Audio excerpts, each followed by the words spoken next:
第二天醒来时已是正午，玉白寒睁开眼，整个人都是懵的，直到身侧床榻一现，陆焕坐过来摸了摸他的脸，醒了。他飘忽的思绪渐渐回笼，哦，他这是在关阳山的酒店。今天是新年的第一天，这会儿的时间，玉白寒看向陆焕，几点了？沙哑的声音将两人都吓了一跳。陆焕忙起身给他拿了杯水，又熟练的将吸管一插，戳进人嘴里。12点了，先喝点水。玉白寒嘬着吸管，眼珠一转盯向陆焕，觑着人微微泛红的脸色。对方浑身透着精气神，和他现在蔫啾啾的样子形成了鲜明的对比。他顿时松了吸管，悠悠朝人看去。陆焕不是不会吗？不是临时补习吗？学习能力有这么强吗？陆焕对上他的目光，面色越来越红，他又往人脸上捏了捏，还造作吗？什么？不记得了。玉白寒慢慢回忆起来，哦，昨晚过了0点之后，陆焕好像说要带他洗澡，但他还惦记着那10次8次就缠着人一顿造作，最后都快没意识了，他嘴里还叨叨着我还可以，你该不会不行了？然后就没有然后了。玉白寒默默抿紧唇，居然失去意识了，好丢脸。默了会儿，他又倏地看向陆焕，状似淡然的确认，所以是10次还是8次？陆焕委婉，10次减8次。玉白寒，他脸上的质疑太明显。陆焕顿了下说，我是指我。你的话应该是，拈萝卜瞬间投去了锐利的目光。陆焕改口，应该也是差不多的。哼！玉白寒说不清是满意还是不满意，缓缓缩回了被窝里。他脸颊红红的开始回味，印象中好像还蛮舒服的。他们陆学长虽然青涩，但条件好，就算是原始莽撞也很厉害了，所以造作能怪他吗？摩多在红萝卜悄悄变黄的时候，陆焕已经转头去叫了送餐服务，顺带要了药膏。他挂断服务，局促又怜惜的转头，你有没有哪里？话音一顿，他对上玉白寒眼底的情景剧。玉白寒眨眨眼，什么？陆焕将人菜瘾大的萝卜噗噗买好，没什么。等青州小菜送上来，玉白寒先吃了点饭填肚子，然后就看陆焕拿起药同他说，我看看。他啪嗒一个咸鱼翻身，把脸埋进柔软的被子里，羞涩的任人摆弄。哦，上完药后，他又从被子里扭头看去，就看陆焕脖子泛着潮红，拧药管瓶盖的手还有点不稳。他们陆学长还真是，昨天也是这样，结果呢？羞臊都是凶猛的伪装。玉白寒视线一落，忽的又在陆焕身前顿住，等等，为什么还能？陆焕将要放到一边，转头对上玉白寒微震的瞳孔，顿时浑身发热。他忍耐道，不闹你。玉白寒回过神，先在被子里斟酌了下，好吧，你先忍忍，等我们晚上再来。他扳着手指发出畅响，我们循序渐进，今天先来个3。他顿了顿，虚弱的手指又多支起了一根，4次吧。他将人的手指一根根全都按了回去，轻声问，你要上天市吗？陆焕抿了下唇，有些羞耻，都从去年到了今年，还不够。玉白寒，是这么算的吗？他不由回想起跨过0点的那一刻，当时恍惚的思绪在这会儿突然清明了几分。等等，他们陆学长那时候强忍着，不会是在故意卡点，玉白寒直接他妈阵战，这种仪式感就大可不必了吧。吃过午饭，上过药，被啃秃皮的萝卜还是支棱不起来。陆焕就将人拉到自己腿上趴着，我给你揉揉。玉白寒舒舒服服的一趴，然后就被硌了一下，他瞄过去，伸手想拨开，随即被陆焕抓住手，放到前面。陆焕沉着气将他调整了个位置，轻轻拍了下他的腰，别闹。哦。玉白寒一边享受着陆焕的揉搓，一边抬手打量自己手上的戒指。昨天那样的情形下，他还没来得及细看。他摸着光滑的戒指表面，咯吱咯吱的问，你不会在内侧刻了名字吧？落在他腰上的手一顿，没有。玉白寒扭着个脑袋问：是觉得土吗？不是。陆焕又给他揉起来，垂着眼不知在想什么。隔了会儿，陆焕再次开口，这次有点仓促，只准备了戒指。婚礼，玉白寒舒服的眯眼，没事。他其实不太在意这些，对他来说，只要两个人在一起，心意相通，比什么都好。但如果他们陆学长喜欢，补办也是可以的。玉白寒开始筹划，等天热起来了，我们去海边办吧。你不是喜欢海风咸的气息吗？腰上力道蓦地一重，死！玉白寒弹了下，反手拍拍，你捏痛我了。陆焕又安抚的一搓，轻声道：不要突然用歌声攻击我。玉白寒乖乖趴好，我好。玉白寒一直在床上躺到下午，他浑身酸痛无力，像是用力过猛。果然如陆焕所说，没能出门，甚至都没能出他们套间的房门。陆焕就靠在床上陪着他。1点多的时候，陆焕手机响了，大概是某个合作商的拜年电话。他和玉白寒说了声，便拿起手机去了露台。对面估摸着是从拜年一直谈到了合作，聊了10来分钟，陆焕还没回来。玉白寒中午水喝多了，这会儿想上厕所。他看陆焕背对着房间，便自己支棱起来，准备去洗手间。身体一动，就仿若散了架。玉白寒撑着床，脚刚沾地，想往前走2步，膝盖忽而一软，紧接着头一重，就往前栽去。扑通发出的动静惊动了外面的陆焕。陆焕忙打了个招呼，挂掉电话，几步走进来。他将玉白寒一把捞起，搂在怀里，正要开口，忽然又对上玉白寒泛红的脸颊和湿润的眼睛。玉白寒伸手扒在陆焕肩上，我要去卫生间。一只手摸上他的额头。陆焕眉心蹙起来，你是不是发热了？玉白寒，陆焕呼出一口气，先涨红着脸扶人去上了厕所，又将越来越红的玉白寒抱回床上。他站在床边，打电话联系了当地的医疗团队。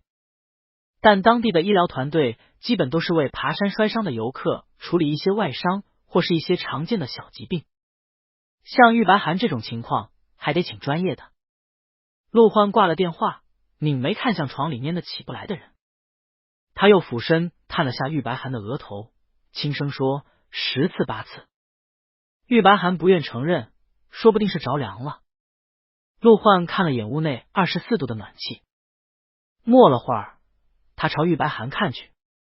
两人目光相接，陆焕开口，你说玉白寒读懂，小声道，会不会不太好？今天可是新年的第1天，流动小摊儿都放假了。陆焕斟酌，如果开双倍工资。玉白寒心虚，那你试试。陆焕就拿起手机打通了钟炳期的电话。电话接通后，陆焕就去了露台外，还顺手将门关上了。玉白寒往外望了一眼，大概是需要描述他的情况。陆焕背对着屋内，只能瞧见对方一边打电话，一边不易察觉的红了脖根。隔了几分钟，陆焕挂掉电话回屋。玉白寒探头，怎么说？陆焕在床侧坐下，他下午过来。玉白寒感叹，双倍工资就是了不起。陆焕扭头看了他一眼，节假日的双倍是平时的6倍。玉白寒惊了，原来是这个双倍。他暗搓搓试探，那6倍大概是什么数？大概能买2、3台你那种电脑。那不就是5、6万？玉白寒猛地吸了口气，他哪是黄金萝卜，他怕不是削金萝卜。在等待钟炳期的这段时间里，玉白寒爬不起来，哪儿也不能去，只能窝在床里。他不自觉地摆弄着无名指上的戒指，爱不释手的捏了会儿，又朝陆焕招招手，我们拍一张纪念一下。陆焕就靠过来握住他的手。玉白寒拿出手机拍了一张，然后发了条朋友圈。他发完过了会儿，就看朋友圈里的常住人口纷纷出现。玉白寒，他发了什么怪东西吗？他划出朋友圈，下一刻好友列表就闪出2个红点，齐爵飞速的给他发了消息。齐爵，你和陆哥结婚这么久了，你突然发一对戒指是啥意思啊？玉白寒，靠！他猛然回神，差点忘了，在别人眼里，他和陆焕早就爱得天塌地陷，六亲不认，还搞坏了一张大水床。他盯着对话框，陷入沉默。陆焕坐到他身侧，怎么了？玉白寒朝他看了一眼，随即将手里的锅朝人轻轻一推，现在怎么说？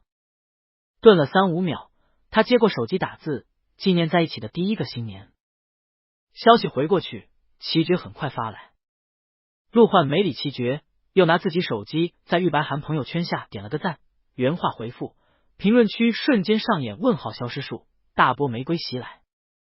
玉白寒厉害，分享戒指的心情得到了满足，他美滋滋的将手机丢到一边。陆焕也放下手机，你还在发热，再睡会儿。玉白寒正好昏沉沉的，他便闭眼。哦，下午4点，钟炳七来了。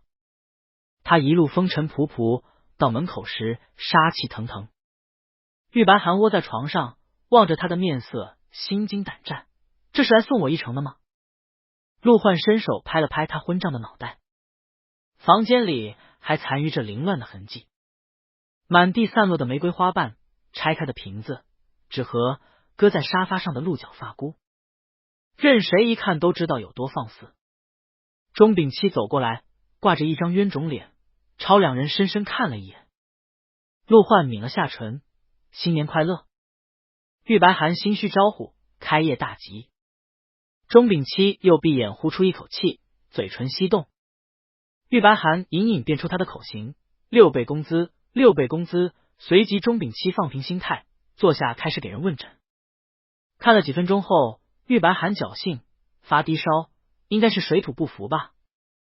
钟炳七唇边滑落一丝轻笑，呵，玉白寒适时的闭上了嘴。给人看完后，钟炳七又拿出提前备好的药，和陆焕叮嘱了几句，躺几天问题不大。陆焕松了口气。玉白寒双眼微睁，这问题还不大。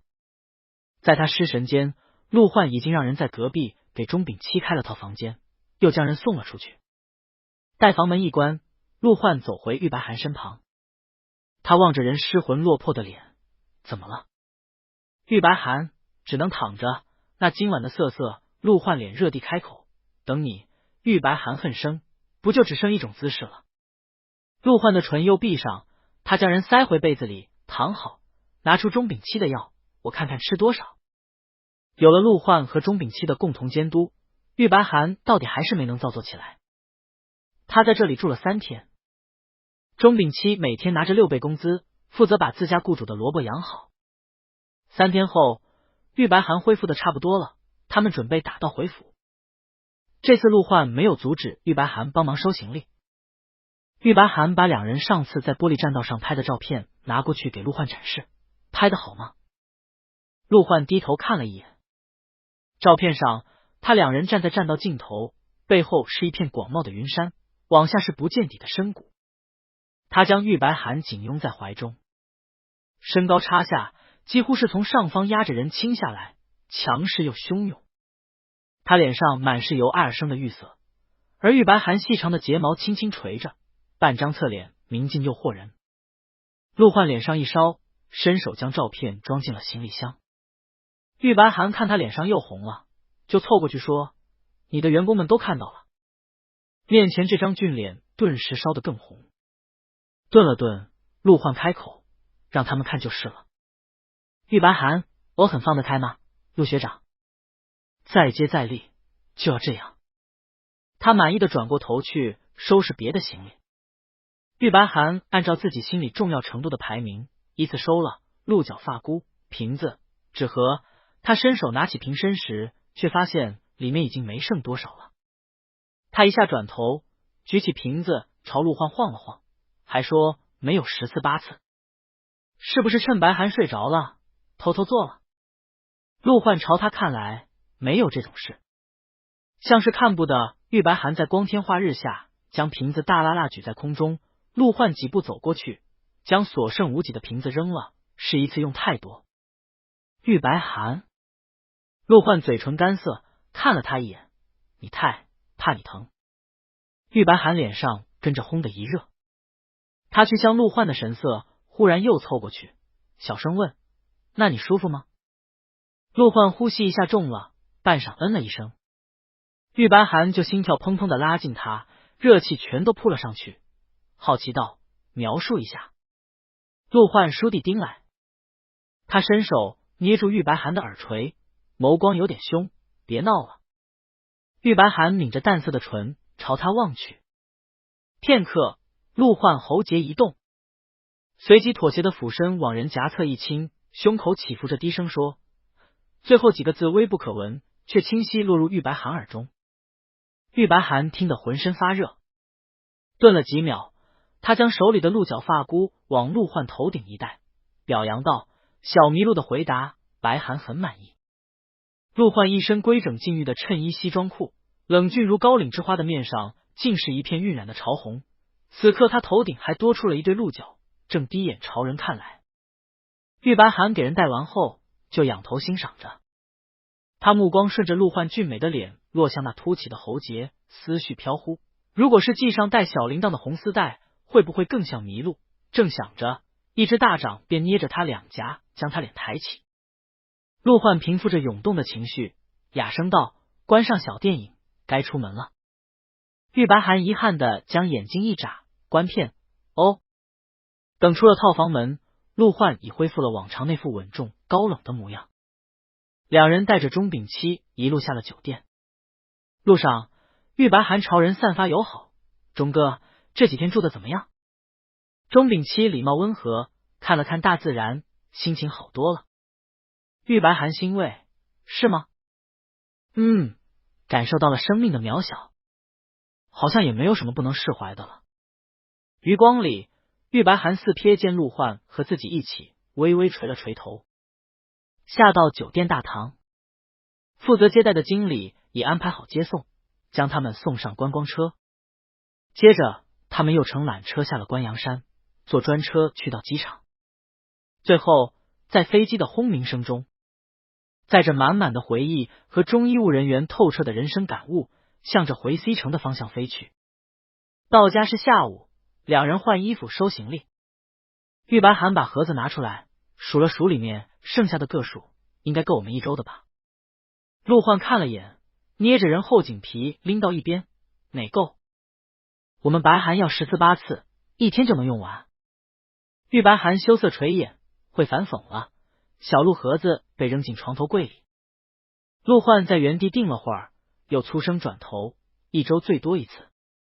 玉白寒不满：你怎么都不缠我的身子？不想下床了吗？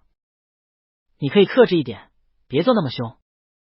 陆焕像是在酝酿什么，随即哑声：克制过了。他那晚已经竭力克制了，但玉白寒还是受不住，浑身都是他留下的斑驳痕迹，还粘了整整3天。屋里有些安静，陆焕又放柔了声音，像是怕把人吓到。我下次住。他转头却看玉白寒眼底更为兴奋。玉白寒鼓舞：克制什么？火力全开得来。陆焕轻声：考研的时候可持续发展那章你是跳过的。停止你的学神行为，陆焕。之前齐觉一直嚷着约饭，这会儿他们回来了，玉白寒就跟人发消息说了声。齐觉立马兴奋的开始张罗聚餐。齐觉，就明天中午怎么样？市中心商业区见。陆焕看了一眼消息，吃什么？玉白寒说，一家他种草了很久的店。和他说吃清淡点，你这几天不能吃辛辣的。哦，真是操心的陆指挥，玉白寒就打字发过去。齐觉很快回了个潇洒笔 OK， 有清淡的，放心好了。第二天中午，陆焕就开车带着玉白寒到了约定的地方，同他们会合。五金批发1、2都已经到了。玉白寒到时，正听见杨新元问齐觉：你怎么选在市中心？新年第一顿聚餐，不去游艇或者酒庄嗨一嗨？齐觉，你不懂，美食在民间。正说着，他们就看陆焕和玉白涵走来。来啦，陆哥，白涵。打过招呼，齐觉暗搓搓八卦，二人世界的跨年过得怎么样？陆焕没说话，绷着一副淡然的神色。玉白涵朝他瞟了一眼，还不错，过得很卡点。五金批发，人到齐了，他们就边走边聊。玉白涵和陆焕手上都戴着戒指，几人一言晃道，纷纷啧了几声。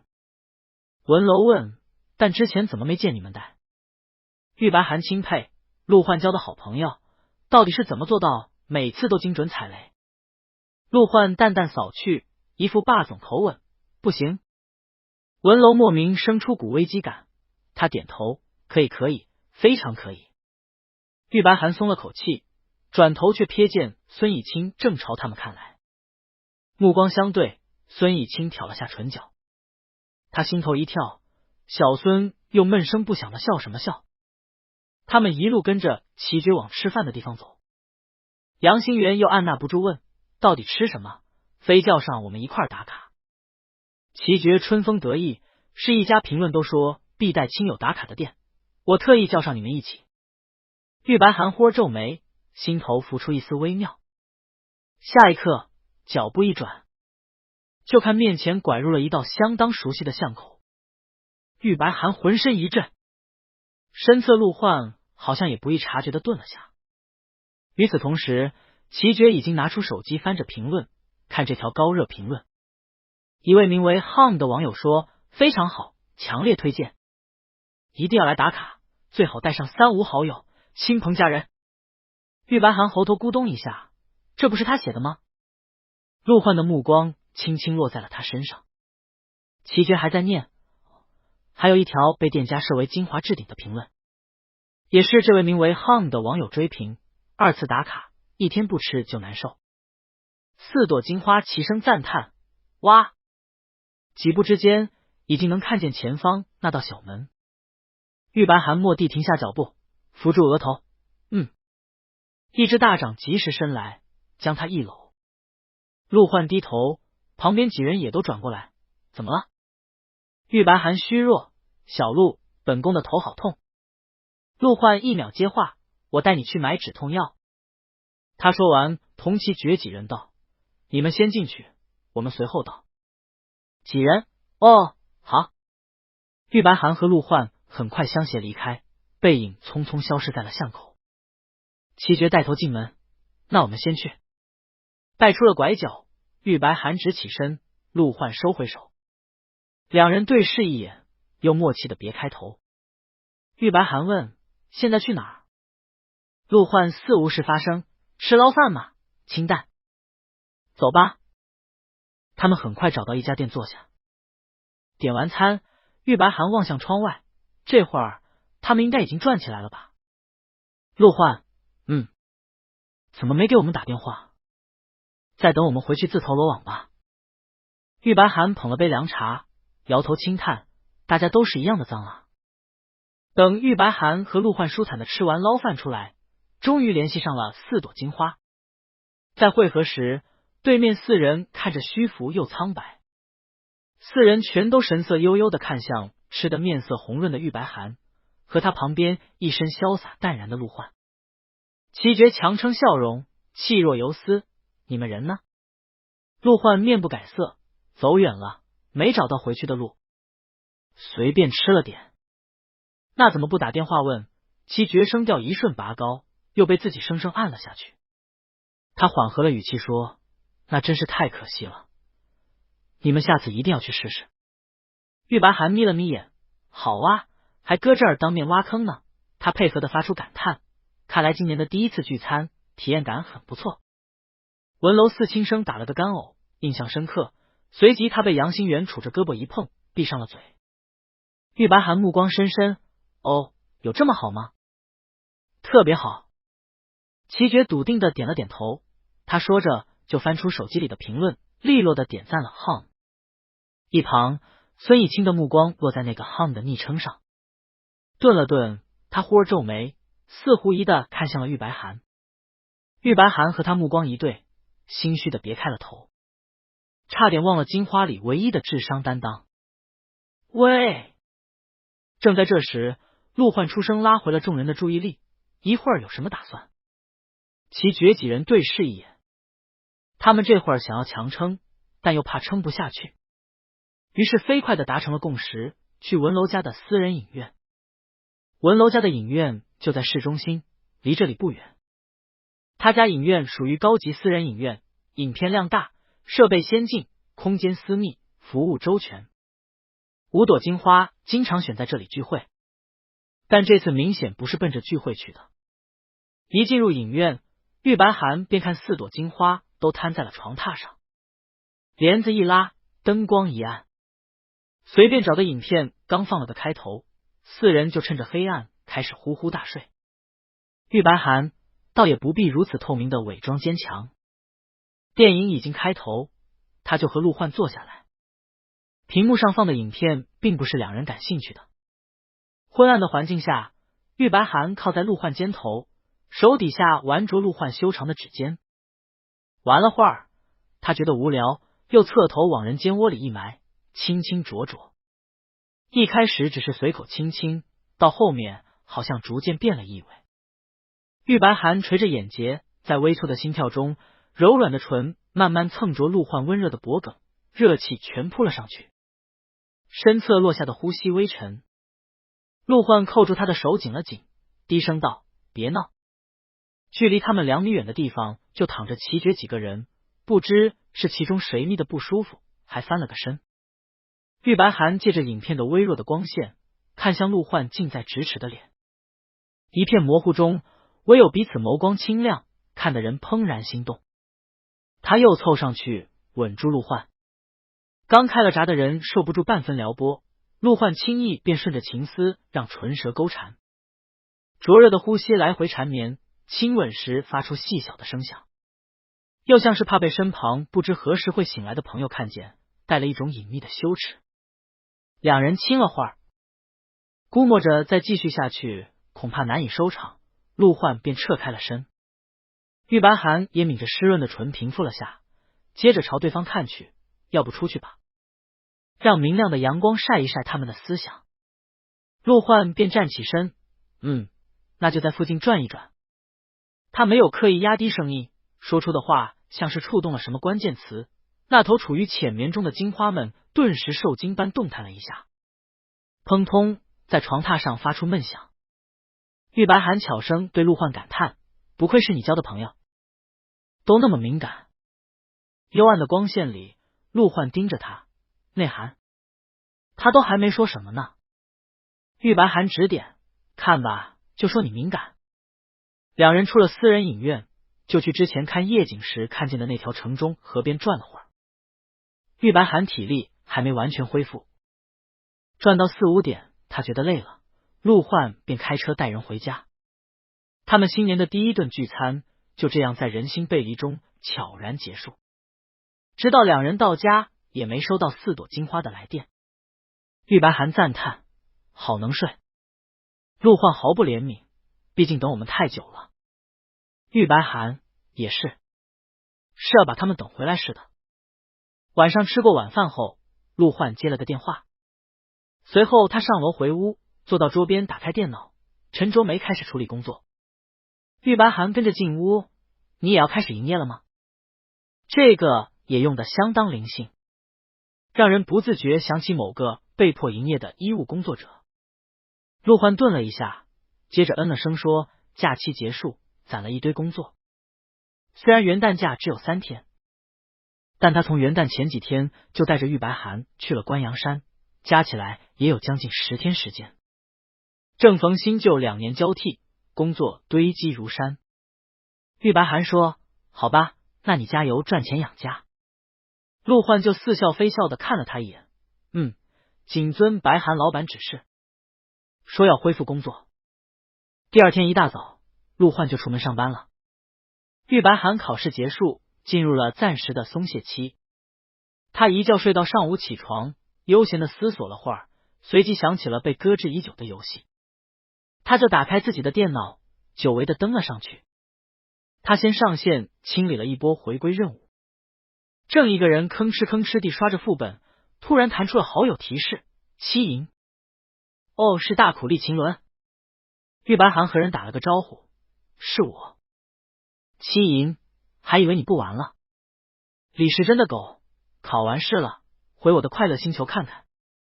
对面有几分钟没有回应，等玉白寒出了副本，消息提示才再度亮起来。七银，对了，七银，那个戒指玉白寒这会儿正在逛商城道具，他瞥了一眼价值588钻的礼物戒指。秦伦怎么在看这些花里胡哨的东西？他老神在在的劝告，李时珍的狗都是资本家的陷阱。消息发过去，对面又沉默了。玉白寒，算了算了，兄弟有钱，爱买什么买什么。他将这个话题翻篇，欢快的发了个组队邀请过去。李时珍的狗来打游戏。七银，行。玉白寒好久没玩游戏，正好他们陆审核没在家，少了约束，他顿时沉浸在游戏里，杀红了眼，没了时间概念。直到卧室门被咔嗒推开，声响惊动了玉白寒，他这才抬头看去，然后和下班回家的陆焕对上了视线。玉白寒猛然惊觉，这就6点了。欢乐的时光总是那么短暂。陆焕开口：你在做什么？玉白寒游戏还开着麦，他忙在语音里说了声：我先闭个麦。那头的秦伦大概是听出了陆焕的声音，顿时比他还紧张。几句话间，陆焕已走到桌前。玉白寒将麦克风关了，转头看向陆焕：赚钱养家的小麋鹿回来了。陆焕像是被这个称呼叫得有点羞耻，松了松领口，低头嗯了一声。玉白寒便拽着他的领带，将他拉下，仰头滋滋亲了2口。在他没有操作的这几秒内，队友已经开始骂人，他只好亲了2口便收住，又转回头继续玩。身侧默了几秒，陆焕的声音落下：又在玩游戏。玉白寒理直气壮：我都考完了。考完了笔试之后还有面试，那个又不难。玉白寒说着，抽空朝人瞥了一眼，接着就对上了一道学神的凝视。他暗搓搓的试图拉人下水：不然你也开个号，我们一起玩。陆焕端着副学神的高冷架子：不玩。他说完，低头将人看着。两人目光相对，玉白寒无奈的叹了口气，伸手将人拉下来，补了几口激烈的亲亲。真是的，不就想要这个？跟前的人发出一声闷哼，随即陆焕直起身，红着耳朵没再说什么，一会儿下去吃饭。玉白寒欣然：知道了，知道了。有了陆审核的默许，玉白寒这几天都无拘无束的打着游戏。陆焕上了3天班后，又到了周末。他数着日子，今天刚好也是距离跨年过去1周的时间。按照自家萝卜放肆的本性，从来都是卡着解禁第一时间造作。于是当晚上洗澡的时候，陆焕站在蓬头淋浴下，低头看向落在脚下的水花。他想了想，还是仔仔细细的反复洗了个干净。上一次的回忆在此刻涌来，陆焕浑身生臊，头顶落下的水珠全都砸在他紧实的背部，一片通红滚热。洗完澡，他拢了件浴袍，走出浴室。刚一进到卧室，就看玉白寒正捧着电脑坐在床上，杀红了眼。陆焕脚步一顿，又走过去说：我洗完了。哦。玉白寒盯着屏幕往旁边挪了挪，坐。他坐上床，却看玉白寒完全沉浸在了游戏里，眼神亮晶晶的，白净的脸颊绯红，盯着的却是游戏里的大 boss。陆焕抿着唇，朝人深深看去。已然出笼的猛兽像是在原地徘徊了几圈，空虚又茫然。玉白寒玩了会儿，就发觉陆焕上床后好像什么也没做。他转头朝人看了一眼，只见陆焕正神色不明的盯着他的屏幕。他动作一指，揣测道：你也想玩？玉白寒说着，念念不舍的看了眼游戏，又狠下心来，忍痛割爱的将电脑往陆焕那头挪了挪：那就分你1小时。谁让白寒宠你呢？陆焕目光转向他：不想。玉白寒指指点点，口是心非。明明都望眼欲穿了。屏幕推到陆焕跟前，他低头看了一眼，正好瞧见组队里的好友亲密度跟他上次玩的时候颜色不一样了。为什么颜色变了？玉白涵顺着他的视线一看，哦，等级上升到另一阶就会变个颜色。这几天他玩的太猛，好友亲密度都涨了不少。虽然数值不算高，但变了颜色就显得格外瞩目。玉白涵看人没接电脑，便伸手戳了戳提醒。陆焕将他的手握住，目光从屏幕上移开，涨红着脸垂眼注视着他，有这么好玩吗？热意从那深邃的眼底升起。玉白涵呼吸一促，在对视间忽而读懂了陆焕的意思。他将电脑关上放到旁边，伸手搂住陆焕的肩，翻身跨坐上去，随即感受到宽松的浴袍下隐蔽的灼热。他脸上顿时热腾腾的，想白寒了是不是？陆焕抬眼盯着他，潮红从脖颈蔓延开来。玉白寒动了动腰，羞涩又宠溺的教育道：想要就直说，还能不给你吗？陆焕看了他几秒，轻身吻住了那双唇，带着爱欲与积压的情绪，夹杂了一丝丝难以察觉的占有欲，翻身压了上去。他这次也克制过，但玉白寒还是昏睡了过去。陆焕带人洗了个澡，又将浑身通红的萝卜抱着去了次卧睡觉。第二天早上，玉白寒没能起来，浑然被出笼的猛兽吃得一口不剩。陆焕从他身侧撑起，低头将人看了会儿，片刻又情难自禁的俯身一吻，随即压下早晨薄弱的意志去冲了个澡。冲完澡出来，玉白寒还没醒，主卧已经让佣人收拾出来。陆焕先回了房间准备工作，他路过床边时，就看玉白寒的那台电脑被佣人就近收在了床头柜。他顺手拿起来，脑中忽然浮现出列表里的一排排好友亲密度。陆焕动作一顿，抿了下唇。其实他知道那根本没什么，就跟微信列表一样，只是多了个所谓的亲密度，都是游戏策划惯用的手段而已。但那一排排数值浮动着，渐渐就和昨晚两人相互亲密占有的画面交织在了一起，滋生出一丝由爱而生的占有欲，想要在任何时候、任何地方占据对方最为亲密独特的那个位置。陆焕喉结动了一下，他端着一副高冷学神的架子说不完的模样还历历在目。他又放下电脑，坐到桌前。陆焕坐下后打开了自己的电脑，桌面上静静搁置着一个未被卸载的游戏图标。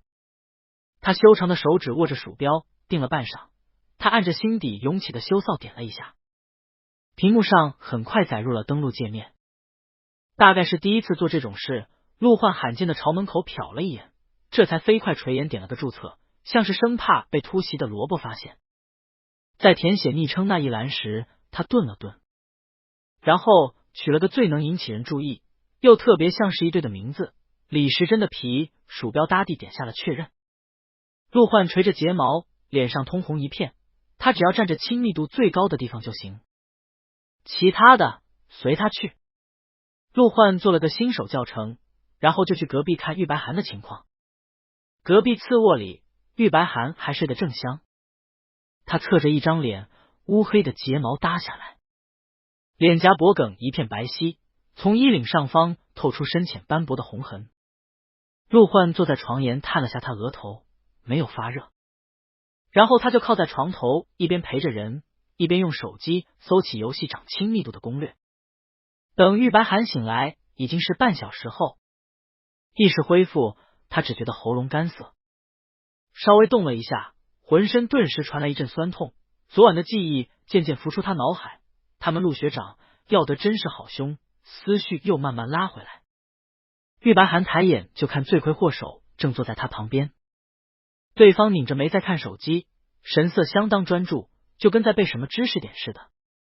玉白寒睫毛扇了下，哼哼了两声，发出提醒：看看我，看看我，看看我。声音立马拉回了对方的注意。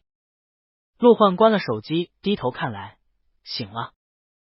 他说着，拿起放在床头柜上的水，为了些给玉白寒。玉白寒喝了几口，终于能吱声了。好痛，陆焕掀开被子查看，哪里痛？玉白寒浑身上下。掀被子的动作停住，陆焕手指微微收紧。对不？玉白寒赞叹，真厉害。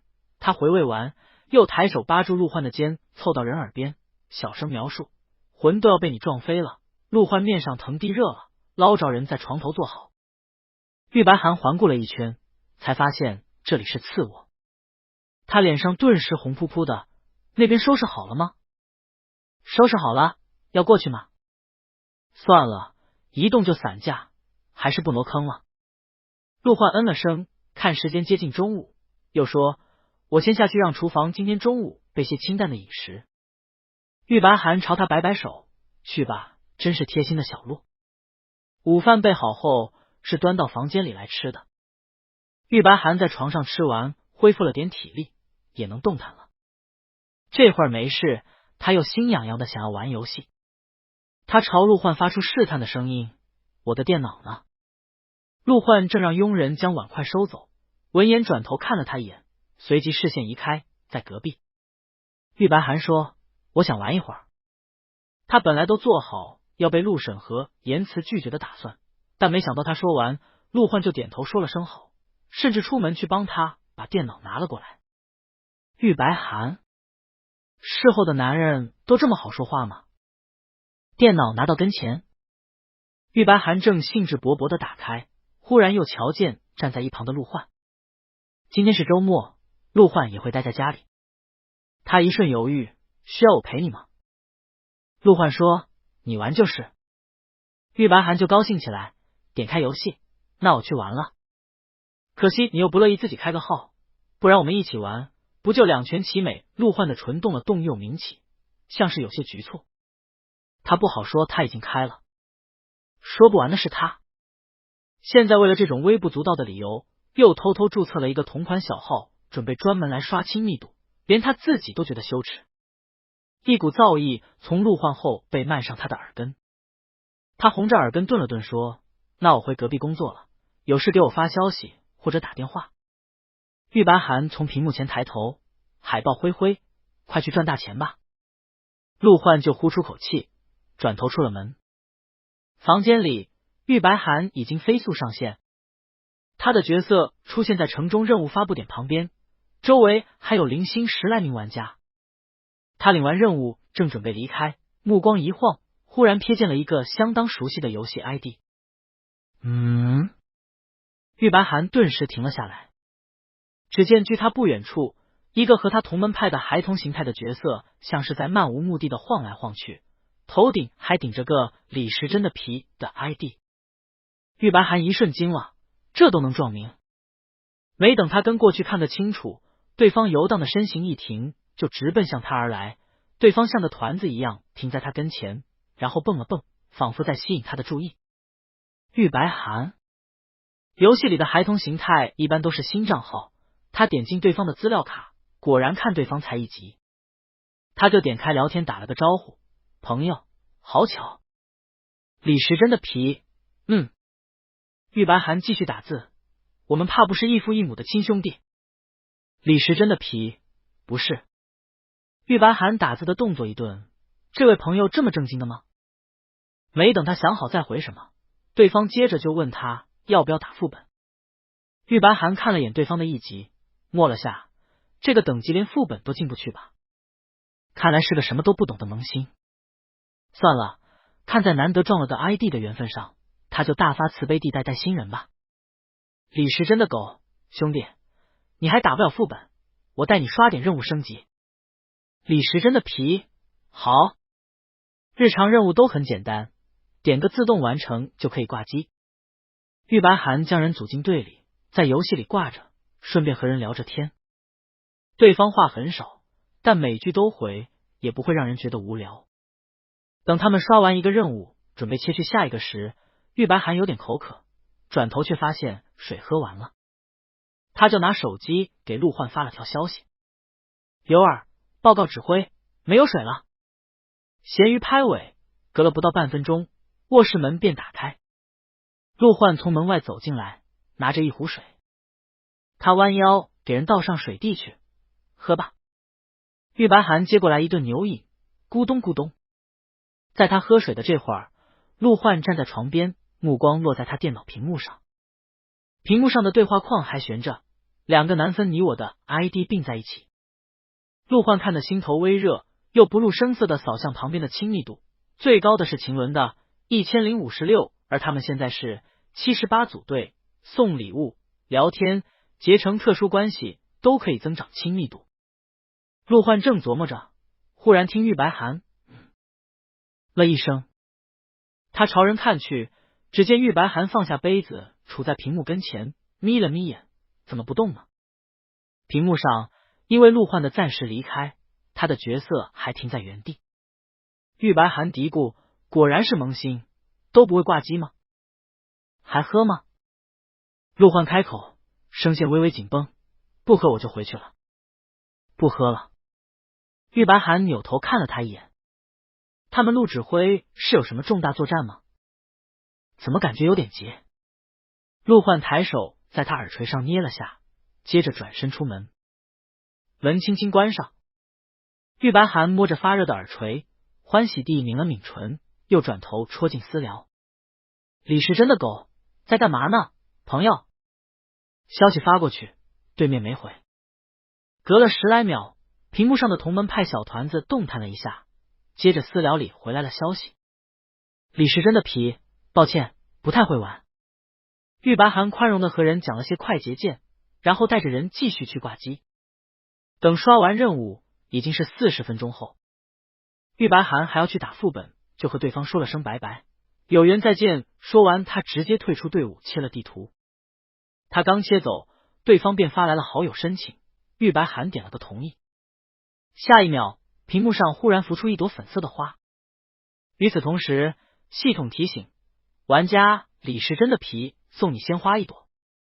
玉白寒，还特意答谢他吗？他给人发去了一句不客气，接着继续去打自己的游戏。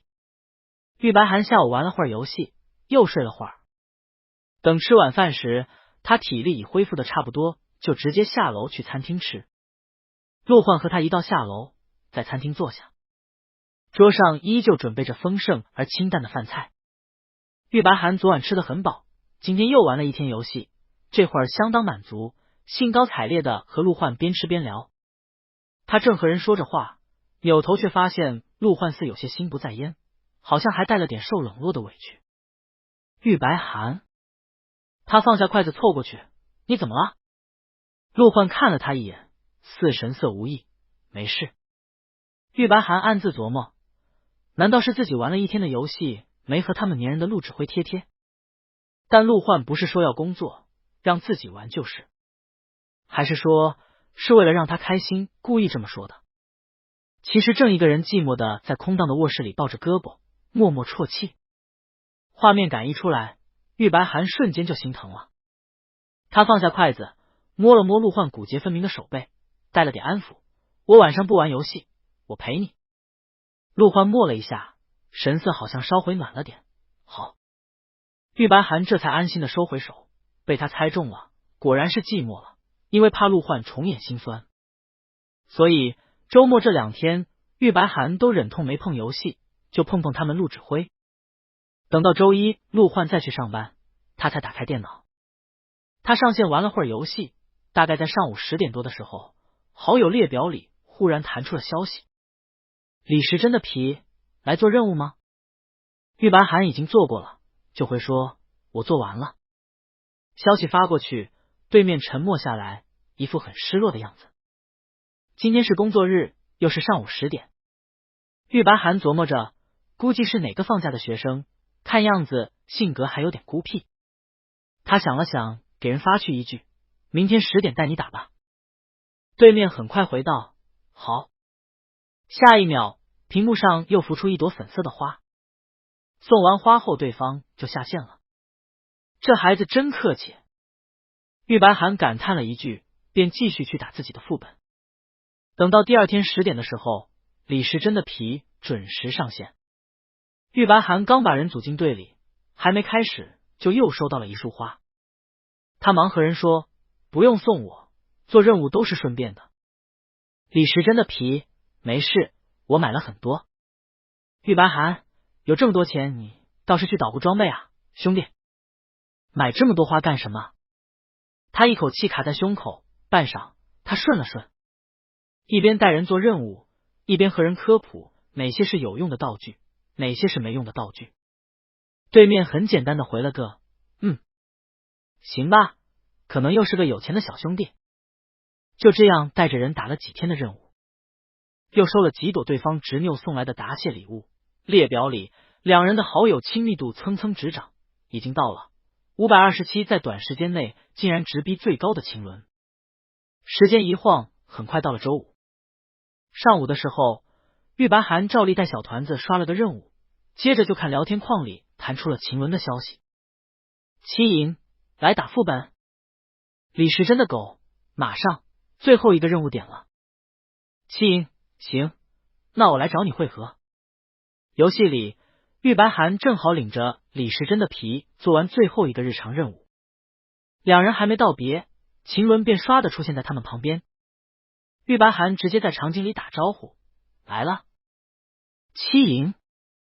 电脑对面，秦伦伸着脖子盯着两个相似度极高的 ID， 不理解的看了半天。七营，影分身。他还没来得及同秦伦介绍，旁边的团子就下线了。聊天框里，李时珍的皮发来消息：先走了，然后送来一束花。这时候，秦伦的聊天框也亮了。七营，那是你朋友？玉白寒，不是，是捡到的萌新。七营，捡到的萌新。玉白寒就和秦伦大概讲了下那天的奇遇。他刚讲完，对面居然发来了连麦邀请。玉白寒将邀请接通，就听秦伦警觉的声音从对面传来，像是遇到了什么严重事件。小少爷，你确定那是萌新？玉白寒说：是吧，连挂机都不会，还买一堆没用的东西。游戏里也没别的朋友，每天靠我带他刷刷任务。没别的朋友，只找你。秦伦的声音听上去顿时更为严肃，他像是忖了忖道：这个 ID 你不觉得撞得太巧了吗？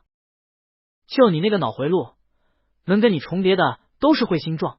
玉白寒眯眼，不是，我是说你这个脑回路很稀缺。秦伦找不，谐音梗撞了就算了，他连你毕人名改的真都一样，未免也太巧了，一看就是奔着你来的。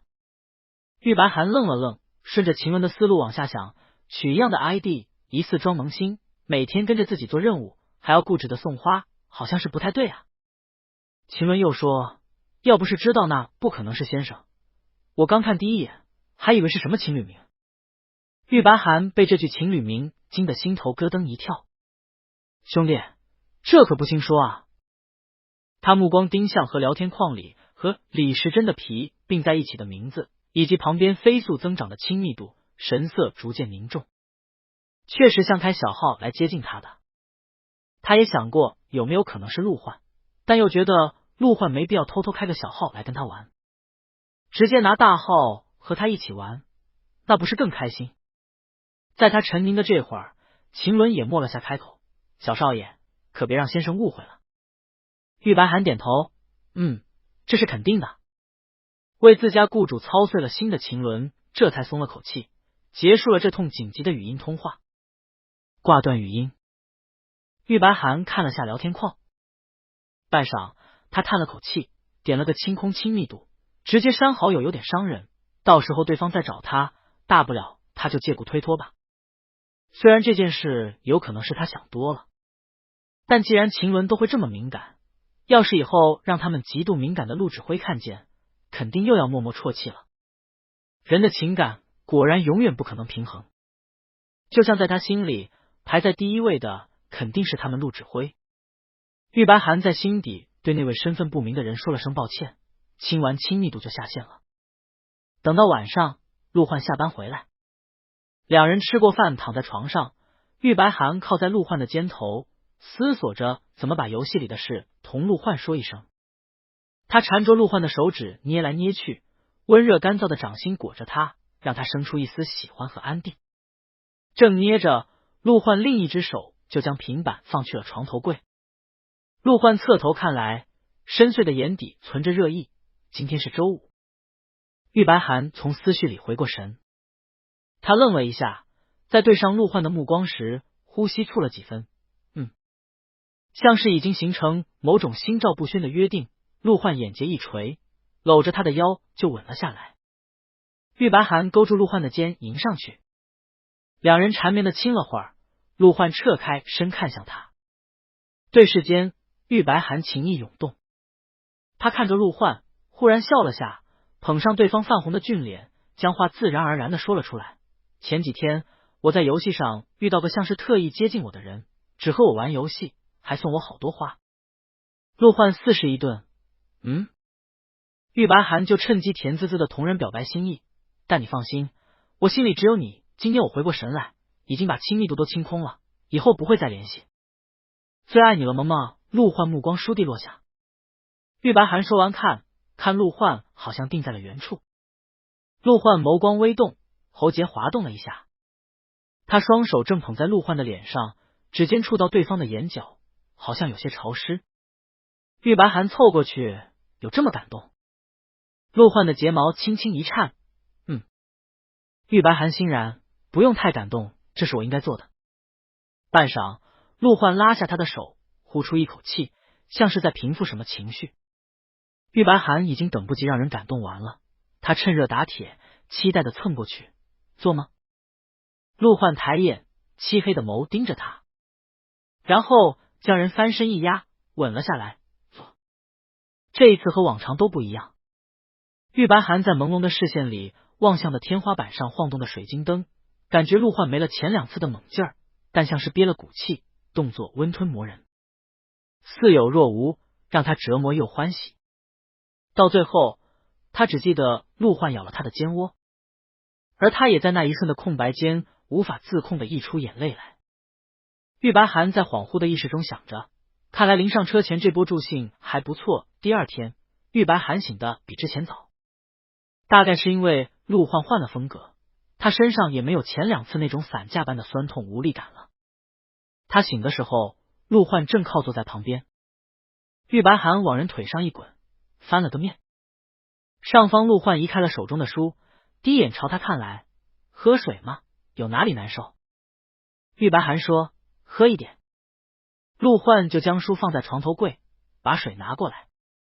玉白寒顺着他的动作看过去，视线一晃，似瞥见一行：假如生活欺骗了你。他陆焕大早上就在修身养性吗？很快水杯就端到他跟前，他被陆焕扶起来，靠在床上喝完了半杯水。陆焕的手撩开他的衣领，落在那圈牙痕上，轻轻揉了揉。痛吗？玉白寒顺着他一摸，不痛。陆焕说，但昨晚你不是哭了？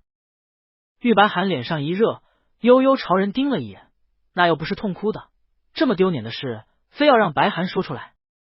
他伸手将人戳开，嘀咕说，昨晚那种我也挺喜欢的，以后可以多换几种风格，让白寒快乐快乐。陆焕把他的手指按下来，抿了下唇，那是概率性的。玉白寒状似闲聊的话题就此翻篇。这会儿待在床上无聊，玉白寒又让陆焕把电脑给他拿过来。陆焕给人拿了电脑，侧身坐在旁边没走。玉白寒在陆焕的注视下登录了游戏。登上去后，他想起昨天和陆焕提过的那个狗狗碎碎的人，就将聊天框打开，同陆焕指了指，就是这个。你看，亲密度都清空了吧？聊天框里，李是真的皮，旁边是个清晰而扎眼的林玉白寒替人邀功，还是多亏了晴雯的提醒，陆焕一下沉眉。什么？他和我说这个人动机不纯。陆焕视线落在自己归零的亲密度上，一往上又看见晴雯居高不下的亲密度，他神色愈发深邃。玉白寒说完没听到陆焕回应，他一扭头就看陆焕眼底翻涌着，似又有什么打着转的东西在 loading。 他就说他们陆指挥会敏感的。玉白寒无奈的伸手往人脸上一捧，看你都说了只爱你一个。陆焕眸光再次动了动，朝他盯来。神色悠悠的，看着还怪委屈。怎么还哄不好了呢？玉白寒宠溺的把电脑啪的一关，翻身坐到陆焕身上凑去，坐，行吧，不看了不看了。为了不触碰到陆焕敏感的内心，等到周一陆焕上班，玉白寒才打开电脑，聊天框里没有动静，他就做每天的日常任务去了。结果刚过了10点，李时珍的皮便准时上线，聊天框里头像一亮，李时珍的皮亲密度，李时珍的皮变成0了，果然注意到了亲密度。对方接着又发来一个掉眼泪的表情，看着好像很沮丧，十分在意的模样。大概看玉白寒还没回，对面便问：李时珍的皮，是我哪里没做好吗？玉白寒还是没回，下一刻就看系统提示收到了鲜花1朵。算了，还是和人说清楚，就当是礼貌再见吧。玉白寒想了想，干脆搬出陆焕，我对象会吃醋。消息发过去，对面沉默了。正当玉白寒关了对话框，准备继续刷任务时，对方的消息又发了过来。李时珍的皮，他不会这么小心眼。他眼睛霍地睁大，这人好查。玉白寒脑子里甚至都有声音了，我和你一起打游戏，你对象不会吃醋吧？不会吧，他不会这么小心眼吧？他深吸了一口气，将对话框一关，彻底不回了。赶阴阳他们陆指挥，再见吧。晚上，陆焕回到家，玉白寒看对方神色疲惫，一副蔫哒哒的样子，工作很多吗？陆焕脱了外套，看了他一眼，还好。玉白寒贴心的朝人伸出魔爪，给你按按。陆焕将他的魔爪拦截，握在掌心里呼出口气，不用，我这是玉白寒从内到外的。陆焕，等陆焕换过衣服，两人便下到餐厅吃晚饭。吃饭的时候，玉白寒和人聊起白天在游戏里的事，他一双筷子不满的指指点点，那人好茶。陆焕夹菜的动作一顿，怎么茶了？玉白寒就把两人的对话同陆焕复述了一遍。海豹生气，他阴阳怪气的内涵你。陆焕默了一下，他应该不是那个意思。你还是太单纯了。玉白寒给陆焕夹了2只虾放在碗里，看向他的眼神带了点怜爱。他们陆指挥真是一张雪白的纸，被人查了都不知道。他叹了口气，伸手往人脑刮上一点。哎，你个小笨蛋，无关紧要的外人很快被搁置一边。玉白寒已经打定主意不再跟对方联系，就没再和陆焕提游戏里的事。这几天他电脑玩得太猛，眼睛有点疲惫。正好第2天天气不错，难得出了点太阳。玉白寒白天就没再玩电脑，套了件外套，准备去庭院里走走。已经有好一阵子没见着兄弟们了，他干脆顺着庭院去到后面的场馆，和亲信兄弟们联络一下感情。正是冬季，庭院里的草木大半都已凋落，原本繁盛茂密的庭院一下变得空旷敞亮起来。玉白寒顺着小路往场馆走，视野一览无余，远远就能看见几名兄弟在空地上练格斗。他慢悠悠晃过去打了个招呼，嗨！练习中的几人停下来，纷纷同他招手。小少爷怎么来了？玉白寒说：陆焕没在家，我出来转转。不然他平时都得陪着粘人的麋鹿焕。话落，前面几名兄弟集体一顿，随即匆忙哦了2声。其中2人还转头给他拿了水和零食过来，让他坐在场边晒晒太阳，聊聊天。玉白寒感叹，还是兄弟们上道。他道过谢，又扫过几人关怀备至的神色，不知道是不是错觉，总觉得兄弟们好像对他越发怜爱。他在场边看了会儿几人练习，目光扫过一圈，发现没见到秦伦，他就叫住了华武问：秦伦在机房？没。华武擦了把额头的汗，他被调去一家新成立的分公司，给新人做培训去了。玉白寒，秦伦还有这项职能？樊哥当时是这样说的。华武说着调整神色，模仿着樊林当时发布任务时的口吻道：阿伦，先生说你太闲了，给你找点事做。华武说完又看向他，合理猜测，该不会是因为阿伦同你走得太近，所以被流放了？玉白寒眯眼去向华武，什么叫跟他走得太近，所以被流放？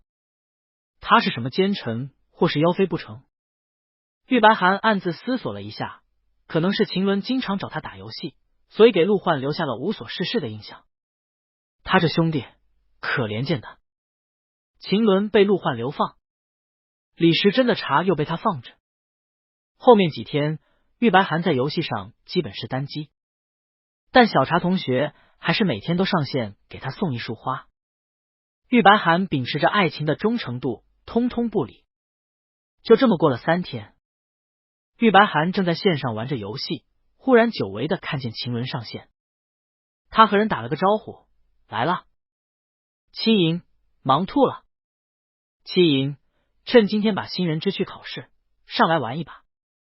两人难得在游戏里会师，玉白寒就说干脆去打个副本。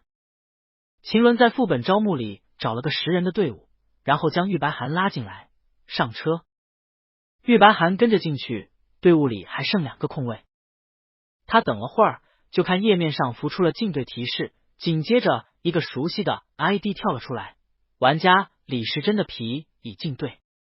玉白寒一顿，那头的秦伦好像也愣住了，私聊给他发了个问号。玉白寒忙说，这可不是我叫来的。他又问，这个等级也能打10人副本吗？七莹，关卡难度是根据队伍里等级最低的玩家设置的，所以有时候队长会拉个小号来降低整体难度。七莹，这不会是特意来找你的吧，小少爷？李时珍的狗，别人自己也打游戏的。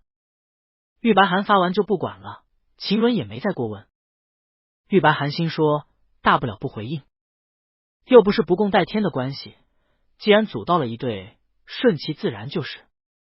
不过对方也没有刻意来找玉白寒，还是孩童体型的小团子，就蹲在队伍里面乖乖的一动不动。副本很快开启，队长让开语音，玉白寒跟着将语音打开，整个队伍里也陆陆续续连上麦，最后只剩下李时珍的皮还是闭麦的状态。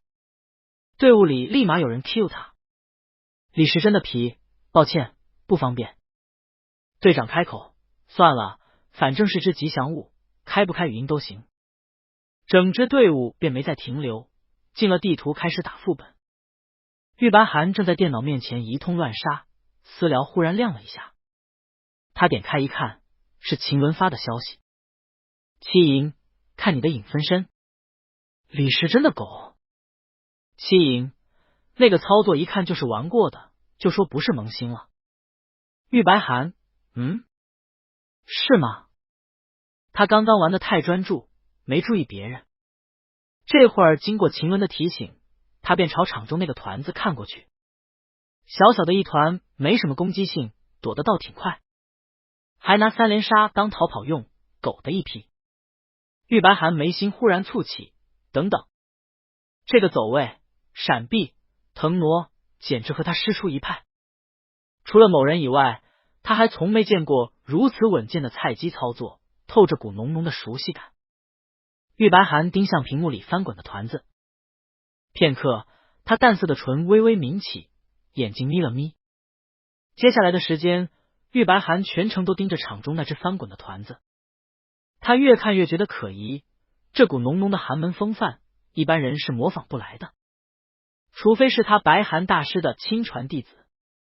等到副本结束，玉白寒就主动戳进对方的聊天框，聊天记录还停留上次被自己打入冷宫的茶言茶语。玉白寒试探的发去一句，你玩的不错。对方像是受宠若惊般1秒回复，还可以。对方回完又趁机飞快的送来了一朵花，并加了一句，你也很厉害。李时珍的狗，那当然。仿佛双双失明的一通菜鸡互夸结束，玉白寒品了品，眼瞎心盲成这样，合理怀疑是爱情使人盲目。李时珍的皮，还打别的副本吗？玉白寒看了眼消息，适可而止，不了。他回绝完便退出游戏下线，还没找到实锤，再等他找个机会，最终确认一番。等晚上陆焕下班回来，玉白寒就看他面色红润，一改前些天的萎靡不振，像是刚从冷宫里被放出来重新得宠的妃子。他打量着陆焕的神色，你今天心情不错。陆焕矜持的嗯了声，有什么好事吗？没什么。陆焕顿了顿，又情不自禁的捏了下玉白寒的耳垂，我去换衣服。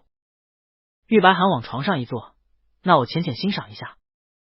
陆焕从衣柜前转头看向他，脸上微热，趁着人换衣服的空档，玉白寒朝屋里环顾了一圈，状似随意的问，对了，我送你的蝴蝶耳机呢？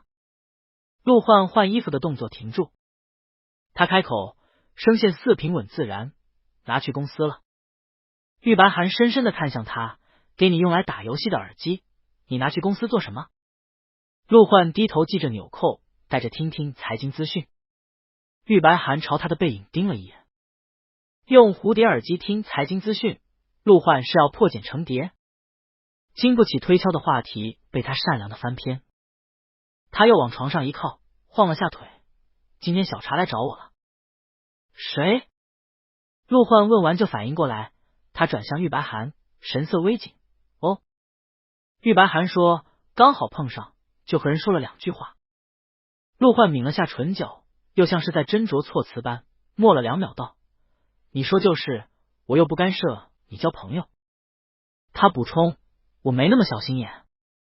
是吗？玉白寒乌亮的眼微眯，小敏感突然变得好宽容，真像是越发要将马甲做实。说话间，陆焕已经换好衣服，玉白寒就起身结束话题，走吧，下去吃饭，因为还没抓到人的小尾巴。玉白寒第二天便暂时没上游戏，他在家闲鱼摊着刷手机。他刷着刷着，便看到一家挺火的甜品店，点评上透出的图片看上去十分可口。店铺就在城南，每天下午2点开始营业，去晚了还得排队。玉白寒被成功勾到，当即就给华武打了个电话，让人下午送他去一趟。华武说，我帮你买就是，你何必自己跑？玉白寒，不用，我正好也想出去透口气。电话对面一默，华武应道，好。玉白寒下午1点出门，那家店正好和陆焕的公司在同一方向，他就打算买一些打包，顺道去找陆焕。到了店里，玉白寒叫上华武和他一起挑，他边挑边问，你说陆焕会喜欢吗？这个味道会不会太甜了点？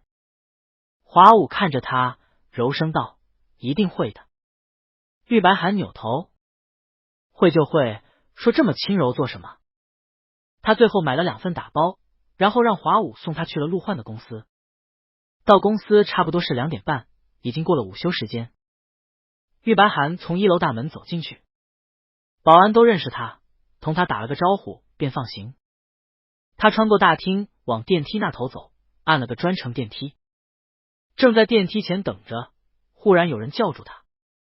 玉白寒扭头见是名眼生的小姑娘，对方穿着前台的制服，拦道，稍等一下，这是总裁专程电梯。他还没来得及解释，不远处的大堂经理就连忙跑过来拉住了前台，又对他歉意道，不好意思，白寒少爷，这是新来的前台，还不怎么认人。没事。玉白寒问道，最近招新人了吗？经理，是的，有一些岗位调整和招新。比如被流放的秦雯吗？他点头，挺好。做大做强。几句话间，电梯叮的停在了1楼。玉白寒打了个招呼，便走进电梯。电梯门关时，还隐隐听见大堂经理在同前台悄声低语，接着传来轻轻抽泣的声音。电梯很快到了顶层。玉白寒走出电梯，先拿了份打包的蛋糕去秘书室。年初时陆焕溜了好几天，基本是由秘书顶着，该由他这主心骨犒劳一下陆氏集团的兄弟姐妹了。事实证明，这温暖送的不错。玉白寒几乎是在全员热切的目光中离开了秘书室，去往了总裁办公室。他到了办公室门口，十分客气的敲了敲门。咚咚2声，里面传来陆焕低沉的声音：“进来。”好严肃哦。他们陆总玉白涵推门进去，只见陆焕正坐在桌前看着文件，一脸正经高冷的模样，稳重而威严。玉白涵就一板一眼的开口：“陆总。”桌后的人忽而抬头，陆焕沉静的目光波动了一下，在看见玉白涵时带上了点热意。“你怎么来了？”玉白涵轻快 surprise。 他说完走过去将蛋糕一放，扑通栽进萝卜坑里，跨坐到陆焕腿上。“萝卜突袭，检查你有没有偷偷摸鱼。”陆焕腿上一沉，他冷淡的脸上慢慢红了，伸手按着人的腰，低垂着眼睫：“没有这种事。”顿了顿，他又伸手轻轻一拍：“这还是白天，快下来。”玉白涵轻声感叹：“是啊，白天，办公室，落地窗，好地方。”陆焕细细盯着他：“你以为我不知道你在想什么吗？”玉白涵将眼睫眨了一下，羞涩的关上小电影。“哦，好吧。”他从陆焕腿上下来，又搬了张椅子过来，和人分了块蛋糕吃。他本来还担心陆焕不喜欢太甜的味道，结果陆焕全都吃完了。玉白涵撑着桌子凑近：“有这么好吃吗？”陆焕说：“还可以。”玉白涵又问：“会不会太甜？”他说话时侧对着旁边的落地窗，半张白净的脸映着光，睫毛细长柔软，唇角似乎还残留着香甜的味道。陆焕低眼看了他几秒，忽然轻身将人稳住。他舌尖勾过玉白涵的唇齿，然后侧身，一双薄唇和整张俊脸全都染红了。“不会，刚刚好。”玉白涵被他轻的呼吸一颤，回过神来，热烘烘的发出指责：“学会反突袭了，陆同学。”陆焕就低低的笑了一声。这会儿是3点多，距离下班也就只剩1个多小时。玉白涵干脆待在办公室里，等陆焕下班再一起回家。他待得无聊，便伸手拍拍陆焕：“你的电脑给我玩一下。”陆焕已经重新投入到刚才的工作中，闻言嗯了声，随意道：“在旁边，你拿就是。”玉白涵便拿了电脑去一旁沙发上坐着。他打开电脑，点开熟悉的游戏图标，刚要登录账号，忽然又顿了一下。他看了眼在那头埋头工作陆焕，又眯了眯眼，点进了右下角的系统设置，里面有个历史登录账号。玉白涵鼠标一点，接着就看除自己的账号外，还有个熟悉的账号一跃浮出屏幕，李时珍的皮。他目光深长的盯过去，果然，小尾巴揪住了。玉白涵从电脑背后抬眼看向对面还无知无觉的陆焕。过去10天中那些微小的细节都在此刻串联了起来，包括亲密度归零当晚陆焕眼角的失忆。原来是痛哭的。玉白涵想着，有一瞬也心痛的无法呼吸。500多啊，这么多小花花全都没了。小麋鹿从天而降的时候是头着地吗？悄摸摸的，真是笨死了。QQ。 玉白涵缓了片刻，这才调整好心态，重新登录游戏。他这次登进去后，率先点开了聊天框，然后看着聊天框里还是离线状态的小团子，孩童形态的团子可可爱，和离了不远处正严谨工作的陆焕形成了鲜明的对比。玉白涵宠溺又无奈，真是的，想和白涵玩游戏还偷偷摸摸，有这么不好意思吗？算了，之后想怎么玩他配合就是了。谁让白涵宠你呢？玉白涵用陆焕的电脑玩了会儿游戏。接近5点的时候，陆焕便收拾东西叫他准备走了。玉白涵应了一声，退出账号。他看陆焕这会儿依旧神色自然，大概是真不知道在系统设置里还有历史账号这个东西。他想了想，还是善良的没有当场揭穿，不然他怕他们害羞的陆总会尴尬的当场抠出一个陆氏集团分公司。玉白涵将电脑关上，递给陆焕。陆焕一手接过，另一只手拉了他出门。玉白涵被人牵着，目光一侧，正好是陆焕的肩头。他没忍住，伸手往下摸了摸陆焕的心口。陆焕转头看他，怎么了？玉白涵轻轻感叹，没什么。安抚一下那颗不小心被他揉碎的心罢了。确认了狗狗碎碎的小茶同学就是他们陆指挥后，等小茶同学在上线找他时，玉白寒便没有拒绝了。李时珍的皮要做任务吗？李时珍的狗可以。消息发过去，对面居然默了几秒，大概是他态度骤然转变，给陆焕都整不会了。玉白寒就打字道：我对象说不介意，他没有这么小心眼。李时珍的皮，他真好，他真好意思啊。两人恢复了结伴做任务的日常，顺带还聊聊天。陆焕依旧每天逮着机会给他送花，亲密度很快又升了上去。玉白寒为了刷回被自己一剑清空的亲密度，还在资本家的陷阱里滚了一圈，也买了些小礼物回赠给陆焕。就这么过了一周，亲密度终于回到了500多。又是一个工作日，正好临近过年，游戏里出了不少场景打卡的活动，玉白寒便准备叫上陆焕去打卡。他以前玩游戏都只专注于打副本，对这些花里胡哨的东西从来没有兴趣。但现在有陆焕一起，玉白寒不由期待起来。他甜滋滋的给人发了个消息，要不要去活动打卡？李时珍的皮，好。李时珍的狗，那我们走吧，阿皮。李时珍的皮，我该怎么叫你？对面的消息发过来，玉白寒坐在电脑前想了想，唇角忽而一翘，你可以叫我小耳朵。李时珍的皮，他正将陆焕组进队里，准备去打卡，聊天框里忽然闪出了晴雯的消息：七营小少爷打副本。玉白寒回道：不了，我还有事。他要去和他们陆指挥私会。七营行。回绝了晴雯后，他和陆焕朝郊外繁花林走去。繁花林位于一片空旷的山谷处，高大繁茂的花树一片片立于相近之旁，每当有人经过，便飞花漫天，是个特别浪漫的场景打卡点。玉白寒带着陆焕从小径走到了山谷石壁前，小小的团子跟在他身旁蹦蹦跳跳。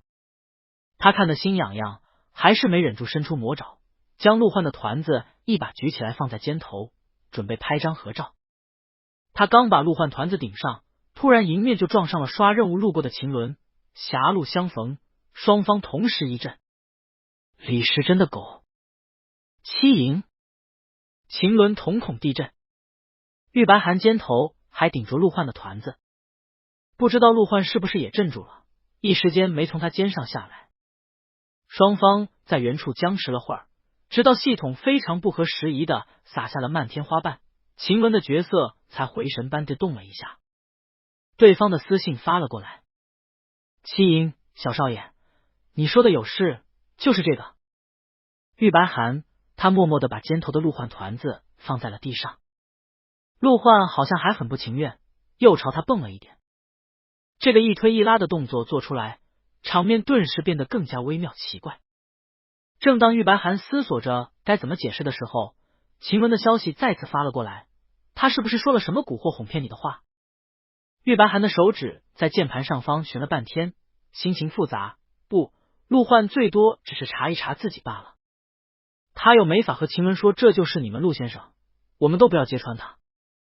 要是让这帮兄弟知道他们陆先生偷偷变成了个团子，还被他顶在肩上，陆焕大概会当场遣散众亲信，找个无人的小岛度过余生吧。正想着，陆焕就给他发了消息：怎么了？李时珍的狗，没事，唠嗑。玉白寒回完陆焕，又去回了秦鸾：不是你想的那样，我们这是他想了想，打了个亲子。七营分明是狼子野心。但秦鸾在发完这条消息后就没了下文，场景内的角色甚至都没动弹。还没等玉白寒思考出怎么把秦鸾合理的支开，几分钟后秦鸾又回来了：七营先不说了，突然来活了。七营好自为之。秦鸾说完，头像一挥，火速下了线。玉白寒盯着他发来的最后2条消息，定了几秒，又将目光转向一旁看着乖乖巧巧的陆焕团子。半晌，他轻轻感叹：所以说何必呢？一定要用破烂的衣裳去赌命运的枪吗？看秦伦被流放下线，玉白寒就重新把陆幻团子顶在肩上，随后在洋洋洒洒的花瓣中跟人美滋滋的拍了几张照片。40分钟后，两人终于把所有打卡点逛完。对话框一亮，陆幻的消息发过来，为什么没涨亲密度？玉白寒，这个不涨亲密度。他们陆指挥居然暗搓搓的在意这个，接着他就看系统提醒，李时珍的皮送你比心一个，亲密度瞬间涨了200。玉白寒，陆幻又乱花钱了。他甜蜜的在心底发出指责，顿了会儿，他忽然露出一个不怀好意的笑，故意和人发消息，你送我这个，我对象会吃醋的。陆幻好像被这句话弄不会了，隔了2-3分钟才同他回了一句，李时珍的皮他应该不会。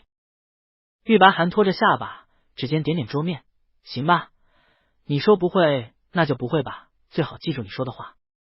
他看这会儿已经接近下班的时间，便和陆幻团子打了个招呼，退出游戏下线。自从秦伦不知道被流放去了哪个星球，很少上线之后，玉白寒和他们陆幻团子相处越发放肆起来。偶尔碰上秦伦，对方也从一开始的痛心疾首转而沉默，到最后只剩一声看透命运般的爱，玉白寒全当作无事发生，只要他们陆指挥高兴就行。而且陆幻一恢复了精气神，就又变得凶猛起来，像是要把浑身憋藏的汹涌暗潮都向他倾注。每当这个时候，那些平时被陆幻掩藏起来的情绪才最为鲜明。玉白寒整颗萝卜黄扑扑，喜欢的不行。就这么过了2周，你好我好大家好，只有秦伦不好的日子后，新年的第1个月就到了月底。周六早上，玉白寒松懒的趴在被窝里看手机，陆幻照例侧坐在床边给他捏脖子。是不是要过年了？玉白寒翻着日历，捏脖子的动作一顿。陆幻，玉白寒转头，眼神亮亮的，要不要买点年货？我们一起去。他侧头时，白皙的脖颈上全是深深浅浅的红印，暧昧撩人，又惹人心疼。陆幻呼吸沉下来，指腹轻轻摩挲着他的颈侧说，要买什么，我让人去买就是了。玉白寒不赞同的指指点点，逛年货逛的是那种氛围小路，浅薄了。陆幻看了他一眼，又低笑了声，哦，白寒老师受教了。他问，那我们白寒老师打算什么时候去？你什么时候有时间？我都行，你能起来吗？玉白寒竖定眯眼，小陆这是什么意思？是想说自己很猛，还是白寒老师不行？他就狠心的支棱起来，那就明天。陆幻将他倔强的后颈一捏，行。第二天，陆幻开车带着人去了市中心。玉白寒发现他2人出行，大多数时候都是陆幻自己开车，没叫上樊玲。他在副驾座上啪啪夸赞，陆总好体恤下属。陆幻把着方向盘，侧颜映着窗外的街景，我是体恤下属吗？玉白寒觑着他的神色，脑袋往座椅上一歪，拭目以待。哦，那是什么？陆幻薄唇微微抿了一下，耳根见红，没说话。玉白寒就问，是不是想对白寒做什么坏事？不方便有别人在场。陆幻紧了一下方向盘，再开车，别闹。行吧，玉白寒宠溺的闭上了嘴。他随便说2句而已，反应就这么大。陆指挥，心不静啊。一路到了商业区，陆幻停好车，玉白寒跟着他下来。2人站在街道上，正是年关将近，气温到了1年中最冷的时候。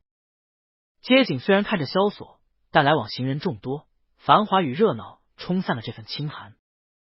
商业街四周都是各色商城。玉白寒裹了条围巾，环顾一圈，同陆幻指了指，那家商场我去过，之前华武在那儿请我炫了汉堡和快乐水。陆幻顺着他的视线扫了一眼，我知道。玉白寒扭头，陆幻就深深的看向他，怎么不知道？给他寄了一堆账单，还连他的微信都不加。玉白寒凑近，你表情好像有点幽怨。错觉吗？陆焕将他的脸搬回前方，轻声道：人来人往的，你眼花缭乱了吧？玉白寒，是吗？他本来说故地重游，但陆焕似乎悠悠的瞥了眼那家商场，说换一家，然后领着他去了商业街中心的那家商城。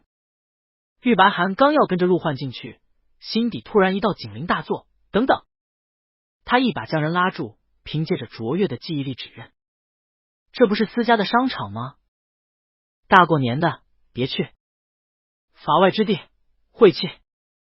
陆焕静静看了他2秒，淡然的开口：已经是我们家的了。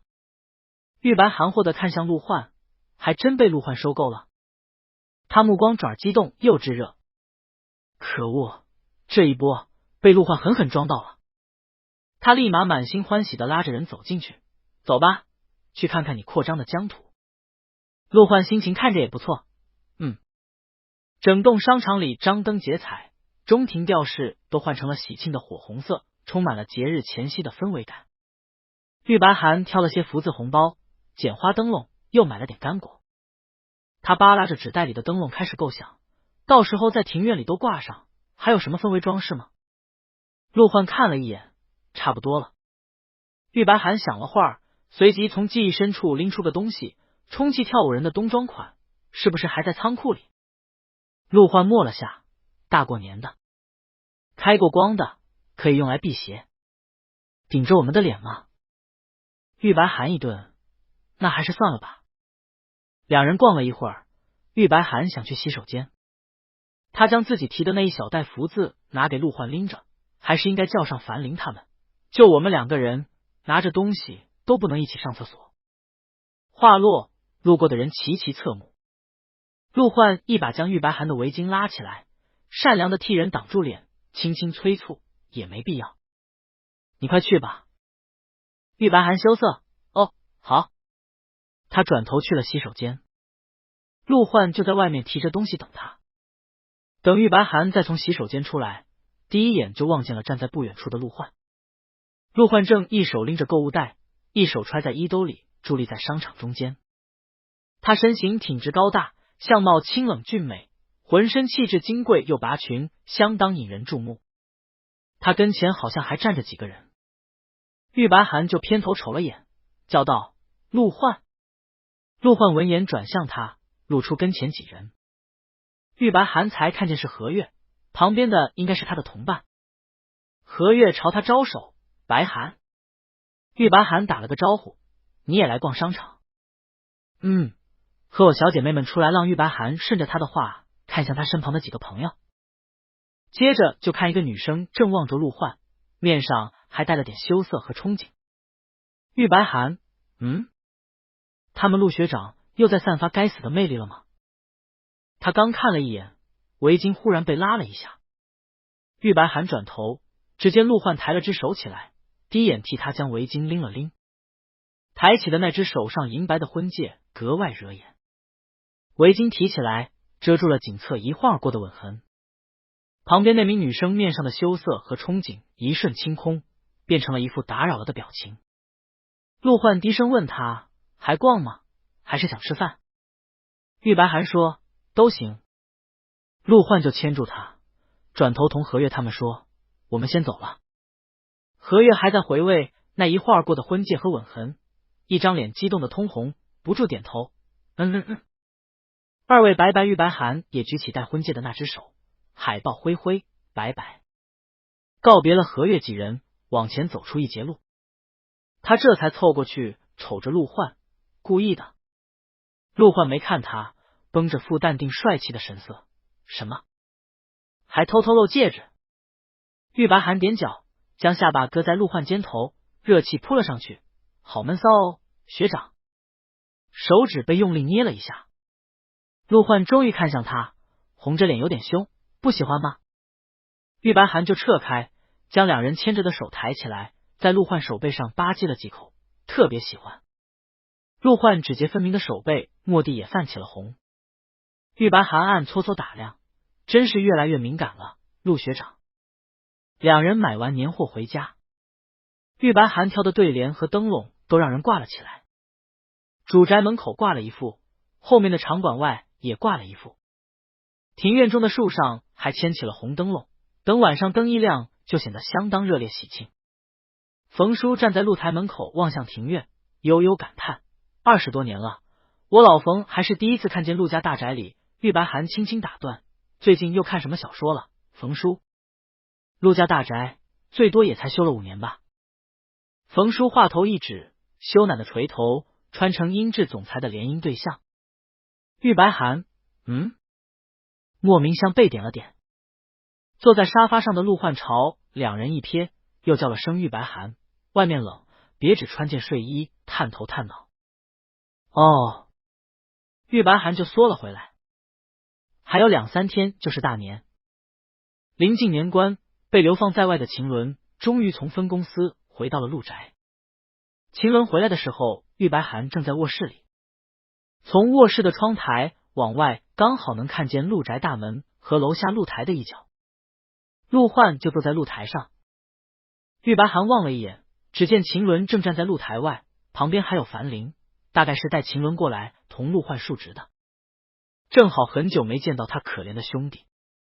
玉白寒想了想，就从楼上走了下去。他下到客厅，刚把露台的门推开，探出个头，正对着他的秦伦便一下朝他看来。对方目光先是一震，转而变为复杂，在看向陆焕时就带了点绿意。趁着背后庭院里的红灯笼，生意盎然。陆焕皱眉：你这是什么眼神？秦伦赶紧垂眼：没有，先生。外太空居住证都办好了是吗？秦伦。他走出去，出声打破这诡异的气氛：回来了。秦伦又抬眼看向他，他眼底的神色翻涌了几秒，接着朝玉白寒投来一道坚定而安抚的眼神：不用这么急着赶来。放心，我不会说的。不，都说了，不是你想的那样。大概是秦伦的眼神在陆焕眼皮子底下翻来飞去，陆焕终于皱着眉起身。秦伦，淡淡的压迫感传来。秦伦身形一绷：先生。陆焕盯着他默了几秒，或许是看在大过年的份上，不再追究的开口：回去吧。是。秦伦。旁边的樊玲微微松了口气，带着秦伦往回走。两人转过背离开。陆焕看玉白寒又只穿了件睡衣窜出来，就头疼的捏着人后颈皮，准备将人拎回屋。玉白寒颈侧还残留着今早被陆焕咬出的牙印，这会儿刚好被陆焕粗力的指腹按住，他顿时呼痛了一声，嘶痛。陆焕在下一秒就松了力道。他指尖轻按在玉白寒颈侧斑驳的痕迹上，低头正要去查看，旁边忽而传来了一道深深的吸气声：先生。玉白寒和陆焕同时扭头，只见秦伦站在几步外，刚毅的面庞上透着果敢与正直，像是下定了什么决心一般。这世上唯有真心能换真心。玉白寒的嘴微微张开。秦伦说完便唰的转回头，很有男子气概的大步离开。铁骨铮铮的背影转眼消失在小路拐角。一阵寒冬的冷风刮过安静的露台。半晌，陆焕沉着眉，淡淡开口：他是在抗议我把他派出去。樊玲从震惊中回神：可能。陆焕又转向一旁的玉白寒，低眼问：你觉得呢？玉白寒张开的嘴缓缓合上，他正经的点头：可能。陆焕在原处默了几秒，眉心蹙起，面上神色不明。就在樊玲惊疑不定的揣测着秦伦这次会被流放到哪个星球的时候，露台上传来了陆焕仁慈的声音：知道了，下去吧。樊玲去着陆焕的神色：那阿伦过年了。陆焕扫了他一眼，下不为例。樊玲顿时松了口气，替他一腔孤勇的兄弟道谢：多谢先生。他说完匆匆离开，看那背影，应该是要去轻轻敲醒秦伦昏聩的心灵。待人离开后，玉白寒摸了摸不存在的良心，叫上陆焕离开这片是非之地。回屋吗？陆焕往屋里走出2步，又侧头看了眼他领口上方透出的痕迹。接着轻轻翻开衣领边缘，指尖碰了碰，还疼吗？不碰就不疼。玉白寒宽慰的看向他，叹着气指点道：胃口这么大，也只有白寒能满足你了吧。陆焕，他伸手将不知天高地厚的萝卜赶回屋，快进去。都冻得是非颠倒了。在隆冬的寒意和喜庆的氛围中，大年30终于到了。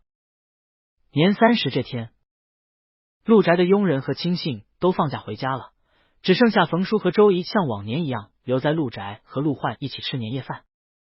年夜饭备得很丰盛，满满一桌。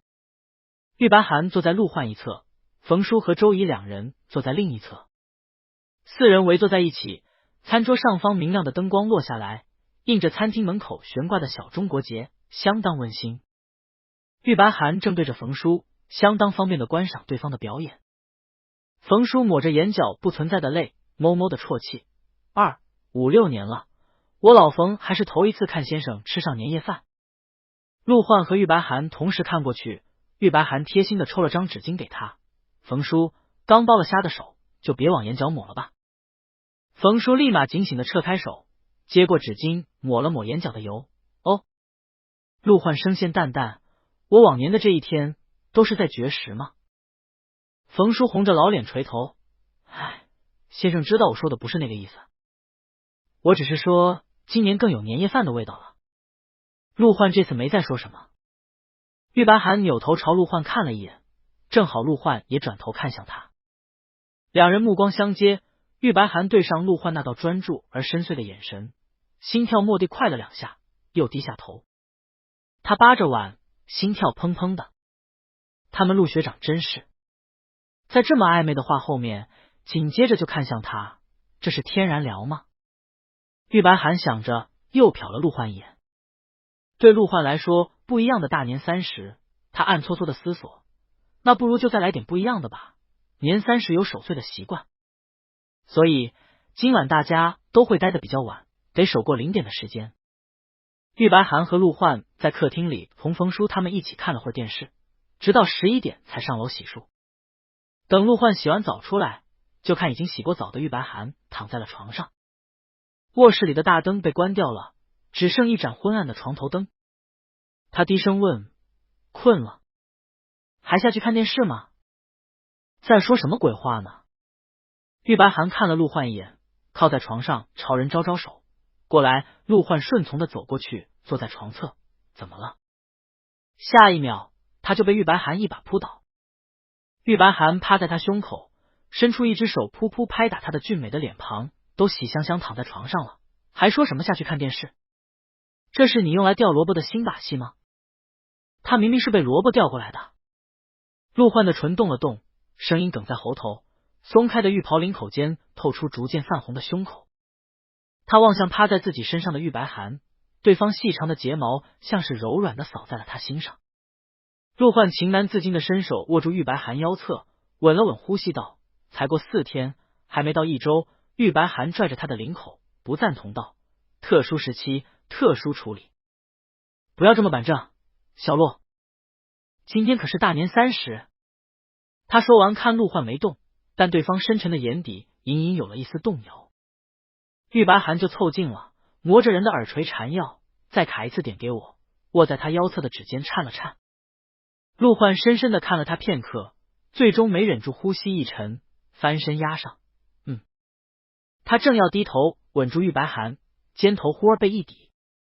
陆焕垂下的眼睫抬起，只见玉白寒眼底闪烁着跃跃欲试的新奇。不要躺着，新年新气象，来点不一样的。玉白寒说完，反手从枕头下一掏，哗啦拿出了预谋已久的腰带衬衣夹，接着他推开陆焕，翻身而坐。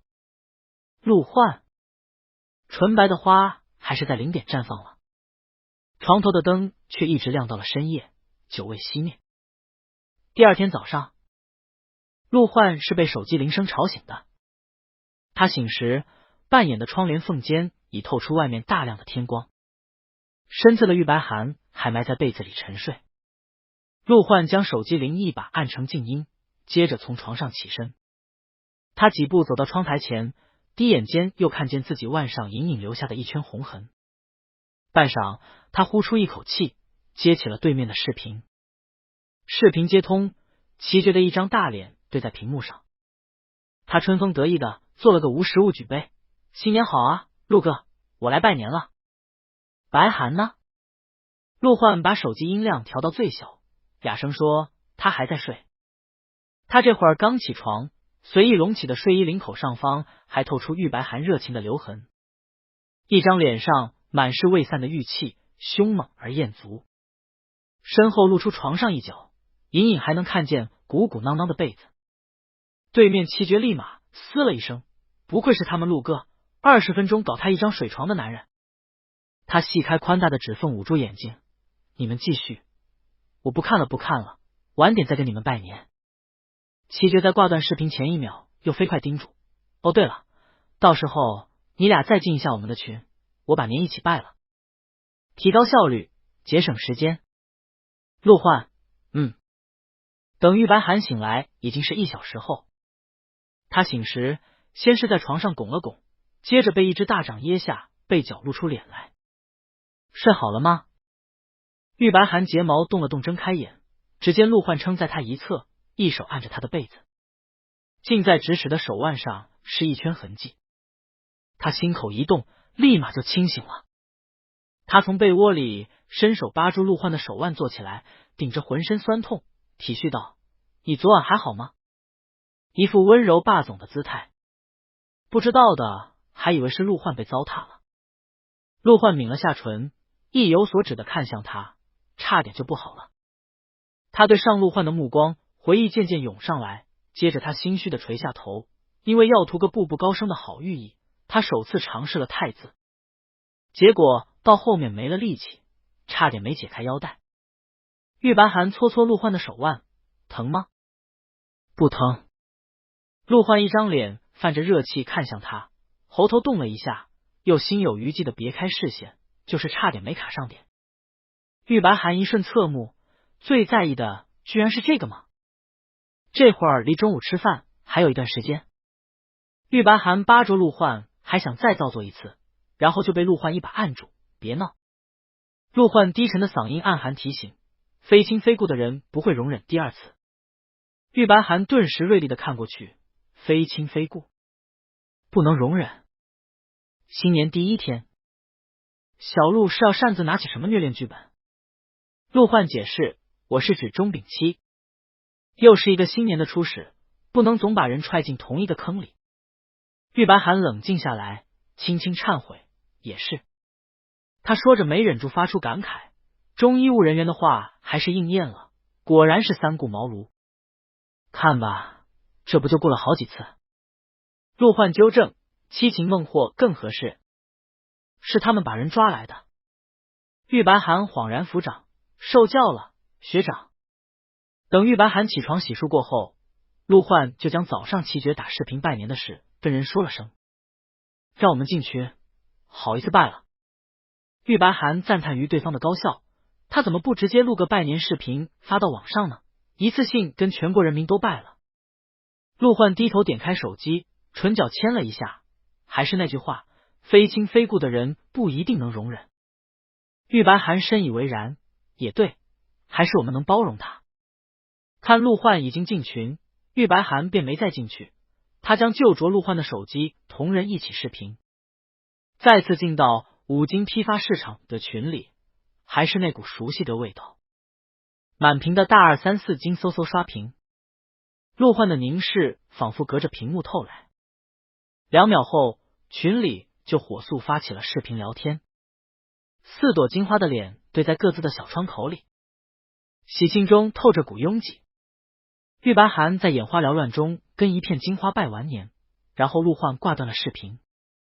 群里很快跳出了齐觉的消息，齐大惊，既然都回来了。下一秒，陆焕当机立断的闪退出群，喧哗的世界立马变得安静。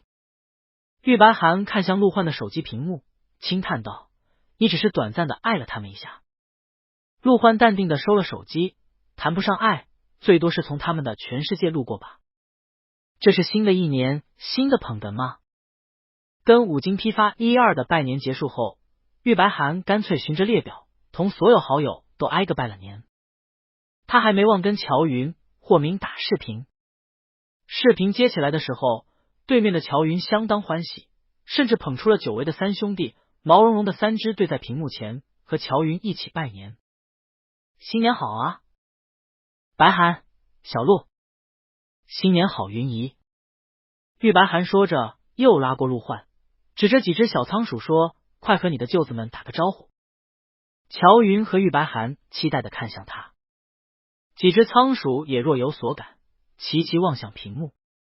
在一众视线的注视下，陆焕侧头看了玉白涵一眼，又转向屏幕动了动唇：“舅子。”乔云和玉白涵瞬间齐声：“咯咯咯咯！”两人笑得屏幕都在晃动。陆焕无奈的从玉白涵手里接过手机，对面的霍明也将乔云的手机拿过来。两个男人面对着面，霍明正常的拜了个年，新的一年也要多关照了小陆。陆焕点头：“哪里，还要多劳烦霍叔。”拜年电话在正经的收尾中挂断。陆焕将手机塞回玉白涵手里说：“继续拜年吧。”玉白涵接过来，依次问候了一圈。等将列表全部打完，他靠在沙发椅上搜刮着记忆，还有没有漏网之鱼。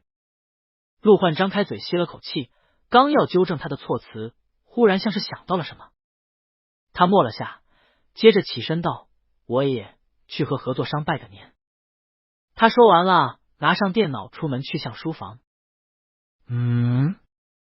玉白涵看向陆焕的背影，反应了一瞬，随即了然：“哦，行吧，他就配合的宠着小麋鹿吧。”陆焕去书房待了没一会儿就回来了。玉白涵看破不说破，吃过午饭之后才拿出电脑，同陆焕说自己要玩会儿游戏。陆焕从旁边看了他一眼，玉白涵就在他若有似无的注视下登上了游戏。刚进去，页面上立刻蹦出了系统提示，还有大片绚烂盛开的烟花。玩家李时珍的皮送你烟花一朵，李时珍的皮，新年快乐。玉白涵抿着唇，嘴角翘了一下，抬手在键盘上打字发去消息。李时珍的狗，新年同乐。然后他在资本家的陷阱里滚了一圈，给陆焕回了个福字盲盒的礼包。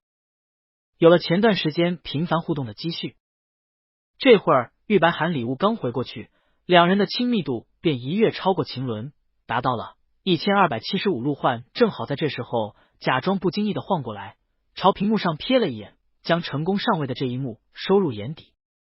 玉白涵看他凑过来，就抬头朝人望去。只见陆焕视线直直的落在亲密度的地方，灼热的目光几乎让他担心要隔空烧坏主机。玉白涵若有所思的微微眯眼，故意问：“你在看什么？”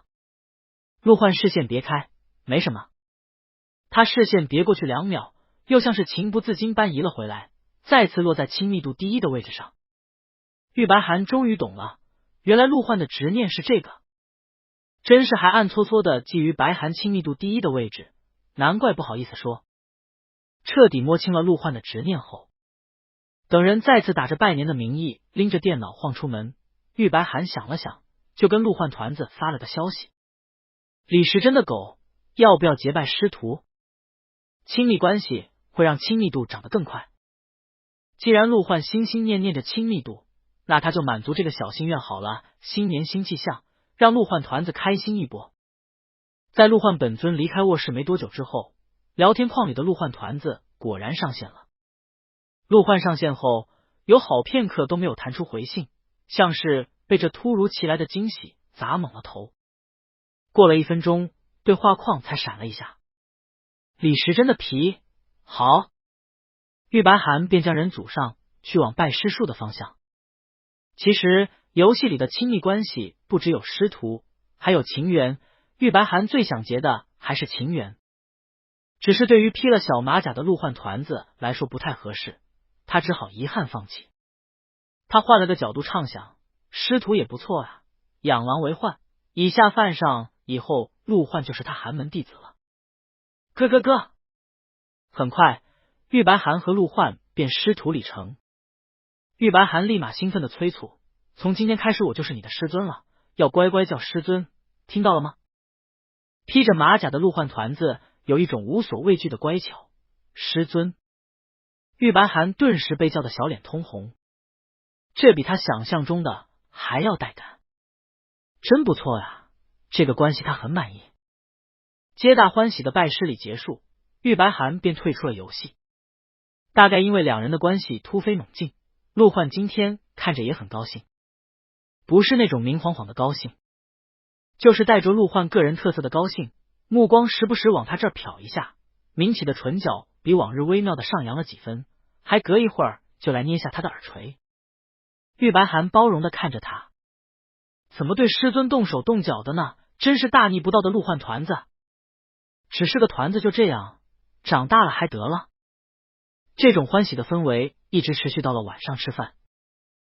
现在正是过年期间，虽然冯叔还待在主宅，但他已经处于休假状态，在陆焕他们用餐时不必陪在旁边。于是等玉白寒和陆焕吃着饭时，就听熟悉的语音朗读又从侧厅里传了进来。一手养大的徒弟，如今却口口在他口口，他不敢置信，却又情难自抑。昔日的师徒情早已变了味，面前男人眼中尽是歇斯底里的占有欲，口口着他哑声说：“师尊，你可知这世上最危险的职业是什么？”玉白寒吃饭的动作忽的一顿，瞬间饶有兴趣的转头：“这是什么？好口口。”一旁陆焕的筷子也停了下来，他眉心微微蹙了蹙，心底似闪过一丝微妙。等等，总觉得有哪里怪怪的。玉白寒没注意到陆焕的停顿，已经迫不及待的望向侧厅的方向。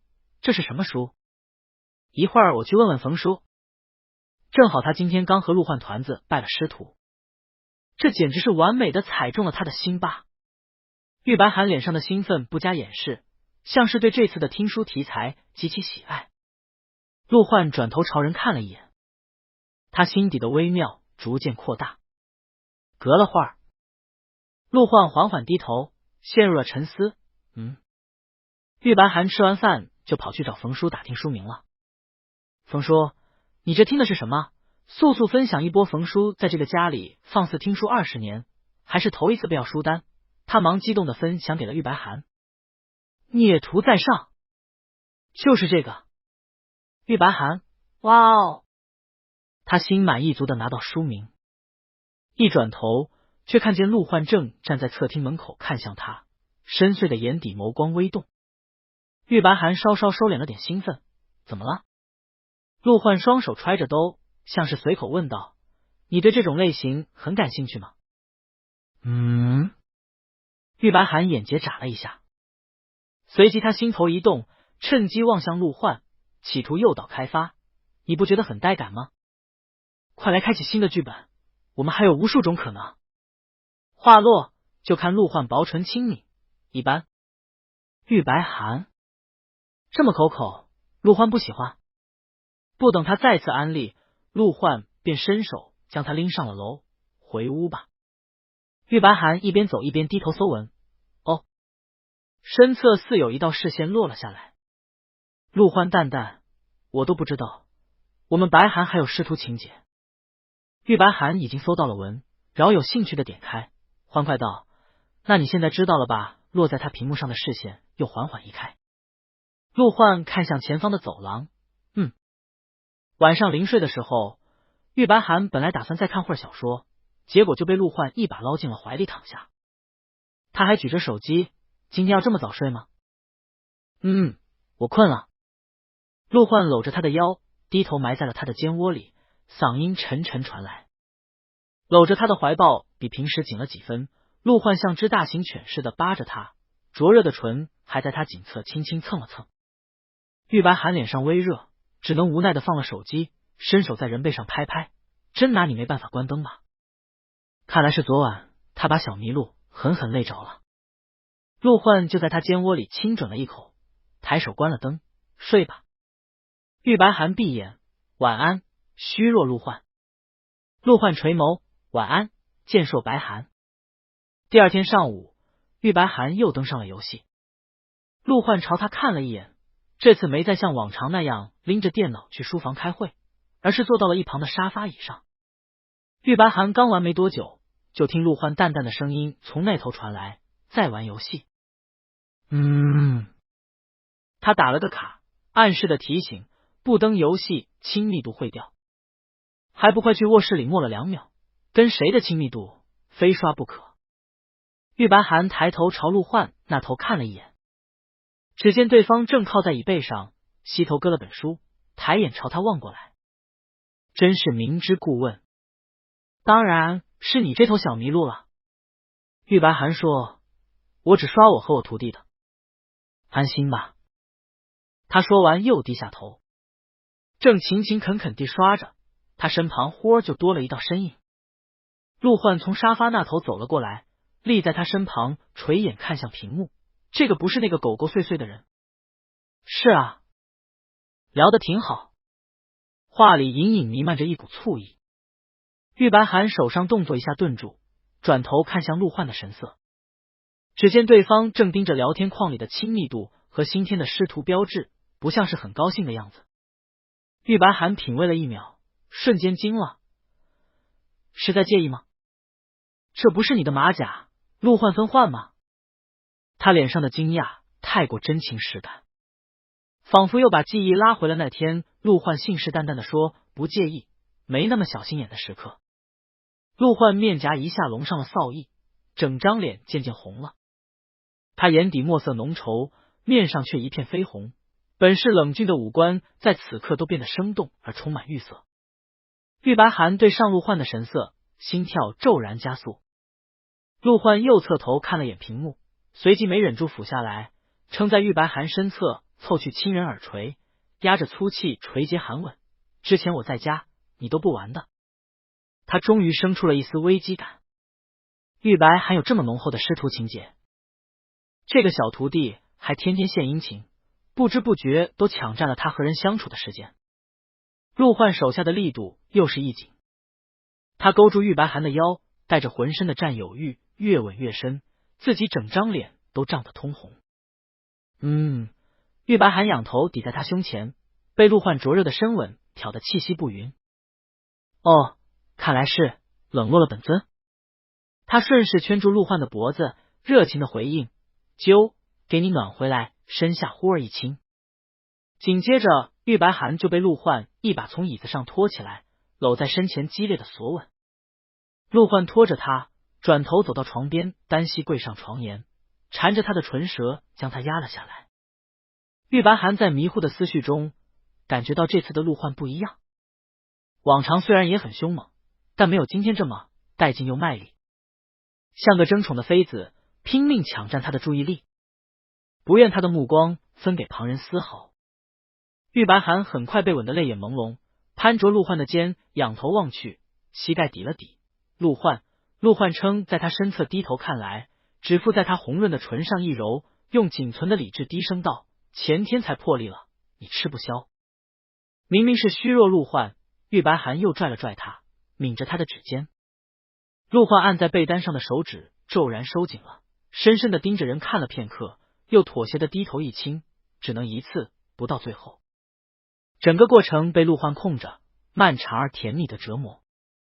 中途陆焕还在他耳边提醒：“小声点，没关窗。”玉白涵视线一晃，卧室窗户敞开着，窗帘也没拉。因为是大年期间，陆宅的佣人几乎都回家了，整个宅院比平时更加清静。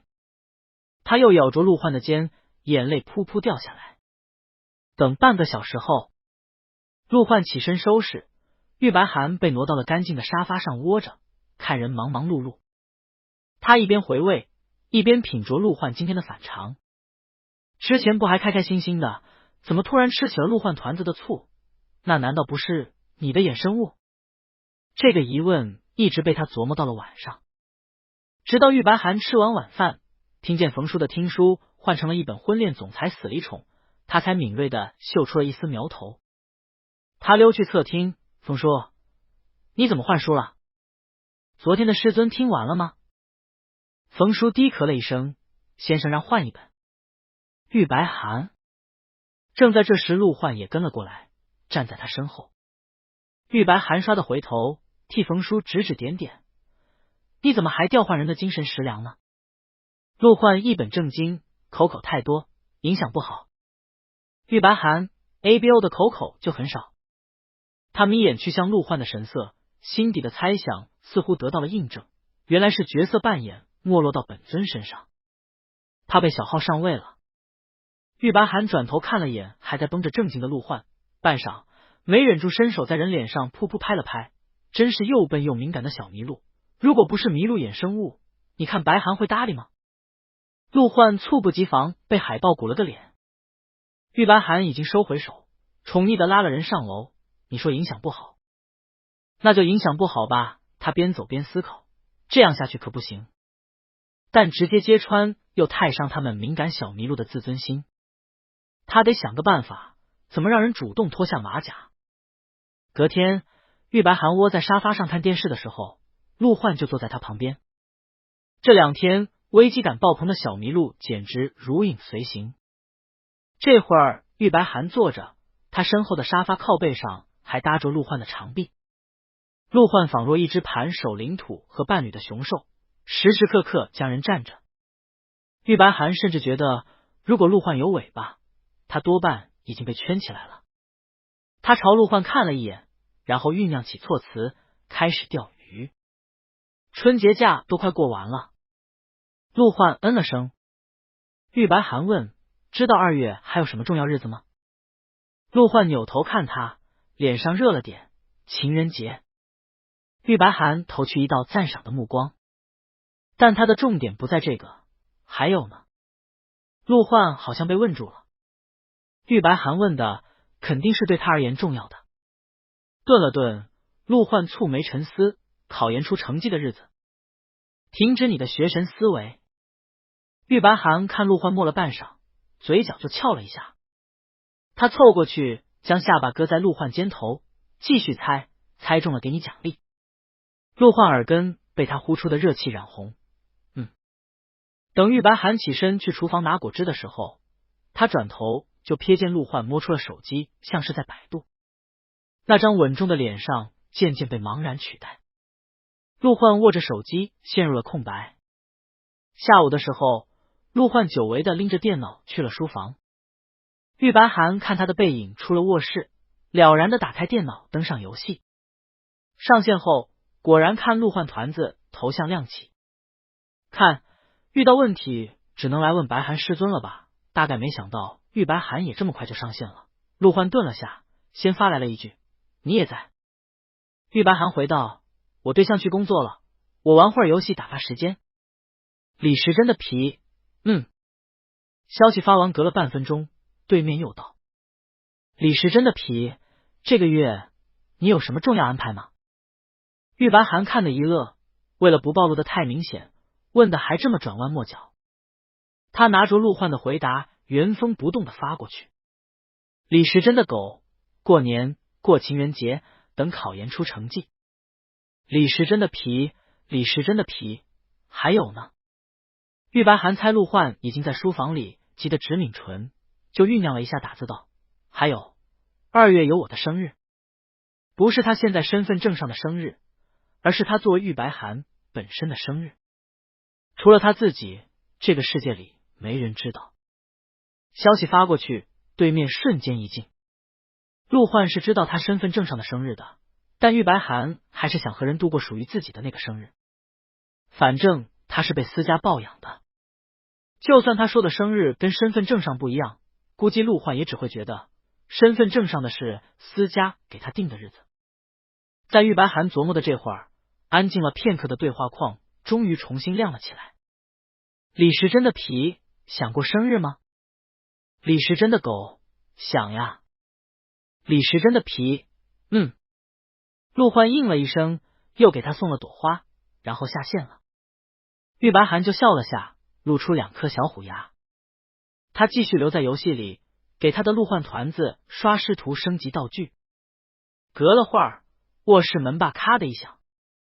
玉白寒抬眼，只见陆焕拎着电脑推门而入。两人目光相对，陆焕握着门把的手先是紧了一下，接着面上倏地染红了。他喉头一动，别开眼神，关上门，走到沙发以前的茶几边，放下电脑。玉白寒撑着下巴从电脑后探头，我们陆学长的脸怎么这么红？是不是背着白寒做了坏事？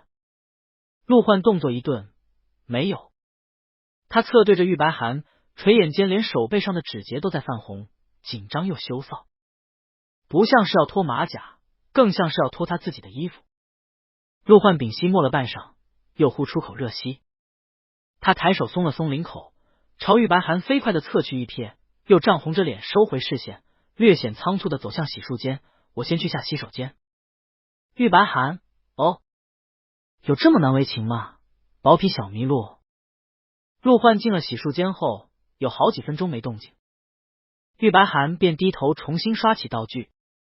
他正刷着，忽然听洗漱间里隐隐传来了哗啦水声。几秒后，洗漱间的门哐当一开，玉白寒一下抬头，只见陆焕滚热的脸上沾着沁凉的水珠，敞开的领口间透出起伏而潮红的胸口，深邃的眼望向他，眸光定了下来。陆焕几步走到他跟前，脸红气热地开口：“你的生日是不是要到了？”玉白寒看着陆焕通红的脸，抿了一下唇角问：“哦，你是怎么知道的？”陆焕没说话，只热气腾腾地望着他。他又朝人招招手过来，陆焕便脚步一动，绕过桌子走到他面前停下。玉白寒捧住陆焕发烫的脸，抿着的唇角翘起来，说啊，你怎么知道？陆焕盯着他的神色，蓦地心头一动，呼出口热气。他俯身撑在玉白寒两侧，眸光蕴着热意，明知故问。玉白寒就一下笑出来，咯咯的往椅子底下滑，随即被两只手掐着腰提起。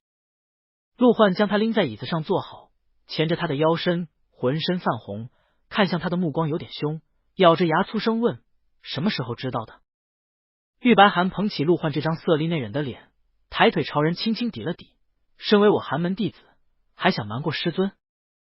陆焕钳着他腰身的手收得更紧。玉白寒握住陆焕强势有力的手腕，朝人红扑扑的抬脸，指指点点：“孽徒，恼羞成怒了，是不是想对你们白寒师尊口口？”钳他的手一松，陆焕立马捂住他胡言乱语的嘴。玉白寒就从他掌心上方露出两只眼睛，开始放小电影。陆焕他松开手，自动调频，换了个话题：“具体是哪一天？”“你的生日。”玉白寒：“2月14号，和情人节是同一天。”陆焕看了他一眼，难怪这么浪漫。玉白寒说完，在椅子上坐好，转回电脑前，将游戏关了，顺口解释说：“身份证上的那个日子是私家定的。”陆焕轻轻嗯了一声。玉白寒扭头朝人看去，只见陆焕站在他身侧，正垂眼看向他。对方神色平静自然，也没再追问别的，像是很容易就接受了。他眨了眨眼，下一秒又听陆焕开口问：“有什么想要的礼物吗？”玉白寒的注意力立马被拉过去，他假巴意思的指责道：“这不该由你来思考。”陆焕优先参考一下，有什么特别想要的或者不想要的？有道理，为了你好，我好，大家好。玉白寒思索了片刻，想起小说里的总裁3件套，他一瞬警觉的看向陆焕，发出拒绝3连：不要商业街投屏，不要电视塔亮字，也不要直升飞机拉横幅。这么大张旗鼓到令人社死的程度。知道的是他过生日，不知道的还以为是他涅槃了。陆焕，好。玉白寒又想了想，随即拉住陆焕的手畅想道：“我们就低调一点，刚好那天也是情人节，就我们2个过。”他叽叽咕咕：“我想让你给我做个小蛋糕。”陆焕脑中有一瞬难以遏制的浮出自己生日那晚出现在卫生间镜子里的生日蛋糕，一颗粉嘟嘟的寿桃，中间还栽了根蜡烛。他眼皮子一跳，按下心头纷乱的回忆，朝玉白寒点了点头：“好。”第二天，陆焕就去找周姨学做蛋糕了。周姨都被惊了一跳，在围裙上攒了下手上的水，转头看向陆焕：“先生要学做蛋糕？”他目光一转，又捕捉到在厨房门口探出个脑袋的玉白寒。白涵少爷也一起吗？玉白涵嘴一张，我吃。周怡看了眼跟前绷着副淡定的自家先生和后面眼含期待的白涵少爷，瞬间懂了。他笑了下，扭头去拿食材。那先生跟着我说的做。陆焕就高冷的敲了个鸡蛋。春节假已经到了尾声，过了2天，陆焕恢复了上班，只能晚上下班回家之后再去厨房学做蛋糕。自从他敞开了小马甲，度过了最初的社死期后，陆焕强大的心脏很快调整过来，本着反正都暴露了，不如放肆到底的心态，开始光明正大的在游戏上和玉白涵狂刷亲密度。但陆焕晚上还要学做蛋糕，玉白涵只能在人紧巴巴的监督下，开着2个电脑，双刷2个账号。现在陆焕等级提上去了，团子的形态也逐渐长大，变成了一个清秀少年。每天跟在玉白涵身后，让玉白涵有种养成的成就感。玉白涵美滋滋的领着长大了一点的陆焕团子招摇过市，迎面便又遇上了秦伦。秦伦前段时间刚死里逃生，这会儿见2人愈发亲密，急得在原地直跳，直接在当前场景同陆焕团子发消息道他有对象了。玉白涵还没来得及回复，正好陆焕从楼下做完蛋糕上来，走到他旁边看了一眼电脑屏幕，将这幅场面尽收眼底。然后陆焕长闭一声，李时珍的皮我知道。他发完还肆无忌惮的朝玉白涵做了个抱抱的动作，然后在当前场景给人发了个爱心烟花。他估计对面的秦伦肯定眼睛都瞪大了，因为秦伦直接在屏幕前发了一句七音好不要脸。玉白涵扭头看向陆焕淡然沉稳的脸，你挑衅秦伦干嘛？陆焕就冷笑了一声，呵。他要是还不明白那天秦伦带绿的目光和留下的话是什么意思，他就枉为学神，以防哪天被秦伦查出 IP， 现在先让人多骂骂。玉白涵回味了2秒，随即震惊的看向陆焕，好话呀，小麋鹿，只要有人比自己更丢脸，就无所谓了是吗？生日的那天，在玉白涵的期待下和陆焕的准备中一步步临近，因为陆焕说过让他来准备，所以玉白涵便撒手不管，只用等着他的小麋鹿送温暖。不过还没等到生日，考研成绩就先出来了。玉白涵用电脑查了分，远远高出了往年录取线，加上他在夏令营期间面试成绩很好，基本是稳进 C 大文院。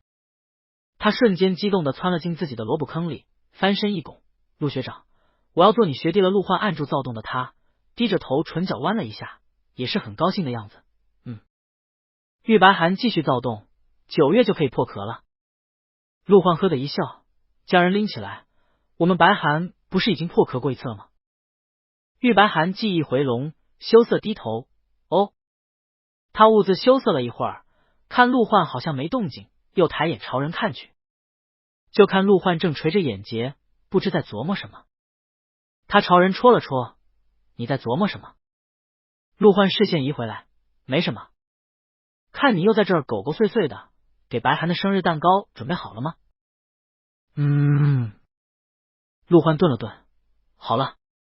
玉白涵欣然的拍拍他脑袋，那我就浅浅期待一下。啪啪。到了玉白涵生日当天，一大早他睁眼就去扒拉陆焕的眼皮，我的生日蛋糕呢？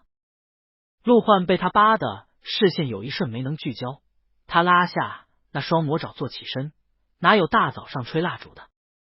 玉白涵腼腆，哦，那你今天怎么安排的？陆焕伸手在他耳垂上一捏，起床，先带你去别的地方。今天正好也是情人节，外出的人很多。陆焕开车带人去到市中心时，玉白涵透过车窗看见商业街上乌泱泱的一片人群，轻轻嘶了一声。我们的2人世界会不会混入了太多群眼？不去跟他们挤。陆焕说着将车停下。等玉白涵跟着陆焕到了那条城中河畔时，才明白陆焕说的是什么意思。清澈宽广的城中河横跨了 C 市最繁华的商业街，正是2月开春，河两岸的草木已焕发了昂然生机，古色古香的亭台楼阁和长桥前后坐落。河边码头旁停靠着一座典雅的画舫，整条护城河上只此一座。玉白寒随陆焕上到舫中，才知道陆焕将今天的画舫包下来了。两人在装修精致的画舫内部落座，很快有人端上茶水点心，一会儿还会有正餐呈上来。玉白寒惊叹地透过雕窗望向缓缓移动的两岸河景，然后他听陆焕问道：“还可以吗？”“非常可以。”玉白寒开心的表扬：“有心了。”小麋鹿陆焕便垂眼看着他，声调微扬了一下：“嗯。”两人在画舫间一边吃东西，一边欣赏河景。玉白寒拍了张照片，欣然地发了条朋友圈。有耳，从图片下面很快冒出不少点赞评论，其中文楼的反应最为爆炸。文楼，我说我怎么没订上呢？原来被陆哥预定了啊！文楼，好吧，既然是陆哥，我甘拜下风。抱拳，有耳，小文有情况。你谈恋爱了吗？文楼，嘿嘿嘿嘿。玉白寒眯着眼想了想，同人补偿的推荐了总裁3件套，画舫没了，还有别的。你可以试试商业街投屏、电视塔亮字、直升飞机拉横幅。文楼，好主意，这就去搞。玉白寒向人热情的推荐完，又将聊天分享给了陆焕。你说他会顺利吗？陆焕淡然的抿了口茶，他也该成长了，不能总是霍霍别人。玉白寒感慨：“你们真是好朋友啊。”陆焕唇角弯了一下，都是相互的。玉白寒点头，说的也是。两人白天就在外面浪，慢了一天。等吃过晚饭一回家，玉白寒便迫不及待的戳着陆焕的后腰催促：“我的蛋糕呢？可以吹蜡烛了吧？”陆焕被他戳的腰身一震，握住他的手，有些局促的拉了他上楼：“你先去洗澡，换个衣服。”玉白寒细细打量了他一眼：“行吧，我倒要看看你准备了什么。”正好今天是情人节，他也有要送给陆焕的惊喜。咯，他就配合的同陆焕说：“那你去准备吧。”陆焕呼出口气，脚步一转走下楼。待人一走，玉白寒在衣柜深处掏了掏，随即拿了换洗的衣服，黄扑扑的走进浴室里。浴室门框的关上，他从浴室出来已经是半小时后。陆焕正等在卧室里，白天的外套已经脱下，只剩里面那件白衬衣，一身清冷金贵气。玉白寒心动的瞥了眼，真帅啊，小陆。他又往四周环视一圈，只见卧室里依旧如往常一样，也没什么多出来的东西。炸他！皇帝的新日蛋糕。说话不要带口音。陆焕将他的手一拉，指尖又紧了一下，不在这儿。他说着带人走出了卧室。玉白寒跟着陆焕穿过走廊，行走间，衣服下绑带的地方若有似无的擦过他的皮肤，让他有些在意地动了动。他朝陆焕看去，后者好像因为紧张并没有注意。玉白寒稍稍松了口气，好在等走到楼梯口时，他的注意力便被迅速拉走。玉白寒激动的就要往楼下窜，随即被陆焕捞了回来。陆焕捞着他上楼，在上面。玉白寒，陆焕带着他一路走到了3楼走廊尽头，尽头是一间阁楼的门。玉白寒还没进去过，他一下来了兴趣，这里面是什么？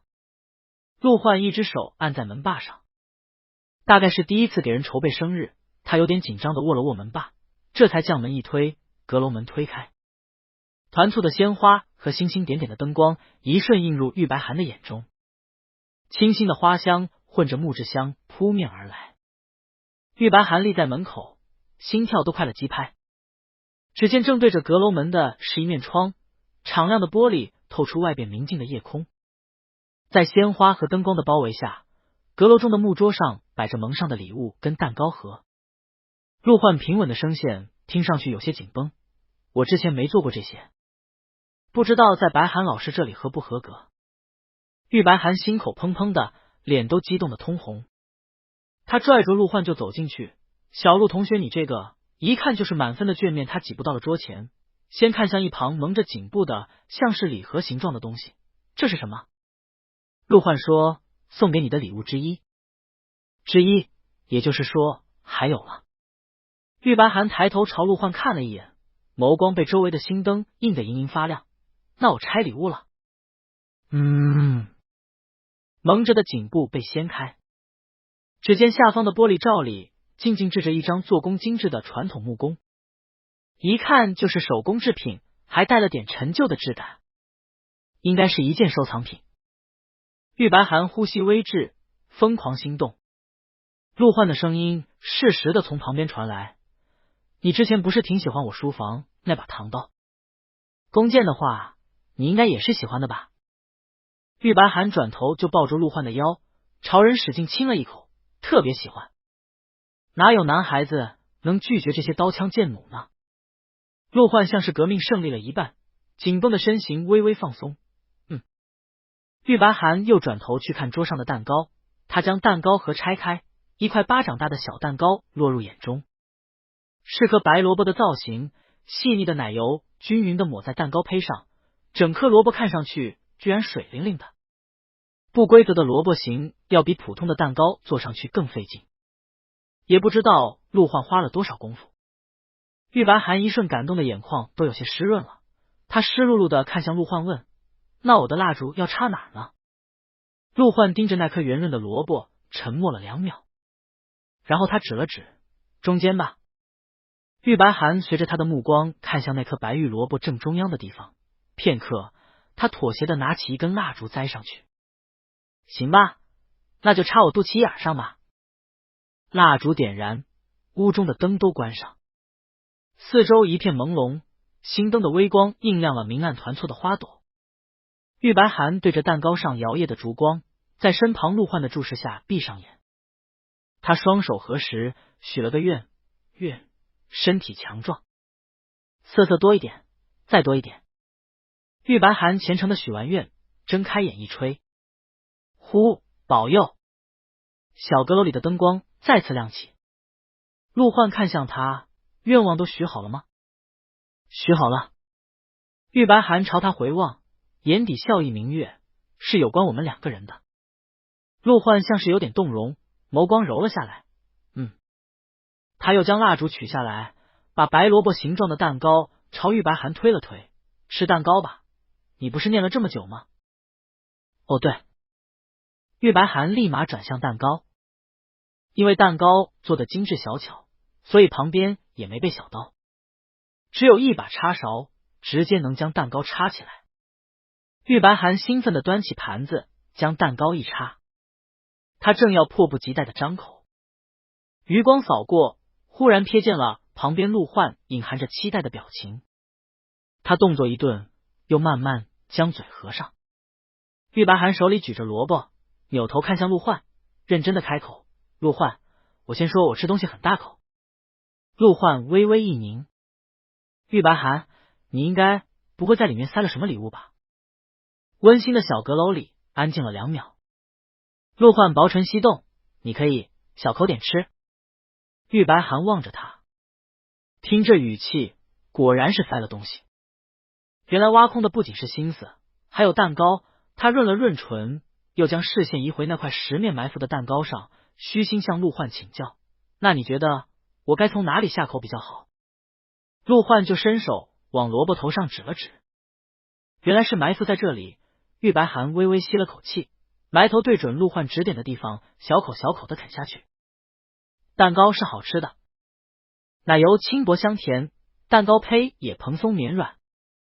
玉白寒叭叭叭的啃了2-3口，随即一咔咬到了一块硬硬的东西。他叼着萝卜，抬眼朝陆焕看去。陆焕垂眸，耳根发热，有些局促的看着他。他轻轻松了口，差点就真的涅槃了。陆焕抬手替他将嘴角的奶油抹掉，弥补的将话题拉回来，看看礼物。哦，礼物。玉白寒立马将这茬翻篇，跃跃欲试的低头从蛋糕里拎出那枚露了一角的硬物。硬物拎出来，是一枚光滑小巧的电子卡，埋在蛋糕胚里，没沾上什么奶油，所以玉白涵能清楚地认出上面的字。俊贵院，他顿时愣了一下。这是离 C 大最近的一处高档小区，这是刷电梯的门禁卡。陆焕的声音从旁边传来：“你不是要上学了吗？到时候我也可以住过来，这样方便一点。”玉白涵看着手中的门禁卡，心潮涌动了一下。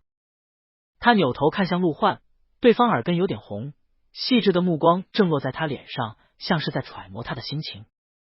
玉白涵放下蛋糕，伸手就勾住陆焕的肩，贴上去说：“我说查成绩那天我们小麋鹿怎么狗狗碎碎的，原来是在琢磨这个。”陆焕顺势卧在他腰侧，垂眼问：“还可以吗？”玉白涵看着他，故意反问：“就这么想和白涵住在一起吗？”陆焕喉头动了动：“不行。”玉白涵被陆焕这副模样聊得不行，加上衣服下面的绑带总是若有似无的擦过他，他忍不住踮脚就往陆焕唇上亲过去，带着浑身的激动和热情，模模糊糊的回应：“特别行。”他唇齿间还残留着蛋糕香甜的味道。四周暧昧的星灯和团簇的鲜花将两人包围。陆焕握着他的腰，呼吸一瞬就乱了。唇舌正缠绵的勾吻着，陆焕的手忽然被玉白涵拉了过去，薄薄的外衣下似乎透出什么痕迹。陆焕睫毛一颤，便睁开了眼，微微侧身看向跟前面色绯红的玉白涵。玉白涵眼睫也睁开了，抿着被亲的红润的唇，牵动着陆焕的手掌。薄纱蕾丝的绑带缠得很漂亮，从领口下方一路交叉着没入腰身以下，因为太紧，还隐隐勒出了点红痕。陆焕脸上的潮红一下漫上了胸口，手抖得厉害。他又将人抵在桌前，颤着呼吸深深的吻了下去。小阁楼的玻璃窗外透出宁静深邃的夜色，阁楼里暖光摇曳，花香馥郁，还混着蛋糕香甜浓郁的气味。片刻的亲吻后，玉白涵忽然停下，抵了抵陆焕的肩头。陆焕稍稍侧身看向他，哑声问：“怎么了？还有蛋糕没吃？”玉白涵热着脸望进陆焕深沉的眼底，又转头从蛋糕上抹了一片奶油：“我想吃一点。”他说着又攥紧陆焕的衣服，小声问：“陆学长想不想吃？”陆焕的心跳猛然撞击着胸口，几秒后他低头将人往怀里一带。第二天玉白涵又差点没能起来。今天不是周末，但他醒的时候陆焕还在家里。陆焕看他睁眼，就从床头拿了杯水喂给他。还好吗？玉白涵嗯了声，拽住陆焕的衣袖坐起来。陆焕长臂一伸，搂住他的腰，将人捞起来靠在自己肩头。这个角度刚好能看见玉白涵领口处透出的勒痕。陆焕指尖将领口一翻，记忆涌了上来，他脸上又蓦地红了。你系太紧了。玉白涵不知羞臊的自己撩起衣服看了一遍，拿指尖碰了碰，还好不痛。他说着扭头看向陆焕，而且你不是挺喜欢？陆焕将他衣服一把拉下，涨红着脸轻声堵住他的话头。等玉白涵被亲得说不出话来，陆焕才稍稍撤开身说：“起来吃饭吧。”能起来吗？玉白涵瞬间一个支棱，你在看不起谁？陆焕安抚的将倔强萝卜拎下床，客套话。两人下楼吃完饭，回房间的路上，玉白涵刷了下朋友圈，刚一点开，他就被文楼占了满屏的呜呜吓了一跳。他转头拍拍陆焕，他怎么了？陆焕侧头看了一眼，唇角居然翘了一下。陆焕说：“你再往下继续翻。”玉白涵手指一动，划过满屏的呜呜，下面紧接着几条就是奇绝、杨新元等人的满屏，哈哈，还配了图片，图上隐隐可辨是亮灯的电视塔。玉白涵心头蓦地浮出一丝预感，他点开图片，只见电视塔身上开头几个大字便是 C 圈大子爷文少 Triple X 戴子爷，灯组故障，太字下面那一点没亮。玉白涵默了半晌，随即感叹：所以文楼是一夜之间沦为了整个 C 圈的好蛋儿。陆焕又笑了一声，玉白寒心有余悸，幸好他有先见之明，没让陆焕整这些社死的东西。要是整个陆焕爱白寒，然后他白字上面那点没亮，死！玉白寒赶紧抛开纷乱的思绪，动动手指给齐绝几人挨个点赞。你可以永远相信文楼，经他之手的东西一定会出问题。陆焕也跟着点了个赞，一直相信。两人看完热闹回到房间，玉白寒想起昨天陆焕送他的礼物，就环顾了一圈，弓箭和门卡放哪儿了？弓箭在小阁楼里。陆焕说着，从床头柜的抽屉里拿出门卡，交给玉白寒。门卡我拿下来了。哦，玉白寒捏着门卡，爱不释手的翻来看去，然后又去桌边打开电脑，查了查俊贵院的环境和户型。陆焕站到他身后等人查验。网页打开，玉白寒浏览了一遍，俊贵院就在 C 大南门出去不到2站路的地方，整个社区都是高档小区，环境和物业非常好。陆焕买的那套房子是叠拼，上下2层，电梯采用一梯一户式，需要持门禁卡才能上去，安保和私密性都做得不错。玉白寒越看越喜欢。其实上次在家里聚会时，杨新元还替他构想过这幅蓝图，他当时就很心动，只不过那会儿陆焕去接电话了没听到，再加上陆焕一直住在陆宅，他也可以住校，所以他只是短暂的偷偷心动了一下。没想到独行小麋鹿居然暗搓搓给他实现了。怎么样？陆焕的声音从身后响起，玉白寒便转身将他扒拉下来，使劲吧唧了几口。特别好装修了吗？我们什么时候搬进去？陆焕捏住他的脸颊，当然是等你开学之后。房子大体已经精装过了，只是还没买家具，看你喜欢什么风格的。玉白寒嘴被捏得怄起，还在迫不及待的发出畅想，等过几天我去实地考察一下，我们再一起挑家具。陆焕松开手，唇角浅弯了一下，这2天在考研成绩出来后，报考本校的总排名也出来了。薛晴还打电话和玉白寒道了声喜。玉白寒谢过薛晴，挂完电话后他拍拍陆焕，考试之前我们不是去九云山上过香，现在是不是该去还个愿？陆焕翻了下行程，那就这周末去。两人周末便又去了趟九云山。这个时节去山上的人不多，和上次相比，寺庙里显得更为清静深远。玉白寒还过愿，和陆焕在寺中转了一圈，然后沿着上次下山的小道往山门外走。青石山接着而陡，玉白寒被陆焕牵着一阶阶下山，快到山门外时，他忽然又想起上次在这儿看见的余孽驾临的盛况。说起来，他也有一阵子没听到余孽的消息了。思家最近在做什么？陆焕下山的脚步顿了顿，眉心蹙起，没什么大的动静。他们会这么老实？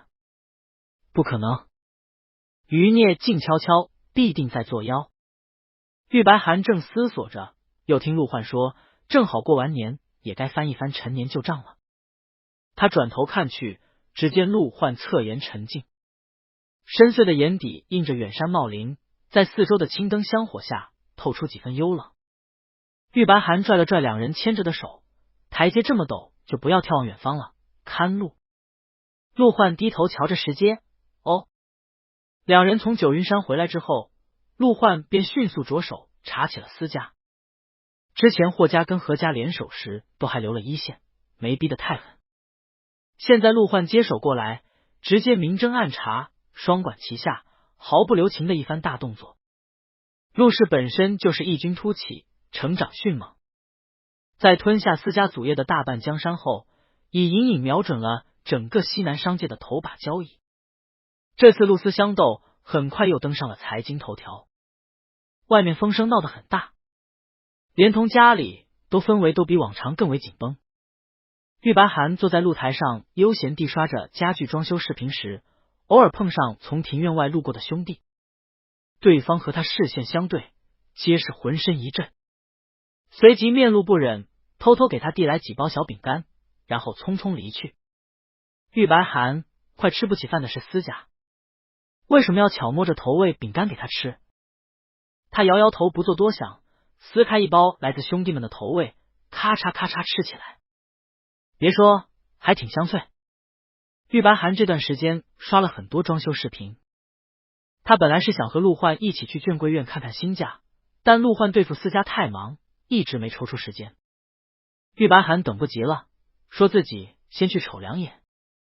陆焕翻出行程表，沉眉思考了片刻，大概是真没空出时间，便说：“那让华武送你去，到那边之后和我发个消息。”玉白涵顿时欢快，知道。他第二天下午就叫上了华武。华武坐在驾驶座上把着方向盘，还不知道要去哪里，是去 C 大吗？小少爷，差不多。玉白涵翻着手机地址 C 大南门的眷贵院。眷贵院是出了名的高档小区。华武身躯一震，脚下差点踩了个刹车。他稳住心神，忍不住从后视镜里瞥向玉白涵，去眷贵院是要买房子？玉白涵按住小雀跃，已经买了。陆焕送他的生日礼物，华武握方向盘的手又是一抖，随即他强行让视线转向正前方。私家车一路平稳的驶向 C 大南门。到了俊贵院，玉白涵带着华武穿过幽静别致的小区，乘电梯上楼，寻到了自己的门牌号。门锁是智能识别，他按下把手便直接推门而入。入门先是一处玄关，出了玄关，视线豁然开朗。宽敞明亮的客厅一侧是落地窗，正对玄关有一道楼梯上2楼，另一侧则是餐厅厨房。屋内装潢以浅色的雾霾蓝为主，稍带了些浅金和碧蓝色调点缀，既低奢大气又不显得沉闷，相当符合他的审美。玉白涵满意的给陆焕发了条消息，然后在屋里转起来。按陆焕的说法是，等搬过来之后就请个钟点工，不用带上佣人和冯叔他们。玉白涵小脸通黄的琢磨，不带也好，毕竟空间变小了，瑟起来有外人再多不方便。比如从沙发落地窗到楼梯走廊到卧室浴缸的路线，而且楼上楼下不隔音，影响他施展。玉白涵在前面转悠着，华武跟在他身后。小少爷，你是要搬过来？他四处打量，这是你的意思，还是先生我们共同的意思？华武便不说话了，也是，这套房子少说也要上千万，多半是先生买下的。他朝空荡荡的屋里望了一眼，默了片刻，随即拿出手机发消息。20分钟后，玉白涵将2层楼逛了个遍，心里大致有了数，便准备打道回府。他叫上华武，我们回去吧。好。华武跟上2步，忽然又停住。小少爷。玉白涵转头，怎么了？我们已经商量好了。华武定了定神，认真的看过来，我们有30个兄弟，刚好1月30天，我们每天轮流来看你。玉白涵一瞬惊得差点没拿稳手机，他震惊的看向华武，什么叫每天轮流来的兄弟？他和陆焕的2人世界里需要路过这么多兄弟？华武解释，就是1个月不重样的意思。不，他问的不是字面意思。他暗暗心口，婉拒道，这不太方便吧？华武放柔了声线，没什么不方便的，别太在意，都是兄弟们的心意。他说完，拍了拍玉白涵，已然尘埃落定般的走在了前面。玉白涵，不是这个不方便，但华武的话已经说到了这个份上，他就不好意思再说是不方便。他们瑟。玉白涵微微哽咽了一下，跟在华武身后。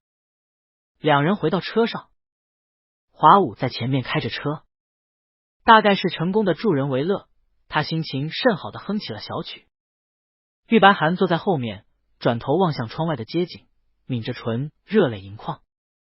实在是太热情了，兄弟们。晚上陆焕下班回到家，他一进卧室就看玉白涵整颗萝卜窝在懒人沙发里，眼睫耷拉着，好像都蔫了。他解领带的动作顿了一下，怎么了？玉白涵蔫哒哒的抬眼。陆焕几步走过去，弯腰将人拎起来了一点，半松的领带垂下来，搭在玉白寒膝头，微长的领口下透出一截锁骨，对房子不满意。玉白寒吸溜了一眼，终于恢复了点精神。不是，那是怎么了？他伸手扒拉着陆焕，心虚又悲伤。陆焕，我好像不小心创造了过多的家人。陆焕，玉白寒，华武他们说，等以后搬过去，每个月30天，他们轮流来看我们。陆焕陡然沉默了，半晌，他捏着玉白寒的下巴，将人的脸抬起，指腹妈撒了2下，是来看我们的吗？他指尖抵了下玉白寒的唇，不是来看我们白寒。擦着他的指腹很热，鼻尖嗅到的味道酸溜溜的。玉白寒去着陆焕的神色，小麋鹿又吃醋了，真是越来越敏感了。他立马抱住陆焕的脖子，将人拉下来，咬上陆焕的唇亲了几下。什么看你看我，还分这么清楚？我的意思是，我想要2人世界。跟前淡淡的酸味儿终于散了。陆焕俯身捧着他的脸捏了一下，低声说：“不用管他们，我让他们都不准来。”玉白寒瞬间咯吱一乐，他满意的拍拍陆焕微热的俊脸，就喜欢你这副以权谋私的样子，并不悦耳的夸赞被跳过。确定了玉白寒不是不满房子，陆焕便放下心。他转头去换衣服，一边换一边问：“之前说在家里修个射箭场，要不也一起修了？”玉白寒美滋滋欣赏着陆焕宽阔流畅的背部，先等你忙完私家的事再说吧，而且我还要准备4月份的面试。也好。私家的事怎么样了？陆焕长臂一身拢上睡衣，垂眼沉着眉，目光有些幽冷。2只老狐狸是要比几个小的狡猾得多。之前商业上那些灰色的部分早就已经被清扫干净，很难再抓到能给人致命一击的把柄。玉白寒若有所思，他们多大年纪了？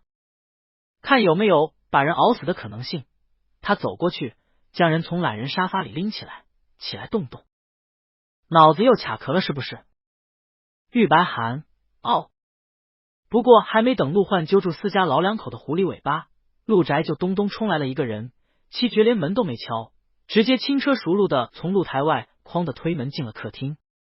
进门第一句就是：“陆哥，你疯了！”他立在门口，手里还拎着礼品袋。沙发上的陆焕和玉白寒同时转头。玉白寒看了眼礼品袋，合理揣测他是来给你送药的。七绝哽了一下，跨进客厅，将礼品袋放在桌上。不是，这是伴手礼。他说完才发现2人间的气氛好像跟他想的不一样。你们没吵架？玉白寒困惑，我们应该吵架。陆焕朝七绝淡淡扫了一眼，你是来找茬的吗？不是。七绝看2人神色自然，终于松了口气，在另一头的沙发上坐下。你不是最近在疯狂针对私家吗？之前带几个邪门的兄弟就算了，这次可是白寒的爹妈。他说着偷偷瞥向玉白寒，然后看玉白寒正在兴趣盎然的扒拉他带来的伴手礼，是吃的吗？陆焕长臂一伸，替人将东西拎出来，不是亲生的。齐觉的大喇叭瞬间哑了，隔了几秒，他缓缓才找回自己的声音。那也有养育之恩。玉白寒刷的扭头，大白天的在说什么鬼话？陆焕的唇角没什么温度的弯了弯，他们对白寒很差。齐觉的视线在2人之间来回了几转，最终落在玉白寒无所谓的脸上。半晌，他呼出口气，一拍大腿，啪！我就说，外面那些谣言果然是乱传的。说陆哥你对白寒不留情面，等把私家干掉，就要将人赶出去。玉白寒咔嚓咔嚓的啃着饼干吃瓜。还有这种事？他追的剧本好像也不错啊。陆焕指尖在膝头搭了搭，看向齐觉，还有呢。齐觉继续巴巴，而且最近私家还在各处收养了锅，打着末路慈善家的名号。现在外界对他们的风评还算不错，反而说陆哥你对人赶尽杀绝，没入慈善家。陆焕冷笑了一声，齐觉便合上了嘴。玉白寒安抚地摸了摸陆焕的脸，这些谣言和舆论多半都是私家放出来的。陆焕将他的魔爪拉下，伸手抹掉被玉白含糊了一脸的饼干残渣。好无耻！齐觉顿时气结，既然对白寒不好，现在还好意思打着慈善家的名头继续收养别的孩子，都只不过是利用而已。陆哥，给我干掉他们！狠狠打肿那些造谣碎嘴子的脸，让他们看看你们有多恩爱，再毫不留情地戳穿伪慈善家的真面目。齐觉的大嗓门在客厅里3地环绕。陆焕眼皮子一掀，还用你说？那些不对位的赞誉和诋毁，他都会尽数还回去。漆黑的眼底压着暗光，如猛兽蛰伏。玉白寒侧目，好高冷霸气哦，小麋鹿。在他侧目间，一旁齐觉又转身跑到陆焕的酒柜里，拎出了一瓶酒，还相当自来熟的拿了3只高脚玻璃杯，跑回来搁在茶几前。他替3人倒上酒，斗志昂扬的举杯，为了接下来的逆风翻盘，我们干杯！这里应该是他俩的家吧？2人同时默了1秒，随即配合的举起杯子和齐觉一碰，哐！齐觉留在陆宅吃完一顿晚饭后，这才春风得意的离开，送走了那道反客为主的身影。玉白寒扭头看向陆焕，所以他今天是来陆焕将门一关蹭饭的。2人转头往屋里走，玉白寒一边走一边回想着今天齐觉蹭饭时顺带捎来的八卦，他总觉得没有表面上这么简单。在想什么？身旁落下陆焕的声音：收养孩子的事。玉白寒在脑中细细琢磨着，他本来就是私家收养的，博个好名头是其次，主要是因为当年某个大师说他能为私家带来气运，现在私家又到处收养孩子，难道是一样的原因？但如果要像培养他一样，培养这么多小孩成为商业间谍，多少有点来不及。陆焕侧头看了他一眼，有什么想法吗？大师，气运，求神拜佛，几个字眼在脑海中来回了一圈。玉白寒拉下陆焕凑近他耳边说：你往那几个方向去查一查他们。陆焕垂眼，自从陆焕生查起私家，他就变得更加忙碌。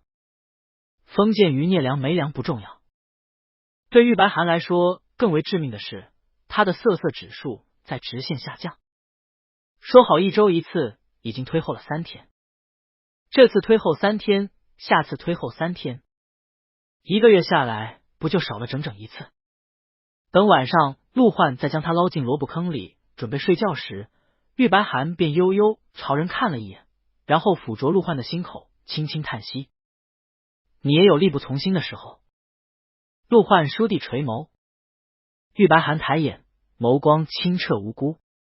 对视几秒，陆焕喉头动了一下，他捏着人的耳垂，微红着脸，沉声道：又来这套。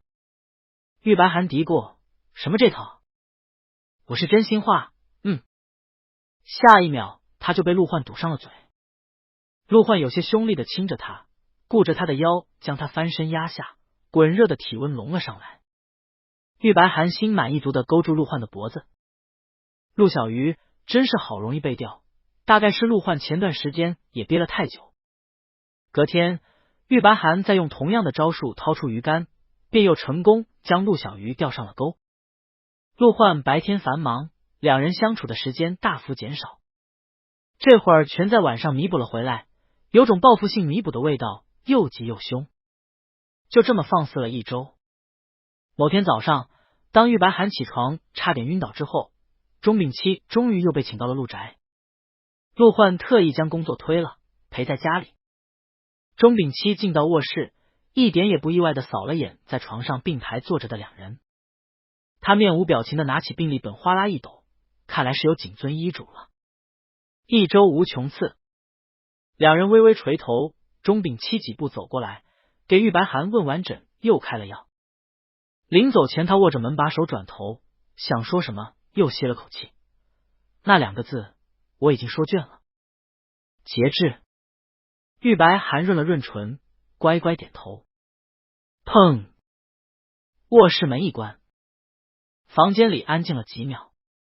陆焕转头捏着玉白涵的下巴，将人的脸掰过来，轻声发出禁令：这半个月禁止放肆。半个月！玉白涵顿时如遭雷劈，他眼睛微微睁大，感觉眼眶都有些湿润。你是要我的命？陆焕不吃他这套，捏捏他的脸颊问：以前没有我，你是怎么过来的？玉白涵不开心的往他肩头一拱，呜咽了一声。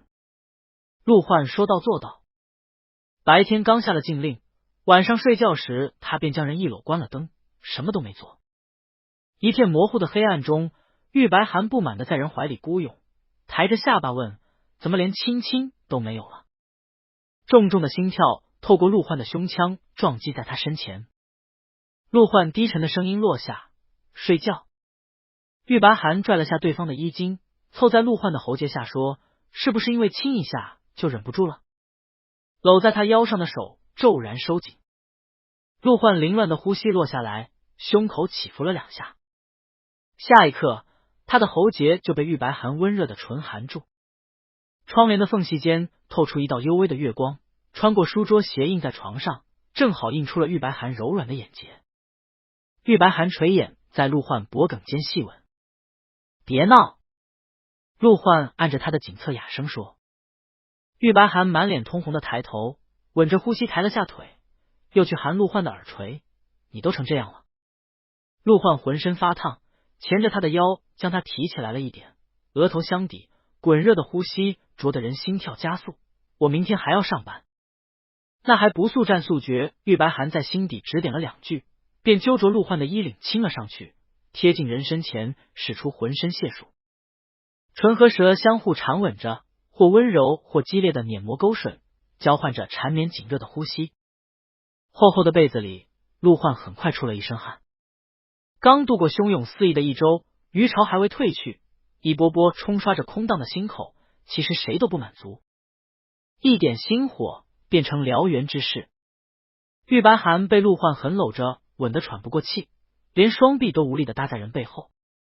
他身上忽而一轻，紧接着就被陆焕拖了起来。陆焕的胳膊和腰身都紧实有力，他拖着玉白涵直接翻身站起。玉白涵挂在他身上，模模糊糊的想新的解锁。他正想着，陆焕便身形一转，拖着他出了门。在外面，这不好吧，连他都觉得有点太奔放了。陆焕将他搂在身前，出门后穿过走廊就去了隔壁卧室。进去后，他将人一放，又压着吻了上去。正当玉白涵都被吻得快化成一滩水时，上方的人忽而起身。他恍惚的睁眼，只见陆焕高大的身形立在他跟前，从整张脸到心口全都一片通红。陆焕深邃的眼底压着玉气，垂眸看向他，哑声说：这段时间你先睡这里。陆焕说完，抬手隐忍的揉了下他红肿的唇，然后转身出了房门。卧室门砰地关上，软坐在床上的玉白涵终于从茫然中回过神，他不敢置信的望向卧室门，他这是被放置 play 了。玉白涵回过神后往床上一摸，发现手机也没拿过来，他就从床头柜里摸出平板，在微信上给陆焕发了条语音：你没有信。他这会儿浑身还热烘烘的，发完这一条又忍不住手软腿软的滚回床上，按着语音不满足的控诉：陆焕过分，声音仿佛带着潮气，夹杂着微乱的呼吸。玉白涵发过去后便倒在枕头上，垂着眼睫慢慢散热。大概隔了10来秒，平板才震了一下。他稍稍支起来一看，是陆焕回的消息：鱼不许自己胡来，鱼不然再推迟1周。玉白涵，他将平板一关推到一旁，蹭着被子委屈的闭上眼睡过去。克制陆焕不干人事。第二天一大早，玉白涵就被一身的火气撩了起来。他热气腾腾的起身回了主卧，推门却发现床上没人。陆焕已经起来了，只有被子凌乱的掀在一边，陆焕的手机还亮着屏幕搁在枕边。玉白涵走过去看了一眼，只见屏幕上是两人的聊天界面，对话停留在昨晚他发的语音和陆焕的回信上面。他正看着，忽然听洗漱间里隐隐传来一道抽水的响动。玉白寒转头，他几步走过去，试探的出声，陆焕。紧接着又是一阵哗啦水声，陆焕低哑的嗓音混着水声从里面传来，玉白寒便推门进去。浴室门推开，只见陆焕正站在洗手池边，从脸到脖颈一片潮红，转头朝他看来时，微湿的额发扫过压着玉气的眉眼，空间里还弥漫着未散的味道。陆焕刚才是在……玉白寒一瞬脸热，嘀嘀咕咕的指点：“你不让我胡来，自己还不是在放肆？”陆焕站在他跟前，垂眼看着他，像是斟酌着措辞般开口：“我又没问题。”玉白寒朝他悠悠盯去，陆焕潮红的脖颈上喉结动了一下，他没忍住伸手捧上玉白寒的脸颊，刚附上颊侧，玉白寒便问：“洗手了吗？”陆焕指尖一拳，面色更红。不等他回完，玉白寒又说：“不洗也没关系。”他说着，侧头在陆焕掌心一亲，细软的睫毛拂过灼热的掌心。陆焕呼吸一促，将他的脸颊捏住，又折腾我。玉白寒说：“你自己不也折腾了？”他想到刚才瞥见的手机屏，就拉过陆焕的衣摆，凑过去小声问：“是不是早上偷偷听了白寒的语音？”陆焕唇红眼热，没有吭声。还真的听了。玉白寒心跳顿时快了几拍，浑身发热，趁机抛竿钓鱼。刚才是不是也想着我的？不大的洗漱间内默了几秒，陆焕深深的盯着他，随即像是按着羞耻，又憋着股狠劲开口说道：“不想你想谁？”他说完抿紧了唇，热腾腾的从玉白寒身侧大步出了浴室门。玉白寒站在原地，咕咚。他被陆焕这句话烫得心口一热，缓了会儿才转身去向洗漱台。在拿起洗漱杯时，他抬眼望了下镜子，只一眼又瞬间垂眸。他刚才一直是这个表情吗？漫天的红霞都像是要漾出来了。但接下来的几天，任玉白寒怎么抛竿，陆小鱼都不上钩。周末的上午，玉白寒就跨坐在陆焕腿上，不满意的捧着人的脸翻来覆去打量，腻味了，不爱了，爱会消失是不是？陆焕说：“不是。”玉白寒，但你一点都不馋我。陆焕就呼出一口气，掐着他的腰身定定看来，知道你忽然晕倒有多吓人。玉白寒对上陆焕的眼神，自知理亏的垂了垂头。他其实大概是知道的。那天早上他晕倒的时候，陆焕一下就冲过来捞住了他。捞第一下时还没捞稳，他在模糊的意识中只感受到对方又急又重的心跳，像是被吓得不轻。玉白寒低头抠着陆焕的睡衣纽扣，但说不定是低血糖呢。身前落下两声呵呵。玉白寒又抬起头盯了陆焕几秒，忽然他伸手抱住陆焕的脑袋，蹭起来啃上对方的耳朵。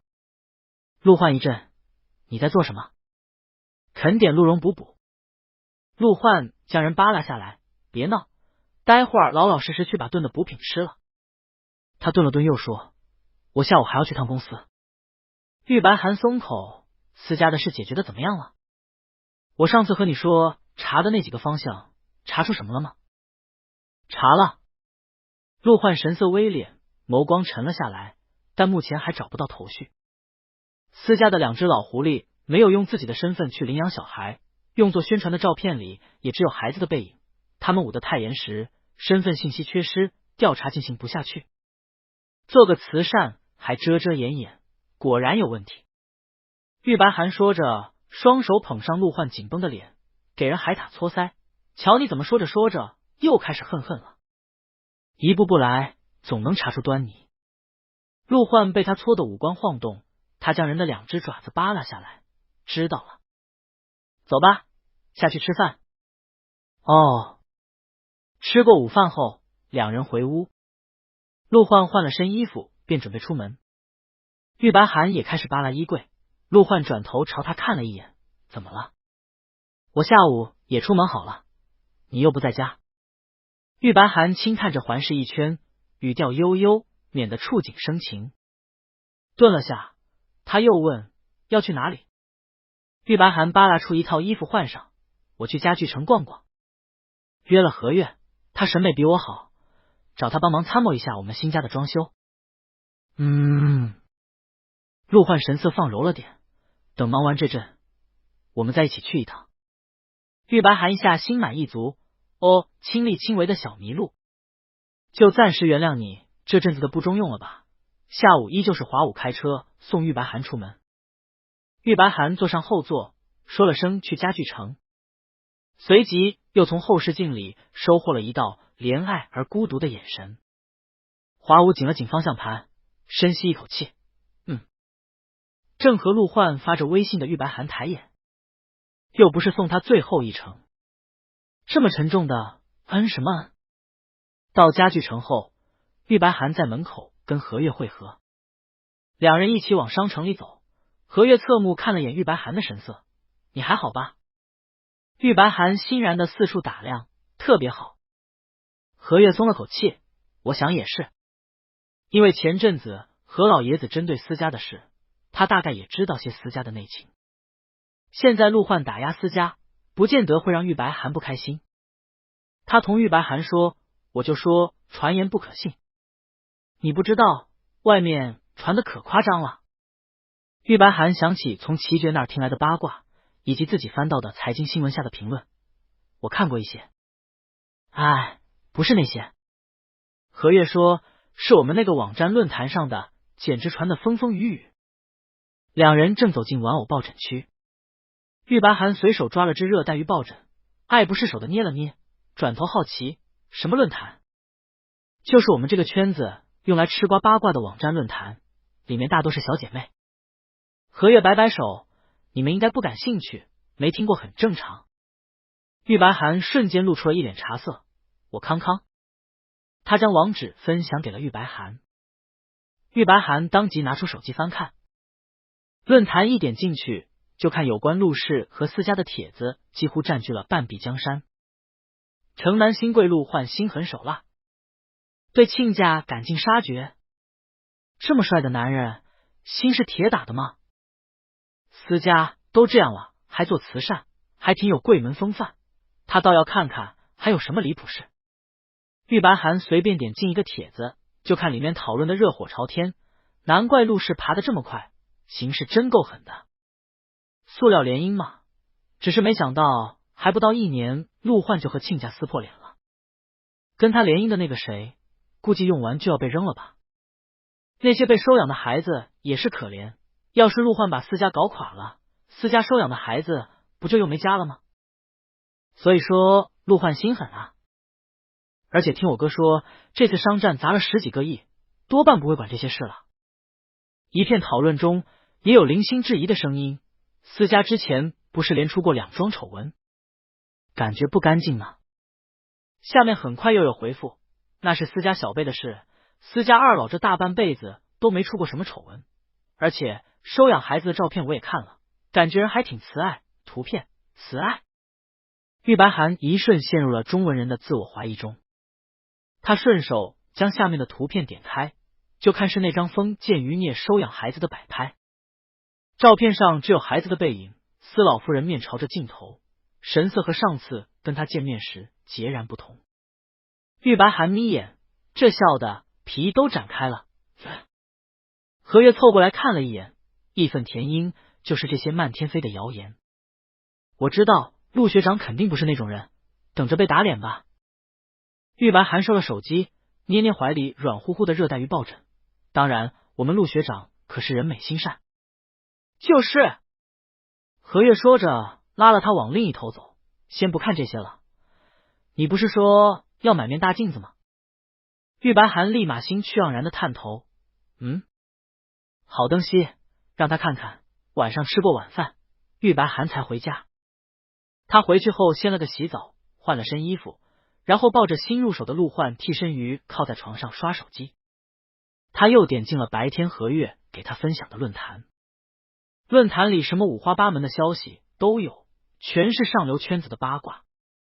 玉白涵划了会儿，忽然瞥见一个帖子，上次去孤儿院看过的小孩好像被收养了。他立马点了进去。发帖子的是许家的千金，上流社会里有钱人做慈善的不少。这位许家千金也去过一家孤儿院做捐赠，还留了张合影。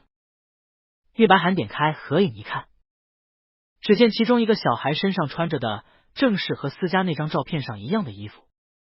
玉白涵，他瞬间一个咸鱼打挺，拿着手机出门便冲去了书房。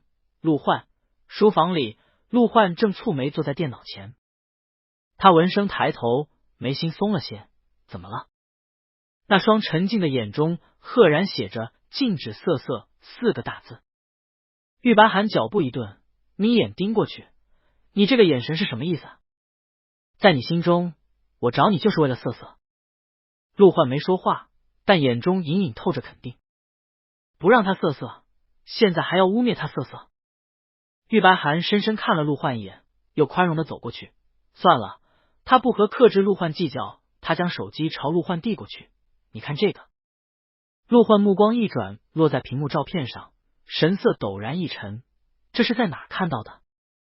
上流圈子私下有个论坛，许家千金之前跟孤儿院合过照。默了会儿，陆焕呼出口气，发给我吧。他说着又转向电脑，我让秦伦对照一下，最好能从这个切入点顺藤摸瓜的查下去。玉白涵手指一动，飞快发送。他巧摸着思索，等白涵立大功，到时候是不是可以要点小奖励？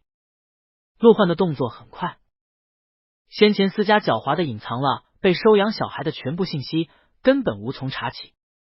但现在有了照片和对应的孤儿院，一下有了鲜明的切入点。秦伦很快根据孤儿院信息查到了那名所谓的领养人，又顺着对方的银行流水一路顺藤摸瓜，辗转几番，终于逮到了私家露出的狐狸尾巴。陆宅机房里，秦伦叼了根烟，往椅背上一靠。他望着电脑屏幕上的信息，冷笑了一声，拨通了陆焕的电话。查到了，先生。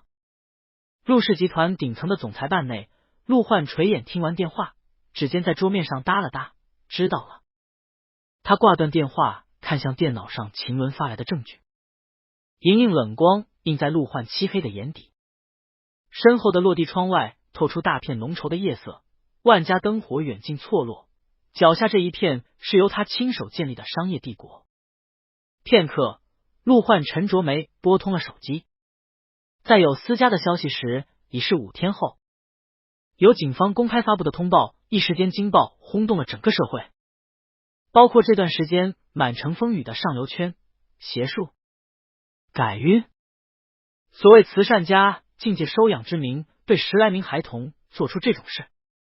私事董事长涉嫌虐童被捕，光是标题就骇人听闻。一点进去，内容更是触目惊心。根据有心人士提供的线索，警方在深山一处私家所属的别墅里找到了那些被收养的小孩，在场的还有一位大师。现场有不少封建迷信的道具，小孩身上有不同程度的受伤。目前人赃俱获，私家2名掌权人已被捕审讯。一夜之间，私家慈善家的假面被撕了个粉碎，而揭露这一切的，则是前段时间被众人所指心狠手辣的陆焕。更值得一提的是，记者在闻讯赶往现场时，还被陆氏的保镖拦了一下。直到那些小孩都被护好带走之后，记者才被放行进入现场采集。真相大白，陆氏和私家的形象骤然颠倒。先前的那些诋毁和赞美都在此刻纷纷晋升，而被私家收买发布舆论的财经号和各平台账号也全在第一时间迅速删除了之前发的资讯。但他们前脚刚刚删完，后脚就收到了由陆氏法务递交的早已留证完备的起诉信。外面一片风云骤变，此刻的陆宅却一如往常般宁静祥和。玉白涵窝在懒人沙发里看完报道，又登进论坛里看了一眼，里面的风向已完全颠倒。天啊，私家那件事好可怕！虽然没看到那些孩子的照片，但就看记者拍的现场图片，都能猜到那栋别墅里多恶心，根本就是人间地狱。听说是陆先生派人拦住了记者，才没让小孩信息被曝光。陆氏好像还在接管这群小孩，我就说陆先生不是那么心狠手辣的人。商业斗争多正常，他就算把私家斗垮了，那也是私家活该。玉白涵略过那些反转的留言，继续滑了下去，接着就看到一个熟悉的 ID， 还是那位默默做了贡献的许家千金。他又发了一个新的帖子，太可恶了，我要让我爸也助陆家一臂之力，送这对老禽兽上路，还得是你不忘初心。他轻盈的点了个赞，退了出去。私家在一夜之间如群虫无首，整个上流圈子里，不管是出于道义还是出于分一杯羹的心态，都趁机对私家一顿穷追猛打。而早有准备的陆焕直接雷霆出手，联合祸和两家一举蚕食了私家剩余的基业。不过短短几日，快到连整个上流圈子都还未反应过来之时，这座稳扎三代根基的庞然大物终于轰然倒塌。私家彻底垮台的消息还是玉白涵从陆焕那里知道的，消息尚未对外宣布，陆焕发了条微信告诉他，对方大概在忙，但消息出来的第一时间便给他发了微信，私家倒了。短短4个字间，好像透出股长途跋涉后的如释重负。玉白涵握着手机，心情都跟着明快了起来，就好像压在陆焕心头的那座大山终于被一时一瓦的移平。有儿，等你凯旋。罗伯敦，他发完消息便将手机搁到一边，靠在次卧的床头，抱住了陆焕替身鱼。玉白涵抿着唇，捏了捏怀里的鱼脑袋，半个月都快过去了，私家垮台，陆焕也有空折腾了，差不多也该接他回宫了吧。陆焕是晚上回来的。玉白涵在次卧里一听见动静，连鞋都没穿，就迫不及待的蹦了出去，一把推开门。陆焕，门开，正对上踏入走廊的陆焕和樊玲。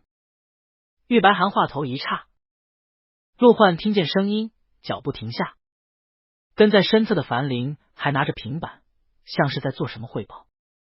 樊玲声音一顿，也看向玉白涵，只见玉白涵正赤足站在次卧门口，望来的眼神中含着急切，瘦白的脚背落在深色的地板上，青色的血管依稀可见，显得单薄又脆弱。樊玲瞳孔一震，忙朝身旁的陆焕看去，就看陆焕的眉心沉了下来。他顿时不忍，先生，你先回去。陆焕开口。樊玲朝前方欲言又止的玉白涵扫了一眼，随即低头匆匆退下。是。他转头下了楼梯口。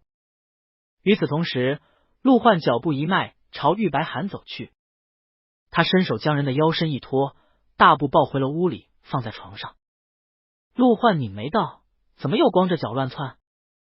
这会儿没了外人，玉白涵立马放肆的勾着陆焕的肩，两条腿荡了一下，欢欣的说：等不及要迎接你凯旋。陆焕眉心松开，唇角微弯。玉白涵看陆焕眉眼间沉积了大半个月的阴云都在此刻散去，能明显感受到对方心头的松快，他也跟着开心起来。真好啊，解决了心头大患，还不赶紧造起来。他勾着陆焕的脖子往床上拉，接下来是不是就没这么忙了？陆焕两手撑在他身侧，被他拉得单膝跪上床沿，低头呼出一口热气，还有一些后续要处理，但不多。玉白涵润了下唇，期待的看过去。这是什么？陆焕忽然开口。他目光一转，伸手将床上那只橘红色的热带鱼抱枕拿过来，修长的手指捏了捏。哦，玉白涵瞥去，这是你的鱼替。这段时间你让白涵很空虚，所以找了个替身小鱼。陆焕默了下，似是不解，为什么是鱼？玉白涵嘴张了张，一时没搜出理由，立马反向发出指责，重点不该是替。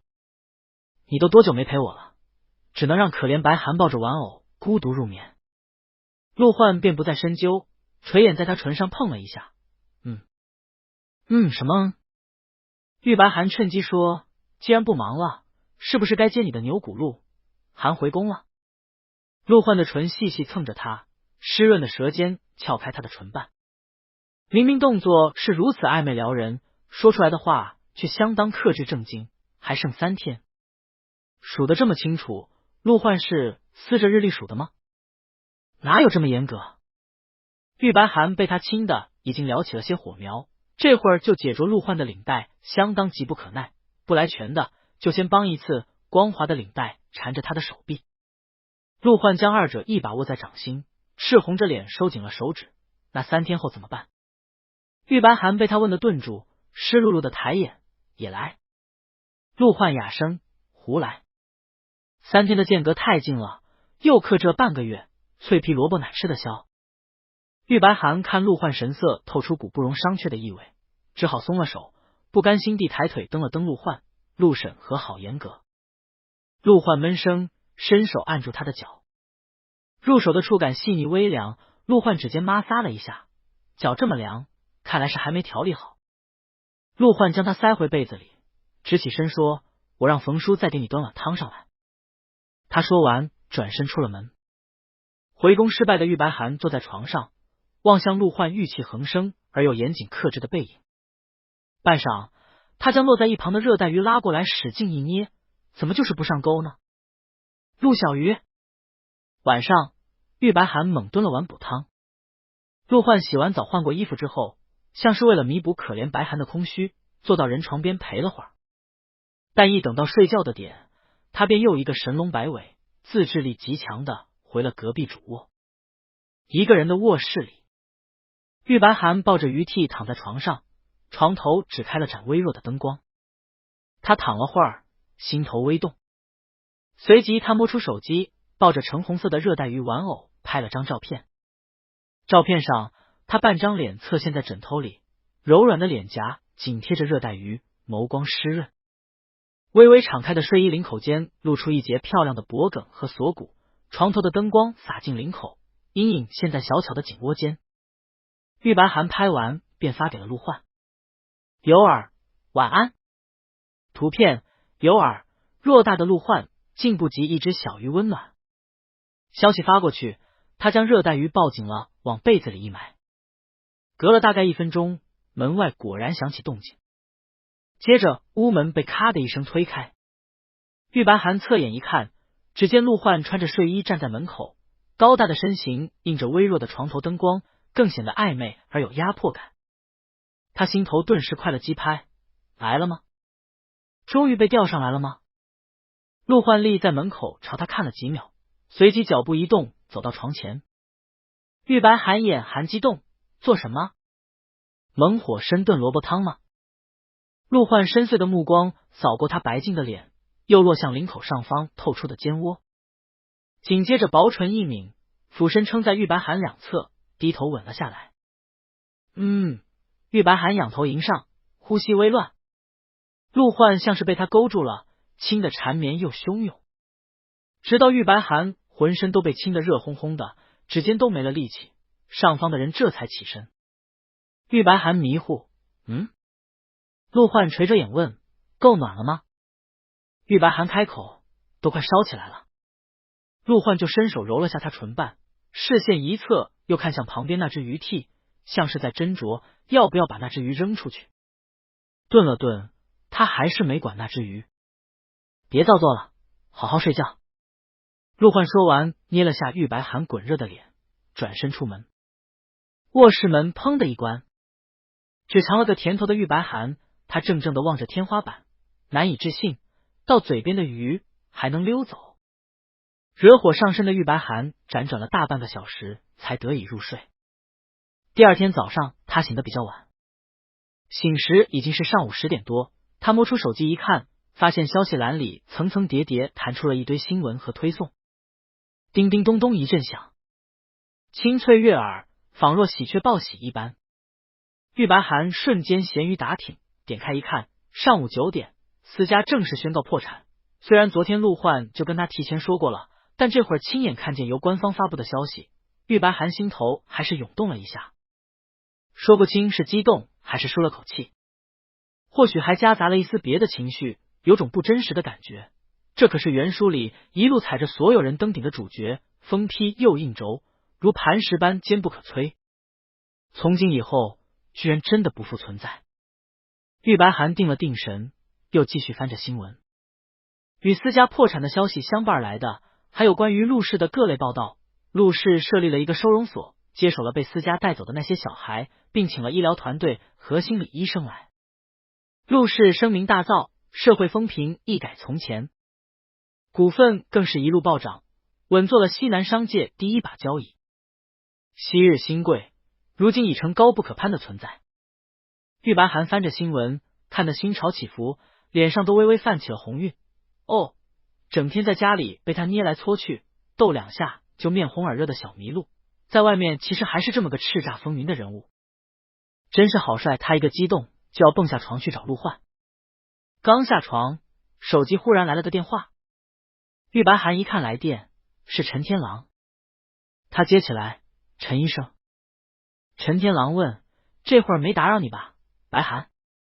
玉白寒：没有，来得恰到好处，再晚来2秒，可能就打扰到了。陈天狼便说明了来意，他是看到陆氏在照顾那些从小孩的报道，于是自愿想来协助心理治疗。像这样信得过的业内泰斗愿意参与，当然是再好不过。玉白寒立马谢过陈天狼：我和陆焕说一声。陈天狼自然道：有什么好谢的？既然做这行，就得有做这行的意义。挂完电话，玉白寒去洗漱了一下，接着便去隔壁找了陆焕。今天是周末，陆焕正坐在窗台边的桌前看电脑。听见动静，陆焕抬眼：醒了。玉白寒就拖着懒人沙发搬过去，往陆焕身边一坐，正好把脑袋搁在人腿上。陆焕低头，指尖在他腮边挠了挠。怎么了？没什么。玉白寒翻了个面，将刚刚陈天狼联系他的事跟陆焕说了一声。陆焕点头，这样更好。默了几秒，他又问：心理治疗，你还需要去他那边复诊吗？确定已经没事了？玉白寒若有所思，应该没事了。他望着天花板想了想，眸光一转，忽然又侧向陆焕身前，顺着大腿贴了过去。他从下方抬眸，唇角像把小钩子般翘起来。不然你试试，看我好没好？陆焕动作顿住，大腿隐隐绷紧。什么？玉白寒贴着他柔软的脸颊陷下一道弧度，把我关进小黑屋里，用领带蒙上眼。一只大掌蓦地捂住他的嘴。陆焕手心发烫，看着他说：乱想。玉白寒从他掌心上方眨了眨眼，纤瘦的脖颈拉伸出一道曲线。陆焕垂眸盯了他几秒，故意的是不是？呀，被发现了。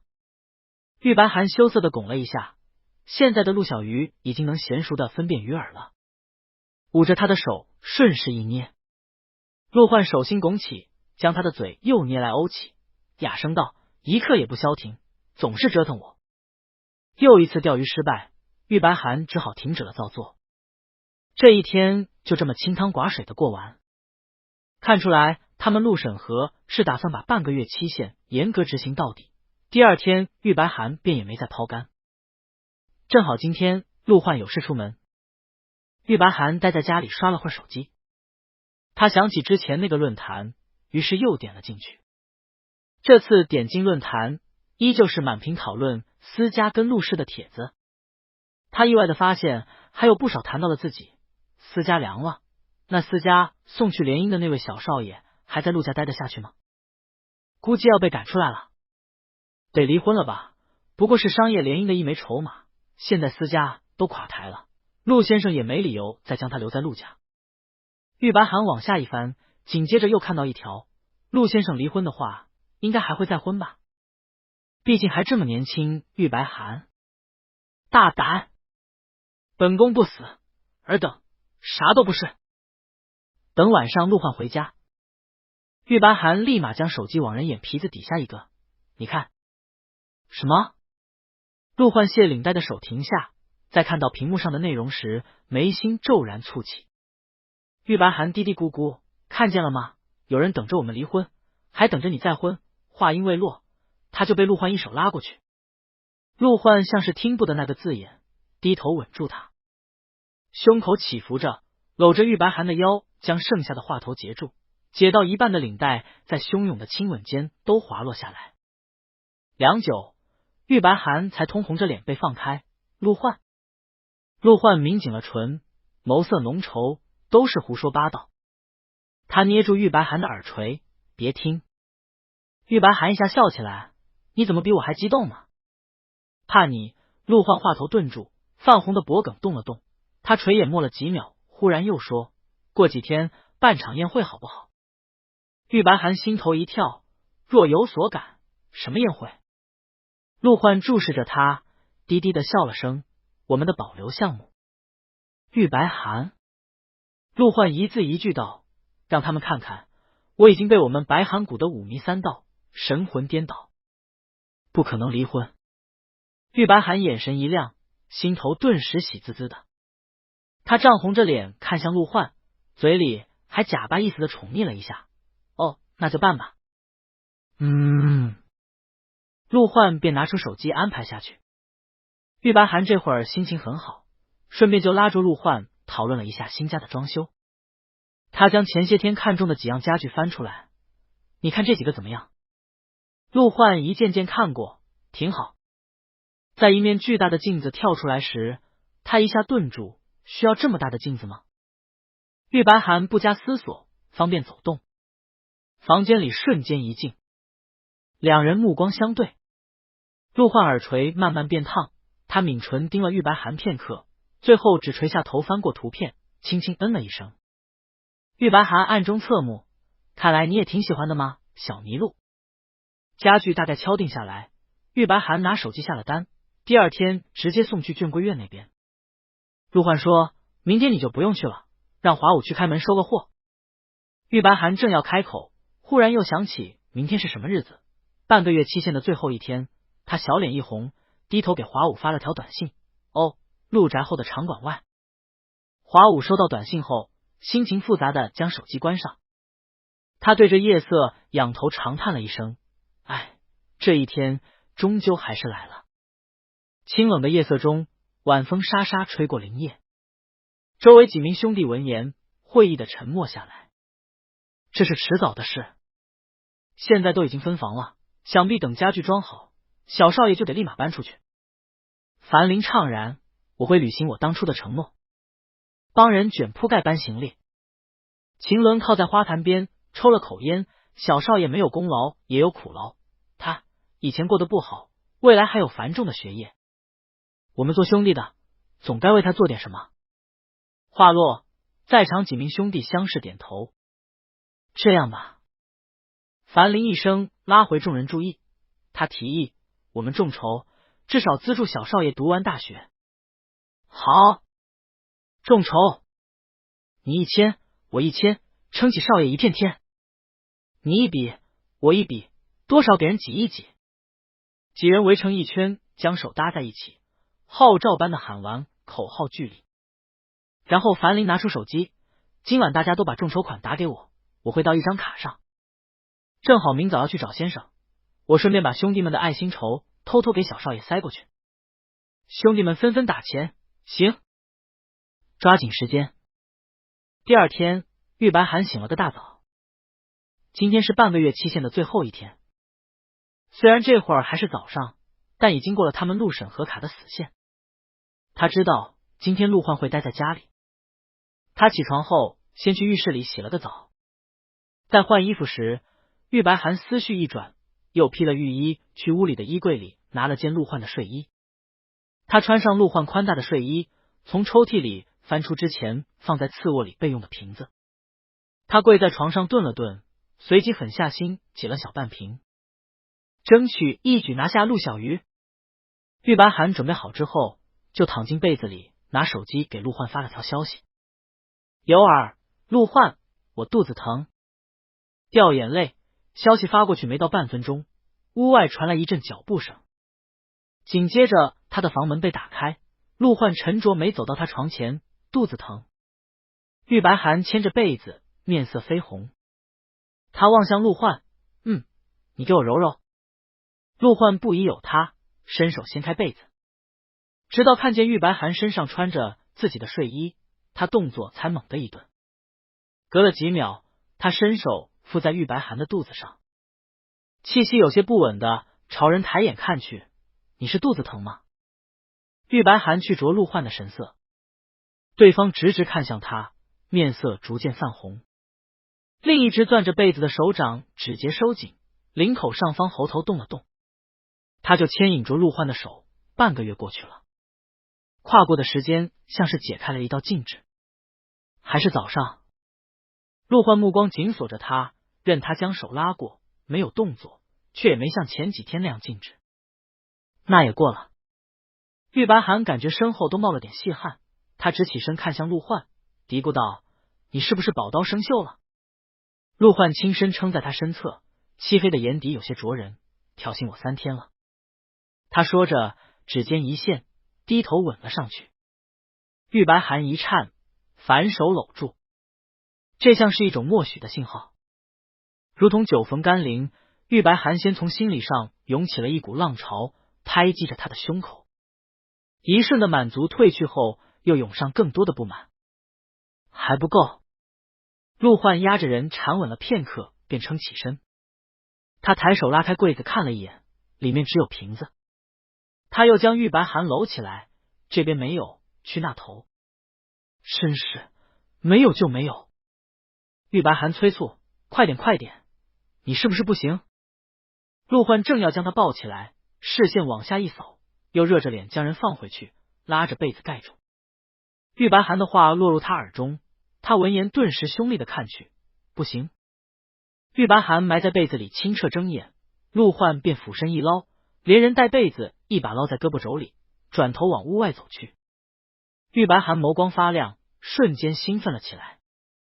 快，让暴风雨来得更猛烈点。门外走廊里，樊玲正拿着陆焕让他早上带过来的访谈稿和众筹的助学金踏入走廊，他内心忐忑而又怜惜。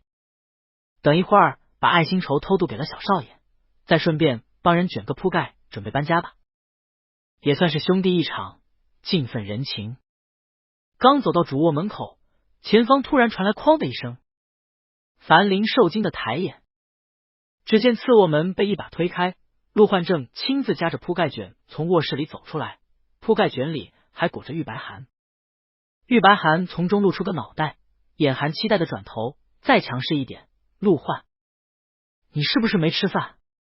陆焕夹着玉白寒几步走到主卧前，脸红气粗的扫了眼处在一旁宛如雕塑的樊玲，通红的俊脸上情爱与玉气交步。“你先回去。”话落，卧室门砰的一关，走廊里一瞬陷入死寂。樊玲呆滞良久，樊玲最终还是回去了。他整个人失魂落魄，仿若梦游。回到场馆外时，一帮等候的兄弟纷纷探头：“钱给了吗？”樊玲呢？没有。兄弟们，众人焦急：“怎么了？是出了什么事？”樊玲摇摇头，在花坛边坐下，眼神放空：“应该是用不上了，不如留着给我去挂个号，脑科眼科都可以。”一众兄弟与场馆外的凝滞截然不同的是陆宅主卧里的火热。从上午到下午，玉白寒都快被折腾的散架了，但不管再怎么翻来覆去，陆焕都控着他只准一次。直到临近傍晚，他才被陆焕拎去洗了澡。躺在床上时，玉白寒脱离的灵魂终于稍稍回归了本体。他陷在柔软的床被中，陆焕坐在一侧给他揉着腰。“难受吗？”玉白寒被揉的眼睛眯起，很快落。陆焕手下一停，不知想起了先前的哪个片段，他又稍用力捏了把不知天高地厚的萝卜，沉声说：“净胡闹。”玉白寒哼唧了一声。陆焕耳根发热，总故意说那些刺激我是不是？他们陆指挥现在回过神来了，但看陆焕的反应，不也挺吃他这套的吗？等玉白寒躺着缓了会儿，陆焕便叫佣人来将房间收拾了。玉白寒稍稍坐起来，他想起上午的时候正好碰见樊玲过来，就问樊玲是不是还有事找你。陆焕说着拿出手机：“我让他现在过来。”10分钟后，樊玲再次被召到陆宅。他还没从上午那一幕的恍惚中回过神，就看陆焕推开主卧门走了出来，领口上方透出一片热情的红痕与牙印，那张压迫十足的脸上充满着男人的艳足。开门的一瞬，樊林还隐约从门缝里瞥见了躺在床上看喜剧的玉白涵，后者抱着电脑笑得嘎吱嘎吱。下一刻门便被关上，陆焕越过他走向书房，进来吧。樊林赶紧转头跟上，是，先生。书房里，两人对接着后续访谈的事。约莫半小时后，陆焕将事情交代完，又问了声宴会布置的怎么样了。全都安排好了，先生。樊林回完顿了一下，放在之前他是不会过问的，但这次他没忍住多问了一句，是为了庆功吗？不是。陆焕靠在椅背上垂着眼睫，神色淡淡，是因为外面总有些人对我的婚姻关系有着很多不切实际的脑补。樊林咽了下口水。陆焕抬眼，怎么了？没事。樊林鞠了一躬，默默退了下去。玉白涵在家里休息了一天，第二天他就想去看看新买来的家具，他问陆焕，你要一起去吗？下午有个访谈。陆焕说，我结束后来找你。玉白涵问，什么访谈？陆焕，财经杂志的10家风云人物。玉白涵一瞬惊叹，哇哦！他看向跟前的陆焕，对方正靠在窗边的桌旁，身形修长而挺拔，无论气质还是相貌都相当出类拔萃。玉白涵看得心花怒放，呱唧一阵海报鼓掌，我们陆学长好厉害！掌风啪啪扑动陆焕的额发。陆焕按下跟前造作的人，轻声道，不及我们白涵。玉白涵羞赧的发出不要脸的声音，那你再努力努力，争取青出于蓝。我尽力。下午的时候，陆焕便去接受访谈了。玉白涵叫上华武送自己去眷归院。他昨天吃的心满意足，这会儿面色红润，一副受尽滋养的模样。华武心情复杂的摸了摸心口，随即在玉白涵欢快而期待的催促下，一脸冤种样的发动了私家车。家具在昨天便已送至眷归院，安放在了家里。玉白涵今天一推门，就看他和陆焕一起选中的几样家具都大致摆在了客厅中，沙发、地毯和装饰摆件一放，整个屋里顿时多了几分家的感觉。玉白涵喜欢的不行，没忍住在客厅里快乐的转了个圈，真不错呀。白涵很满意，华武被他转得头晕目眩。所以这个房子是玉白涵等上学了搬来住的。华武吸了口气，那先生当然是和我一起。玉白涵说完，看华武露出了一副上当受骗般的表情，他稍稍收敛了点兴奋，关切的探头，你怎么了？华武咽下一肚子苦水，没事，是我活该的。晚点的时候陆焕也来了，这还是两人头一次一起到新家来。陆焕走到玉白涵身侧，低头问，还有哪里不满意吗？玉白涵深思，对开学时间不满意。怎么不明天就开学？陆焕轻声说点实际的。哦。玉白涵腼腆垂眼，想了几秒，他又瞥了眼离得不远的樊林跟华武两人，拉过陆焕小声问，拒绝轮流探亲的事，你跟他们说了吗？陆焕一默，还没有。他说着转头看向身后两人，感受到从前方投来的目光，樊林和华武顿时紧张的看去。先生。陆焕淡淡的开口，听说你们打算轮流过来。两人瞬间一个机灵，樊林终于会意，立马诚恳的表态，也可以永不踏足。玉白涵也不至于，兄弟。陆焕面上的神色缓和了点，有事会叫你们，做好你们的本职工作。两人齐齐应声，是。陆焕转回去看向玉白涵，行了。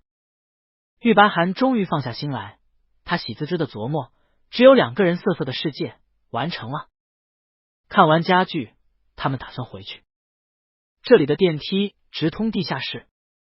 樊林和华武先行一步，去地下室将车开到电梯门口。脱离了自家上司的视线，两人终于松了口气。华武望向电梯顶，那现在我们那笔爱心筹先留着吧。樊玲怅然，说不定有别的用处。华武思索一二，也是。出电梯时，他又想起来阿伦怎么样了。樊玲轻叹，估计还在抱着脑袋，没从问号里走出来。华武顿觉心理平衡，那就好。玉白涵和陆焕到地下停车场时，私家车已经开到了跟前。两人回去要同坐一辆，玉白涵就跟着陆焕上了樊玲的车。上车后，玉白涵拉着陆焕的手畅想：“你说我们把镜子搁哪儿？”陆焕脸热地说：“不是卫生间吗？健身房也可以。”玉白涵凑过去，将下巴搭在陆焕肩头，小声说：“喜欢闻你的味道。”陆焕指尖一颤，脖根瞬间变红。玉白涵看着他的反应，若有所感的往下一瞥，果然他脸上也跟着一红，伸手翻出张毯子搭在陆焕身前，假意指责：“你就不能把持一下吗？”陆焕没说话，别开头看向车窗外，黑发间露出两只红红的耳朵。前方樊玲面无表情的开着车，真是够了，他可以不存在吗？宴会在筹备的同时，请帖也都发了出去。这次宴会主要是为了对外宣明两人的关系，所以除了5朵金花和玉白涵四处捞来的亲友之外，上流圈子几乎各加一份。玉白涵空闲时刷了下论坛，就看论坛里已经紧跟时事的讨论起了有关陆焕举办宴会的话题，听说是有事情宣布，该不会是宣布离婚的消息吧？很有可能哎，陆焕这么年轻有为，就算是再婚也很抢手呀。玉白涵手指一动，将消息刷下去。抱歉，要让你们失望了，年轻有为的陆焕已经被他鼓住了，这次是来给你们喂狗粮的。在一众讨论两人婚姻状况的帖子下面，玉白涵陡然刷到一股清流。熟悉的许家小姐，该不会是陆焕要宣布认领那10几个养子？帖子下的回复全是一大片，玉白涵也初心永不改，不愧是你。他又点了个赞，退出了论坛。晚上的时候，玉白涵把论坛里的内容和陆焕激情分享了一遍，还不忘重点分享许小姐的精品帖。陆焕轻笑了一声，想得够多。玉白涵靠在床头问他：“你以后会领养吗？”陆焕低头擦过他的指根：“不会。”为什么？足够了，一束光就足以填满整个世界了。一只手忽然拉过陆焕的大掌，玉白涵将他手掌按在自己的小腹上，可惜我们频道不对。陆焕思绪回笼，什么？玉白涵轻叹，穿的不是生子纹。他黄扑扑的抬眼朝陆焕看去，意有所指，不然吃这么多肯定有了。陆焕喉结一动，掌心发烫。玉白涵了然的看了眼一声不吭的陆焕，他就随口说说，这都能戳到小麋鹿，真是越来越敏感了。陆焕缓了缓，接着躺下去将萝卜栽回坑，拍拍背说：“睡吧，后天还有宴会。”玉白涵安分的闭眼，哦，晚安，敏感陆焕。晚安，胡闹白涵。2天之后，宴会终于如约而至。宴会开在陆焕的一处庄园里，下午3点开场。这会儿还未到时间，却已陆陆续续到了不少宾客。陆焕和玉白涵还在别墅楼上，庄园门口以及4周内外则站满了陆氏的亲信。午后明媚的阳光从头顶落下来，映亮了他们坚毅正直的面庞和挺拔的身形。距虐恋情深剧本杀青过去了1周，这群社会精英已经调整好了心态，背脊笔挺的站在岗位上，目睹着3两结伴的宾客从他们跟前走过。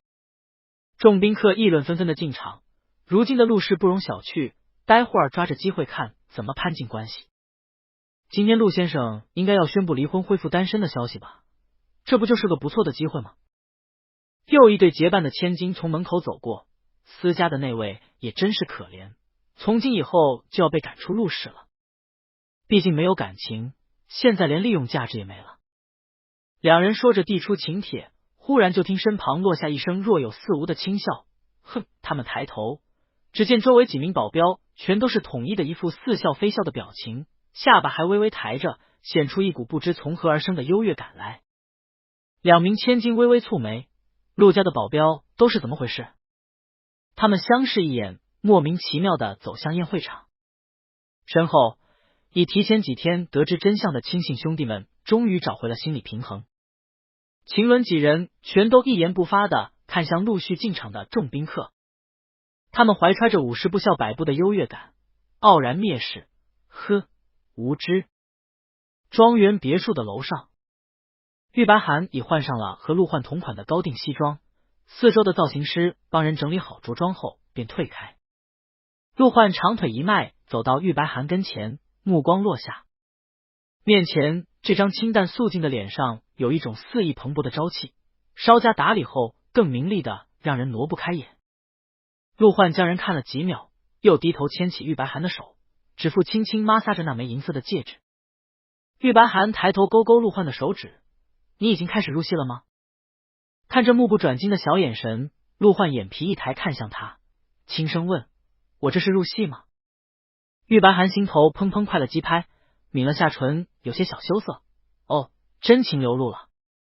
两人正说着，门就被敲响。冯叔站在门口，先生，少爷，时间到了。陆焕应了声，牵起玉白寒的手，走吧。别墅的1楼大厅里，这会儿来宾已基本到场，细碎的议论声从宴会场的四处传来。怎么还没看见陆先生？是啊，也没看见那私家的小少爷。私家那位应该不会来了吧？陆氏刚搞垮了私家，听说今天也是要宣布2人离婚的消息。这时候到场得多难堪呀！说的也是，今天可有不少人是冲着陆先生身边空出来的那个位置来的。私家那位要是在场，双方撞见也不好啊。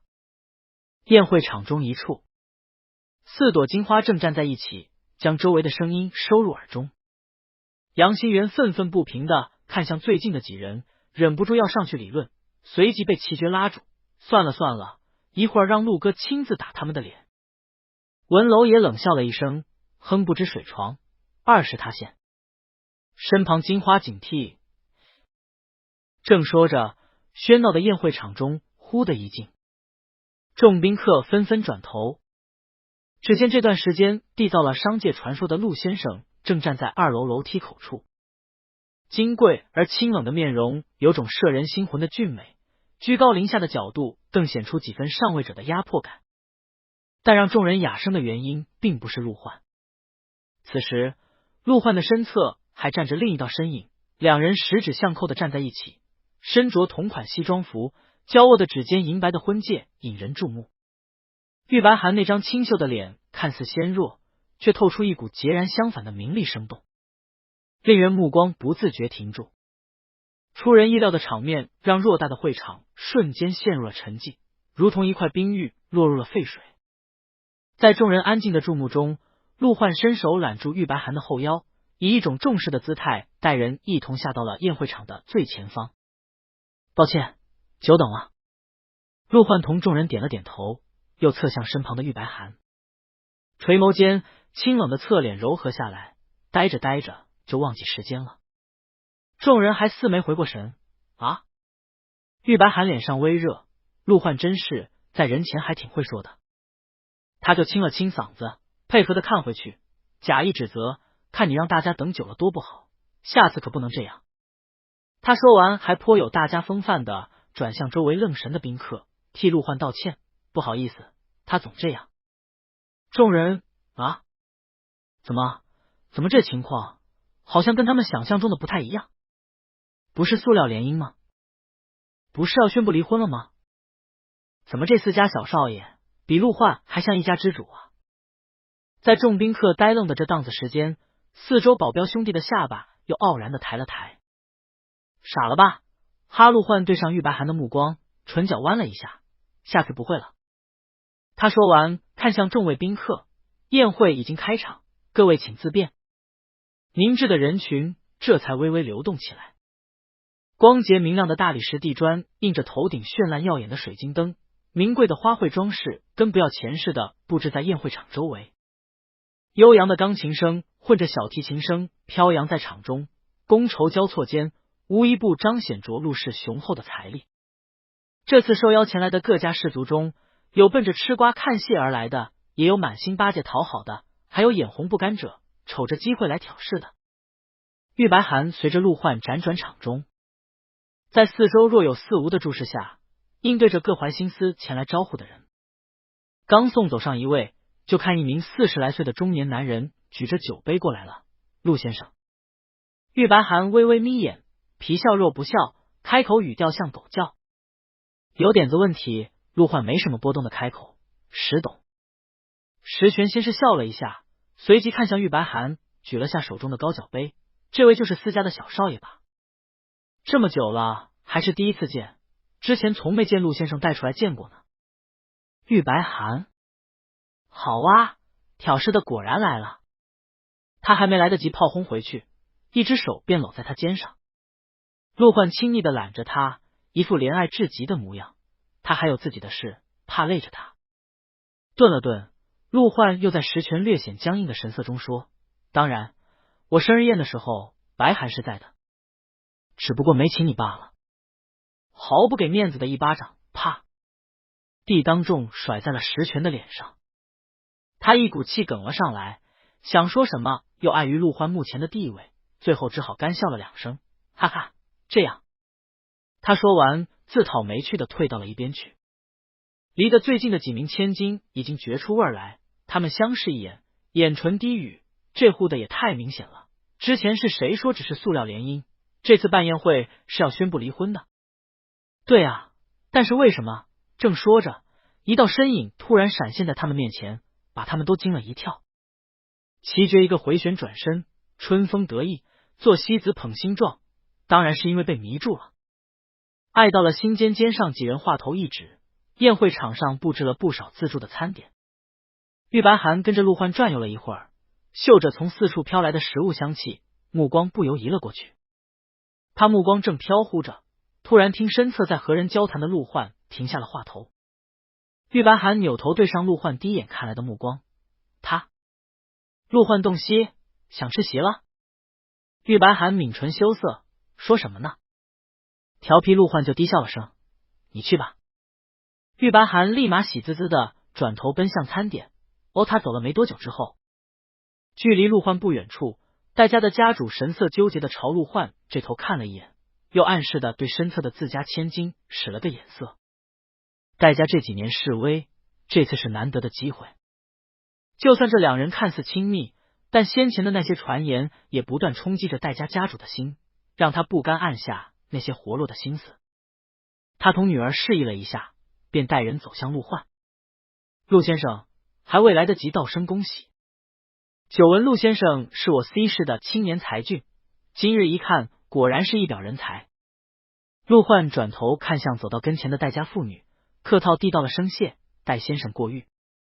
戴家家主又紧接着介绍，这是小女，今年23，刚从 F 国留学回来，同陆先生应该也有不少共同语言。他话里的意图显露的有些急切。陆焕神色忽地淡了下来，在面前2道紧张又期盼的视线下，陆焕默了1秒，侧目往另一头扫去。随即他眉心微蹙，随口道了声失礼。他说完便越过戴家妇女，径直走向玉白寒那头。长长的餐桌尽头，玉白寒一边和五金批发1-2聊天，一边埋头猛炫快乐冰淇淋。他正炫得开心，从旁忽地伸出一只手，将他手中的餐碟拿了过去。哪来的刁民？玉白寒转头就看陆焕垂眼立在他跟前，将他一把抓包。陆焕又偷偷吃这么多粮的。玉白寒咕咚，搞什么？小麋鹿不是在繁忙社交吗？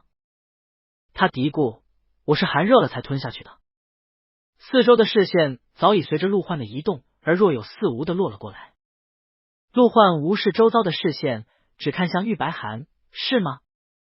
没等玉白寒想好狡辩的措辞，陆焕忽然抬起他的下巴，眼睫一垂，俯身吻了上来，撬开他的唇，舌尖扫过。玉白寒颤了下，在骤然加速的心跳中，一手抓住了陆焕的胳膊。若真可闻的宴会场中传来了轻轻的抽泣声，视线全都聚了过来。这其中几道从近处投来的视线尤为灼目，4朵金花激动的满脸通红。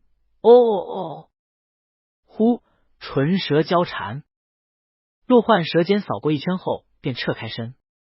他看着面前这张因深吻而泛红动人的脸，又充满占有的将人拉近身前，挡住了周围投来的视线。陆焕只复试过玉白寒湿润的唇，开口下了审判：“还是凉的。”玉白寒自情动中回神。陆焕说完，看向周围还载不住打探的目光：“各位随意，不必在意。”众人这才赶忙收回眼神。隔了不远处，戴家家主面上一阵羞臊，忙带着自家千金悄悄远离。待众人视线撤开，跟前的奇绝几人没忍住，兴奋的叽哇乱叫：“好！陆哥，真男人 ！A 上去了！你们没看到，那边几个人都看呆了。”陆焕淡淡：“玉白寒看陆焕耳垂又不易察觉的红了，但面上还绷着没露出往日那副脸红气热害羞的神色来。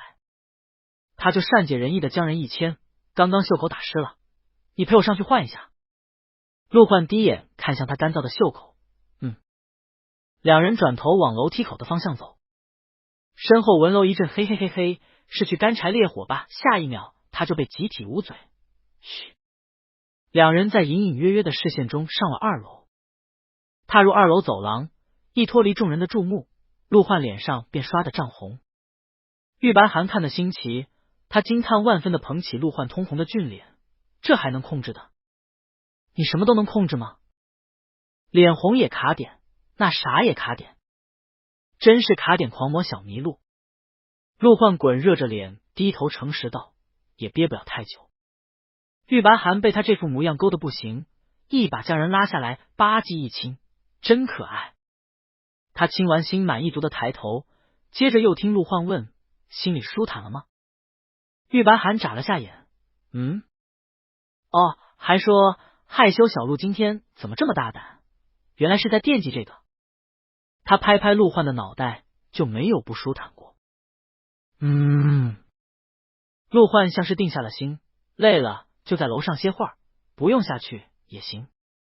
玉白寒眼神一亮，干柴烈火。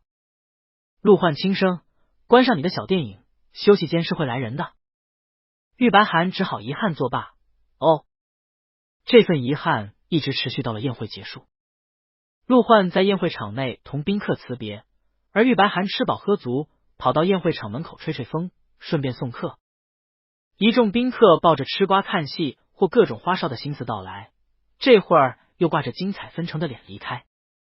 玉白寒目睹着众人辞别，相当友善的和所有的烦恼说拜拜，正打着招呼，他忽然就晃见一名穿着淡黄礼服的千金正和闺蜜挽着手从门口离场，对方的脸上挂着和他如出一辙的遗憾。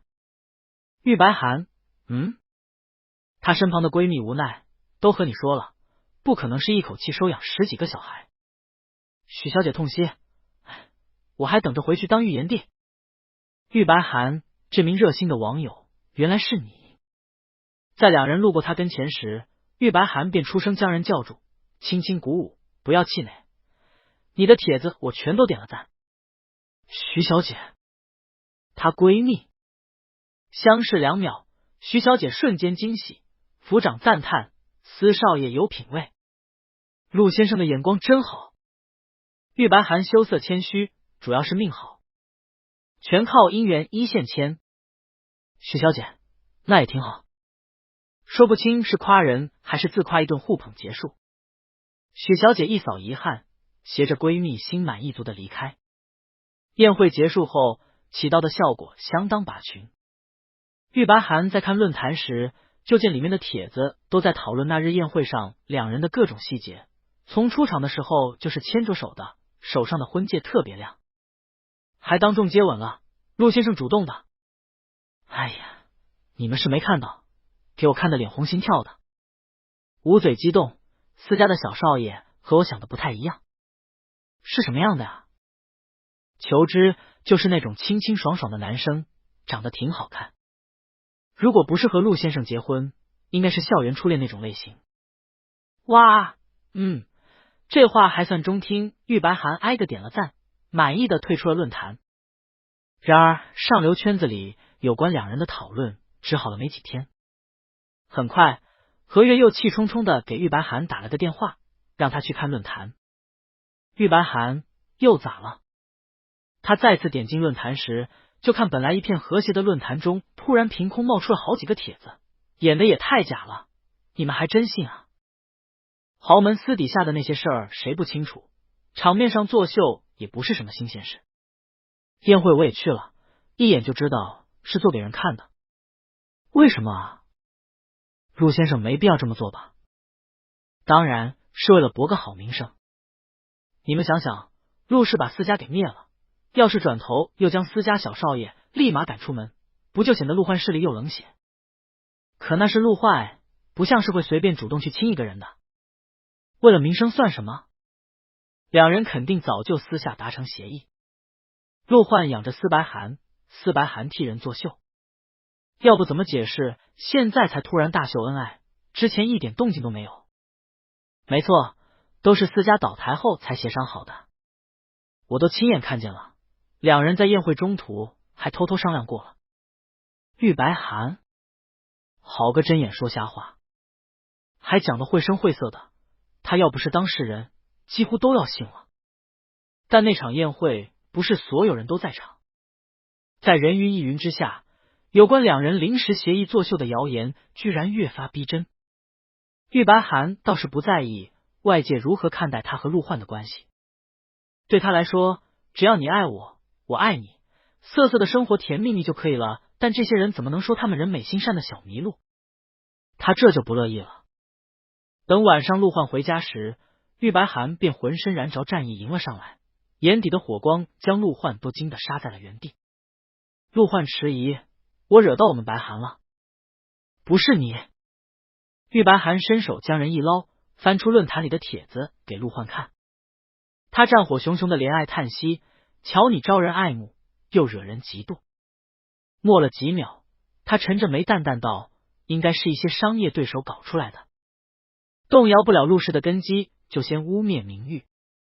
玉白涵说，我猜也是。当然也有一些见不得别人好的，心怀不甘的人，自欺欺人的成为了谣言的拥趸。耳垂忽然被轻轻捏了一下，玉白涵抬头就看陆焕正手生地给他海獭搓腮，不用管，你不是快要复试了，到时候我陪你一起过去。沉稳的神色看着像是也有打算。玉白涵便说，那行吧，这些破事儿就交给陆学长了，他破壳的小鸟可掺不了这些污浊。考研复试就在1周之后。复试那天，陆焕陪着玉白涵去了学校，他将玉白涵送到文院门口，两人到时正好碰上了刘敬慈还有夏令营的几个熟人。几人打了个招呼，白涵，陆学长。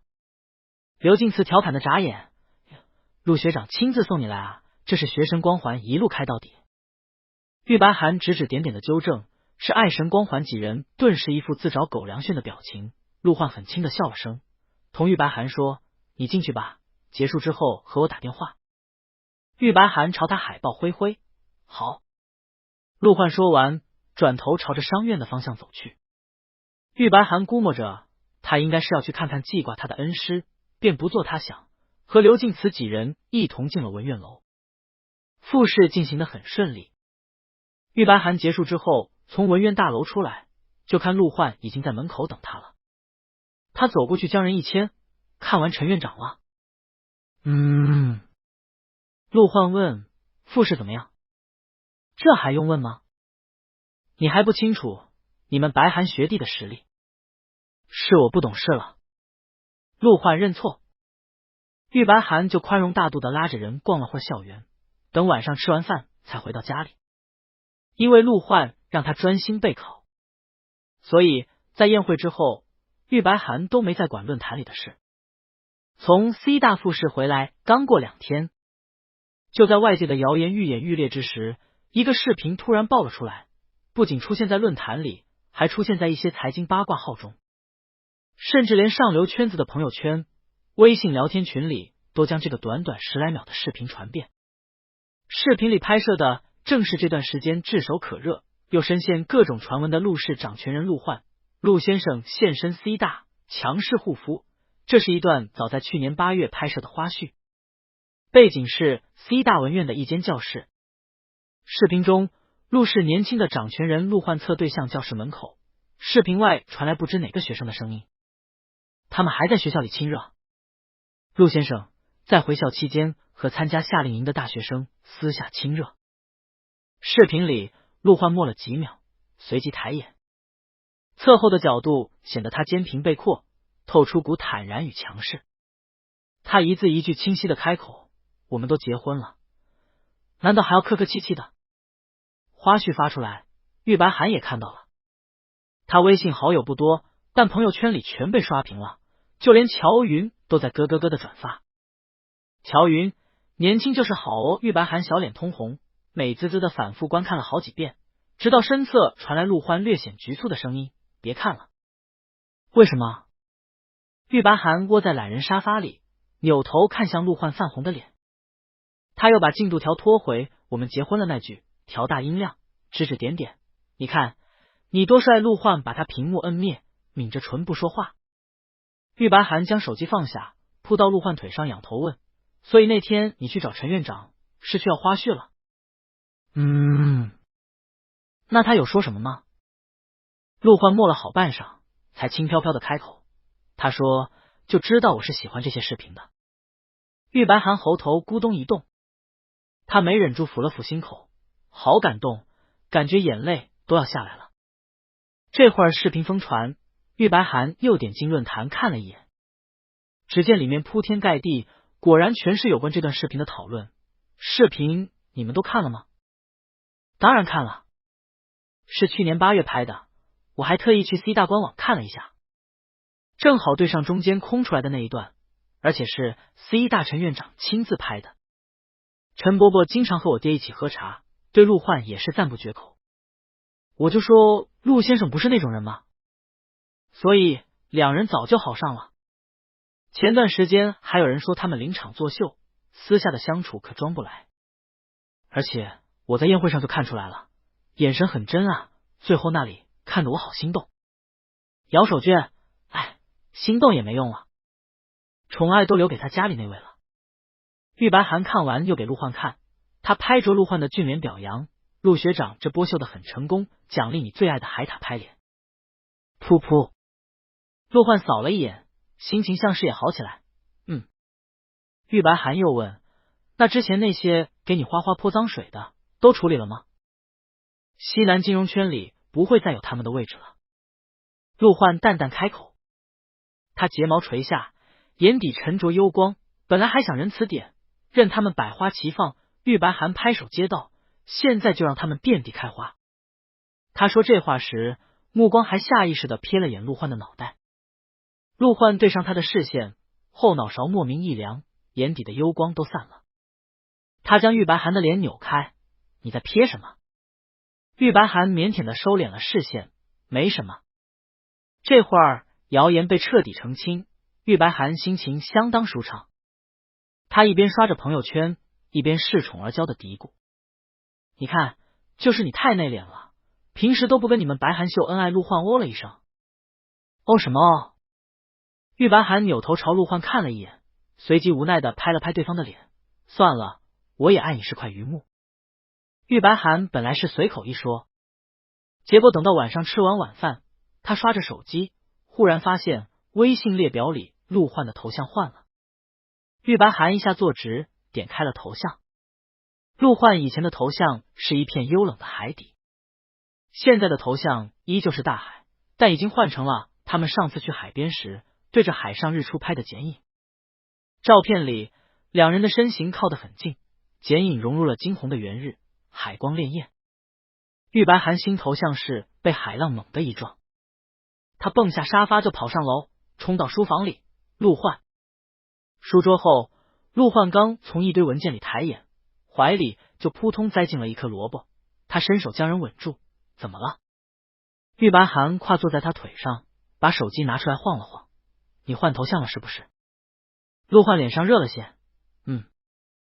玉白寒又点开欣赏了一下，唇角翘起，眸光亮莹莹的，这样就好多了，之前的头像太压抑了，还是现在跟白寒一起淡从比较温馨。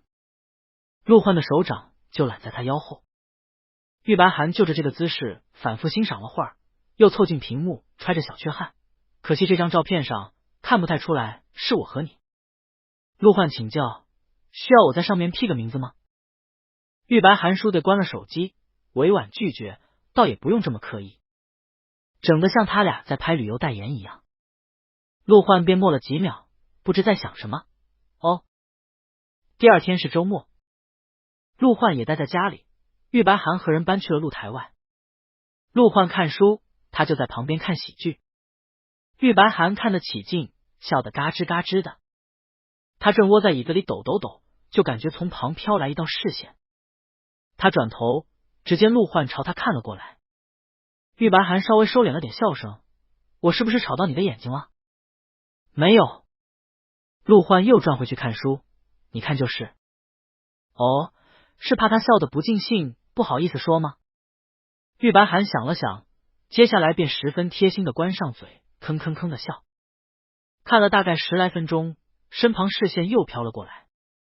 玉白寒扭头，不然我上去看。不是，没有觉得你吵。陆焕将他按住，顿了顿说，你就一直看喜剧吗？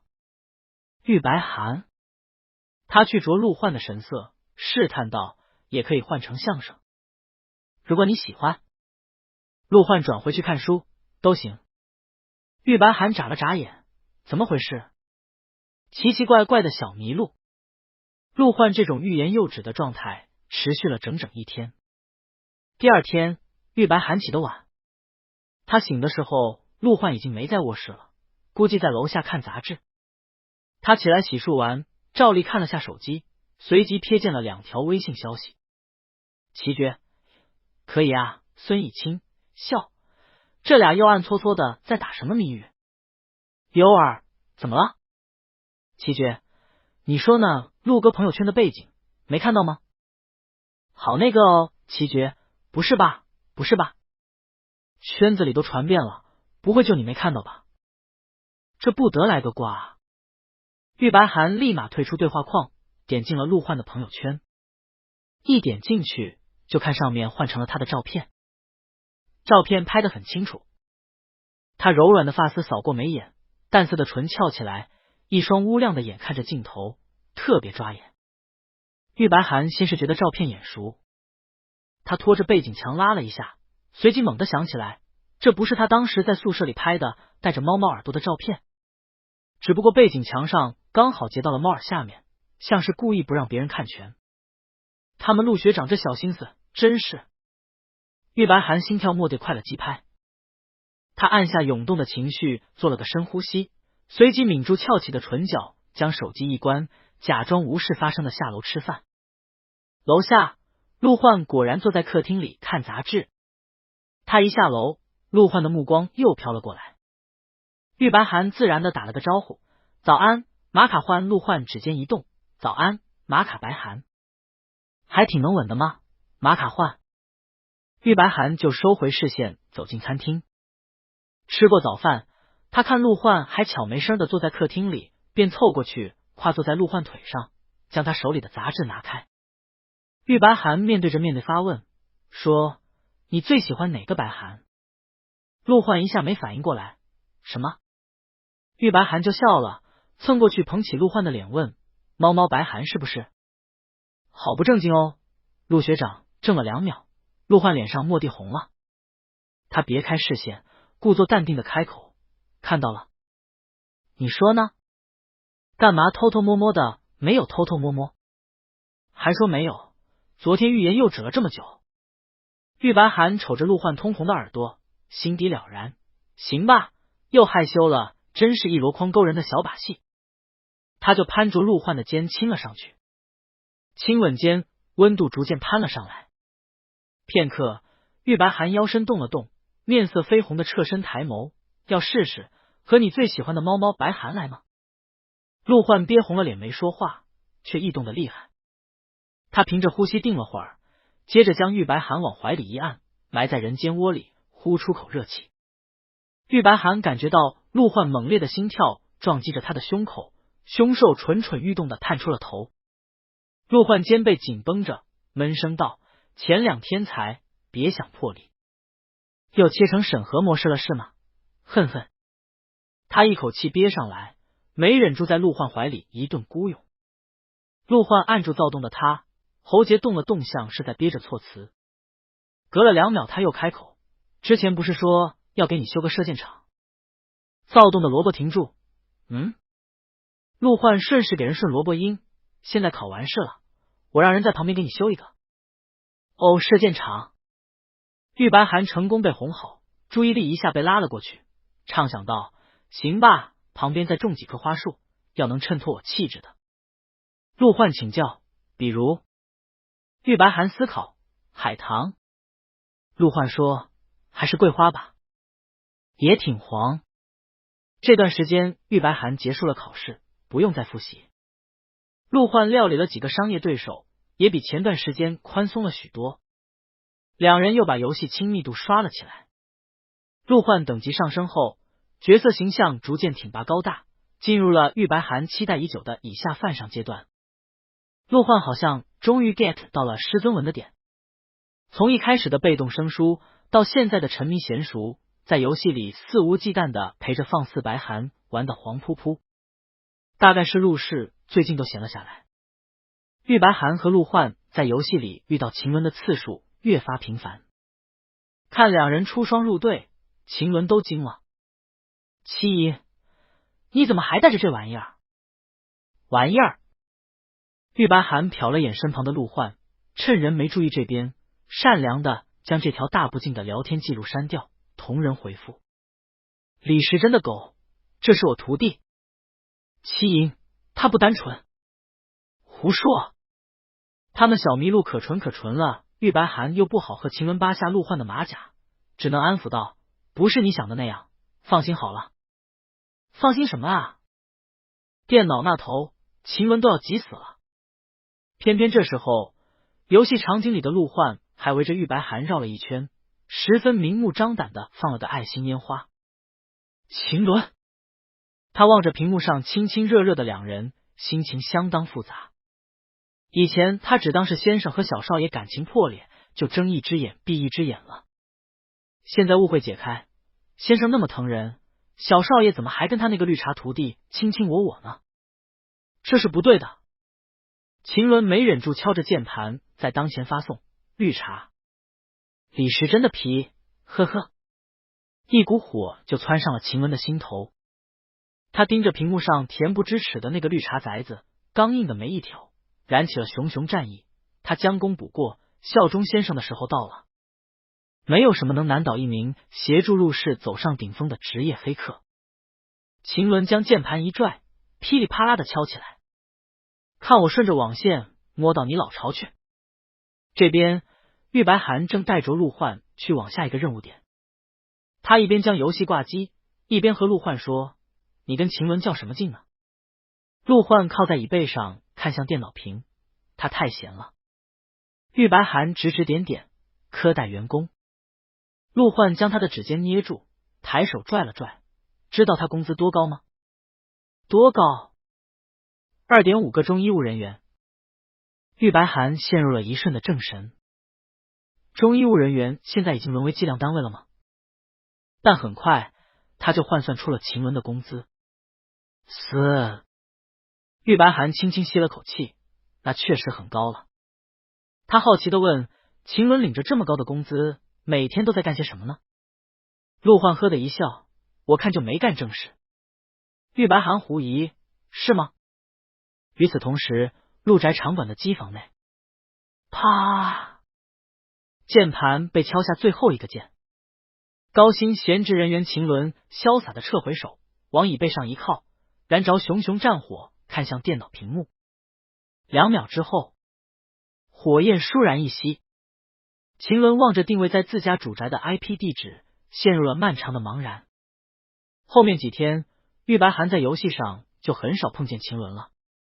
双方偶尔在任务途中遇到，他还没来得及让陆焕别太造作，对面的秦伦便嗖的一下消失在两人眼前，动作之快，看着还像是切线跑的。几次过后，他慢慢嗅出点不对味了。秦伦的举动一反常态，活像是老鼠见了猫。玉白寒转头看了眼身侧陆焕冷峻的侧颜，又琢磨着秦伦的职业特性，心头缓缓浮出一个大胆的猜测：他这一腔孤勇的兄弟，该不会在一怒之下把陆焕团子的马甲给扒了吧？咕咚！玉白寒试探的提醒陆焕：“你有没有觉得秦伦的态度180度大反转？”陆焕这会儿正盯着屏幕提交任务，他修长的指尖搭在鼠标上顿了一下，随即垂着睫毛淡淡嗯了一声。玉白寒看这样子，陆焕也觉出味了。他润了润唇，关切道：“你心态还好吗？”陆焕唇角就没所谓的牵了一下：“心态不好的该是我吗？”玉白寒反应了一秒，而后恍然：“哦，是秦伦。”他们机关算尽的小麋鹿早就凭借一己之力让秦伦成为那个丢脸之罪了。不愧是站在陆氏顶端的男人，好狠！他正想着，又看陆焕打开了一旁的抽屉，从里面拿出一份书册，低头在翻着什么。玉白寒凑过去：“你在翻什么？让记忆消失的咒语吗？”陆焕刚扩张了疆土，看看把人派去哪里比较合适。玉白寒一摸，陆焕刚刚是想说发配吧？他没忍住感叹：“好惨！”陆焕头也不抬：“2.5。”玉白寒瞬间改口，痛并快乐着，一声哼笑就从他身侧落了下来。呵，遗落在角落里的最后一个魔幻剧本终于也被自动杀青，加上陆焕换了头像和背景，两人对外的关系越发明朗起来。晚上，玉白寒躺在床上刷手机，他瞅着陆焕的头像和朋友圈背景，片刻又心痒痒的扒拉了一下身旁的陆焕：“你说我要不要也跟着一起换？”陆焕侧头：“换什么？换个一样的情头。”一样的情头。陆焕默了下：“影分身吗？”玉白寒转而又道：“那朋友圈背景呢？你也带个麋鹿角，让我拍一张照。”陆焕脸上顿时染红了点：“不拍。”“哦，害羞了是不是？”玉白寒伸手在他茂密的黑发间拨来拨去：“放心吧，你这么帅，就算只拍2个鼻孔都好看。”陆焕轻声拒绝：“这就没必要了。”玉白寒羞涩：“好吧，也是。”在害羞陆焕的执拗下，更换麋鹿背景的计划只能暂且搁置。玉白寒瞅着陆焕的对话框，半晌，他不甘寂寞的在小鱼符号的备注后面又加了颗心。压抑的海底已经换成了温馨的淡丛，加颗爱心更为相得益彰。距离上次复试正好过去1周。玉白寒早上刚吃过饭，就接到了薛晴打来的电话：“C 大考研你录取名单已经出来了，他顺利上榜，恭喜了，白寒。”“谢谢薛岳。”玉白寒顿时激动，他转头冲到玄关边，将正要出门的陆焕给抓了回来：“陆学长，我考上了。”陆焕出门的动作顿住，他目光往还在通话中的手机上一扫，随即像是被哪个字眼烫到了，耳根发热，替人欣喜的同时带了几分燥意。电话里传来薛琴的声音：“小陆也在旁边是吗？”陆焕就伸手将电话接过，打了个招呼：“之前麻烦薛院了。”“有什么麻烦的？我们做导师的当然希望教出来的优秀学子越来越多。”薛琴说：“哦，对了，可以选导师了，白寒要跟着我吗？”玉白寒立马凑过去，那再好不过了。薛琴乐的一笑，说了声开学见，便挂了电话。电话挂断，玉白寒从陆焕手里接过手机，他抬头就看陆焕正垂眼望着他，笑意是罕见的柔和。“考得不错。”浅金色的日光正好从陆焕身后的大门外落进来，在陆焕身上笼上了一层薄灰。玉白寒微微吸了口气，他缓了2秒，轻声感叹：“你这样，我会忍不住给你拜上，几乎都要实质化了这学神光环。”他伸手把玉白寒的脸颊捏起，宽容地说：“我就当你是被喜悦冲昏了头。”玉白寒，哦，官方的录取通知很快发到了玉白寒的邮箱。他这会儿特别兴奋，喜滋滋的看了几遍，又截图发了条朋友圈。一片贺喜声中，齐爵飞快闪现，戳开了他的小窗，春风得意的炫了进来。齐爵，录取了，我们浪起来！叫上陆哥，咱一起去酒吧嗨啊！我朋友开的酒吧，带你们进去享受至尊待遇。酒吧？玉白寒陡然心动，他长这么大都还没去过酒吧，而且跟陆焕一起去，是不是还可以酒后乱那个啥？好刺激！等晚上陆焕回家，玉白寒还没带人解下领带，就扑棱过去，手脚并用的扒着陆焕问：“齐爵约我们去酒吧玩，我们是去还是去呢？”陆焕被扒的差点勒住脖子，他定了定神，松开领带，了然的扫过玉白寒灼灼的目光：“我们白寒不就只给了一个选项？”玉白寒抿抿唇，不好意思的垂眼：“什么时间？”这周五晚上，文楼和杨新元都只有那天有空。陆焕默了几秒：“周五晚上我有个应酬，我尽量早点结束过来找你们，你先去。”玉白寒已经飞速给齐爵回了信：“好，周五晚上。”华武送玉白寒去了和齐爵约定的酒吧。玉白寒到的时候，齐爵他们已经在里面嗨着了。孙以清出来接了他一下。他进到酒吧里，只见一片昏暗的环境中，灯光迷离，音乐喧杂，气氛热烈而躁动。孙以清这会儿又摘了眼镜，穿了身花衬衣，敞着领口。这边，玉白寒微微吸了口气：“你好。”未尽的话语隐没在对方闷骚的一笑中。孙以清一副正经的模样，转头领路：“走吧。”等到了卡座内，玉白寒才发现五金批发112打扮的都非常的浪，杨新元的一头金发还抓了一缕上去，看着十分狂野。玉白寒低头看了眼自己身上的衬衣休闲裤，对面几人纷纷招呼：“白寒来了，来，坐这儿。”齐爵看他打量着各自的衣着，一眼扫过去，思索着说：“你穿的是太乖了，一看就是不怎么来酒吧的。”玉白寒摸着衬衣上方的纽扣：“那我结2颗。”别！齐爵差点跳起来。他瞥了眼周围被他的大喇叭吸引过来的视线，又放缓了声音说：“你就这样，特别好。”玉白寒，杨新元咳了一声：“对。也不能太浪。要是让陆哥知道他不在的时候，我们怂恿你把扣子都解了，他来了非杀了我们不可。”齐爵附和：“没错，不但会把我们杀了，还会把你。”集体的视线齐齐落在了玉白寒身上。文楼在静默中出声：“干柴烈火。”他顿时又蠢蠢欲动的摸上了扣子，满怀期待，还有这种好事。在众人的阻止下，玉白寒终于打消了造作的念头，老老实实的坐在卡座里点了杯酒。他们这方属于 VIP 卡座，放眼整个酒吧，应该是视角最好，同时又最亲近的地方，不愧是至尊待遇。这会儿陆焕还没来，他们便先聊着天。文楼问齐爵：“这次又是你哪个朋友的酒吧？怎么觉得你到处都是朋友？你还真是海王啊！”齐爵呸了一声：“这叫四海之内皆兄弟。”什么海王？我又不养鱼。杨新元替他说话，就是他连对象都没着落，还养鱼呢。玉白寒在旁边抿了口酒，转头采访孙以清：“维系你们这份情谊的纽带究竟是什么？”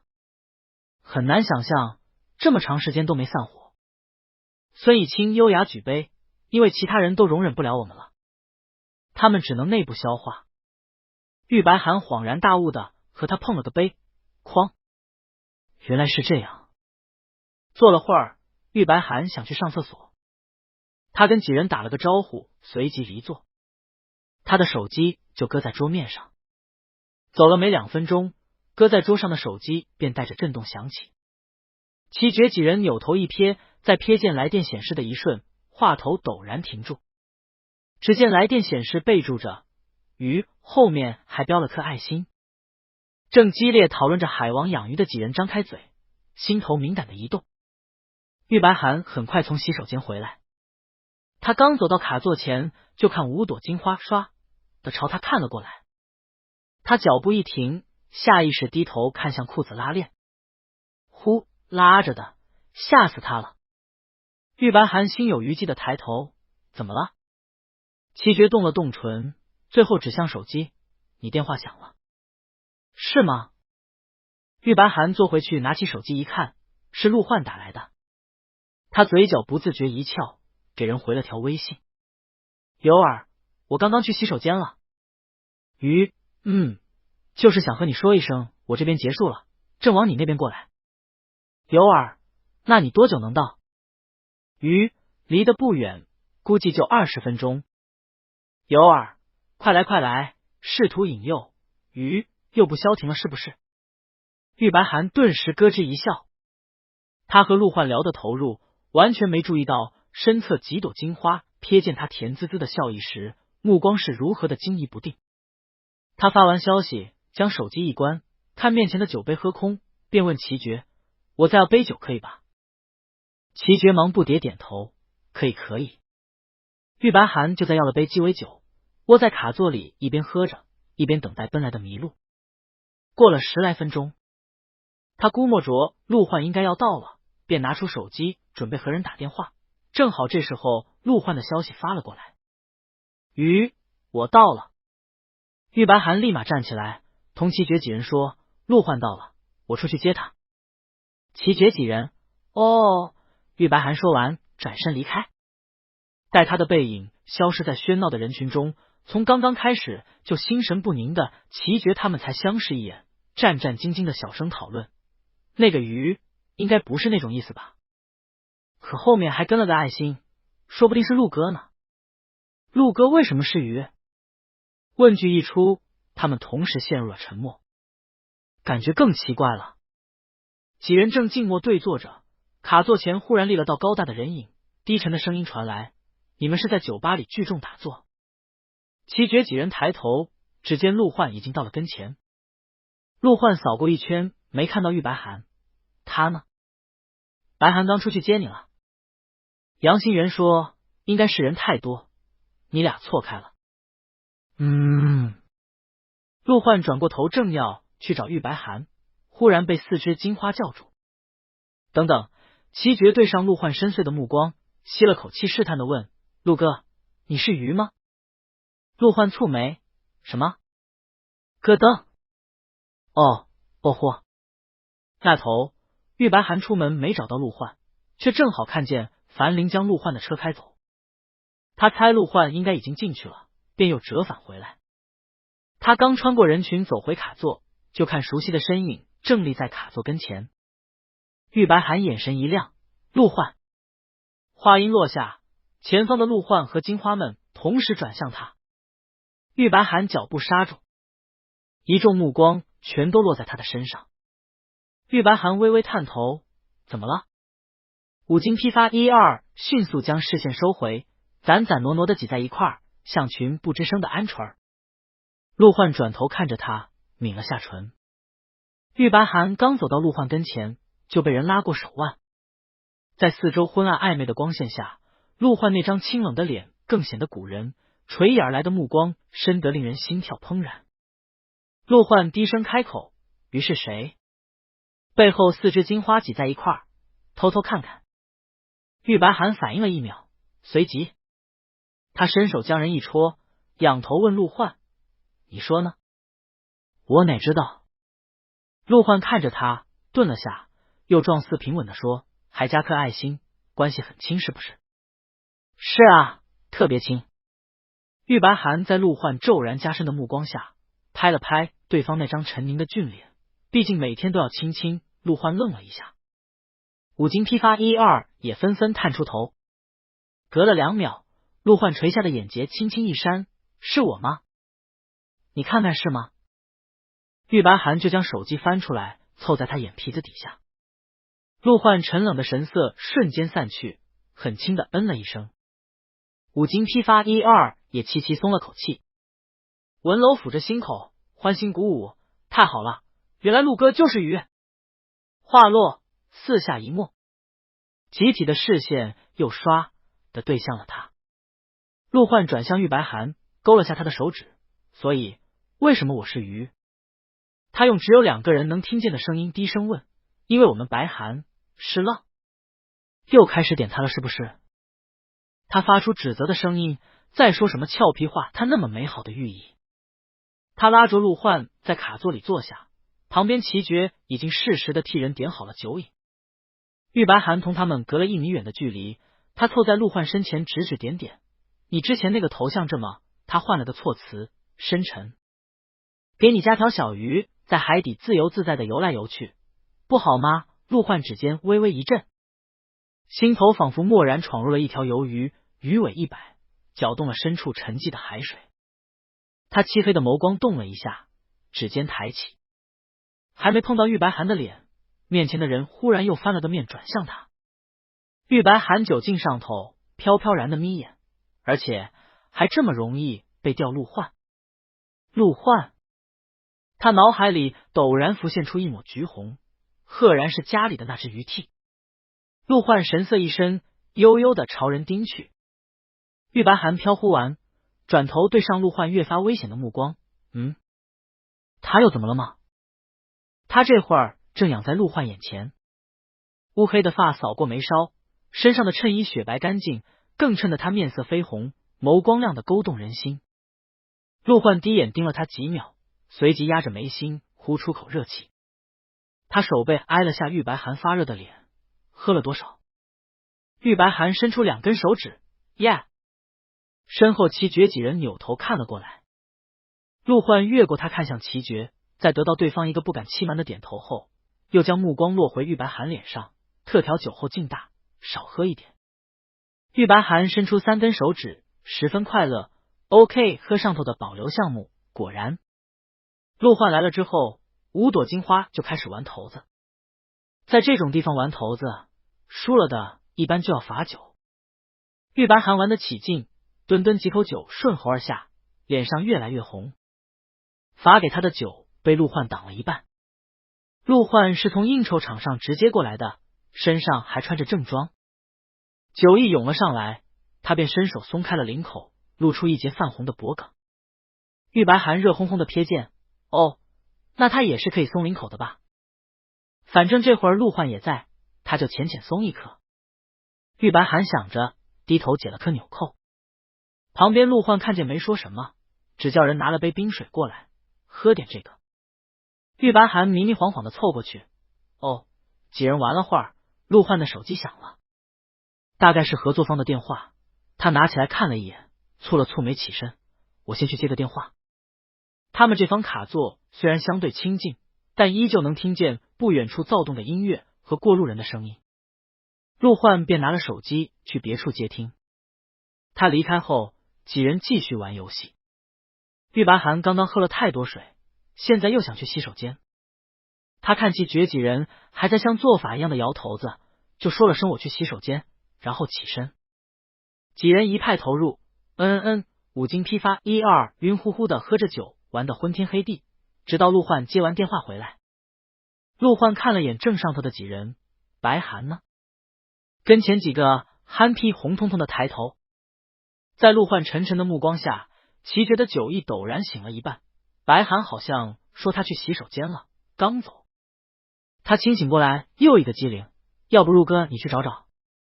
像白寒这种好看又乖的，特别容易吸引坏男人。话音未落，陆焕已经转头离开。另一头，玉白寒正穿过前方吧台。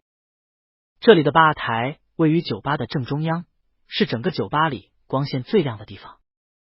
他正从四周狂浪喧杂的音乐中往前走，迎面忽然走来了2道身影，拦在他跟前。玉白寒抬头，面前是2个陌生的男人，身形都比他要高大一些，将他的路挡了个严实。他顿时浮出淡淡的警觉，不买房，不健身，不保健，推销的通通退散。2人相视一眼，笑了笑，又看向他，好学生，是第一次来酒吧吗？玉白寒眯了眯眼，哦，原来是搭讪。在周围一片污糟中，他身上雪白的衬衣清爽而规整，领口解了一颗纽扣，绯红的脸上眸色乌亮，相当抓人。他开口：“你教导主任？管他什么学生。”人有三急，玉白寒甩下一句，转头就要走。他刚往旁迈出一步，手臂便被前面一人啪的抓住。哎，别走啊！玉白寒一下皱起眉，他正要开口，一只手突然从他身后伸出，猛地将对面男人抓着他的那只手用力一握，手背上青筋毕现啊！对面男人吃痛的一叫，松开了手。下一刻，玉白寒便被一股力道往后拉去，转头埋入了一个熟悉的怀中。他心头一跳，抬起头，陆焕。入眼是一截分明而紧绷的下颌。陆焕搂着他站在吧台前，在清晰的光线下，那张俊美清冷的脸上透出强势的愠怒。虽然他也是与周围狂浪的氛围格格不入的打扮，但一身高定西装显出股上位者的气势，震得对面一愣。陆焕直直看去，沉声道：“滚！”玉白寒，小麋鹿居然说粗口了，这还是第一次。他伸手搂住陆焕的腰，将脸往人心口处一贴。冯叔的小说偷听了不少吧？呀，好强势！周围已经有不少人朝他们这边看了过来。对面两个男人面色一下难看了起来，但又惹不起陆焕，只能咕哝着离开。有伴儿了还跑出来晃悠。陆焕目光倏地落去，神色冷下来，管不住手的是你们，他想怎么晃悠就怎么晃悠。隔了不远处，一名高挑的女生闻言哐的拍桌，大声附和：“就是，管好你们自己。”两个男人一咬牙，狠狠盯向陆焕。玉白寒忙拉了下陆焕的衣服：“可以了，陆焕。”陆焕冷厉着眼看向他：“别担心。”玉白寒眼泪都要掉下来了，他拼命的拽住陆焕的衣服，小声说：“可我真的要憋不住了，快点！有谁还记得他是来上厕所的？”顿了一秒，他深深吸了口气，朝旁边两个男人瞥了眼，随即带着水灵灵的3级萝卜去了洗手间。两人到了洗手间里，玉白寒在路过镜子时往里一晃，只见自己敞着领口，瓷白的皮肤上泛着潮红，确实是相当的。他赶紧润了润唇，按住领口问陆焕：“我要不还是扣上？”“不用，你如果难受就不扣。”陆焕站在他身后，抿了下唇说：“快去吧。”玉白寒愣了愣，心头蓦地一动，他的手从领口处放了下来，随即他在涌动的心潮中两步上前，凑到陆焕跟前，勾住对方的脖子，抬眼嘀咕：“陆焕，你知道酒吧的洗手间？”陆焕眉心一跳，他喉结滑动了一下，转而沉声：“又不急了是吗？”死！被心动眼下的感觉瞬间泛了上来。玉白寒转头匆匆去了隔间。哐！从隔间出来之后，玉白寒洗了个手，又用冷水扑了把热烘烘的脸。陆焕抽了张纸巾给他将水珠擦干。出了洗手间，陆焕就搂着他一路穿过人群，回到了他们所在的卡座。两人刚回来，齐觉几人便凑过来：“怎么去了那么久？没事吧？刚好像听人说吧台那边有动静，是你们吗？”陆焕淡淡的嗯了一声。玉白寒将刚才的事同几人说过，齐觉顿时气得原地跺脚：“我一会儿去跟朋友说查一下监控，像这种流氓以后就别放进酒吧里来了。”他说完又长吁短叹：“我就说你容易被坏男人盯上。”玉白寒一瞬侧目，好啊，原来他背上的 flag 是这么来的。几人在卡座里喝着酒玩了会儿，玉白寒酒劲渐渐涌了上来，身上越来越热，整张脸全红了。坐在他正对面的孙以清看了眼，然后转向陆焕：“陆哥。”接着玉白寒的脸就被陆焕搬了过来。陆焕扫过他的神色：“还清醒吗？”玉白寒其实也还算清醒，只是浑身热得厉害，大脑里也昏沉沉，同时又很兴奋。这会儿陆焕的指腹擦过他的颊侧，他就轻轻哼了声，伸手搂住陆焕的腰，将下巴搁在人心口前，嘴唇在陆焕喉结上一印：“陆焕身形一震，呼吸顿时乱了。对面4朵金花深吸一口气，卧槽！陆焕伸手将人搂在怀里，玉白寒又抬着脸看向他问：不亲吗？完全就是一副索吻的姿态。身旁几道目光灼灼的看过来，4朵金花激动的攥紧了手，涨红着脸起哄：快快快，亲一个啊！别把我们当外人，又不是没看过。陆焕胳膊一紧，昏暗的光线下看不清他耳根处漫上的薄红。他喉头动了动，低声止住：别闹。4朵金花，陆哥，你还是不是男人了？下一刻，陆焕便将人搂着起身。旁边齐绝几人瞬间一静。陆焕将玉白寒按在怀里，视线朝他们一扫：我们先回去了。他说完，带着人离身而去。待两人的背影消失在喧闹嘈杂的人群之后，齐觉他们才相视一眼，遗憾又不敢置信，居然不亲。宴会上这么多人在场都亲了，这会儿为什么不亲了？陆哥是木头不成？哎，20水床不负辉煌。酒吧门外，提前收到消息的樊玲已将车停在门口。陆焕搂着玉白寒出了门，街边明亮的灯光落过来，一瞬映亮了陆焕已然涨得通红的脸和脖颈。玉白寒又扭头在他颈侧吧唧了一口。陆焕呼吸一沉，拉开车门便带着人坐了进去，随后将车门猛地一关，车窗隔绝了外界的视线。克制的声线中再也禁不住泄出汹涌的情绪，一只修长的手往前座靠背一侧扣了下。樊玲，驾驶座上的樊玲瞬间会意，是。挡板自中间升起，在视线被完全遮挡的前一刻，樊玲朝后视镜里瞥了眼，心头顿时一跳。剑河的缝隙间，正好能看见他们沉稳冷淡的先生一手将人顾在了怀里，满脸潮红，汹涌的吻了下去。哐，挡板在下一瞬关上。挡板一合上，玉白寒便趁着酒劲晕乎乎的跨上了陆焕的腿，任陆焕顾着他的腰索吻。从酒吧回家要接近1个小时，陆焕涨红着脸忍了一路。等车停在陆宅门口时，他身上的衬衣已经被浑身的汗打湿。他就着玉白寒跨坐在他身上的姿势将人抱了出去，正好能挡住两人身前。夜里的风一吹，玉白寒又往陆焕滚热的心口处贴了贴，模模糊糊的催促：快点！陆焕一滴热汗落下来，将人按进怀里。樊玲一眼也不敢往车窗外看，等陆焕抱着玉白寒一下车，就飞快的将车开走。玉白寒被陆焕拖着上楼进了屋，他终于在一片头晕目眩的燥热中等来了期待已久的干柴烈火。结束后已是深夜，陆焕带人洗了澡，玉白寒在酒精和疲惫的双重作用下呼呼大睡，一点也没醒。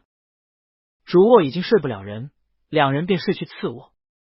陆焕将吃饱喝足的萝卜埋进被窝里，目光一转，忽然又瞥见了搁在床头的那一抹橘红。他顿了顿，伸手抓过那只鱼屉，他目光在上面落了几秒，随后陆焕冷酷的转过身，将替身鱼扔去了沙发角落里。他回到床上，将人往怀里一圈，这才安心的闭眼。卧榻之侧，岂容他于酣眠？放肆的后果就是玉白寒第2天又没起来，除了浑身酸痛，还有头晕想吐。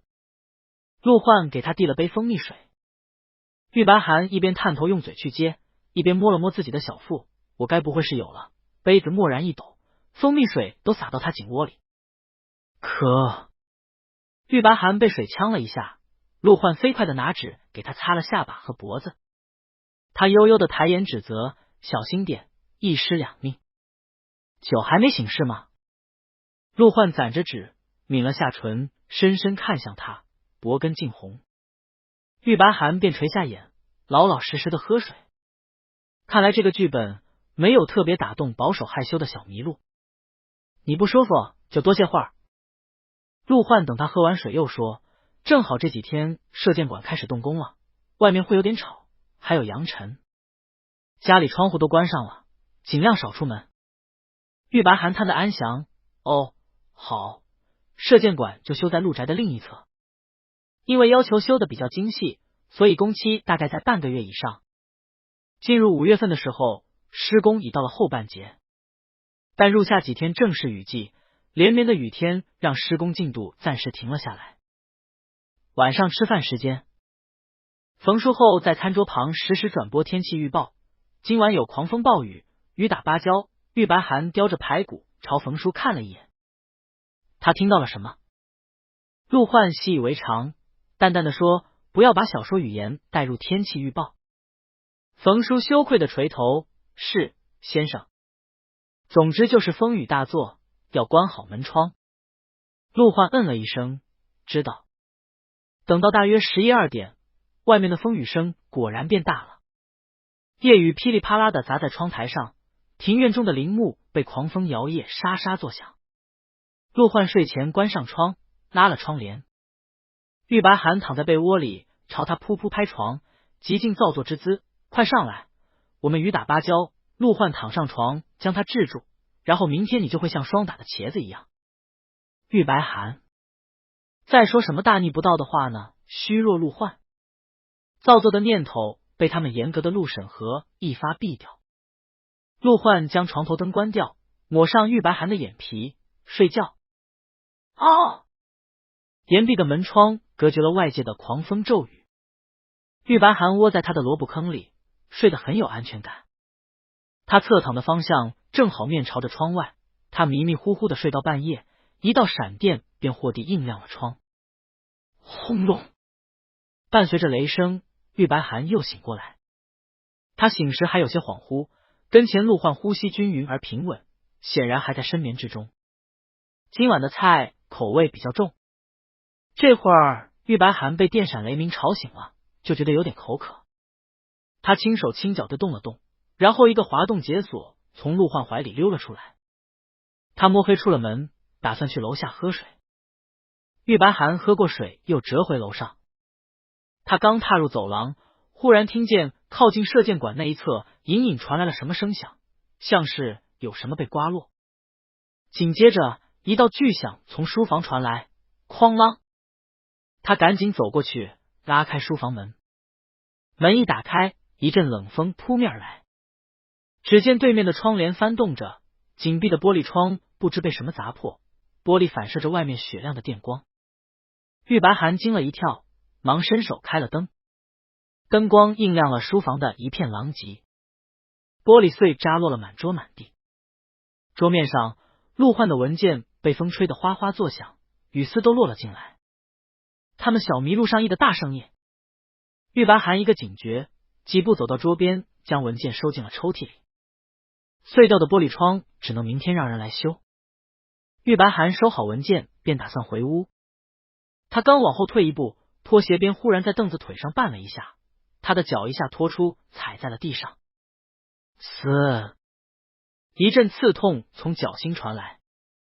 玉白涵腿一收，扶着椅子站好，痛得抽了口气，不用看都知道是踩到了玻璃渣。他正思考着要不要单脚蹦回去，书房门外忽地传来一阵动静，紧接着脚步声从卧室到了书房外。玉白涵抬眼，只见陆焕出现在了书房门口。他仿佛看见了救星，陆焕。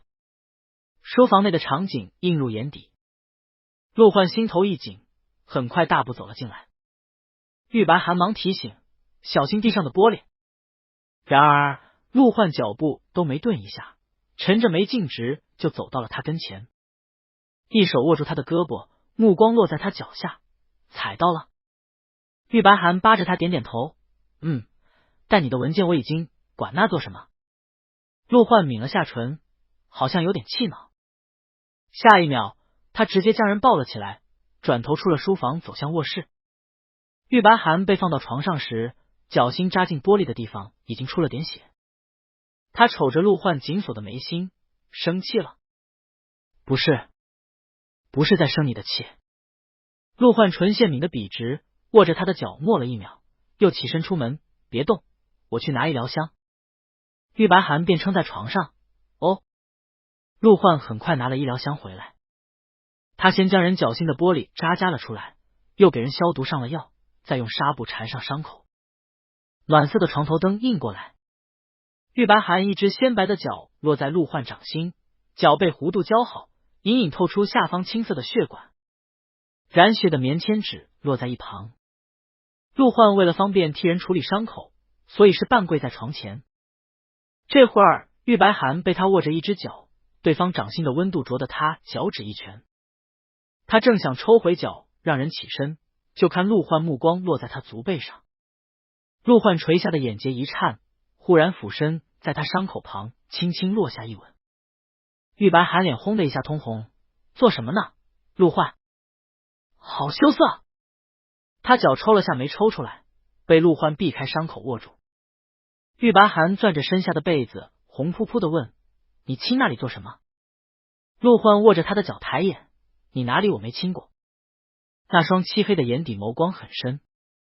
陆焕说这话时还顿了一下，指尖一拳擦过他的脚背，红着耳根，目光定定的。玉白寒被他看得心头直跳，脚心本来刺痛的地方好像都蔓延开一阵酥痒。隔了几秒，他伸手捧起陆焕的脸，细细打量：哦，是不是心疼你的萝卜了？陆焕看着他没说话。玉白寒给他海豹骨脸：瞧你这表情，跟我要被截肢了似的。碎的怕不是他们小麋鹿的玻璃心。暖色的床头灯将屋中映亮，窗外是一阵风雨大作，更显得屋里这方空间静谧安宁。默了片刻，陆焕终于呼出口气。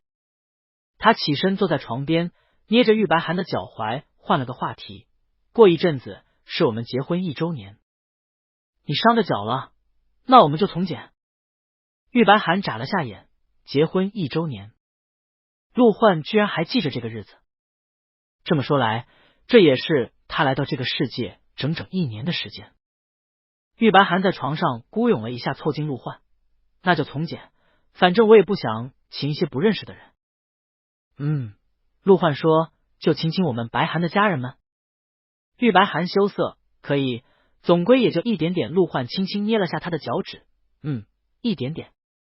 破掉的窗户第2天就叫了人来修，同时被叫来的还有中医务人员。虽然玉白寒脚上的伤口已经被陆焕细致的处理过，但后者还是不放心，又将钟炳期召了过来。玉白寒坐在床边指点，小题大做了陆焕垂眼看着他不说话。玉白寒只好无奈的勾了下他的手指，甜滋滋的妥协：行吧行吧，那就看看。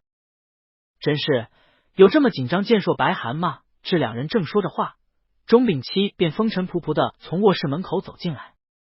他进门时还带着浑身的戒备，在得知玉白寒这次是因为踩着玻璃渣时，钟炳期居然流露出了欣慰的神色。太好了，是脚伤。玉白寒客客气气的指出：你轻快的有点不太礼貌。钟炳期立马收敛了神色，捏了下鼻梁反思：抱歉，我以前不这样。玉白寒大度：算了，不怪你。钟炳期：当然。玉白寒的脚伤并不严重，等到结婚周年纪念日那天便已经完全恢复好，整颗萝卜活蹦乱跳。不过一切还是照着玉白寒和陆焕的意思从简操办，只请了各自的亲友来。周年纪念日当天，除了五金批发112以外，何月、刘敬慈、霍明夫妇也都来了。乔云还带上了他们霍家3子，3只毛茸茸特意换上了喜庆的红褂子。他捧着3只毛茸茸和玉白寒打招呼：快来快来，你们都多久没见了？旁边的文楼慕名探头：哇，4胞胎。他转头拉了陆焕过来，转交剧本：快来看看你的舅子们都多久没见了。文楼立马羞得缩回了头。今天邀请的都是亲友，没有外人。整场气氛其乐融融，就算有之前不认识的，这会儿也相互熟络了起来。玉白寒遨游在一片欢乐的海洋里，乐得咯吱咯吱。过了会儿，他看桌上的饮料没了，他往四周一望，发现冯叔正被何月拉着分享书单。2人仿佛在某个领域结成了忘年交，都飘飘忽的屏蔽了外界。玉白寒便没叫冯叔，起身准备自己去厨房里拿点饮料。他走到厨房门口，陆焕也从身后跟了过来。要拿什么？玉白寒说：拿点饮料。陆焕，从厨房到客厅只隔了一个餐厅，中间的门都没关，并不隔音。玉白涵刚从冰箱里挖出一大瓶橙汁，就听客厅里传来文楼的声音，我都记错了，还以为陆哥生日是下个月呢。客厅里静了一瞬，啥？文楼啊？今天不是陆哥生日吗？砰！又一声闷响从客厅里传来，像是脑袋被人帮的砸了一拳。你可长点心吧。玉白涵一下乐了，他扶着冰箱笑得咯咯直抖，他是来搞笑的吗？陆焕交朋友都是从大浪淘沙里淘来的吧？他在这边抖得欢，跟前的陆焕却没笑。陆焕垂着眼，不知在想什么，顿了顿，又伸手将冰箱门关上。玉白涵缓了口气，抱起饮料，走吧。正转过身，陆焕忽然开口叫住他。婚礼。玉白涵扭头，陆焕抿了下唇，垂在身侧的手指微微一拳，像是酝酿了一下，又开口。我之前想过在纪念日这天补办婚礼。玉白涵愣了一下，所以陆焕刚才是在意这个。也是，他们当时悄默声的就结婚了，没办婚礼，也没宴宾客。难怪连文楼都没印象，今天乐颠颠的跑过来，还不清楚是他们的结婚纪念日。真是，他又不介意这些，玉白涵就伸手搓了搓敏感的陆焕。没事，谁让我突然脚受伤了？不是因为这个。陆焕说。玉白涵想了想又恍然，哦，最近天气也不好。我们之前不是说去海边补办吗？推迟一点也行的。陆焕动了动唇，像是想说什么，但他默了下，最后只牵起玉白涵的手，指尖轻轻擦过他无名指上那枚光滑的戒指。也好。玉白涵的目光随着他的动作落在自己无名指上。厨房里安静了几秒，陆焕突然又开口，戒指没刻名字，不是觉得土？玉白涵侧目，难道不土？陆焕目光一抬，把他望着。玉白涵润了润唇，他难道又戳中小麋鹿敏感的内心了吗？他正打算找拨，外面又有人叫道：“哎，陆哥和白涵呢？”嘘，哦，瞧这群不正经的人！后颈皮忽然被一只大掌捏住。他，玉白涵扭头就看陆焕已经提了饮料，拎着他往厨房外走。走了，扬弃白涵。两人回到客厅里，文楼正手忙脚乱的篡改着塞在贺礼里的祝词。陆焕扫了一眼，别改了，客厅不隔音。文楼瞬间一脸沮丧，欲哭无泪。陆哥，我错了。丧气了2秒，他又机灵的弥补，要不我再给你俩送点什么？充气跳舞人一瞬冲入脑海。玉白涵立马警觉的婉拒，不用了，陆焕不是那么小气的人，朋友之间随意点，千万不要这么生分。陆焕难得配合的点头，文楼这才松了口气，感动的祝福，你们真是大度，百年好合。差一点将过补过的篇章被及时翻篇。玉白涵坐到沙发上，他看那瓶果汁被陆焕放在了茶几另一头，就拿起杯子朝人递过去，土味陆焕，快给我来点饮料。陆焕侧头看向他，神色悠悠。玉白涵对上那道目光，随即摸着他的脸安抚，算了，我就喜欢你这股土味儿，特别正，你想嗑什么就嗑什么吧，宠你就是了，快给白涵把果汁满上。陆焕变回视线，接过他的杯子，等你以后再说。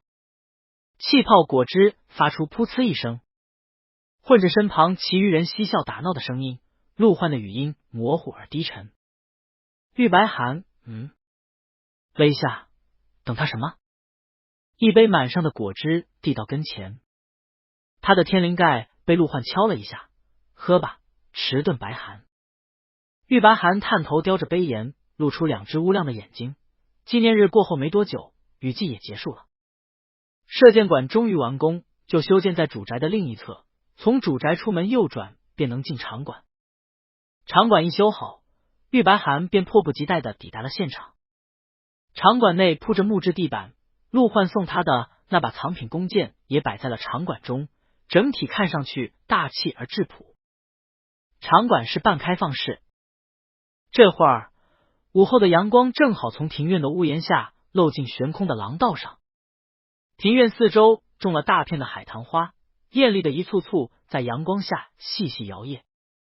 玉白寒一阵惊喜，你不是说种桂花吗？也种了桂花和别的。陆焕站在他身侧，将他亮莹莹的眸光收入眼中。灿然的阳光下，陆焕神色柔和下来，花气不一样。这样一年四季都能咏玉白寒黄，柔和的神色转而平静。陆焕轻声，我们迟钝白寒高兴就好。玉白寒眨了眨眼，他发现自从纪念日之后，迟钝白寒这个称呼便高频出现。他之前问过陆焕为什么是迟钝，陆焕随即反问，那我为什么是虚弱陆焕？玉白寒懂了，原来都是杜撰。但他总觉得陆焕每次叫这个称呼时，看向他的目光都定定的，沉静中带了一丝热切，却又不急不缓，莫名给他一种安定守候的安全感，让他心动又喜欢。玉白寒正回味着，身侧便落下陆焕的声音，你不是要帮忙拍宣传视频，就在这里拍吗？他的注意力被拉回来，等开学再拍吧，到时候还要跟何月商量一下。陆焕就嗯了一声，顿了2秒，他又问，卷贵院什么时候搬过去？玉白寒想了想，开学1周之后吧。他们卷贵院的公寓已经装好了，不过陆焕的工作和团队都在主宅，他也不能完全脱离学校里的社交，所以他们打算周末的时候都住公寓，工作日时不时在公寓住。陆焕转向他，1周之后。玉白寒说，我看入学指南上说第1周有军训，不过研究生居然也有军训，你当时读研军训过吗？陆焕点头，C 大一直都有。那就等你军训结束再搬过去住。哦，好，翻过1个暑假便临近开学。虽然开学第1周玉白寒要住校，但2人还是提前将一些常用物品搬去了公寓。玉白寒满心欢喜，浑身散发着黄扑扑的期待。住在陆宅多少有点不方便，即便他们所在的2楼不常有人上来，可感觉还是不一样的。这里是独属于他和陆焕2个人的空间，他们的衣服已经添进了衣柜里，新买的情侣洗漱用品也都摆上了洗漱台。玉白寒望着浴缸大镜面，吸了口气，轻轻发出一丝喟叹。故乡的海棠花开，陆学神、钢雕，现在是桂花的季节。玉白寒扭头定定的看向他，在说什么没情趣的话呢？小麋鹿。算了，玉白寒宽容，他现在心情很好，不跟板正陆焕计较，隔天就是开学报到的时间。他们这会儿既然已经搬来了公寓，干脆就先住上2天。报到的第2天开始是军训。玉白寒坐在小沙发上，认真翻看着入学指南，其中有一条是军训期间不允许佩戴配饰。他抬手晃了晃，那我先把手链和戒指取下来。纪律严明的陆审核准时上线，放公寓里吧。玉白寒继续翻页，行。他翻了翻，又听陆焕说，报到我送你去。玉白寒一下抬头，看着陆焕那张正经的脸，翘起唇角。那同学会不会觉得我都多大了，还让家里人送？陆焕也看向他，是一个性质吗？玉白寒故意问，那是什么性质？陆焕没说话，隔了2秒，他憋红着一张脸站起身，垂眼说了句明知故问，然后转头出了卧室，我去喝水。玉白寒咯吱一乐，小麋鹿怎么还是这么不经斗呀？真可爱。他们在公寓里住了2天。到了报道的那天早上，玉白寒醒来的时候，却发现身侧已经空了。他起身看陆焕给他留了张便签，微信上也给他发了条消息，上午临时有个重要的会议，看你再睡就没叫你起来。玉白寒看了眼时间，现在是9点50，估计陆焕已经离开了1个多小时。报道是从上午9点到下午3点，他估摸着时间差不多了，便爬起来。玉白寒洗漱完下楼，发现已经早餐摆在了桌上。他心口那点淡淡的小失落顿时一扫而空。小麋鹿还是懂事的，他吃过早餐，坐在空荡荡的餐厅里，看着陆焕给他留的消息，又不甘寂寞的支棱起来，敲着键盘给人回信。尤儿，我吃完早饭了，你在开会吗？隔了大概半分钟，陆焕的消息回过来。鱼，开会还在摸鱼，不愧是总裁。玉白寒继续造作。尤儿，你的语气好冷漠，仿佛我们没爱过。鱼，别闹。玉白寒，放他鸽子还说他闹，真是越来越大胆了。尤儿，我今天报道，陆学长真的不送我吗？尤儿，陆学长就不想以正宫的身份，在我未来的室友面前晃一圈吗？消息发过去，对面好半晌没回。玉白寒眯了眯眼，继续发送。这会儿假装很忙已经没用了，你刚刚明明还在摸鱼。你该不会想说自己在投屏吧？这种小说里的套路已经用烂了。猫猫洞察隔了5-6秒，樊林的电话突然打进来。玉白寒，他将电话接起，就听樊林的声音略显局促的从对面响起：别发了，小少爷，开会在投屏。麻蛋，忘了这就是小说世界。他低头抠了下手，转移话题：你能跟我打电话？陆焕怎么不回我消息？先生刚刚出会议室了，这会儿是中场休息。哦，看来是憋不住脸红，战略性离场了。他羞涩道：我不发了，你们继续忙。好，那我先挂了，小少爷。电话挂断。樊林刚收了手机，就看他们陆先生又面色如常的回到了会议室里。陆焕紧急散热结束，回到座位前时，又垂眸看了眼屏幕上的聊天记录，记录还显示着玉白寒发来的那条：尤尔，陆学长就不想以正宫的身份，在我未来的室友面前晃一圈吗？他指尖落在桌面上，轻轻拳了一下。正宫的身份，晃一圈，而且接下来就是1周的军训，再见面就得等到1周之后了。陆焕默了下，看向现在的时间，会议大概还要1个小时结束。他坐下说了声继续开会，随后又朝身侧的樊林沉声道：中午回趟卷贵院。是，先生。另一头，玉白寒在家里收拾了会儿，他正要出门，华武突然过来了。玉白寒惊了：你怎么来了？华武说：你今天不是要报道吗？我听樊哥说，先生今天临时去公司了，我估计没人送你就过来了。玉白寒顿时动容，好兄弟，虽然他一个人也可以，不过既然华武来都来了，那不如一起溜溜。走吧，学校离得也不远。因为要2头住，所以玉白寒带的行李并不多，小小的一个行李箱只装了一半。华武拎着行李将他送去学校。玉白寒轻车熟路的去向文苑研究生宿舍楼，照着门牌号找到了寝室。他敲门进去时，3名室友都已经在里面了。玉白寒和他们打了个招呼，华武将他的行李拎到床边。对面室友好奇：咦，你家里人？玉白寒说：我兄弟。华武朝几人打过招呼，替玉白寒放了行李便要离开。那我先走了，小少爷。小少爷，3道目光刷的落在玉白寒身上。其中一个看着挺憨直的室友惊讶的鼻孔都张大了：哇，你是有钱人家的少爷吗？玉白寒忙说：不是，我家已经破产了。宿舍气氛骤然一凝。顿了顿，另一名高大阳光的男生轻轻瞄了玉白寒2眼，随即从包里摸出一瓶饮料递过去：喝点。玉白寒不做他想，接过来腼腆的笑了笑：谢谢。看来新室友人很好。一旁的华武神色复杂，仿佛看见有人重蹈自己当年的覆辙。他不欲再看。我走了。玉白寒说：我送你出去吧。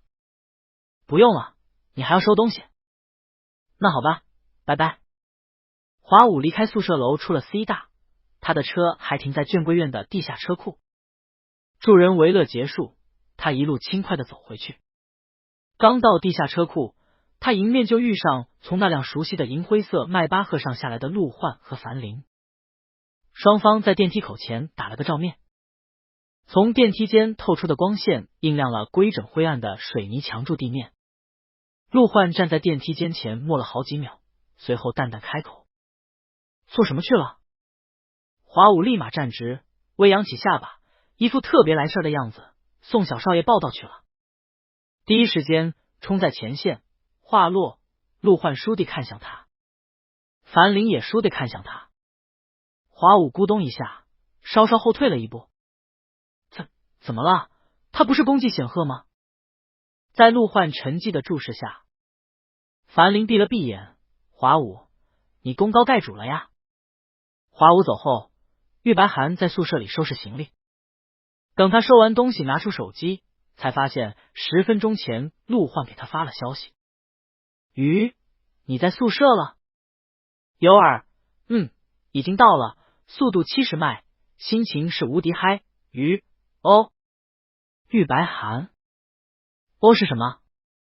他正和陆焕发着消息，就听旁边室友提议说：“这会儿都12点50了，你们中午吃饭了吗？要不一起去食堂吃个饭？”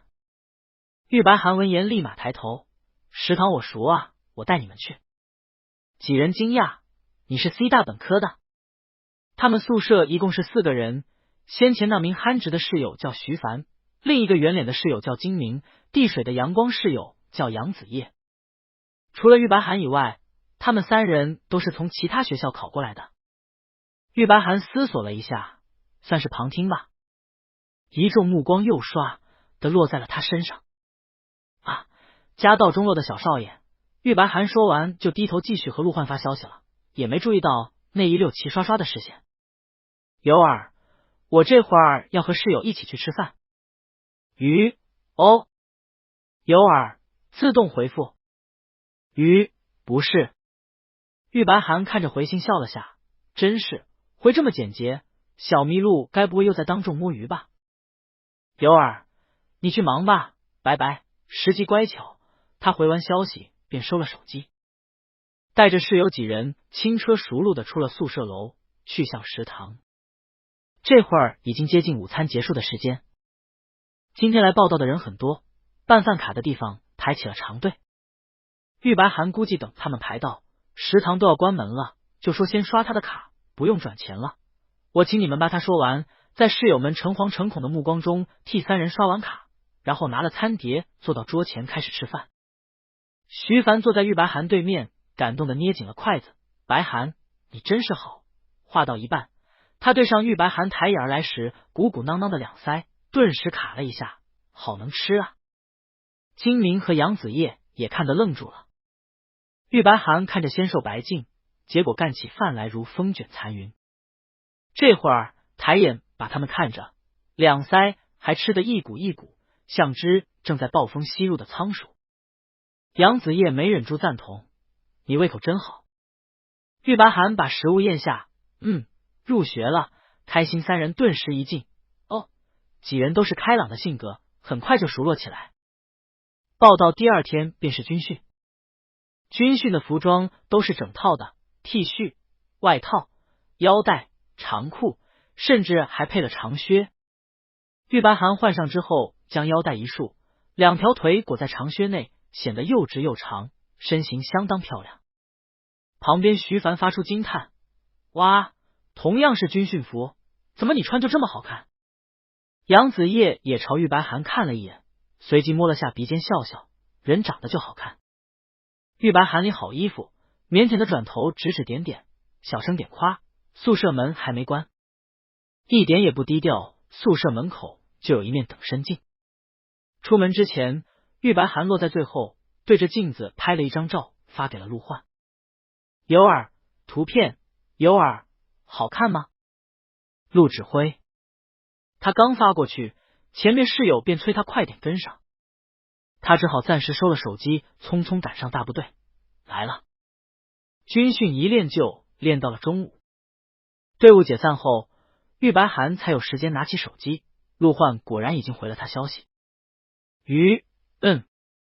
像是怕他觉得冷淡，下面又补了一句：鱼很好看。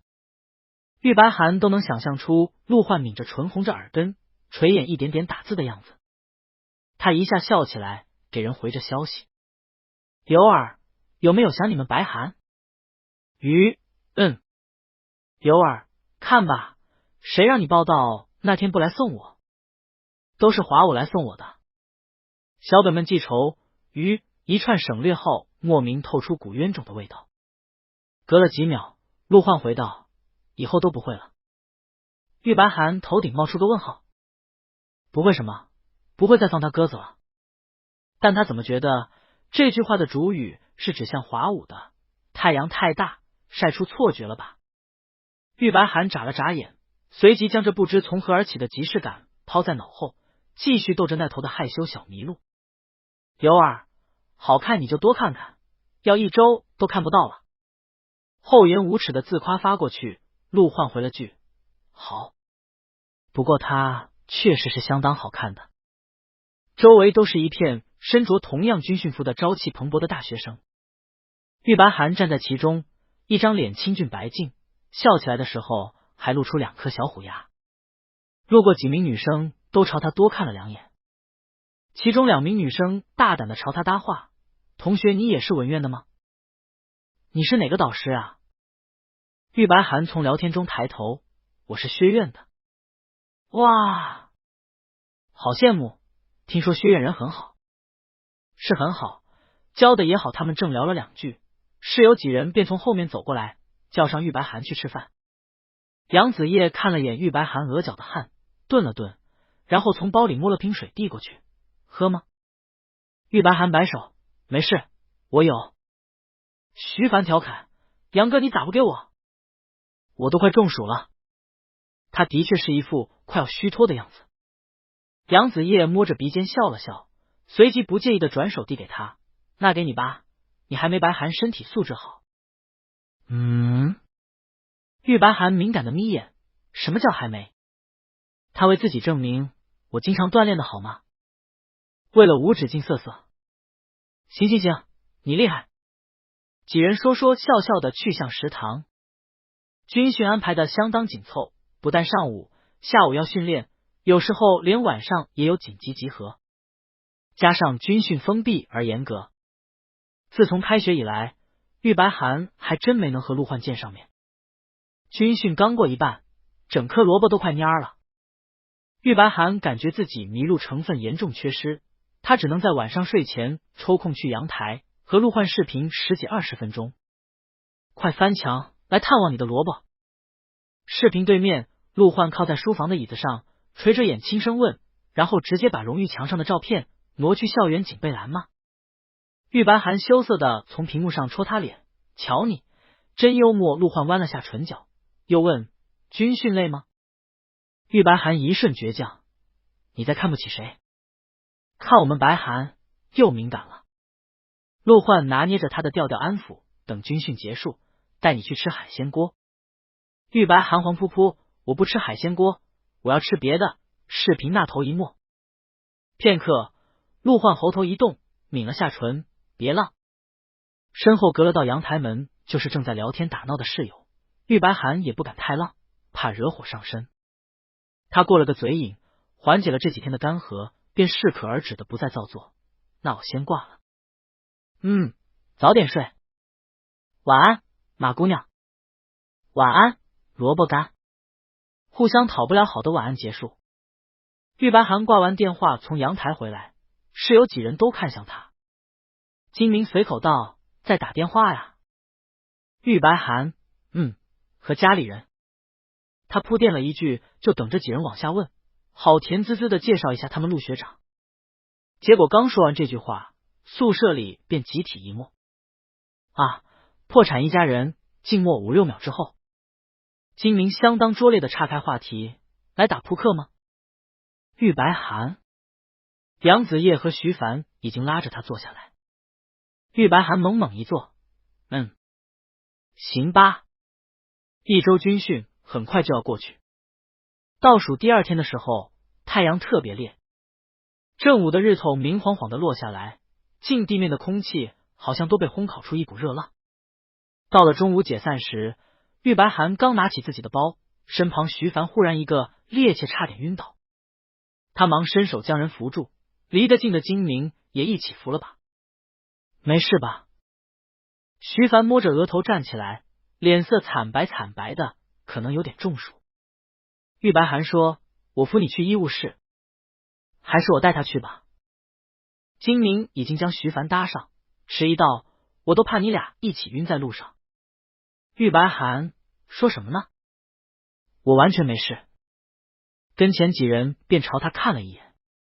玉白寒冷白的面色看上去给人一种柔弱的感觉，但那双乌黑的眼睛特别亮，尤其是朝人看来时，眸光定定的，透出股柔韧坚定来，有种特别抓人的反差在里面。杨子叶忽然轻咳了一声，别开眼，金明带他去就行，我们帮他们带饭吧。金明也说：“对，你们帮我们带下饭，待会儿我们去医务室看看有什么解暑的药，也给你们带点。”玉白寒想了想，也好。待金明他们走了，玉白寒两人便去往食堂。到了食堂打完饭，玉白寒正要刷卡，就听杨子叶说：“我来刷吧。报道那天不是还欠你一顿吗？”他转头，只见杨子叶正捏着卡看向他。没事，朋友之间算这么亲做什么？玉白寒说完，丝滑的把卡一刷，端起餐盘转身走吧。杨子叶又看了他两眼，哦，两人在餐桌前坐下。玉白寒照例拍了张午餐发给陆焕，一边吃一边和坐在对面的杨子叶聊天。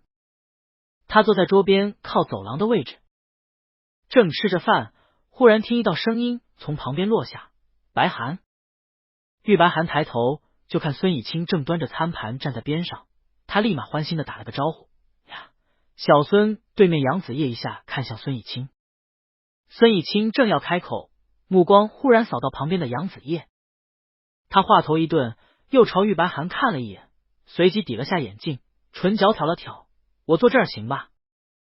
玉白寒说：“行啊。”孙以清便端着餐盘坐到玉白寒旁边。杨子叶问：“白寒，这位是？”玉白寒替两人介绍：“哦，这是我朋友孙以清，也算是严三的学长。这是我室友杨子叶。”两人便点头打了个招呼。孙以清打完招呼，低头吃饭。他吃了两口，又抬起头看杨子叶，目光正落在玉白寒身上，而玉白寒低头发着消息，完全没有注意到。他眉峰微微一挑。这边玉白寒正沉浸式的和陆焕聊着天，突然听身侧传来孙以清的声音：“是在和陆哥聊天？”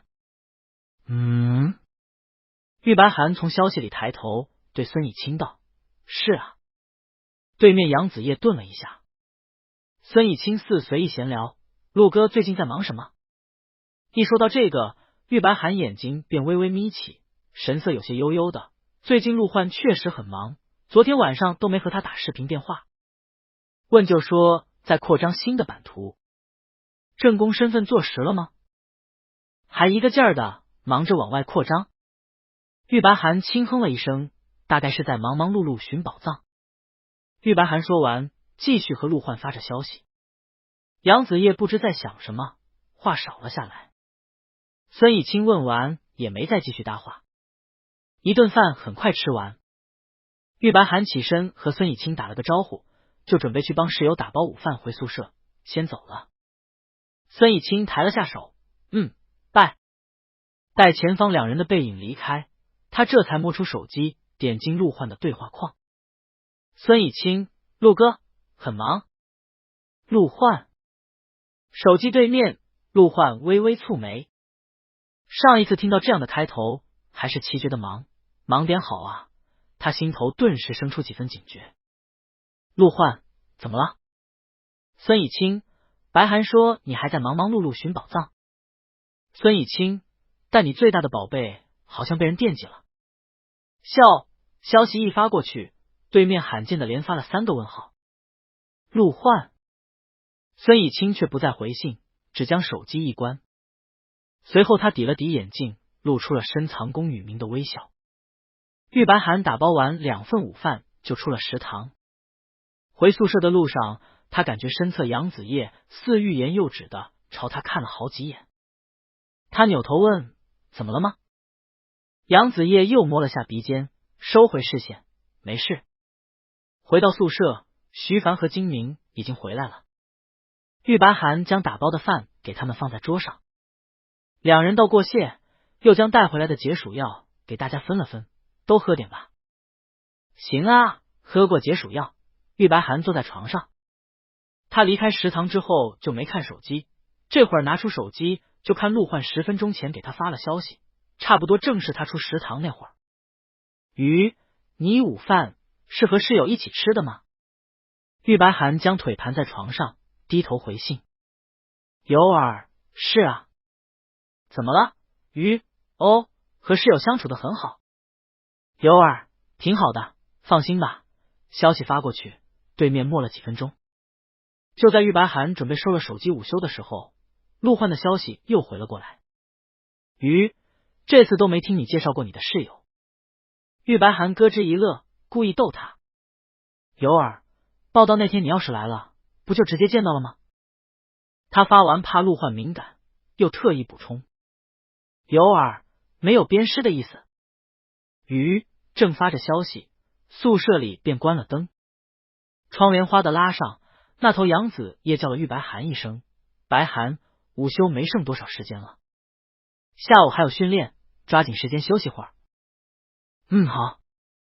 玉白寒应了声，缩进被子里。在收手机前，对话框里又弹出条消息：军训是不是明天结束？有儿，恭喜答对。开合金球撒花。知道了，午安。不愧是卡点狂魔，他正要睡呢。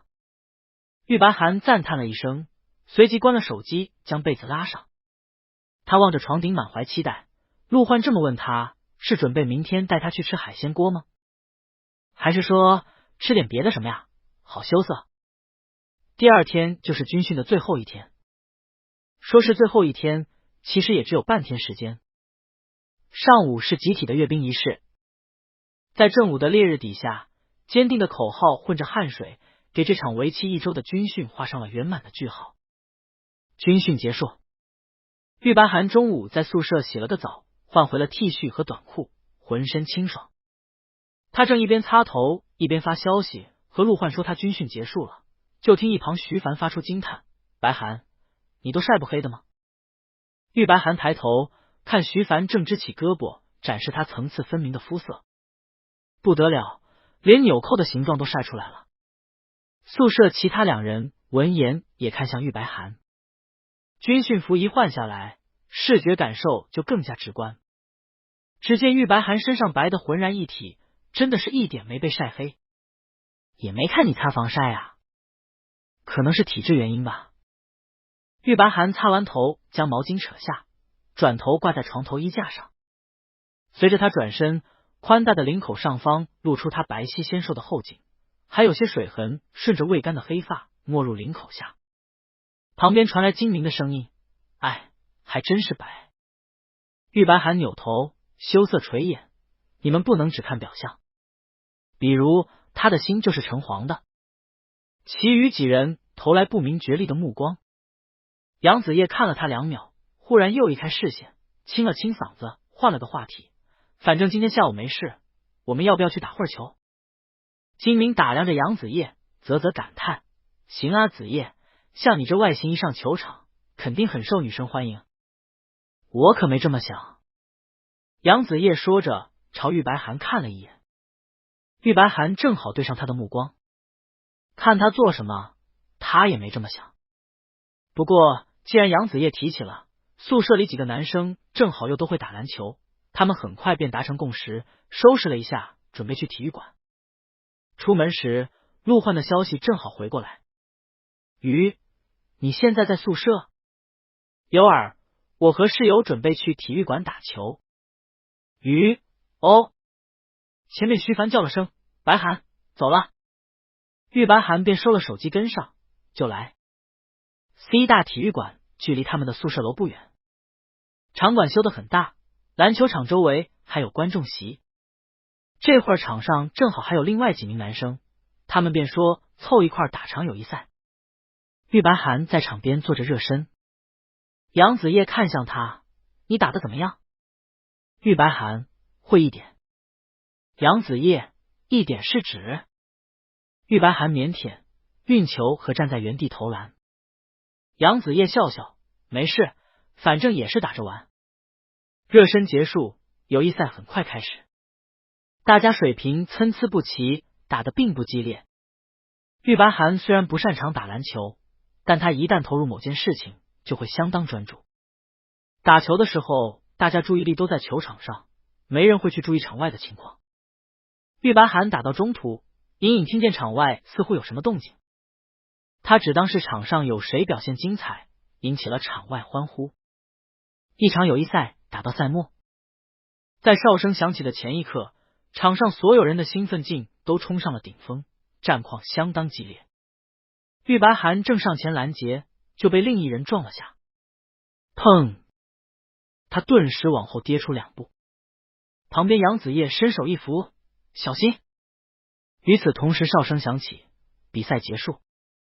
玉白涵险险稳住身形，杨子叶的手还扶在他背后。他转头刚到了声线，余光一晃，忽地定格在场边一道人影上，场外正对着他的观众席一侧立了道高大熟悉的身影。陆焕一身衬衣西装裤，双手揣在兜里，身形笔直的立在那边，深邃的目光穿过半个球场朝他看来。两人视线在半空中相接，玉白涵心头蓦地一跳，愣了愣。有那么一瞬，四周所有的场景仿佛都被模糊，目光的焦点只余下陆焕的身形。直到身旁响起徐凡好奇的声音，哎，那边有个帅哥，是学长吗？也不像啊。球场上的几人也看向陆焕。玉白涵一下回神，心跳骤然急促起来。他没顾得上旁人，脚步一转，径直朝陆焕冲了过去。陆焕！声音回响在空旷的场中。他扑到陆焕怀里，就将人腰身一抱，熟悉的怀抱稳稳接住了他。陆焕低眼搂住他的后背，灼热的掌心似不经意的盖过刚刚他被扶住的地方。凸起的喉结一动，玉白涵从他跟前抬头，满心欢喜：你怎么来了？这才3点，不是还没下班？陆焕十分自然的开口：翘班。那你可真是棒棒的。这会儿不但球场上有人，四周观众席也坐了不少学生。数十道视线落在他们身上，玉白涵便收敛的起身撤开了点。他问：什么时候到的？怎么不叫我？陆焕收回手垂在身侧，看你打的投入。玉白涵：哦。两人正说着，身后便传来徐凡惊讶的声音：白涵，这是来找你的呀。玉白涵转头就看几名室友朝他走来，双方打了个照面。陆焕的视线蓦地落在了杨子叶身上，沉冷的目光仿佛擦出火星，透出股不加掩饰的压迫感，如同猛烈的雄兽捍卫着自己的领地。杨子叶愣了一下，心头闪过一丝微妙，目光也跟着沉了下来。这一瞬的对视并没被其他人注意到。徐凡吸取了上次的经验，看了陆焕几眼，揣测道：所以这也是你兄弟？陆焕倏地垂眸，他纠正：不是，这次就是家里人了。徐凡几人神色微正：哦，破产一家人。玉白涵刚说完，陆焕忽然抬起手背在他额角抹了把汗。打完球之后的热意瞬间笼上他的脸颊，玉白涵白皙的耳垂漫上一抹红。真是久别胜新婚。大庭广众下，小麋鹿就这么主动，但他也没避开，就任陆焕动作自然的替他擦过汗，甚至还配合的把脸抬了抬。陆焕擦完又收回手看向他，薄唇抿了一下：还打球吗？玉白涵说：明知故问是不是？他们陆学长都跑来找他了，难道是专程来给他当篮球啦啦队的吗？他说完就朝旁边看得一愣一愣的室友挥挥手：那我先走了，你们玩。你去吧。道完别，玉白涵随着陆焕转身，刚转过去，陆焕的手便搂住了他的肩，带着他朝出口走去。玉白寒靠在陆焕怀里，心跳砰砰。怎么回事？小麋鹿今天好主动。球场边，徐凡几人看着陆焕抬起来的那只手上相当显眼的银白色婚戒，他们愣了愣，随即对视。家里人，那是白寒的哥哥吧？金明，应该是，还带着婚戒，都已经结婚了。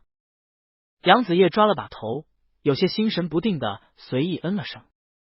徐凡发出一声感叹：哎，白寒的哥哥也好出色，不愧是曾经的豪门啊，破产了还这么有气魄。出了体育馆，陆焕的手依旧搂在玉白寒的肩上，两人都是在人群中相当引人注目的存在，这会儿以一种亲密的姿势走在一起，顿时吸引了不少视线。但两人都没管从旁投来的目光。玉白寒刚刚吸了口换气，终于一扫一周以来的颓丧，整颗萝卜顿时饱满了大半。他一路上都兴奋地拉着陆焕，巴巴说着话。陆焕垂眼听着，偶尔应两声。落在他肩头的掌心滚热，薄唇却抿得很紧。两人一路出了校门。陆焕的车停在校门外，车上没有其他人，显然陆焕是独自翘班来的。上了车，玉白寒坐上副驾座，车门砰的一关，他拽了拽安全带，元气满满。我们去哪儿呀？皮皮换，是先吃海鲜，还是先吃白寒？封闭的车厢里默了几秒，玉白寒扭头，只见陆焕坐在驾驶座上，一手搭上方向盘。近距离下，那张侧颜更显得清冷俊美，睫毛低低垂着，像是在酝酿着什么。感受到他的目光，陆焕转头看来，那双漆黑的眼中蕴着热意，眸光很深。玉白寒心口顿时像是被烫了下，拉安全带的动作一下停住。下一刻，陆焕忽而轻身过来，他一手撑在玉白寒身侧，长臂一伸，替人拉上了安全带。陆焕拉好安全带后，并没有侧身，就这贴近的距离将他看着。玉白寒后背贴着车座，像是被陆焕困在怀里。他睫毛颤了一下，柔软的唇一抿，怎么了？大白天的，要在这里干柴烈火，这不太好吧？至少先把车开进草笼里啊！思绪正飘忽着，陆焕的声音突然落下：只是家里人吗？玉白寒回过神，抬眼对上陆焕深深看来的眼神。他愣了愣，终于反应过来，他们陆学长居然一直在暗搓搓的在意这个。真是之前他去陆焕公司的时候，陆焕不也和保安说他是家属吗？玉白寒顿时咯吱一乐，不是家里人吗？一只大掌将他的脸捏住。陆焕憋红了脸，目光有些凶盯着他，是我们白寒千千万万家人中的一员。两人的台词仿佛和当时颠倒了过来。玉白寒一下笑起来，他牵了牵陆焕的衬衣，故意问：那你说是什么？陆焕垂眸将人盯着，一张俊脸涨得通红。玉白寒微微仰头，贴近陆焕怀里，轻声追问：说啊，想听我说什么？近在咫尺的距离间，温热的呼吸勾缠着。片刻，陆焕像是情难自禁般低头往他耳垂上一咬。玉白寒轻轻一颤，抓紧了陆焕的胳膊。陆焕顾着他的腰，齿间碾磨着他耳垂的细肉，浑身的燥意混着热气蒸腾上来。他像是被那股汹涌的占有欲裹挟着，按着浑身的羞耻开口：我不是我们白寒的老公吗？热气从耳垂漫上整张脸。玉白寒后腰瞬间酥麻一片，手指攥紧了陆焕的袖弯。他心跳砰砰的，眸光被热气蒸得湿润。哦，原来是想听这个，早说。顿了顿，他揣着点羞涩和小激动，贴近陆焕通红的耳朵：老公。身前的人似乎猛地一震。玉白寒目光向下一瞟，脸上顿时更热了，他就叫了一句：陆焕反应这么大吗？咬着他耳垂的牙齿松开。紧接着，灼热而凌乱的呼吸扑落下来。陆焕像是被刺激狠了，又垂眼辗转吻上他的脖子。宽松的 T 恤领口正好方便了陆焕。玉白寒被压在车座里，迎接着陆焕强势又汹涌的亲吻，目光所及是深色的车顶，挡风玻璃外透出树荫下隐隐绰绰的日光，树影在车窗外摇晃着，直到他感觉自己快化掉了，才伸手轻轻推了下陆焕，含糊的问：“就在这儿吗？”陆焕一下起身看向玉白寒，带着浑身滚烫的羞臊，哑声说：“在乱想什么？”他说完呼出口热气，侧身回了驾驶座。陆焕抬手扯了下领口，另一只手握在方向盘上。去吃饭。玉白寒眼底的遗憾一泻千里，他又朝陆焕身前瞟了一眼：“你还能开车吗？”陆焕将手刹一拉：“私家车刚起步。”玉白寒又丝滑的说：“不行就叫代驾吧。”“不要逞强，老公。”陆焕猛地一踩刹车，整个车身都蓦地一晃，玉白寒赶紧拉住了安全带。陆焕攥紧了方向盘，骨节都凸了起来。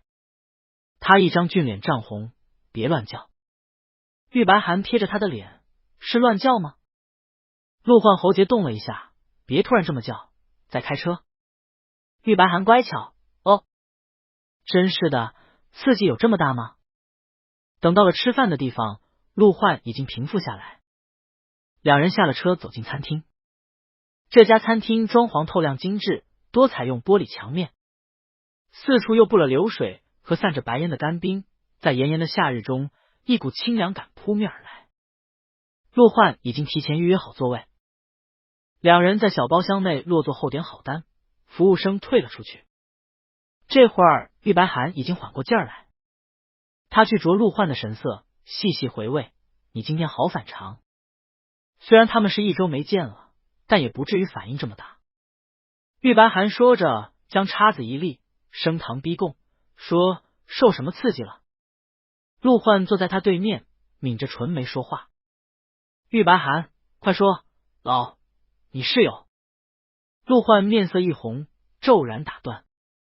他朝玉白寒看了一眼，又别开目光看向窗外：“是不是喜欢你？”玉白寒满头问号：“哪个？”陆焕转回来盯向他，后槽牙一紧：“球场上搂你背的。”玉白寒：“搂他背？谁？有这事吗？”他回忆了几秒，等等，难不成是指比赛结束时扶他的那一下？杨子叶。陆焕：“我哪对得上名字？”他眸光定定的，小情绪几乎都要噗噗冒出来。玉白寒在桌下拿脚尖碰了碰他：“高个子的那个是不是？”“看你小敏感，那是我被撞到了，所以他扶了我一下，别的什么都没有了。”陆焕动了动唇，像是想说什么，又按了下来，最后只垂着眼陈述了一句：“他就是对你有意思。”玉白寒往陆焕那张闷着醋意的脸上看了几秒，忽而欣然一应：“那我以后回避点吧。”话落，陆焕抬眼怔了下。玉白寒宠溺的指指点点：“谁让我们小麋鹿这么敏感？感受这种事都是主观的，又不能怪谁想的太多。既然他们小麋鹿在意，那他就做到让人不敏感的程度不就行了？”陆焕看着他，眸光微微一动，他的手抬起来，正要落在玉白寒的手背上，玉白寒握叉子的手突然猛地一挥，砰，砸在桌面上。陆焕一下收回险险避过叉子的手，他视线落去，就看玉白寒懊恼的蹙起了眉，暗自恨恨：“我是不是说早了？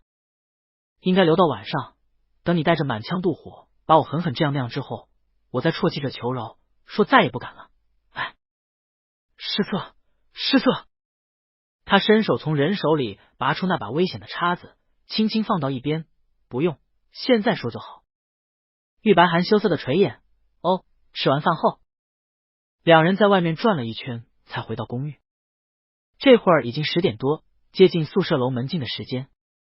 陆欢去洗澡了，玉白寒坐在床边刷了会儿手机，随后收到了一条消息，是杨子叶发来的。“杨子叶，你晚上回宿舍吗？”“有儿，不回了。”他回消息时，浴室门框的打开。陆焕正好洗完澡出来，他走到玉白寒身边瞥了眼，随即看清了屏幕上的消息。陆焕抿了下唇，语调似随意：“这么关心你。”玉白寒转头往陆焕腹部一戳，敏感陆焕被他戳的身躯一震，将他手指捏住，别乱戳，去洗澡。哦，玉白寒便将手机扔到一边。他在浴室里洗完澡，正要开门出来，玉白寒又顿了下，眼底冒出点暗搓搓的兴奋来。他转头在洗漱间的柜子里扒拉了一阵，随后掏出2样东西。他黄扑扑的对着镜子戴好，羞涩又期待。哎，小麋鹿醋坛子翻了。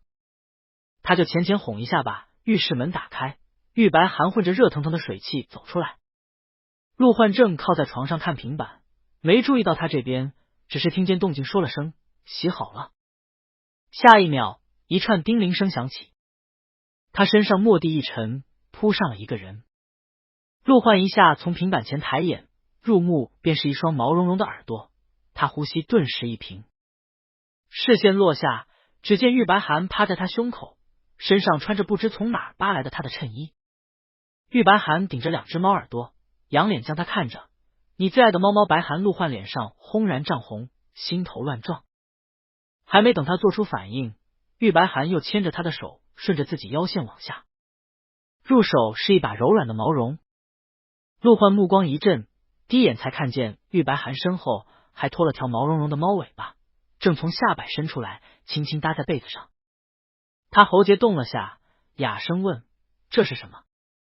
进化版的猫猫白寒。玉白寒趴在他胸前，抬起下巴往他唇上亲了一下。可贵了，刷的你的卡。陆焕再忍不住，搂着他的腰便吻下来。开了空调的房间内，温度骤然攀升。片刻，玉白寒热腾腾的坐起来，双手撑在陆焕身前，垂着眼问：想不想听小铃铛响1000下？陆焕通红的拉下他，第二天早晨醒来，玉白寒感觉自己又要散架了。微亮的天光从窗帘缝隙里落进屋中，映出片片深浅的海棠红。他挣扎了一下没挣起来，窝在被子里迷迷糊糊的问：几点了？陆焕伸手将他捞起，7点半。9点要去领资料。玉白寒拉了拉陆焕的袖子。陆焕会意的提溜起自己的萝卜，去向洗漱间，然后替困倦软趴的萝卜刷牙洗脸。等玉白寒再清醒过来时，已经是在吃早饭。早餐是陆焕做的，鸡蛋、蔬菜卷、牛奶，还搭配了几样小菜，简单却丰盛。玉白寒咔嚓咔嚓吃着夸赞：陆学长好贤惠。陆焕坐在他对面，以前常坐。玉白寒朝他看了一眼，也是，他们陆学长以前都是一个人，也不知道过得多辛苦，真是狠狠恋爱了。还好现在有白寒找来的千千万万的家人。吃完早饭，玉白寒换了身衣服，他从脖梗往下全是一片深深浅浅鲜明的痕迹，只能挑了件短袖衬衣。玉白寒系着扣子感叹：昨晚把所有生蚝都堆给你了，果然是没白吃的。陆焕揣着都站在他身后，我吃不吃都一样。玉白寒哼倔强。他低头换着衣服，白皙修长的颈后隐隐有几枚红印探出领口。陆焕目光在红印上落了几秒，又看向玉白寒明丽生动的侧脸，对方和同龄人站在一起的一幕幕画面再次浮出他的脑海。他们都是那么年轻，朝气蓬勃，有着一样的兴趣和话题，仿佛那才是属于玉白寒的世界。陆焕默了几秒，揣在兜里的手指微微一拳。等玉白寒换好衣服转过来时，便看陆焕目光深邃的望着他。他头顶冒出个小问号：怎么了？陆焕抿了抿唇，突然开口：你会不会觉得我太大了？玉白寒顿时 shock 了1秒，随即他往下瞥了眼，羞涩喜欢，再大一点也是可以的。至四目相对，一幕幕青春活力的画面在此刻全都粉碎在了满是马赛克的小电影里。片刻，陆焕轻轻闭了闭眼，微起的唇又合了回去。我们白寒喜欢就好。玉白寒这会儿8点刚过，从公寓到学校宿舍步行只需要20分钟，现在出门还有些早。玉白寒就先窝在沙发上刷手机。他们室友群里又提醒了他一句，记得回来领资料。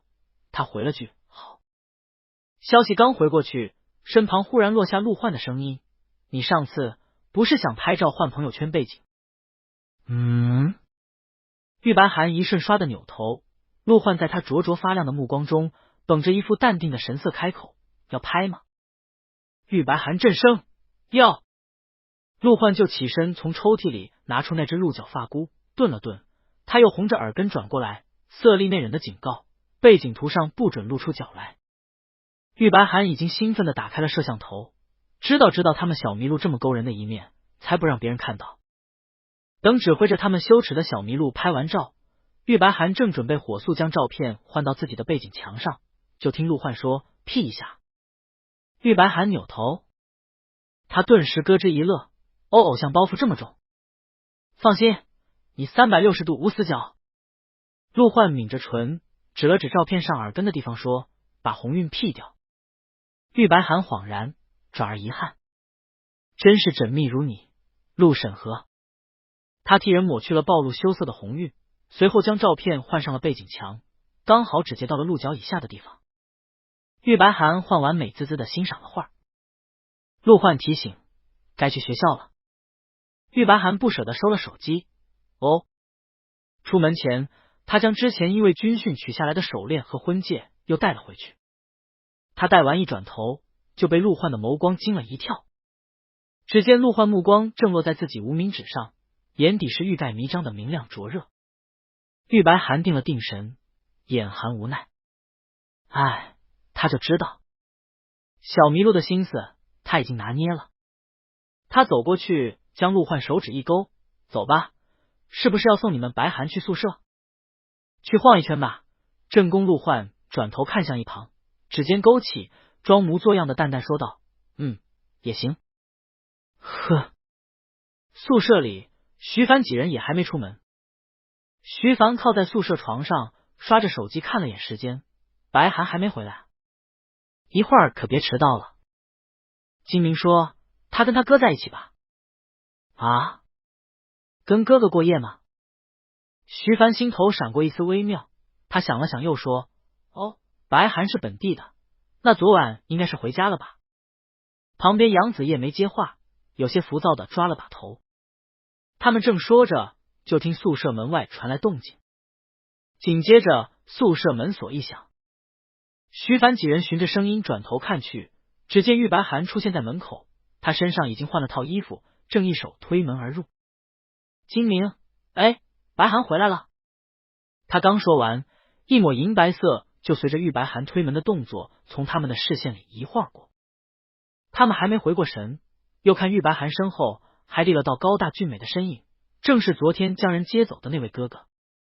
宿舍里几人都愣了愣。回来了。玉白寒和他们打了声招呼，在几人愣神间又转向陆焕：“你快去公司吧。”他一转头，白皙的后颈上便露出几枚鲜明的吻痕。徐凡一瞬张大了嘴，金明直接哑了声音。杨子叶的目光在那几枚热烈又张扬的吻痕上定了2秒，视线一抬，正对上一双漆黑而深沉的眼，眼底充满着浓重而锐利的占有欲。他顿时怔在原处。陆焕。玉白寒说完没听到陆焕的回话，便伸手将人噗噗拍了2下。你有听我说话吗？陆焕目光又落回他身上。玉白寒朝他海报挥挥，那白白陆焕默了2秒，忽然抬手按上了玉白寒的后颈，指尖在那枚红痕上摩挲了一下，顿了顿，随即俯身而下，他往玉白寒唇上一亲，走了。唇被轻轻碰了下，便撤开。玉白寒脸上微微一热。哦。陆焕又垂眼看了他2秒，随即转身走了。但那道身影消失在楼梯间。玉白寒伸手将门关上，他一转头就对上了室友几人呆滞而震惊的目光，整个宿舍里安安静静，像是被按了暂停。玉白寒探头：“你们怎么了？”虽然当众亲亲是有点羞涩，但也不至于震惊成这样。徐凡张了张嘴，慢慢找回了自己的声音：“你们，他不是，卧槽！”金明突然一声打断了徐凡的支支吾吾。他这会儿终于看清了玉白寒戴的那枚婚戒。结婚了。几道目光同时落在玉白涵的无名指上。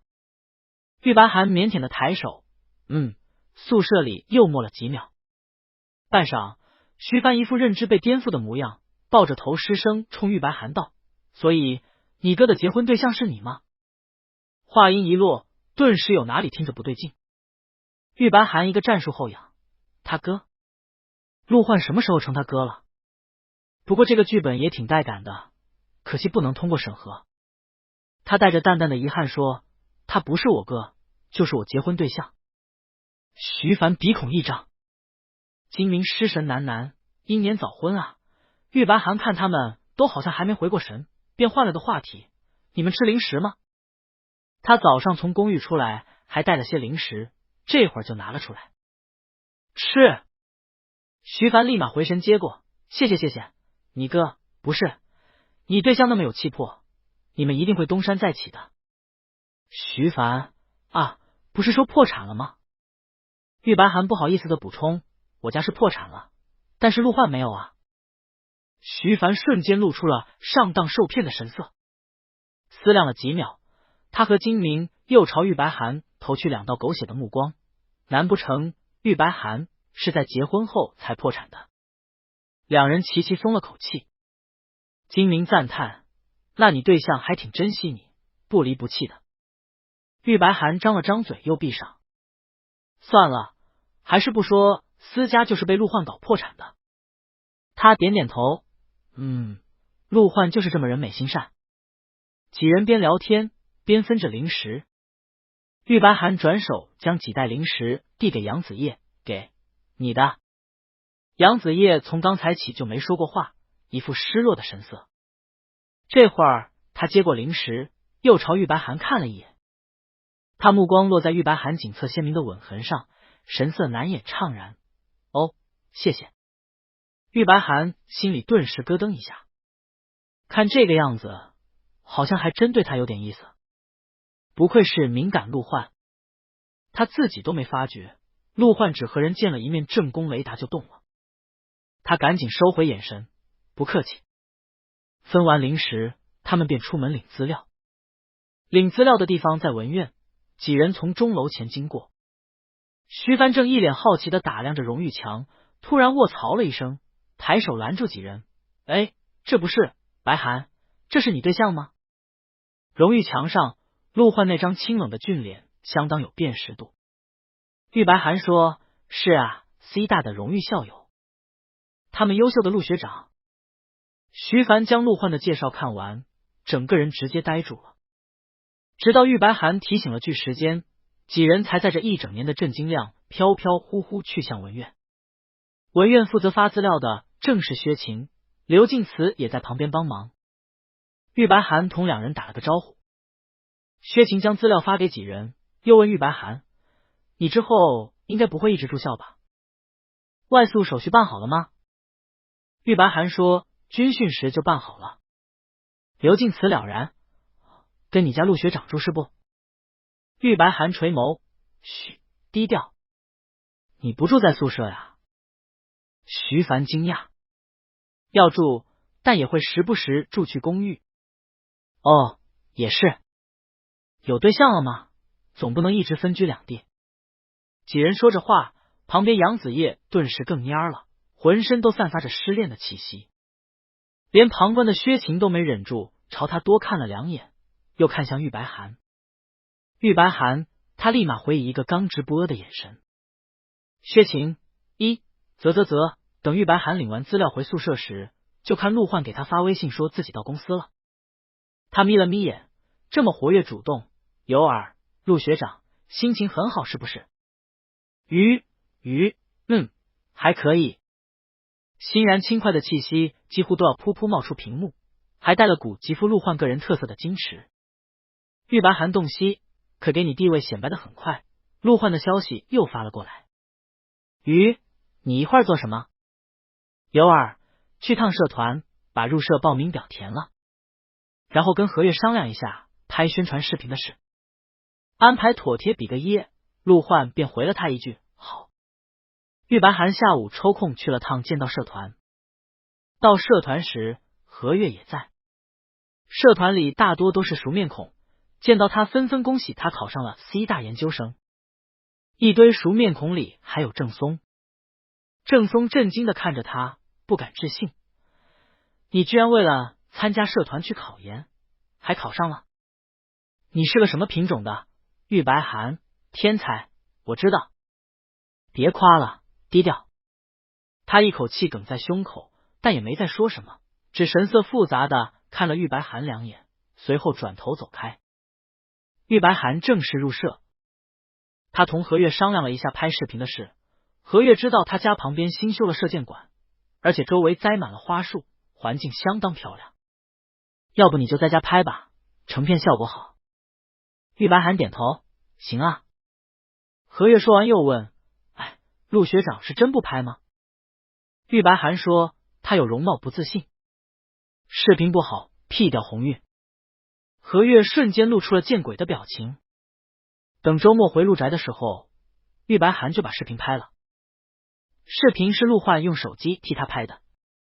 阳光明媚的午后，玉白寒站在庭前，四周是一片随风摇曳的花树，半面阳光从屋檐下倾泻而来。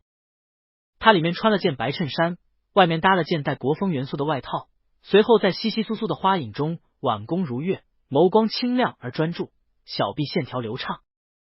嗖，一箭破空，外套的衣角被带得扬起。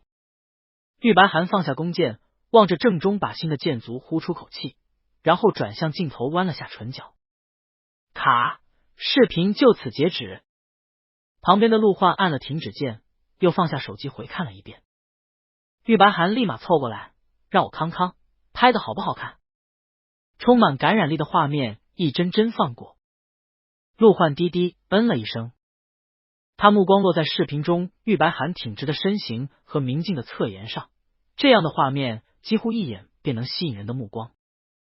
的确是很好看，好看到他甚至都不太愿意分享。陆焕正垂眼看着，一截手指便伸过来。哇哦，不愧是我！玉白寒满意的赞叹了一句，随即咻的一下将视频炫进了自己的对话框。他低头飞快的接收了视频，转手发给了何月。一套动作如行云流水。陆焕扭头看向他，玉白寒没注意从旁投来的目光。他发完视频便将手机一关，伸出两只手，啪的捧上了陆焕的脸颊，凑过去一亲，拍得真好，我们陆学长好厉害。陆焕沉凝的表情被拍得一散，他唇上贴着温热柔软，耳根蓦地红起来。玉白寒亲着他，模模糊糊的继续夸赞：“你怎么这么厉害？什么都会，又帅又全能，身材又好。”陆焕的脸从羞涩转为平静，他稍稍侧身，伸手扭住玉白寒的嘴，开启了审核模式。为什么消音了？剑道社团有自己的公众号。视频发给何月之后，他稍微配了点背景音和字幕，然后发到了公众号上。视频是周一发上去的。周三下课后，玉白寒正和室友一起去向食堂，何月一个电话便打了过来。我去，白寒，你火了呀！我们剑道社团就要迎来盛世了，贴吧里转发你视频的那个帖子都成热帖了。玉白寒，他们这会儿正走在路上。玉白寒目光一扫，还真有几个学生朝他打量的望过来。他转头对上那几道缤纷的目光，赞叹他颜值的就算了，倒也不必向他投以看刺客的眼神，他只是射箭比较准。我知道了。玉白寒挂断电话。徐凡啧啧赞叹：“你现在是要成校园名人了吗？”杨子叶摸了下鼻尖说：“不过确实拍得好看。”他现在似乎已经放下了那些想法，但依旧禁不住出声夸赞。玉白寒惆怅的抚了下心口，真是想低调都难。后面几天宣传视频的热度不仅没有降下去，反而与日俱增。玉白寒去上课时，还有没选过这节课的学生跑来听课，就是为了一睹他的真容。贴吧里甚至给他戴上了中文细细草的桂冠。等晚上回到卷归院的公寓，他就趴在沙发上边翻着帖子，边把这枚桂冠分享给陆焕。玉白寒兴致勃勃：“你上大学的时候成绩又好，长得又帅，是不是也有什么金融系系草的头衔？陆焕坐在他旁边，目光落在他屏幕里的帖子上，淡淡嗯了一声。玉白涵就在他腿上拱了一下，哦，那是不是也有跨专业的同学，为了你特意跑来听金融系的专业课？陆焕看着帖子里的那句理想型初恋，蹙了下眉，没注意过。玉白涵满意的抱住他的腰，是吗？不是为了哄我开心才这么说的？没有。陆焕顿了顿，终于从帖子里回过神来，也有。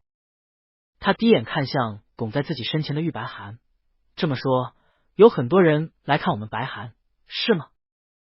不知道，才开学多久，我都没认输脸。陆焕的手就在他耳垂上捏了一下。玉白涵仰头瞅着陆焕的神色，我们陆学长该不会又要摆着正宫的架势来晃一圈了吧？陆焕没有说话。你这样岂不是要把整个学校晃完，多累？玉白涵贴心的畅想，要不我每次出门都抱上你的相框。所过之处，公仪天下。陆焕看着他，轻声问：吉利吗？玉白涵想象了一下那幅画面，随即羞赧的道歉：对不起，考虑的不周全。陆焕善解人意：没关系，你也是好意。等到晚上睡觉前，玉白涵躺在床上，转头却发现陆焕还站在床边，后者垂着眼，似乎有些出神。他品了2秒，忽然拉了下陆焕的衣角。陆焕转眼就看玉白涵撑在床上朝他看来，细软的睫毛扇了扇：我们陆学长想干嘛就干嘛，白涵给你正宫的底气。陆焕心头微微一撞，随即他敛了神色，掀开被子躺上床，将萝卜拉回坑里。睡吧。玉白涵蹭了蹭，闭上眼，晚安，正宫陆焕。晚安，隆恩白涵。第二天，玉白涵回学校去了。陆焕在衣柜前换上正装，正准备去公司，转身时忽然瞥见放在桌边的玉白涵的课表，他又停了下来。他立在桌前停了好片刻，脑海中蓦地浮出昨晚睡前玉白涵牵着他的衣角说给他底气的样子。随后陆焕呼出口气，伸手将正装的领带解了，转头从衣柜里翻出一件看着更显年轻的衬衣来。陆焕到文院门口时稍微早了点，还没到正式上课的时间。他在门口等了会儿，才有学生陆陆续续过来。陆焕站在那里，浑身透出股稳重成熟的气质，相貌和身形都相当出众，瞬间就吸引了路过学生的视线。有几名学生没忍住上前询问：是学长吗？有什么需要帮助的地方？陆焕默了下，随即他微微抬头，视线淡然的落向远处，很有底气的说：我找司白涵。啊，是我们的系草吗？系草2个字落下，陆焕眉心微沉。几人说完，看跟前这名高冷帅气的学长，神色沉下来，浑身像是敞开了气场，顿时一个晋升，气势突然好足啊！大概还没来。几名学生对视了一眼，便匆匆离开。等进了楼道之后，他们这才激动的议论开：卧槽，这个学长也好帅，也能算得上祭草了吧？对啊，说起来刚提到我们祭草的时候，他气势一下就出来了，该不会是来挑衅的吧？等下，有没有觉得他有点眼熟？几人正说着，迎面走来的同班同学立马听了一嘴：啥？有人来挑衅咱们系草的地位吗？刺激了！他说完，转头就冲进教室，外面有另一个系草来 battle 了。教室里瞬间沸腾，正好也还没上课，一串吃瓜茶们立马闻讯跑了出去。哪里？从钟楼后的林荫道到教学楼都属于整个文学院的范围。玉白涵这会儿和室友几人从林荫道走出去，金明往四周看了一眼，我们要不走快点吧，说不定又有不少为了白涵来听课的人，去晚了就挑不到好位置了。玉白涵抬起手轻叹：是我的戒指不够显眼。徐凡也无奈：有人说是你专门为了挡桃花才戴的。杨子叶瞥向他的戒指，而且不是所有人都有这种自觉。他说这话时语调扬了扬，居然透出股自豪感。他们刚拐出林荫道，就听文苑楼前似乎有什么动静，好像有不少学生在附近徘徊。怎么回事？话音落下，前面便跑来几个学生，都是和玉白寒同专业的同学。几人神色间揣着兴奋，火花四射。卧槽，白寒，听说有人来挑衅你中文系系草的地位了。对，长得特别帅，还一副很有底气的样子，指名道姓要找你，直接文院门口堵你。玉白寒，就一个贴吧风的技草，谁会这么闲？还有这种事？徐凡几人已经被挑起了斗志，纷纷催着玉白寒快过去看看。玉白寒只能带着满头的问号，一路穿过周围暗自打量的人群，走向文院教学楼。刚走到教学楼前，他一眼就看见了站在门口的陆焕，他脚步一下停住。与此同时，陆焕抬眼朝他望了过来，两人在一片激动吃瓜、兴奋八卦的目光中对上了视线，原来是他的陆皇后。对视几秒，陆焕抿了下唇，那张绷着高冷淡定的脸上罕见的透出几分不理解的无措来。玉白寒看对方一身衬衣西裤，打扮得相当得体，身上还载着他给的底气，底气足的甚至都快要溢出来，混着四周期待挑事的眼神和谁是细草的议论，确实不像是正宫，倒像是来逼宫的。玉白寒默了默，随即在众人吃瓜的注视中走到陆焕跟前。他抬起头，虚心请教：“我们陆学长是来艳压群芳的吗？”陆焕：“不是，我可以解释。”玉白寒耐心：“哦，我听听。”陆焕顿了顿，伸手勾住他的手指：“我来陪你听课。”周围骤然一静，众人盯着两人勾在一起的手，眼底那簇等待掐架的火花都熄灭了。什么情况？不是来挑衅的吗？怎么还拉上手了？在一片呆愣的注视中，玉白寒朝陆焕那张略带局促的脸上看了眼，随即宽容大度的将对方的手回握住。算了，白寒宠你就是了。他将陆焕的手轻轻拽了拽，走吧，不是来陪我听课的吗？陆焕紧绷的身形稍松，他嗯了声，随着玉白寒走进教学楼。待两人转头离开，教学楼外凝滞的气氛终于缓缓流动起来。吃瓜学生陆陆续续回过神，有几人又没忍住，偷偷拍了张他们的背影。照片里两人牵着手，暧昧又亲昵。众人暗自惊叹，细草都是内部消化的吗？那头，玉白寒带陆焕去到了教室。这节课正好是薛勤的课。薛勤从讲台上侧头看见陆焕，先是意外的挑了下眉，随即揶揄的笑起来：“小陆来了呀！”陆焕点头：“薛院。”教室里的视线瞬间落在两人身上，其中还有不少人是为了玉白寒来听课的。零星的议论声立马从四处响起：“卧槽，什么情况？好帅，牵手了呀！”声音传来，玉白寒顿时感觉从身侧溢出的底气更加充裕，堪比大陆灵气复苏。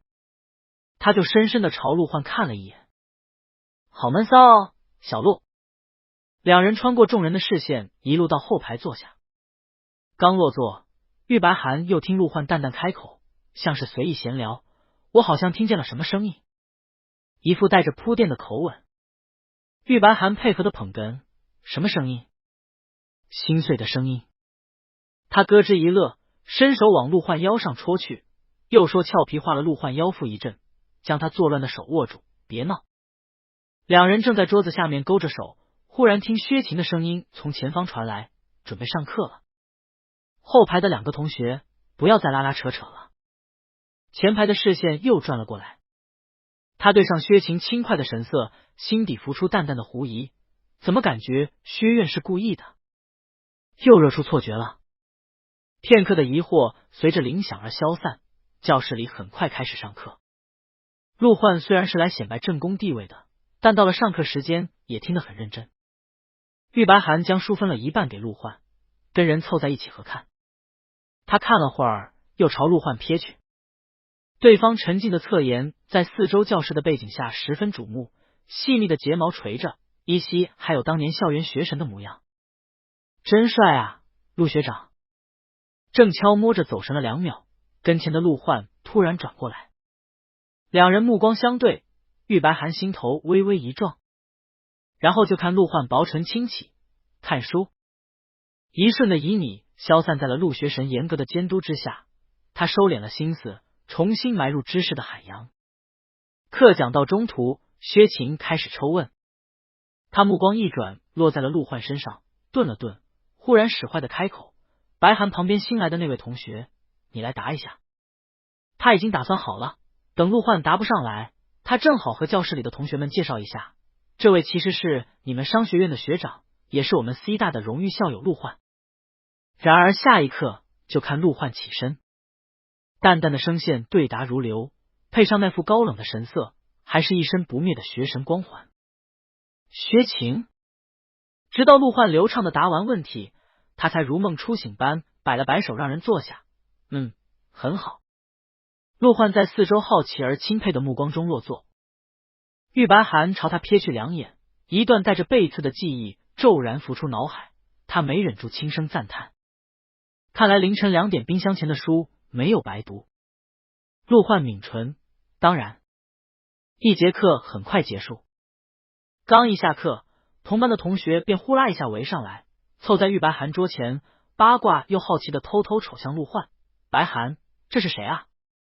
陆焕朝他们看了一眼，没说话。徐凡几人在旁边不动声色的围观。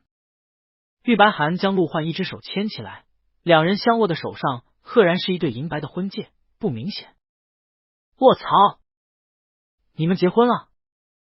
原来戒指不是装饰啊！交握的指尖，陆焕手指似微微一拳。玉白寒若有所感，在他们害羞迷路暴露脸红之前，牵着人起身，对两人出了教室。等走到教学楼外一条人迹比较稀少的林荫路上，才停下。玉白寒拉住陆焕的手看去，我们陆学长满意了吗？陆焕抿着唇，轻轻嗯了声。我一会儿没课了，你打算干嘛？回公司吧。玉白寒微微眯眼，哦又翘班。他就松手朝陆焕海报挥挥，好吧，拜拜，篡位陆焕。陆焕轻声，拜拜，仁慈白寒。他说完准备离开，刚走出2步，忽然又被玉白寒叫住。陆焕扭头看去，玉白寒站在2步之外，朝他翘了下唇角，忘夸了，陆学长今天这身好帅。陆焕耳根墨对染上了薄红。他应了声，这才转头离开。陆焕来陪玉白寒听课的事，虽然只有文院几个班的学生看见，但这段时间落在玉白寒身上的关注度很高，加上不知道有谁把当时的照片发在了学校贴吧里， C 大内瞬间掀起了一片哗然。玉白寒看见帖子的时候正在宿舍，徐凡像个窜天猴一样窜到玉白寒跟前，让人快看贴吧，有人拍到了你和陆学长。贴吧里几个热贴被顶到了前面，系草之间的 battle， 不是狗粮，中文系系草和他的结婚对象。心碎 C 大中文系，婚戒居然是真的。玉白寒随手点进一个帖子，就看里面讨论的如火如荼，还有人将那天的情形事无巨细的描述了出来，起承转合他都不知道有这么精彩。帖子里放了几张图，拍的正是他和陆焕牵手走进教学楼的照片。下方一群闻讯赶来的吃瓜群众呼喊，倒是给个正脸啊！听说细草的老公也很帅，长什么样让我康康。阴暗爬行，所以那个男人到底是谁？在一片瓜田中，终于有知情的老生和商院的学生冒出来答疑解惑。各位学弟学妹们都不看荣誉墙吗？咱们 C 大荣誉墙上最年轻最帅的那张脸，持续近10年的 C 大传说陆焕学长，没听过的也可以去搜搜陆氏集团。与此同时，又有人翻拍了荣誉墙上陆焕那张照片发到帖子里，帖子里顿时惊呼一片。卧槽，男神，难怪觉得眼熟，居然是 C 大学神。溜了，真的比不了。玉白寒将一众讨论收入眼底，心头冒出点与有龙焉的小欣喜。他们陆学长真是好有魅力。他正红扑扑的往下滑着，动作忽而一顿。只见帖子里有人发了条链接，不知道陆学长的，还可以看看这个链接。商学院新生入学演讲，这是从哪冒出来的夺命刺客？正当这时，旁边传来徐凡的声音：“这么多夸陆学长的，你要分享给他看吗？”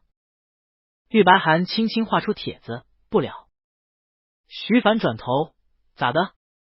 我怕是他生命无法承受之后语。周五晚上，玉白涵回了公寓。今天陆焕下班也比较早，两人吃过晚饭便窝去了沙发上。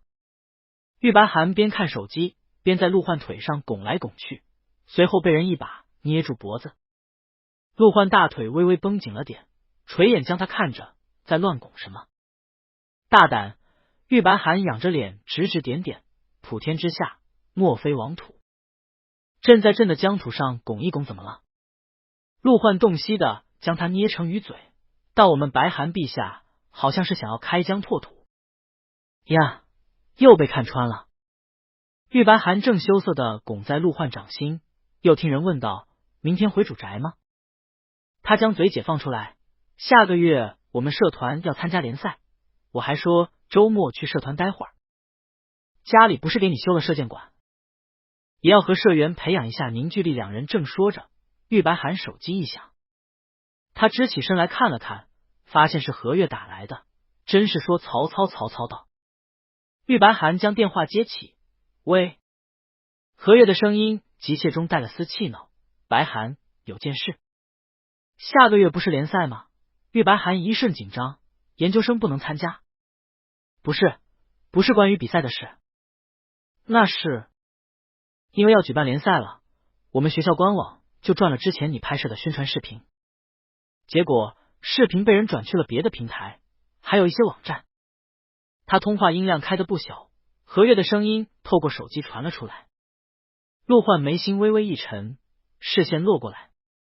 玉白涵探头，然后何月说：“那些转发的视频下面出现了不少骚扰留言，还有追到我们公众号里来的，留了一堆联系方式，问什么约不约？我呸！也不看自己配不配。”他说着没忍住骂出一串。何月骂完又呼出口气：“所以我的意思是，要不我把那个视频撤了，但发在其他平台上的那些，不知道学校能不能管？”玉白涵正想说不用理会，身旁一道声音便先他一步落了下来：“不用。”他一下顿住，看向陆焕。手机对面何月一惊：“陆学长。”陆焕冷声：“我来。”电话挂断。玉白涵转头看陆焕面色沉得骇人，漆黑的眼底有一圈 loading 又开始打转。他伸手一个海塔拍脸：“噗！什么东西？退散！”一圈 loading 瞬间被打散。陆焕默了片刻，随后拉下玉白涵的爪子，摩挲着那枚光滑的婚戒。下周正好要发布陆氏集团的财经访谈，周末回家吧，视频我们重新合拍。周末的时候，两人回了趟主宅。玉白涵回去后发现秦伦居然也回来了，两人正好在小庭院里碰见。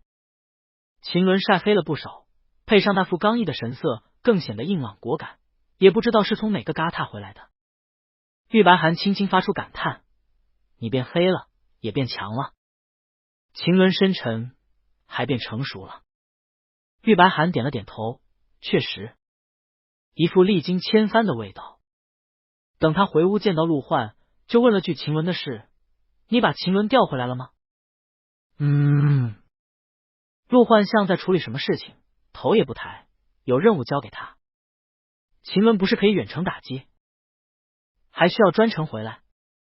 回来不是因为任务，是给他的奖励。哦，那还真是恭喜。陆焕上午处理完工作，下午光线好，两人便去射箭馆把视频合拍了。替他们拍视频的是樊玲。陆焕的箭术也很好，但跟玉白涵是不同的风格。玉白涵开弓的画面蓬勃而明快，很容易让人联想到鲜衣怒马的少年，而陆焕一身清冷沉稳的气质，配上他久居上位的气魄，剑锋凌厉而果决，有股透出屏幕的震慑感，分明是两种截然不同的画风。但陆焕在放下弓箭后，又转头朝身旁的玉白寒看了一眼，浑身的肃杀瞬间卸下，画面竟透出种和谐的张力来。视频拍完，玉白寒发给了何月，等人编辑好之后发上公众号。他刚发过去，何月便回了消息：何月 OK， 结果陆学长还是拍了呀。美滋滋，何月，对了，我看那些平台上转发的视频几乎都被撤下来了，之前跟我对骂过的几个恶臭男也被封号了。是你家陆学长做的吧？好护你哦。玉白寒一下转头朝陆焕看去，陆焕这会儿正在另一头和樊玲吩咐着什么，沉稳的侧颜不动声色。玉白寒心头微热，保卫萝卜怎么还暗搓搓的，都不找他要通关奖励。他便几步走过去，将陆焕的腰身一扑，一个回旋荡到人跟前。陆学长，你发动超能力了是不是？对面樊玲瞬间吸气，出现了他不该存在的世界。肘弯间，陆焕腰身蓦地绷紧，他伸手将荡来荡去的萝卜捞稳，顿了顿，又朝跟前眼观鼻鼻关心的樊玲说：你先回去。是。樊玲赶紧离开，待人转过身，陆焕耳根便泛起了红。他嗯了一声，又说：你不用理会，我会处理干净。玉白寒捧起他那张羞臊的脸，使劲吧唧了一口。行吧，那他就拭目以待了。合拍的视频在周一传上了公众号，评论的前排基本是 C 大的学生，众人纷纷赶来炫了这碗新鲜狗粮，这颜值百看不厌。是在家里拍的吗？私人射箭馆，狠狠羡慕了。一出屏幕的般配，激动。然而和谐的评论刚持续一天，那些闻风而来的骚扰留言便再次涌现。周二下午，玉白寒正好在社团练习，他正练完几组中场休息，就听何月刷着手机骂了一句：又来了，这些人是不是有病？玉白寒脱了手套，打开手机一看，只见公众号下的评论区里还真有好几个没有头像的新账号，龌龊。何月看见，气得不行，还1个月生活费，好意思在陆学长跟前显摆他那点脏钱。旁边社团成员也跟着骂了一句，一看就是活在网络里的屌丝，但凡事业有成，关注点财经的，还能认不出陆学长。玉白寒看评论区里已经有不少 C 大的学生在下面对起了高楼，凡事先看看自己配不配。生活费拍摄视频的射箭馆就是人家私有的，能不能了解一下别人的背景，再出来丢人现眼？评论区里正吵得不可开交，社团里一名成员忽然惊呼了一声：哎，最新的财经访谈出来了！哪儿啊？在哪儿看？我们学校官博转发了。玉白寒也赶紧翻去了 C 大官博，只见官博在1分钟前刚转了财经杂志发布的访谈视频，标题写着商界神话，陆氏集团掌权人，视频封面赫然就是陆焕那张辨识度极高的脸。玉白寒心潮顿时涌动了一下，站在外界视线下的陆学长跟私底下完全不一样，真是好有魄力。身旁何月也一个激动，我去，终于来了。他立马复制了视频连接，回到公众号下的评论区，感谢陆焕学长和白寒夫妇出镜，顺便安利一下我们 C 大的荣誉校友陆学长。视频链接商界神话，陆氏集团掌权人链接杀进评论区，火速收获了高赞。何月杀得浑身痛快，呵呵，摆拍团队1月生活费，这可是陆氏集团。他春风得意的一顿嘎嘎乱杀，转过头正准备给玉白寒看看这片大好江山，就看后者在一旁低着头，不知道在忙活着什么。你在干嘛？何月凑过去，只见玉白寒正小脸通红的观赏着访谈视频。玉白寒眸光发亮，手下飞速的截图保存，这身好禁欲哦，回家再让他传给我康康。这期访谈主办方是有名的财经杂志，不但有微博号，在各视频平台和网站也有自己的官方账号。从访谈发出来到现在不过几个小时，陆氏集团的名声和陆焕出众的外形，很快让视频登上了各大头条和热门。玉白涵社团结束后，回到公寓，他特意下了个视频平台的 app， 然后坐在沙发上慢慢浏览评论。这期终于踩上陆氏集团了。金融圈的来跟大家科普一下，陆氏集团现在稳坐西南经济圈的头把交椅。我的天，好年轻！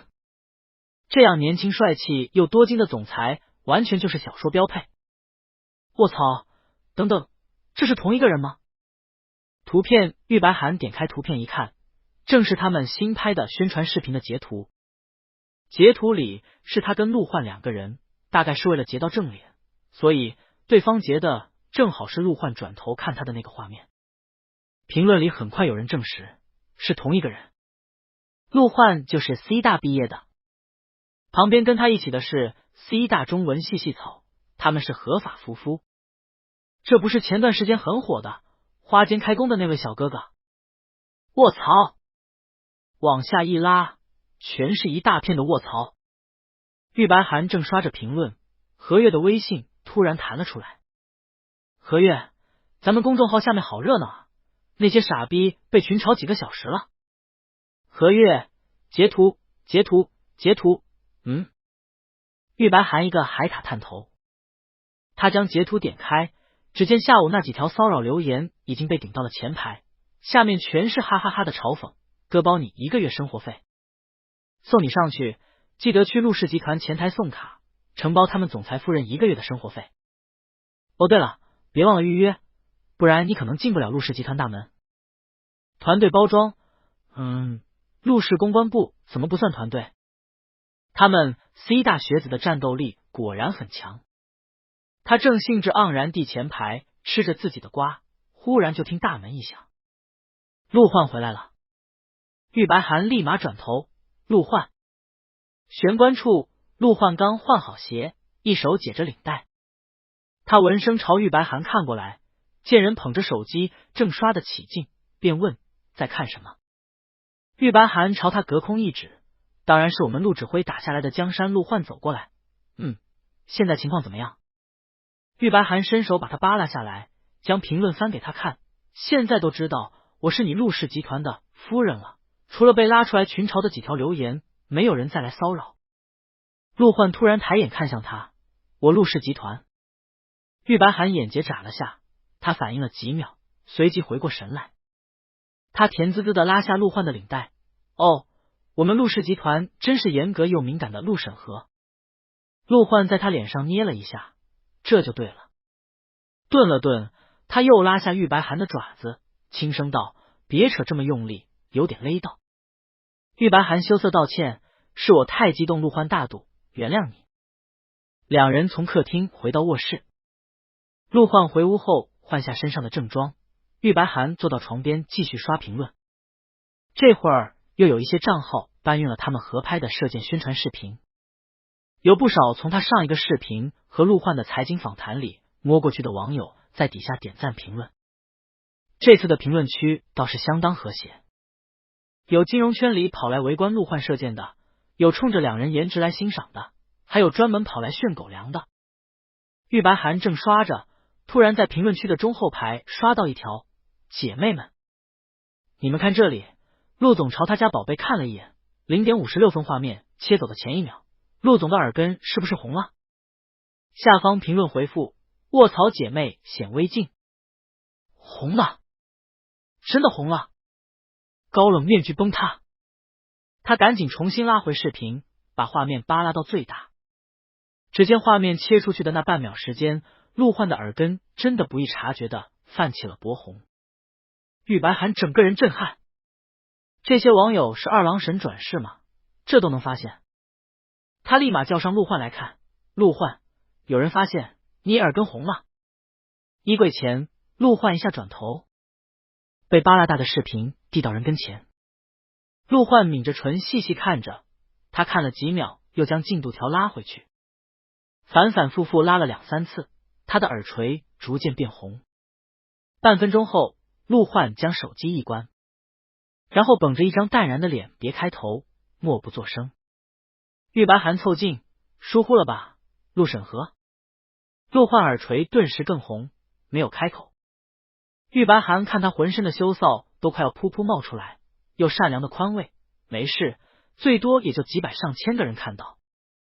话落，陆焕倏地看来，好像适得其反了。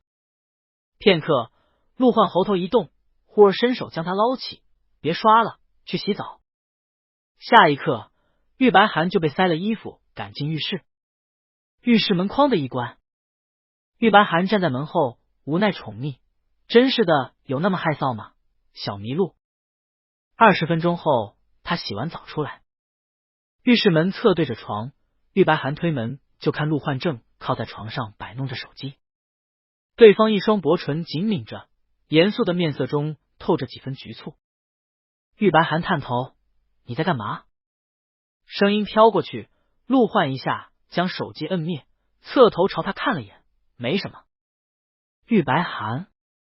陆焕说完放下手机，拿了衣服就去洗澡。待那道高大的身影进了浴室，玉白寒边擦着头边在床头坐下，他细细品味着陆焕的神色的举动，总觉得不像是没什么的样子。半晌，他若有所思的打开手机，循着刚才的浏览记录找到了那条视频。他一点进评论区，就看那条原本安安静静待在后排的显微镜评论赫然冲到了前排。玉白寒。在他洗澡的20分钟里发生了什么？他视线往下一落，突然顿住。只见在一片卧槽哈哈哈哈的回复中，属于陆氏集团官方账号的回复高挂第一，相当瞩目。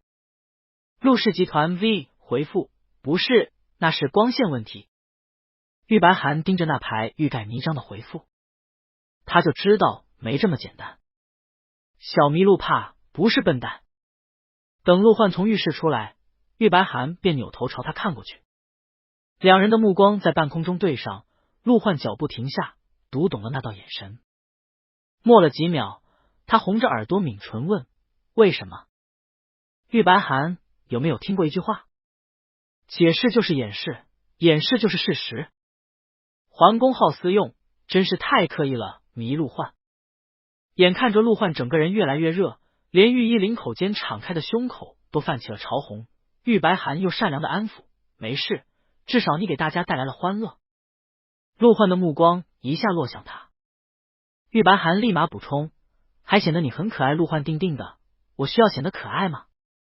玉白寒就伸手扯着他脖子上的浴巾，将人拉下来，嘬嘬嘴唇。白寒喜欢可爱的。陆焕撑在床上的手掌拱起，指节也漫上薄红。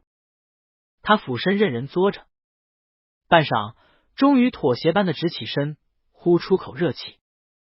陆焕将肩头的浴巾搭到一边，算是将此事翻篇。玉白寒安抚好害羞麋鹿，正招手让人上床，就看陆焕放在床头的手机一亮。两人扭头看去，屏幕上弹出文楼的消息。消息点开，对话框里满是欢乐。文楼，哈哈，陆哥你耳朵红了呀！刚翻过的篇章又被哗啦翻了回来。陆焕默了几秒，手指一动，直接将人拉入了黑名单。玉白寒在心底轻叹，稍微堵点空气吧，小文。宣传视频的事解决好之后，玉白寒终于可以开始专注练习，准备下个月的联赛。他平时没课就去社团，周末回家就去旁边新修的射箭馆。差不多过了小半个月，周四去社团的时候，何月忽然宣布，再有半个多月不是联赛了吗？这周末我们跟隔壁财经大学的剑道社团有个友谊交流赛，参赛成员尽量全部参加。周围社员纷纷应声，行。何月宣布完下来，又拉过玉白寒小声问，哎，你能来吗？不行就算了。玉白寒探头，我有什么不能来的原因吗？何月恨铁不成钢的看了他一眼，你周末不得陪陆学长，时间被占了，他会不会有意见？玉白寒露出甜蜜而无奈的神色，哎，他也不能总是这么黏玉白寒转正色，没事，我能来，不过我还是要跟陆焕说一声。何月姑且不去追究他的惺惺作态，行。友谊赛的时间在这周日。玉白寒跟陆焕说了声，陆焕听说是在 C 大本校交流之后便没再说什么，只说自己周六回趟主宅，周日下午回眷归院，有事给我打电话。知道。玉白涵欢快的给他海塔扑脸，真唠叨。周日下午，财经大学的剑道社团成员便如约而至。C 大剑道社团的场地很宽敞，容纳2个社团的参赛成员也并不拥挤。两校不是头一次做友谊交流，对方一来，何月便热情的打了个招呼。对面的社长跟何月击了个掌，又探头在 C 大社团里搜罗了一圈。哎，你们社团那个细草呢？一众 C 大社员呼啦一下转头，队伍侧开，露出了窝在后面捧着手机的人，正偷偷和陆焕聊天的玉白涵。说好要做他摸鱼的避风港呢。视线一亮开，对面社团的成员们立马好奇又激动的凑到过来。哇，久闻大名，真人比视频上的还好看，往场上一站，简直是道风景线。玉白涵收了手机，羞涩打住。好了，低调点，万一拖把了就是观光点。众人夸声一指，确实。寒暄就此结束。双方人员简单做了下介绍，玉白涵视线一晃，忽然在对面社员中看到一个熟悉的身影，正好对方也朝他看过来。两人目光对上，对方眼睛一亮，朝他嘿嘿笑着招了招手，用口型道：嗨，玉白涵惊了，这不是热心网友徐小姐。网友2次会面。等做完介绍，开始分组练习时，徐小姐便从那头溜到他这边来，刚人太多了，没来得及跟你打招呼。玉白涵说：没想到你也在剑道社团。我倒是知道你在。许小姐暗搓搓兴奋，你和陆先生合拍的视频我们都看过了，他还红耳朵了是不是？我们都。玉白涵，许小姐上到地点头，没事我懂，光线问题。玉白涵附和，嗯。短暂的闲聊结束，很快轮到2人上场。玉白涵射箭一向很准，加上他姿势标准，身形漂亮，往那里一站，顿时吸引了在场几乎大半的目光。许小姐和他同时上场开弓，他们这会儿是友谊赛，所以暂时采用团体赛制。等玉白涵射完6箭下来，他往许小姐的箭靶上一看，才发现对方的成绩跟他不相上下，专注度一点都没被他影响。玉白涵出声夸赞：你也很厉害。许小姐嘿嘿一笑，同他击了个掌，毕竟玩了好多年。2人比完，退到一旁聊天。据许小姐说，他们圈子里的千金们私底下也有很多兴趣爱好和娱乐活动。如果是好动的，会去马术或者潜泳俱乐部，像他这种好静的，就玩射箭、高尔夫。宴会也不是经常办，平时都是通过参加一些俱乐部或者沙龙维持联系。遇到兴趣相同的，在一起约个下午茶什么的。许小姐说完又问：你呢？平时玩什么？玉白涵也不好意思说玩迷陆焕，就矜持的开口：和陆焕随便玩。许小姐羡慕：哇，2人世界。一场友谊交流赛到下午4、5点钟结束。玉白涵同许小姐聊了几个小时，这会儿已经熟络起来。临分别前，他们便说交换一下联系方式。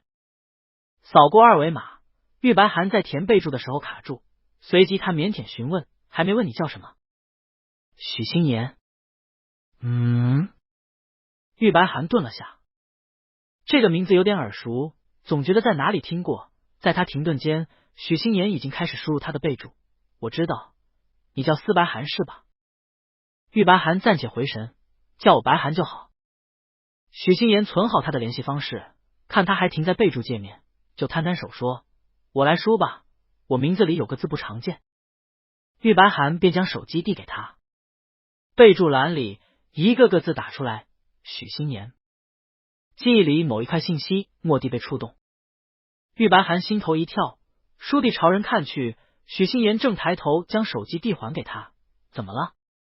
玉白涵稍稍定了定神，试探的问：认识我二姐吗？你二姐？哦，斯坦小姐是吗？许心言点头，认识啊，我们就是打高尔夫认识的，平时还经常约个闺蜜下午茶。玉白寒咕咚，闺蜜下午茶吗？他就说为什么觉得耳熟，这不就是原剧情里斯坦消失的朋友之一？玉白寒心跳都骤然快了几拍，说不清是猝然揭开对方身份后的一惊，还是下意识就想要做些什么的紧张。他是肯定做不到冷眼旁观的。知罪而瞒罪，同帮凶有何区别？大概是看他没回话，许心言迟疑，是有什么问题？玉白寒默了几秒。许心言跟斯坦已经是闺蜜的关系，跟他却只是刚刚认识。他要是突然无根无据的说出那些骇人听闻的事，对方不一定能信，一个不小心反而会害了别人。他就摇了摇头，将存着人联系方式的手机揣回兜里。没什么，常联系。许心言朝他挥手，行。玉白寒回公寓时，陆焕已经在家。他心里揣着斯坦和他闺蜜团的事，出玄关时一不留神踢在台阶上，砰的一声，差点摔一跤。客厅里，陆焕几步走过来，将他捞住，在想什么？这么不留神。玉白寒怔怔，那个女人，陆焕。玉白寒挂在陆焕臂弯里，等了好几秒，没等到人回应，立马收回神来，仰头发出质问：你怎么不极度发狂的摇着我的胳膊问，是哪个女人？陆焕垂眸看了他几秒，上次戏这么多的时候，还是见到你二姐。怎么回事？又被洞察了。顿了顿，陆焕将磕到脚的细筋萝卜拎去沙发上坐着，别乱蹦了。哦。玉白寒坐好，重新开口，所以我二姐最近在干嘛？陆焕微微蹙眉，不清楚，没什么声响。没什么声响。玉白寒眯眼，怪谈静悄悄，指定在作妖。正想着，陆焕的声音又从旁传来，怎么突然想起要问他的事？想他了。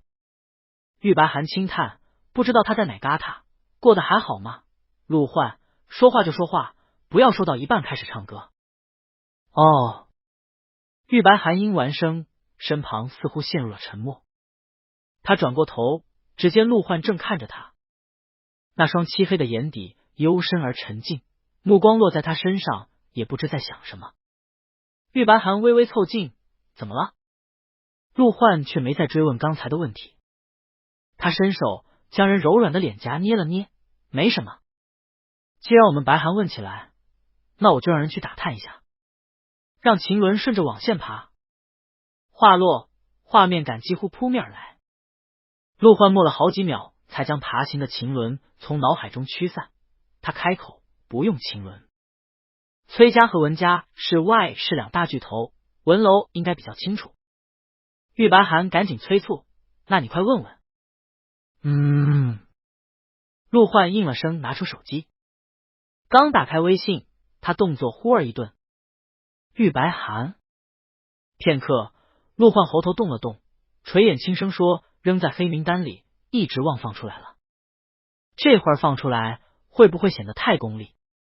玉白寒润了润唇，那你热情点。无言的静默后，陆焕手指一动，将文楼从黑名单里拖了出来，发去了一个。玉白寒震撼，这就是你的热情？陆焕，先探个路。消息发过去没2分钟，文楼很快回了个。玉白寒，看吧，就说你话没说完，对方紧接着又发来一句：文楼，陆哥，都过了半个月了，你才看到这条消息啊？都过了半个月了，还没发现自己被拉黑，这傻狍子是真的缺根筋吧？陆焕紧绷的神色顿时放松，随后他靠在沙发上，恍若无事发生的和文楼发起消息。陆焕放下手机，淡定的朝玉白寒转头：行了。玉白寒抚掌赞叹：我们小麋鹿的朋友果然比较单纯。陆焕这次欣然认证：文家家大业大，也确实是有些门路。当天晚上，文楼就将有关崔家的消息回给了陆焕。崔家这阵子很低调，好像说思谈病了，崔少在给娇妻养病。病了？陆焕蹙眉，他手机开的功放，旁边玉白寒敏锐的投来一道目光，什么病？文楼不清楚，估计不是小问题。思谭的身体不是一直不好，但之前也没见崔家有多低调。我知道了。陆焕应了声，挂了电话。电话挂后，玉白涵坐在沙发上垂眼细思。有关思谭换命这一部分，原著里写的很隐晦，时间点跟细节全都相当模糊。要不是突然碰见了许心言，他都没能想得起去关注一下他多拼的好二姐。陆焕的声音从旁落下，在想什么？今天碰到许小姐，是我二姐的朋友。玉白涵带陆焕回忆，就是上次贴吧里的那个，说你要一口气领养10几个孩子的。陆焕，他居然能和你二姐成为朋友？玉白涵指指点点，你不都能跟文楼他们做朋友？话落，头顶传来的深深凝视。玉白涵飞快补充，褒义的。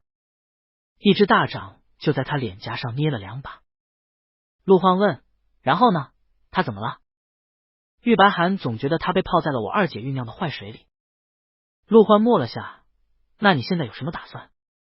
玉白涵想了想，先和许心言约见几次，探个路吧。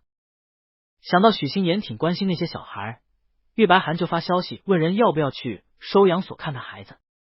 许心言欣然答应，行呀。陆焕建的收养所在城区以外，一间开阔的院子里，办事生活学习区，办事诊疗心理室，设施配套很齐全。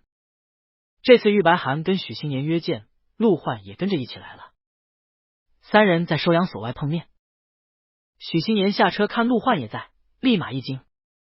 他尊敬的打了个招呼，陆先生好。陆焕点头，许小姐。双方打过招呼，许心言转头便让司机从车上抱了一大袋子礼物下来，兴冲冲道，我给孩子们准备了点见面礼，一会儿是直接递他们手里，还是交给院长？玉白涵惊叹的扒拉着袋子往里一看，还都是新买的玩具和图书，看来是真的挺喜欢小孩。陆焕说，一会儿进去你给他们吧。许心言就把袋子吭哧吭哧往里一拖，行。进去之后，陆焕先去找院长了解小孩的近况，玉白涵就跟许心言一起给孩子发礼物做游戏。2头社牛闯入孩子堆，很快和小孩混熟。玉白涵正蒙着眼睛抓人，耳边晃过一串小孩飞快跑走的笑声，忽然听离的不远处传来很轻的一声闷响，然后是小孩嗷的一叫，周围似乎都安静了些。玉白涵停下来，他摘了眼罩，就看陆焕正站在他前面几步之外，已经从院长那边回来。陆焕跟前还立了个小孩子，看样子是跑得太快，一头撞在了陆焕的腿上。后者怯生生的看了陆焕一眼，又求助般的看向玉白涵。哥哥，玉白涵咯吱一乐，问他撞到人了要说什么。那小孩酝酿了一下，随后转向陆焕，叔叔对不起。玉白涵瞬间咯咯笑出了声，陆焕面色都黑了几度，他朝笑成震动模式的玉白涵看过去，抿了下唇，大概是看陆焕脸色不对，那小孩赶紧一溜烟的跑到了玉白涵身后。玉白涵把小孩交给旁边咔嚓吃瓜的许心言，你们先去和姐姐玩。他说完，拉着面色沉沉的陆焕走到一边，侧过头轻轻戳了戳陆焕的脸，好严肃哦，皮都绷紧了。陆焕默了下，我有这么老吗？玉白涵轻哄，不老，你是成熟陆焕，那叫你哥哥，叫我叔叔。你比小朋友大20多岁，不该叫你叔叔吗？玉白涵说着搂住他的腰，凑过去仰头说道，你比我大5岁，我倒是可以叫你哥哥。陆焕耳根一红，垂眼将人看着。玉白涵继续哄他，放心吧，我们陆焕哥哥依然帅气又年轻。陆焕一把捂住他的嘴，别闹。他喉结动了一下，绯红蔓延开来，还有这么多小孩在。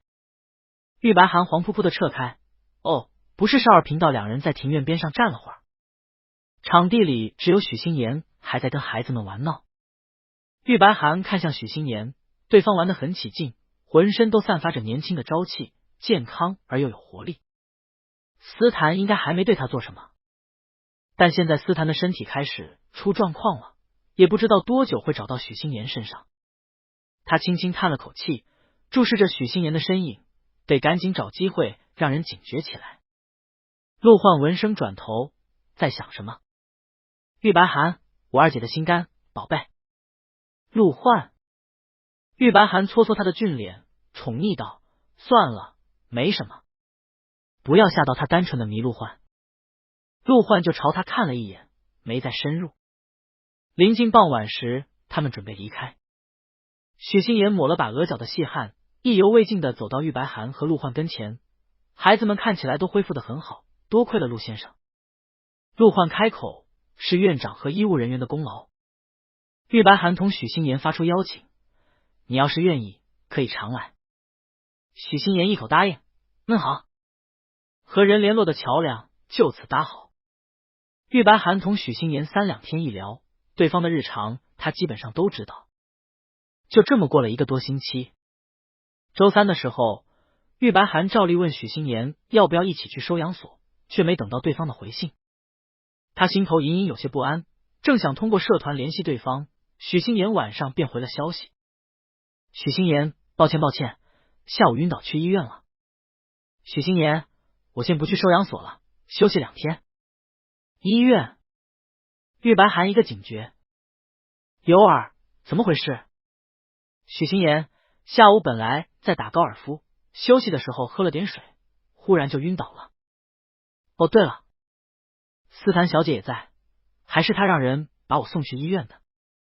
玉白寒心头顿时咯噔一下，脑海里冒出黄鼠狼给鸡做质检的画面。这是要做干腰合炒了呀！他小心谨慎的发出消息：你称体重了吗？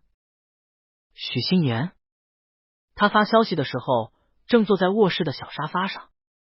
陆焕从旁边经过，看他一副如临大敌的模样，便侧过头正大光明的窥了个屏，然后冒出了同款问号：称体重？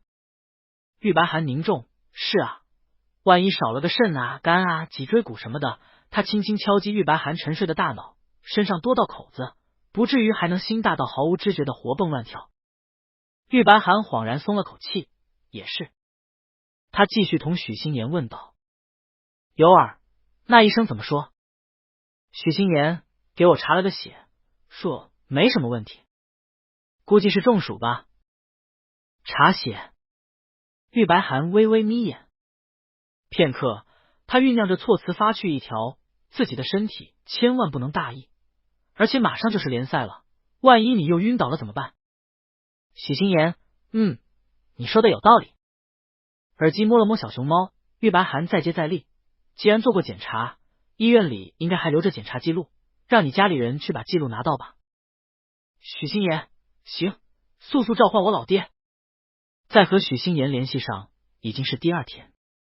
这次许心言没发消息，直接打了个电话过来。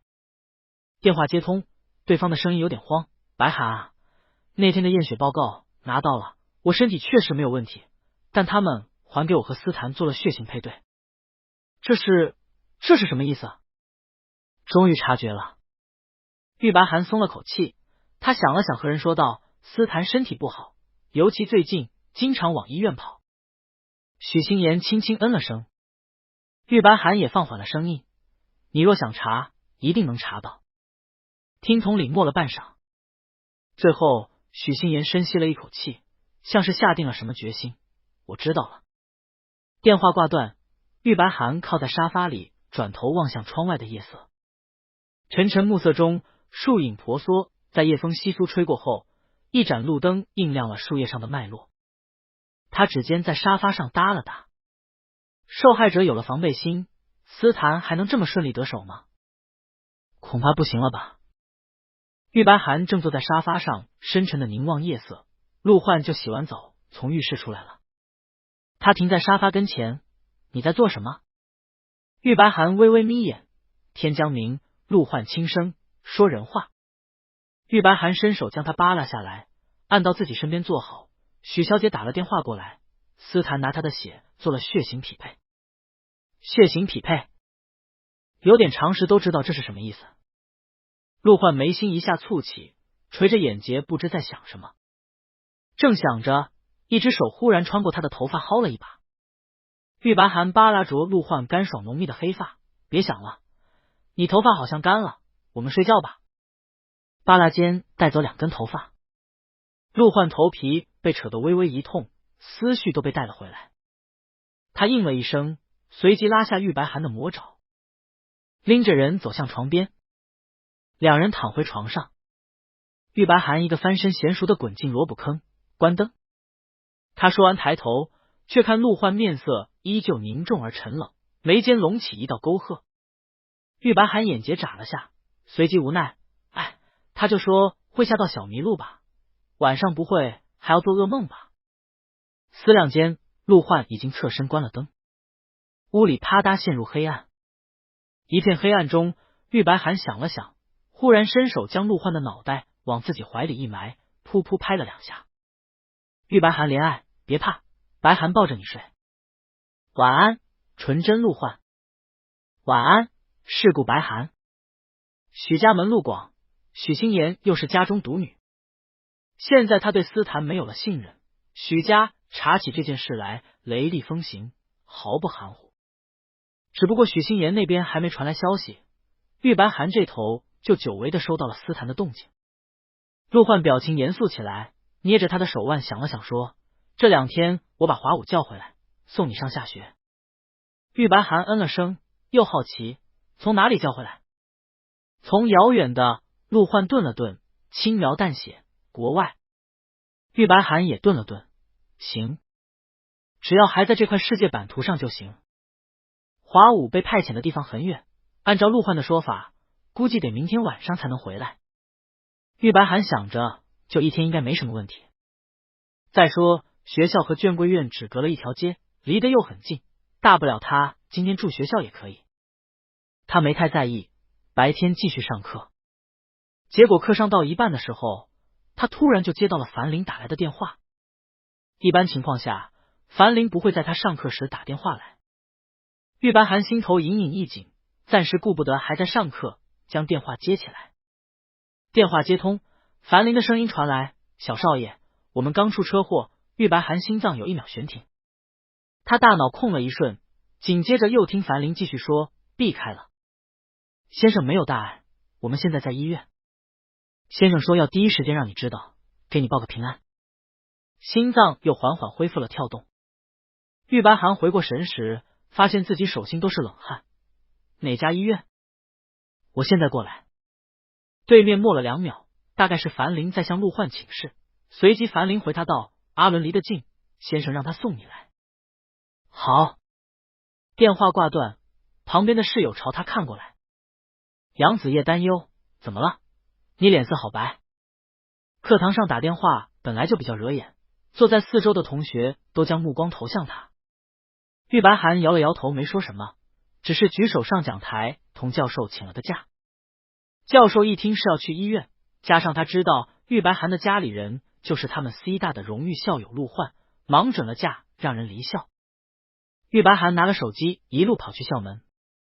到校门口时，秦伦已经等在门外，两人目光相对，对方严肃的神色稍缓。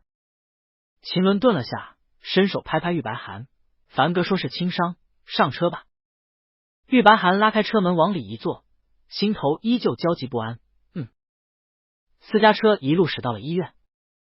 玉白寒匆匆赶到病房，推门只见陆焕正立在窗前打电话，一只袖口挽到了胳膊，上面有包扎好的伤口。樊玲也立在一旁，看着比陆焕严重一点，衣服像是被玻璃划破，沾了些血迹，脸上有一处乌青，但也行动自如。玉白寒起伏的心口终于稍稍定了些下来，他开口叫了一声：“陆焕。”陆焕转头看到他，立马挂了电话，朝他走过来。玉白寒看到他安然的模样，不由鼻尖一酸，心口闷闷的，眼眶带了点潮湿。伤到哪里了？让我看看。手撞了一下而已，没事。陆焕停在他跟前，默了2秒，又说：“不严重，只是想和你说一声。”玉白寒指尖落在他裹着纱布的胳膊上，指腹下触到的是温热的皮肤和鼓起的青筋，仿佛有鲜活的血液在流动。是斯坦，是不是？他抿着唇，眼底进了失意。显得那乌黑的眸光更亮，视线定定的落在陆焕受伤的胳膊上。他还是低估了斯坦的狠，知道最让人畏惧、受尽折磨的不是伤及自己，而是威胁到他最重要的人。陆焕低低应了一声，顿了顿，他忽然开口：“今天是事故。”陆焕眼眶的泪意一缩，玉白寒抬眼朝人脑袋看去，看了两眼，又转向樊玲：“他有撞到头吗？”樊玲：“没有。”玉白寒松了口气，拍拍陆焕的俊脸：“都事故了，就别再逗哏了。”陆焕抿唇：“哦。”玉白寒站了2秒，还是没忍住扑过去，抱住了陆焕的腰，埋进自己的萝卜坑。他隔着衣服悄无声息的吻了吻陆焕的心口，怕你们白寒自责，担心是不是？所以才会第一时间告诉他，而不是瞒着他，等事情都全部处理完了，最后给他一个尘埃落定的结果，这样只会让他更加沉重。陆焕用没受伤的那只手捏了下玉白寒的耳垂：“你也不需要自责。”他浓密的睫毛垂下，掩去了眼底的忧色。只有他自己知道，在车祸发生的那一瞬间，他脑中骤然浮出了上辈子临死前那支离破碎而猩红的一幕幕画面，但这次完全避开了。他彻底跨过了命运给他安排的最后一道枷锁。而且陆焕捏在人耳垂上的指腹微微收紧，浓稠的眸色中暗流汹涌。上辈子不明不白的死去，这次他终于知道车祸是出自谁的手笔。埋在怀里的身躯忽而轻轻一颤，陆焕低头看见玉白寒乌黑的头顶，他正想要再次开口，就看玉白寒从他胸前抬头，泪光又开始在眼底打转。陆焕，你是在给我打耳洞？手劲儿这么大，捏得他好痛。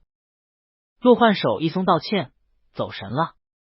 玉白寒体谅的蹭蹭他，算了，捏吧。今天是解压萝卜。一只手掌转而落在他头顶，轻轻搓着他的萝卜缨。陆焕的声音从头顶落下：“不用，我们白寒已经做得很好了。”一旁樊玲也开口道：“小少爷，我这次可有好好开车。”玉白寒侧头看向樊玲，确实，自从他3不5时给人背诵行车安全指南，樊玲东瞟西瞅的习惯已经改了很多。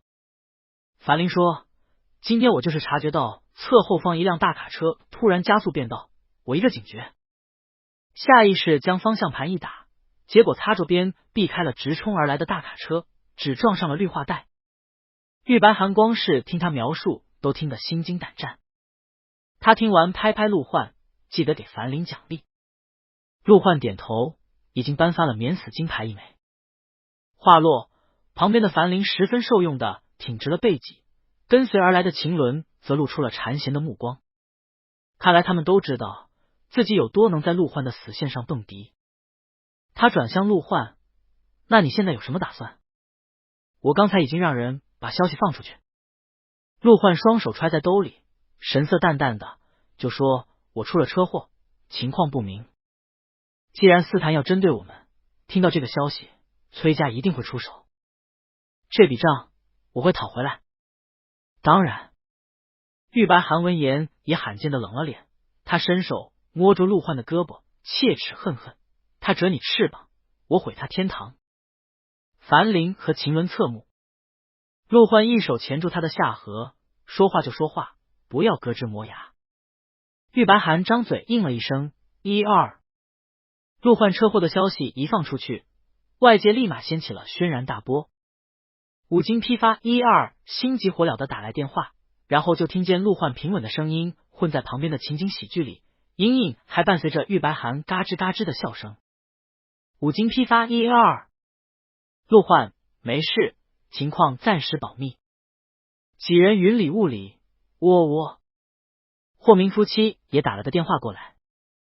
在得知事情始末后，霍明冷哼了一声：“这崔家真是不像话，老头子帮你们料理料理。”陆焕道：“谢谢霍老。”安抚下身边的亲友。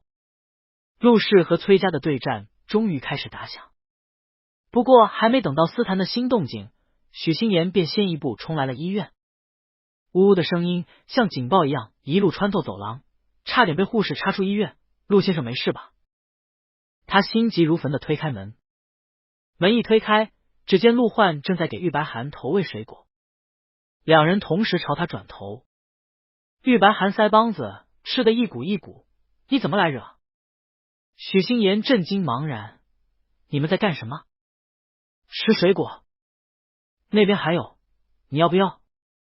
许心言，来颗猕猴桃。吃完一颗猕猴桃压惊，许心言在两人身旁坐下。得知陆焕没事，他松了一大口气，又起身道歉，对不起，都是因为帮了我。陆焕说没事。他垂下眼，淡淡道，总该来。许心言模糊的听到了最后一句，愣了愣没明白过来。他迟疑的将目光转向玉白涵，就看后者还在咔嚓咔嚓的沉浸式吃水果，完全没听到你老公说了什么不明觉厉的话吗？但陆焕说完便没再开口，只静静看着玉白涵，嘴角好像还弯了一下，一副享受的样子，像是在追吃播。许心言就没再追问，他在旁边蹭了个果子吃完，想了想又开口说，有没有我能做的事？我实在咽不下这口气，差点被自己的好闺蜜害死，还连累了你们。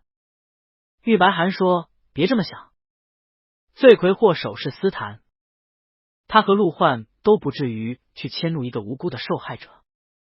玉白涵思索了几秒，忽然说道，把这件事半真半假的放出去吧，就放在你们那个论坛里，闹得越大越好，最好让所有人都知道。许心言惊了一跳，不怕司坛在报复吗？玉白涵朝他一笑，怕他就输了。话落，陆焕转向他，深邃的眼底如一汪沉静的潭水映着他的身影。玉白涵探头，你瞅啥？陆焕目光深深看我们白涵一副拿捏了的样子。玉白涵一个海獭拍床，春风得意，没错，我已经找到他的七寸了。原作赋予司坛的主角光环，正是他最大的死穴。成也原作，败也原作。他说着抬掌，一手拍一个，小许、小洛，我们开始干活。噗啪，论坛在当天晚上就闹开了。许心言直接将自己被偷偷匹配血型的事情发了出来，我拿你当闺蜜，你却拿我当器官储备，荒唐又刺激的消息在片刻间便激起了水花，很快被圈内的各家千金讨论转发。这个圈子说小不小，说大不大，它小到只是上流社会各家千金的八卦场所，可大到一旦有了什么风吹草动，就能一瞬覆盖整个上流界。玉白涵看到论坛的时候，正是晚上9、10点，他这会儿还在医院陪着陆焕。陆焕虽然没什么大碍，不过为了做戏做全套，这几天都在医院的 VIP 病房里休息。医院的 VIP 病房跟高级酒店的套房一样，有卧室、客厅、陪护间，甚至还有小厨房。两人在这里住得很方便，半个小时就成热帖了。玉白涵翻着论坛和陆焕说，还不止一个帖子，有好几个。陆焕在旁边看着平板，闻言瞥去一眼，应该有许家的旁系或者他的朋友帮忙发帖。玉白涵感叹，我就说家人要越多越好。两人正讨论着家人到底要多少合适的时候，玉白涵手机忽然响了，他拿起来一看，发现是何月打来的。电话接通，何月震惊，你看论坛了吗？原来又是一个吃瓜茶。玉白涵说，看了。何月求证，那说的是真的吗？司坛需要匹配器官？玉白涵毫不迟疑，没错，他先天残疾，后天畸形，目前正处于器官衰竭期。对面何月瞬间说不出话，他震撼了好半晌，才磕磕巴巴的问，这是可以说的吗？玉白涵本着能抓一个是一个的原则，可以，快去发帖吧。哦，把云里雾里的何月之去参加动员大军之后，玉白涵挂掉电话，他转头看陆焕已经从平板前抬起头来，正深深看着他。他眨了眨眼，怎么了？陆焕对上他清澈无辜的目光，抿了抿唇，轻声道，我们白涵的家人果然很多。而且一个都不放过。说什么不放过？玉白寒伸手往他俊脸上一拍，羞涩道：“一些家族的向心力罢了。”啪！陆焕娴熟的擒住他的魔爪，是故陆焕都阻止不了我们白寒造作吗？玉白寒惭愧收手，抱歉，激动了。第二天，许新言又来了，他轻车熟路的找到病房，哗啦一推门：“我来了，没打扰到你们吧？”陆焕和玉白寒齐齐朝他看去。许新言说完走进来，在果篮里翻出颗猕猴桃，然后坐到他们对面，咔嚓咔嚓。玉白寒轻叹：“你好熟练。”“还好还好。”许新言说：“我是来汇报成果的，我们可以漂流瓶联系。”玉白寒诚恳建议：“现在斯坦肯定也盯上了你，你还是小心一点，不要到处跑。”“没事，我有分寸。再说了，陆先生不是对外宣称情况不明吗？我多往这边跑几趟，给外界放些烟雾弹，也正好帮你们做实了。”陆焕朝他看了一眼，没有反驳，这态度便是默许了。玉白寒只好叮嘱了一句安全第一，然后问起他的成果来：“怎么样了？”许新言矜持的擦掉手上的果汁，清了清嗓子，端正坐好。现在整个圈子都传遍了，虽然还没有切实的证据，但都对斯坦有了戒心，不会再相信他是个柔弱小白花。玉白寒点头，这样就好。他要的也不是坐实斯坦的罪名，只要没人再相信他就行。许新言又哦了一声，像是想起什么，这些话已经传到斯坦那里去了。今天上午我看帖子里有几个账号在澄清，还说要告我诽谤造谣。他说着哼了一声：“那就告吧，我爹爹也不是吃素的，我们许家就要跟他硬碰硬。”旁边陆焕忽然很轻的笑了一声：“他不敢真的告你们。”玉白寒看向他：“小麋鹿又在深沉的卖什么关子？”陆焕靠在沙发上叠着腿，眼睫垂着，弯起的唇角带了一丝轻潮。他们背后不干净，真闹大了，只会把自己送进去。许新言惊得睁大眼：“啊，还有什么不干净？”陆焕默了片刻，他刚动了动唇，就听玉白寒肃然道：“心脏啊！”陆焕闭上嘴朝他看去，许新言也朝他看去。玉白寒感叹完，对上两人的视线：“他有说错什么吗？”许新言没待多久就回去了，说是明天再来。玉白寒本来以为他只是客套两句，没想到连着3天他居然真的每天都来。一边说着打扰了，一边进门顺一个水果。玉白寒都惊呆了，串门都不带这么频繁的。这会儿正是2、3点，许新言还没来。玉白寒瞅着越来越空的果篮，揣测着问陆焕：“他该不会是冲着水果自助来的？”陆焕看了他一眼，以许家的家境，不至于如此。玉白寒也是，他看水果快吃完了，就打电话让樊玲又送了一篮过来。结果等果篮送来了，每天风雨无阻的许新言今天却还没来。玉白寒打开手机看了一眼，不来了。这都快晚饭了，早就过了对方平时来探望的点。陆焕眉心沉了沉，默说话，不知在想什么。等晚上6点多，两人正吃着晚饭，许新言的电话终于打了过来。电话接通，对面传来许新言兴奋的声音：“白寒，我被绑架了！”玉白寒差点被排骨卡住，一只手伸过来拍了下他的背，又捏着他的嘴，让他把骨头吐了出来。玉白寒缓过气，惊颤道：“什么？”许新言身旁似乎还有什么嘈杂的声音，远远的能听见警笛声响起。这会儿被救了，警察已经把人抓去做笔录了。玉白寒这才松口气问：“怎么回事？”许新言立马骄傲的和盘托出：“我这几天故意都在同一时间往医院跑，专门给了斯坦可乘之机。估计斯坦也是走投无路，手术迫在眉睫，于是在今天策划了绑架，准备强抢。但我和我老爹早有防备，直接将绑架犯一网打尽了。”他说完嘚瑟：“本小姐厉害吧？”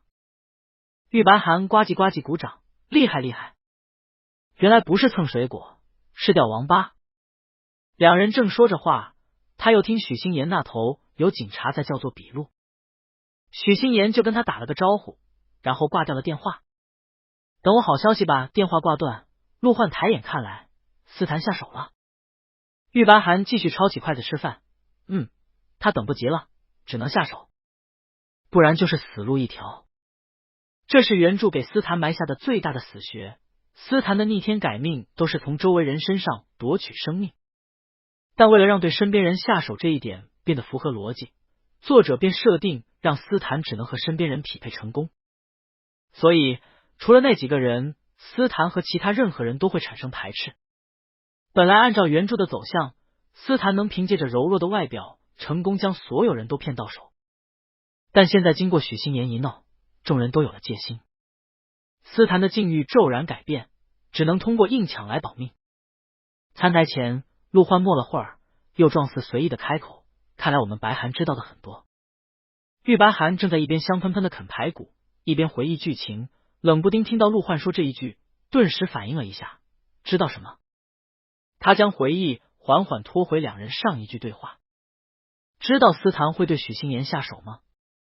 玉白涵就将骨头扑入一吐，朝陆焕指指点点，想什么呢？我当然不知道，我只是事后分析一波。陆焕看了他一眼，玉白涵被他看的手指一缩，思索2秒，随即匆匆忙忙翻出手机照了照，我牙上贴了辣椒皮，用扒皮的眼神看他做什么。陆焕哼笑了一声，按下他的手机，没有，还是雪亮无瑕的。玉白涵松了口气，顿了顿，陆焕又将话题拉回来，司坛敢公然绑架许家独女，许老爷子不会善罢甘休，这件事很快会出结果。正如陆焕所说，许家有备而来，嫌疑直指司坛。现在司家没了，司坛全靠崔家撑腰。崔家有意替司坛打点，但偏偏这时候霍家、许家、陆氏3家强强联手，打得崔家自顾不暇。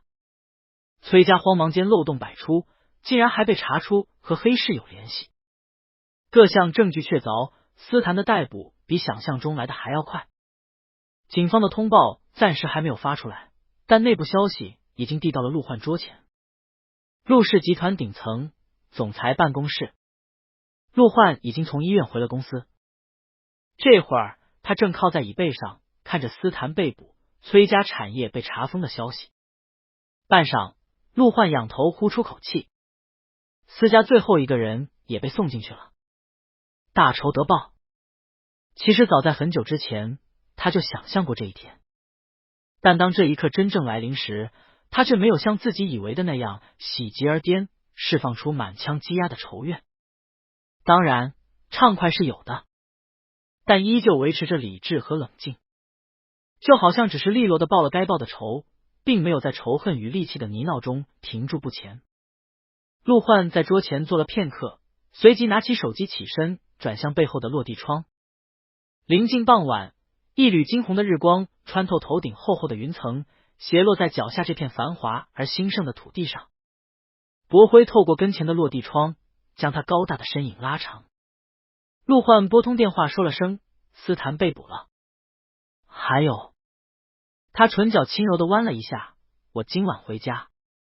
玉白涵接到陆焕的电话时，正要和室友一起去食堂。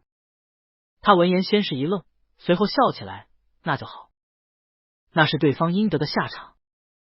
挂了电话后，徐凡几人看着玉白涵的神色，怎么了？有好事？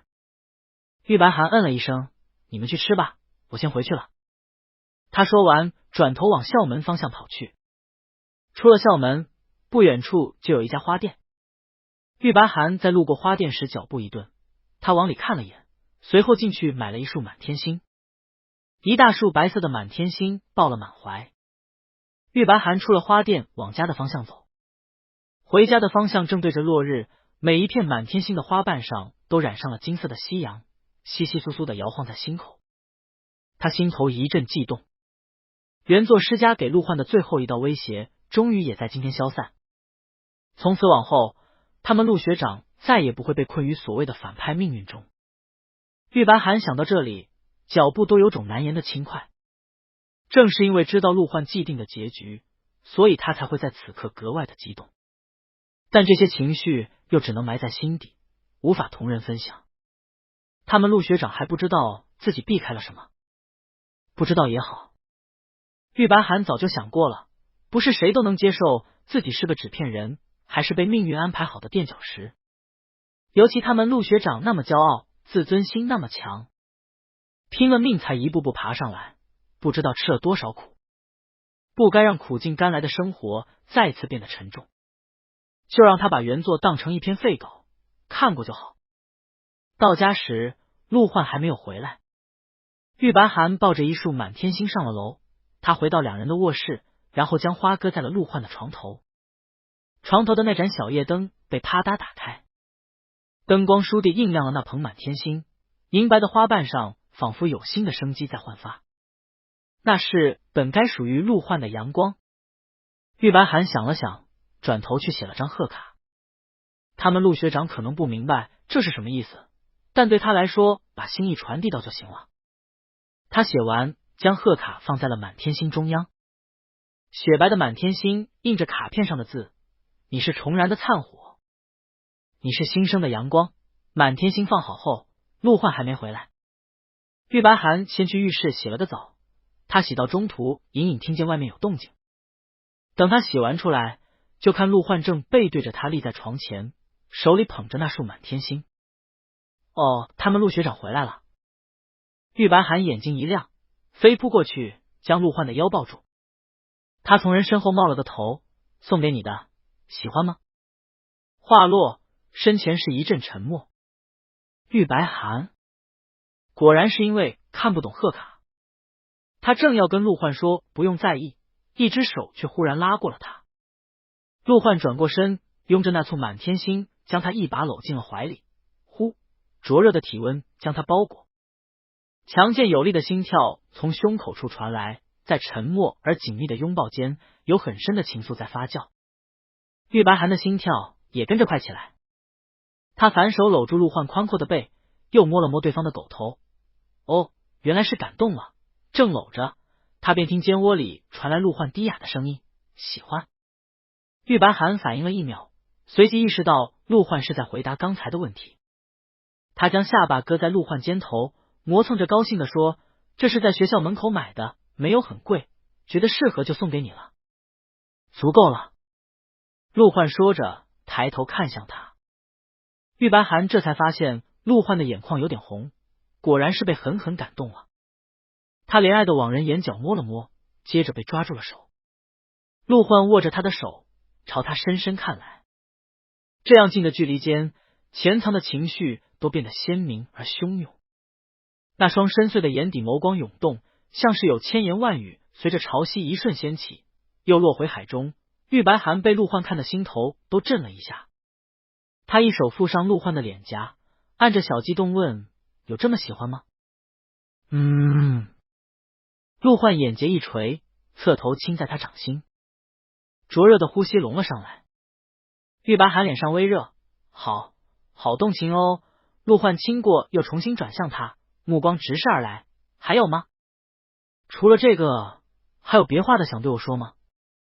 四目相对，玉白寒眼睫一眨，试探道：么么哒。他抿了下唇，侧目扫过满天星中央的那张贺卡，握在人腰后的手指微微收紧，正要开口说什么，那只手便被牵走。玉白寒羞涩的牵着陆焕的手，翻过睡衣下摆，他红扑扑的发出邀请：哦，不满足，么么哒是不是？那我们狂欢一下。陆焕，不是。陆焕凸起的喉结一动，随即被玉白寒仰头吻住。他闷哼了一声，他被带到往床上一压，便将玉白寒压在了身下，唇贴着唇，沐浴露的清香混着刚出浴的热气笼了上来。陆焕话头被截断，整张脸涨得通红。他看着下方的人，满天星落在了两人身旁。顿了顿，他正要情难自禁地俯身吻下，玉白寒忽然又小声提醒：对了，今天要轻柔一点，明天还要比赛。陆焕倏地停住，撑起来看着他。玉白寒伸手在他身前戳来戳去：看你忙昏头了吧？明天是你们白寒第一次参赛，还是要稍微重视一下。陆焕盯了他2秒，随后闭上眼呼出口热气，伸手将人拎起来坐好。他有点凶的睁眼看过去，胡闹，你能起得来？玉白寒倔强，我可以。深长而灼热的目光落在他脸上。半晌，陆焕拉起他的手，垂眸落下一吻，又抬眼看去，眼底热意烫人，专心比赛。玉白寒被他这一眼烫得心跳扑通。陆焕说着，余光又扫过身旁的满天星，哑声道：“别的，等你回来再说。”玉白寒就热腾腾的钻进他怀里。晚上睡觉时，玉白寒照例滚进萝卜坑。等关了灯，他才发现今晚陆焕搂他搂得很紧。现在这个天气很热，屋里开了冷气，但玉白寒依旧被裹出了一身燥热。陆焕双臂锁着他的腰身，将头埋在了他的肩窝，就像是怕他跑了似的。玉白寒躺了会儿，被热得不行。他轻轻推了推陆焕的腰，松开点，锁平陆焕。陆焕似乎已经进入了浅眠。玉白寒只听得迷糊之中，对方的声音在他肩窝里闷闷响起，好像回了个不。说完，薄唇还蹭过他的颈侧，一双有力的胳膊将他更牢固地固在了怀中。原来是叛逆陆焕。算了，这小年人精。他无奈地拍拍陆焕的背，噗噗两下，那就抱着吧。他拍完，顾着他的胳膊，却莫名松了点。陆焕像是定了定神，微微侧开身，但仍是将他圈在臂弯之中。玉白寒趁机调整了个舒服的姿势，闭上眼慢慢睡去。第二天是周末，两人早早起来吃过早餐。玉白寒要去参加联赛，陆焕要回趟主宅。陆焕换过衣服，临出门前又将那捧满天星拿起来，目光落在中间的贺卡上。他垂着头在原地站了会儿。玉白寒看见，你要带回主宅吗？陆焕收回目光转向他，待会儿我送你过去。不用了，社团都是统一坐大巴去赛场。那比赛完让华武来接你吧，直接回主宅。行吧。玉白寒收好东西，转头捧起陆焕的脸，往上面吧唧了2口。小麋鹿要乖乖在家等我回来。陆焕热着脸，深深看了他一眼。好。高校联赛在省体育场举行，玉白寒跟着社团成员一起到了比赛场，一下大巴，放眼望去，竟是乌泱泱一片参赛成员。好在打招呼都是社长的事，他就坠在队伍末尾，低着头和陆焕发消息。陆焕很快回了个玉白寒继续问，你到家了吗？聊天框对面，陆焕刚到家换过鞋，一路穿过客厅准备上楼。他看着屏幕上的聊天记录，唇角弯了下。正路过侧厅，熟悉的听书声又传了出来。陆焕脚步一下停住，转头看向侧厅里独自沉醉的冯叔，感受到从外面投来的目光，冯叔顿时抽回神来。大概是没想到陆焕今天回来的这么早，他赶紧关了手机站起身，先生。陆焕站在侧厅外，往他手机上看了一眼。他默了片刻，不知想到了什么。冯叔正紧张，陆焕却脚步一迈走上了楼。陆焕将目光落回对话框，顿了顿，又移到了对方的微信昵称上。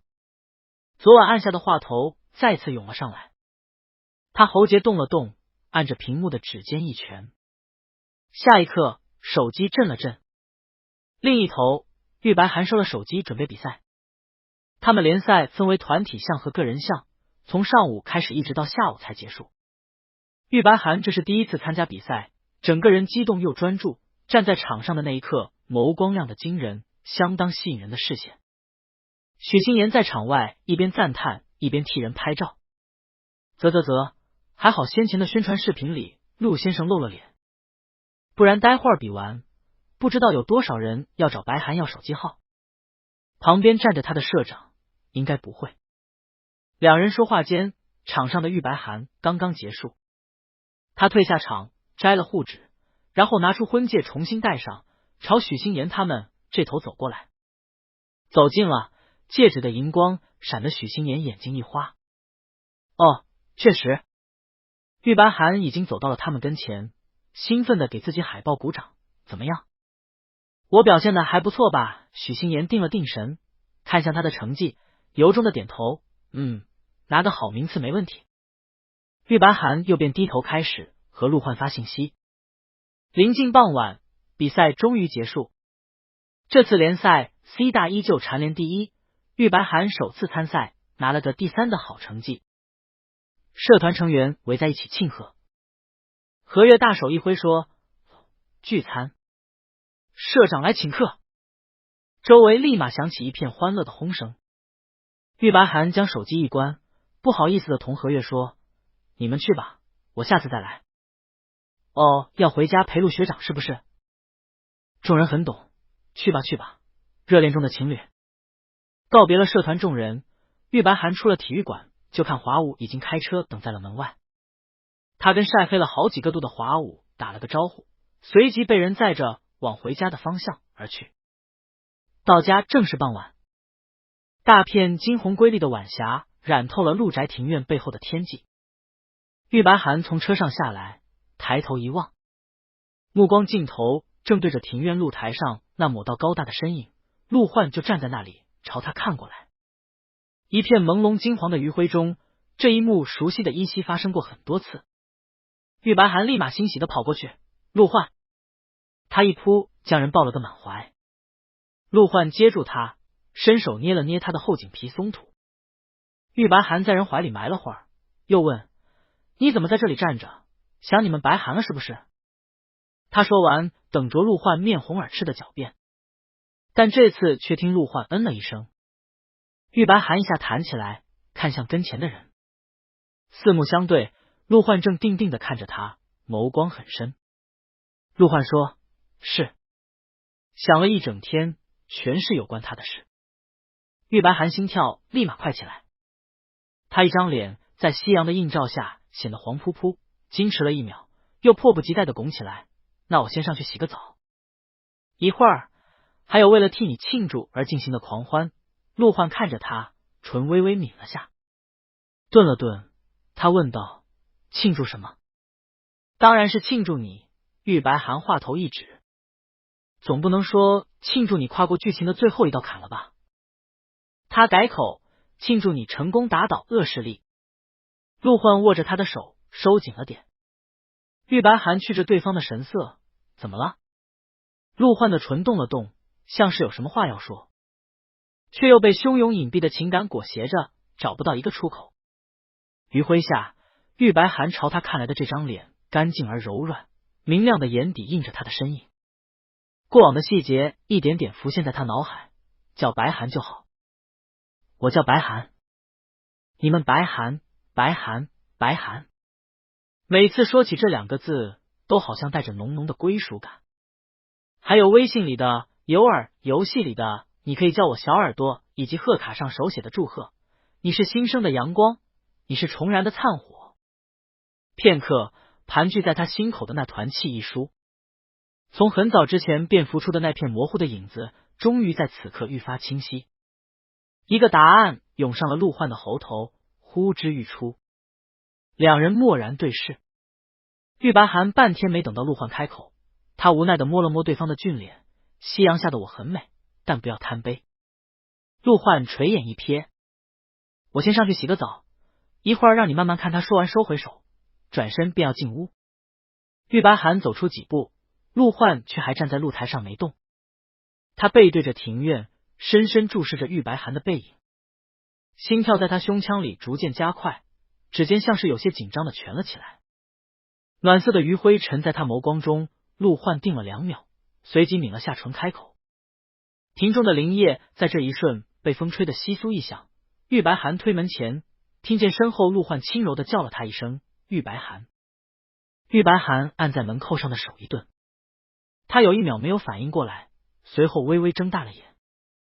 陆焕叫的是玉白涵，他一下转头朝陆焕看去，只见陆焕正站在露台前，定定注视着他，对方眸光沉静，指尖还有些紧张的收起。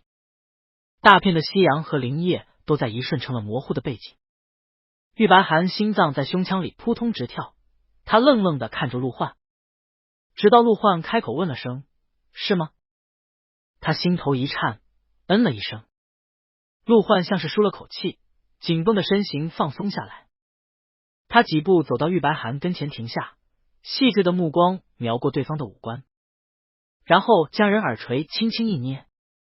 陆焕垂着眼，又叫了一声玉白寒。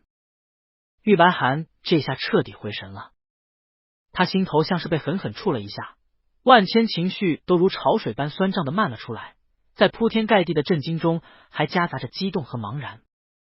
他伸手抓了陆焕的袖子，你怎么知道？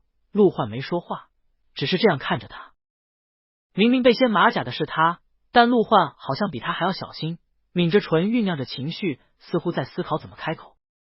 这样柔和安定的眼神让玉白寒有种踏实的安全感，心头最初的震惊和茫然褪去，他宕机的大脑重新开始运转。玉白寒瞅着陆焕，眼底眸光动容，你是不是？陆焕看着他，轻轻了一声。玉白寒猜测，是不是把供在你照片前面的那些供果全给吃了？该不会是真的神了？陆焕眼底流转的眸光凝了一瞬，他默然盯了玉白寒好几秒，然后伸手将人往屋里赶去。你先上楼洗个澡。他在玉白寒的脑袋上一搓，清醒一下，我们再说。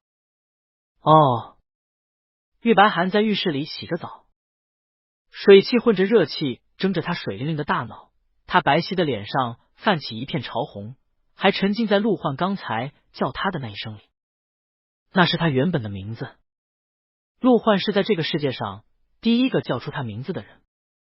玉白寒心口又涌动了一下，眼眶莫名发热，随即他伸手关了蓬头，擦干了脸上的水汽和湿漉漉的头发，裹着浴衣走了出去。出了浴室，陆焕正坐在床边等他，两人目光对上。玉白寒抿了下唇，随即几步蹦上床，从床的这一侧蹭了过去，撑在陆焕跟前，将人戳了戳，心痒难耐，说：“你是怎么知道的？”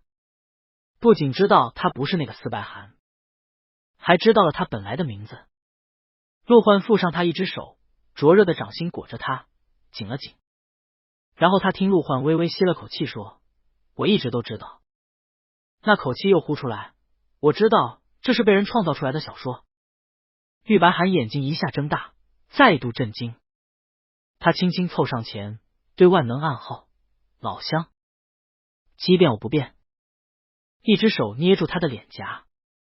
陆焕垂眸看过来，不是老乡也知道，符号看象限。他顿了顿，用了个很内行的词汇回答：“土著。”玉白寒哦了一声，他就说：“哪有这么多穿来穿去的？况且他们陆学长这么聪明，这么厉害，哪是随随便便穿来一个人就能代替的？那你是怎么知道的？”玉白寒问。陆焕默了下，随后像是尽量用轻松的语气开口说道：“我死过一次了。”玉白寒心头猛地一颤，他看着面前陆焕这张沉稳冷峻的脸，片刻抿着唇凑了过去，将头抵在陆焕肩头蹭了蹭，然后抱住了陆焕的腰，越抱越紧。玉白寒什么话都没说，但陆焕像是感受到了他的情绪。陆焕伸手顾着他的腰，将他提起来了点，放到自己腿上，圈进了怀里。能听吗？玉白寒声音闷闷的，能。其实就算陆焕不说，他也全都知道了。死过一次，也就是说这一世是重来的，甚至意识已经觉醒，知道了自己的命运。但他觉得陆焕应该是想说的，这么沉重的事应该痛痛快快的说出来一次。他回答完就感觉陆焕搂紧了他，陆焕将头埋进他的肩窝里，像是找到了一个安全的避风港，说出来的话都变得顺畅了很多。上一世也是从联姻开始，陆焕讲述的是跟玉白寒从剧情里看到的基本一样，私家的算计、背叛、手段、命运的各种玩笑和巧合，一点点摧毁着他辛苦打拼下来的成果。大概是怕玉白寒难受，陆焕将大多的苦难都轻轻带过，但稍一声响就知道其中的怨愤与艰难。等陆焕全部讲完，玉白寒眼眶已经变得湿漉漉的，他伸手扒拉开陆焕的领口，往那温热的皮肤上巴巴亲了两口，感受到下方生命鲜明的存在，这才稍微安下点心。他亲完，又将陆焕搂住。玉白寒眼泪汪汪，他正将人搂得绑紧，就听陆焕的声音从上方落下：“别太难受。”玉白寒相当难受，不让我。陆焕轻声说，勒得我快喘不过气了。玉白寒赶忙羞愧的松手。他松开后，心情终于缓和了点。默然片刻，玉白寒忽然又支棱起来，双手捧住陆焕的脸，拖到自己跟前，目光左右审视了2圈。你早就知道了。那我刚来的时候躺在你床上，你是不是觉得我是来索你命的小妖精？难怪都没有对白寒的美色动心。不，陆焕话头一顿，突然又很轻的笑了下，不完全是。新婚当晚的第一次见面，玉白寒就躺在他的床上，那张纯净鲜活的脸上满是兴奋，一副巴不得带着他冲上高速的模样。不完全是什么？玉白寒两手挤压着陆焕的俊脸，把对方挤成了一只俊俏鱼。陆焕拉开他的手腕，耳根慢慢红了点，前半截错了。也就是说，小妖精是对的。玉白寒嘀嘀咕咕的伸手戳他，哦，不是吗？我不是你上辈子的仇人吗？不是。陆焕说，我们白寒是不一样的。他那时候见第一眼就知道了。陆焕握在玉白寒腰上的手指紧了紧，还想再开口向人解释点什么，跟前的人忽然就抱着他的脑袋亲了上来，叭的一口。玉白寒眸光发亮，这就知道了。我们陆学长怎么这么聪明？陆焕话头一岔。玉白寒说着，又激动的坐在陆焕腿上蹦了蹦，回想起来，难怪第一次跟衰三谈判的时候，你这么快就答应把琼山的项目给出去了。他往陆焕脑袋上邦邦一拍，心疼又高兴，早说嘛，我当时还以为你这出问题了。他抿着唇，将玉白寒悠悠一盯，原来我们白寒是这样想我的，觉得他脑子有问题。玉白寒立马勾着他的脖子哄道，没有太久，就1秒。陆焕像是勉强接受了他长达1秒的质疑，顿了几秒，他眼睫又垂了一下，状似随意的问道，那我们白寒是怎么看我的？细密的眼睫掩去了眸底的不安，一个角色，一个纸片人。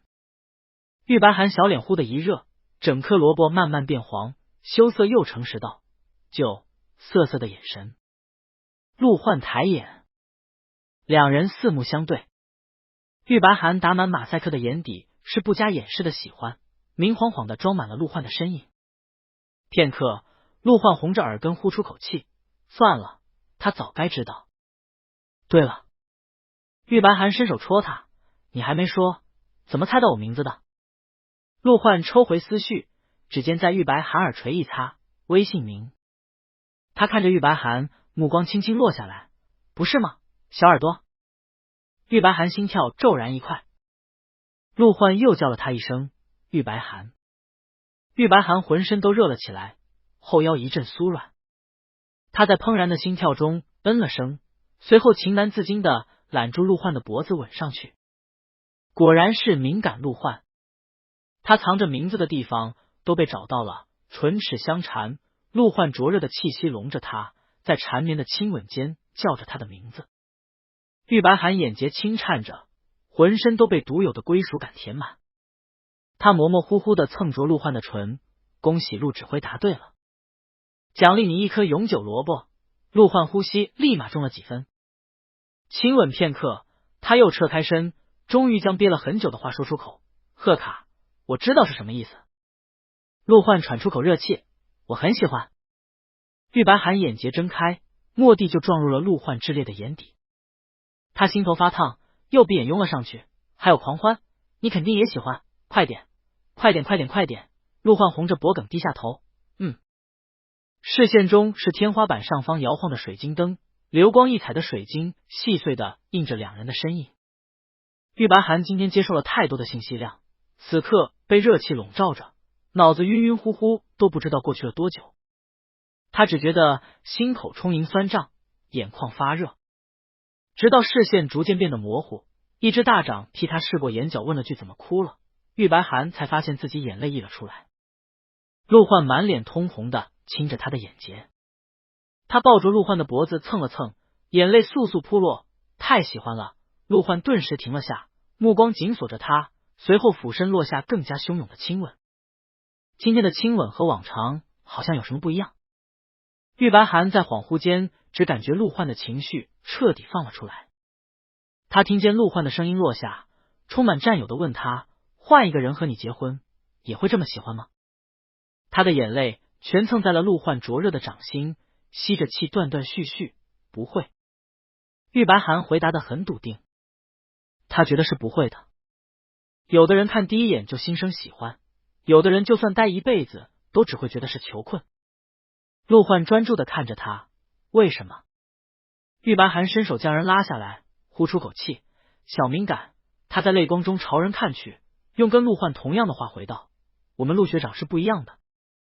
一滴热汗哒的落在他额间。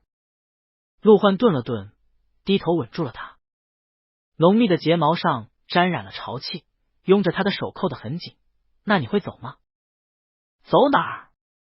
玉白寒这会儿思绪恍惚的不行，大概是看他没回答，陆焕一下将他抱得更紧，又问了句，会回去吗？玉白寒终于反应过来，拍拍陆焕的背，不会。他又不是针线活，一天到晚穿来穿去。陆焕这才嗯了一声。玉白寒都不知道后来是怎么结束的，他的眼泪都快将枕头打湿了，心头那些泛滥的情绪像是找了一个出口，全都涌了出来。到最后，他只记得陆焕一遍遍叫他名字，让他心头柔软又充盈，像是枕在了云絮里，前所未有的踏实。第二天醒来，玉白寒睁眼发现自己正窝在陆焕怀里，陆焕则靠在床头，垂眼捏着他的耳朵。他花了几秒让思绪回笼，随后抬头，你在捏什么？陆焕开口，小耳朵。玉白寒回敬的捏住陆焕的耳朵，陆焕配合，大耳朵。陆荣一只手将他爪子扒拉下来，陆焕转而捏了捏他的手指，再躺会儿。玉白寒浑身像散架了一样，反正今天没课，他就趴在陆焕身上回血。趴了会儿，他感觉陆焕还在捏他的手指，他低头一看，只见陆焕圈着他无名指上的婚戒，细细摩挲着。怎么了？话落，陆焕看了他一眼。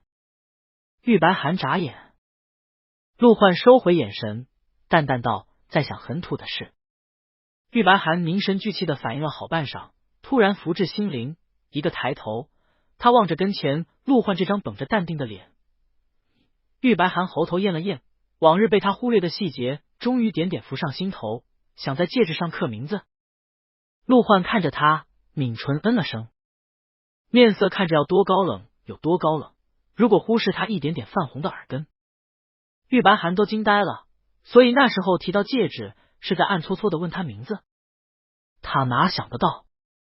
玉白寒就撑起来，两手拍住陆焕的脸说，真是的，想知道你们白寒的名字，直接问不就是了？还拐弯抹角的，傲娇小麋鹿陆焕热腾腾的哦了一声。玉白寒宠溺，行了，那就刻吧。陆焕侧过头，指尖蜷了下，轻飘飘的尾调微微上扬。顿了几秒，他又转过来，抿着唇角问，要不要下去吃饭？玉白寒洞悉的一瞥，行吧，这会儿是高兴陆焕。他从人身上拱起来，吃。两人到楼下吃过早午饭，冯叔来收拾过餐桌，又端了壶果茶上来。玉白寒吃饱喝足，正靠坐在椅子上悠闲的喝着茶，就听身旁的陆焕默了下，开口问，想不想改回自己的名字？玉白寒嘴里正含着一口茶，听到这句话，眼神一亮，立马就要张口。陆焕眼疾手快的合住他的下巴，咽下去再说。玉白寒咕咚咽下，然后激动开口，想。能改回自己的名字，当然想啊。他整张脸上容光焕发，看上去神采奕奕。陆焕瞅着玉白寒面上不加掩饰的高兴，抿着唇角轻轻嗯了声。玉白寒激动完又问，那如果别人问起，我该怎么解释？突然就改了个凭空冒出来的姓，简直毫无根据。陆焕淡定的抿了口茶，不解释。玉白寒真是任性放肆。他思索2秒，随后咯吱一乐，捧着凉茶快活的蹬着腿。那就不解释。陆焕唇角弯了弯，既然要改名字，那些落了名字的证件也得跟着改过来。两人挑了玉白寒没课的时间，很快去把身份证、结婚证、眷归院的房产证以及学籍上的信息都改了过来。各类证件上，司白寒的名字彻底改回了玉白寒。玉白寒看着自己新办的身份证，那上面的照片也重新拍了，干净清爽的一张脸，对着镜头笑得明亮灿烂。他特别满意，拍下来发了条朋友圈。尤尔，重新认识一下。图片消息发出去，朋友圈下一片震惊。玉白寒这名字改得悄无声息，毫无征兆，既不跟原来的司家姓司，也不跟现在的陆氏姓陆，莫名的改了个毫无关联的玉姓。玉是几个意思？一时间，玉白寒圈子里的好友和学校的同学纷纷跑来问他，他统一回答，想改就改了。估计看他没打算详说，众人便也不再追问，反正都是白寒，区别不大。玉白寒改名字这件事最开始是从他朋友圈里扩散出去的，但不知道是不是他现在受到的关注度很高，慢慢的越传越开。等何月跟许心言和他发消息，他才知道上流圈子那个小论坛里也讨论开了。玉白寒这会儿正好在公寓，他刚洗完澡出来，瘫在窗台边风干。他打开手机，点进去溜达了一圈，陆家那位改姓了，姓玉。玉？为什么啊？不知道呀，也没解释。我小姐妹的朋友去问过，说是想改就改了，肯定有别的原因，不过陆先生都没说什么。哎，咱不敢问也不敢说，也不是什么大事。管他呢。玉白寒往下滑了一圈，看众人只是讨论了一下，结果没讨论出来，倒是都知道他叫玉白寒了。这样挺好的。他手指一动，退出论坛。玉白寒刚退出论坛，陆焕也洗完澡出来了。陆焕擦着头发从浴室走出来，看玉白寒正捧着手机，就问了句，在看什么？玉白寒喜滋滋的，在看他们说我改名的事。有没有什么不好的话？没有，他们都已经屈服在了我们陆学长的淫威之下。淫威？陆焕停下擦头的动作，看了他一眼。玉白寒正拿着骄傲的眼神瞅他，算了。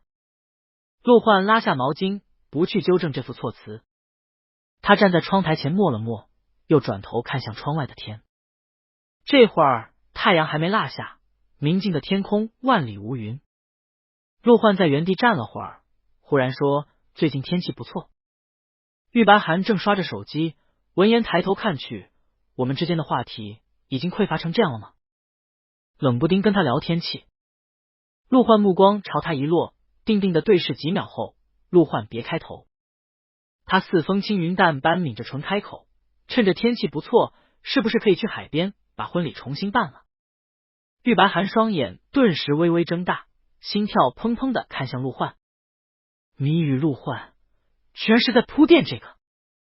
在他的注视下，陆焕侧对着他的耳根一点点变红。片刻，陆焕没绷住转回来，垂眸看着他说，我们还没办过婚礼。玉白寒窝在沙发椅里，仰头嗯了声，故意没接话，等着人继续往下说。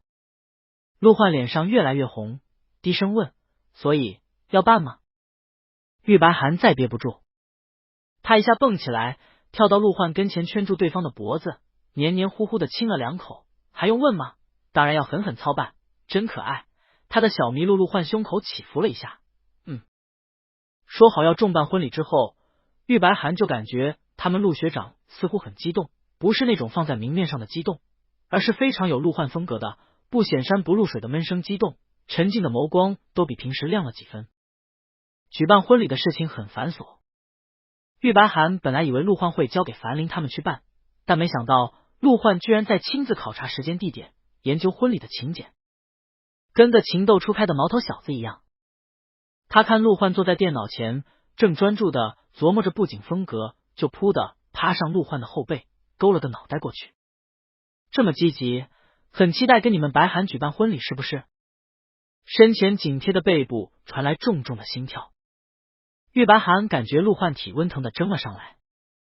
陆焕握着鼠标的手指像是羞臊的蜷了一下，没有正面回答他的话，只是顿了顿，又揣着淡定转头问：我们白涵不期待？玉白涵被他这副模样乐得不行，他立马奖励的亲上陆焕发热的脸：怎么会？我期待的辗转反侧，彻夜难眠。陆焕这才像是满意了点，轻飘飘的嗯了声。这阵子玉白涵还要上学，又正好忙着交论文，所以婚礼的事主要是由陆焕在操办。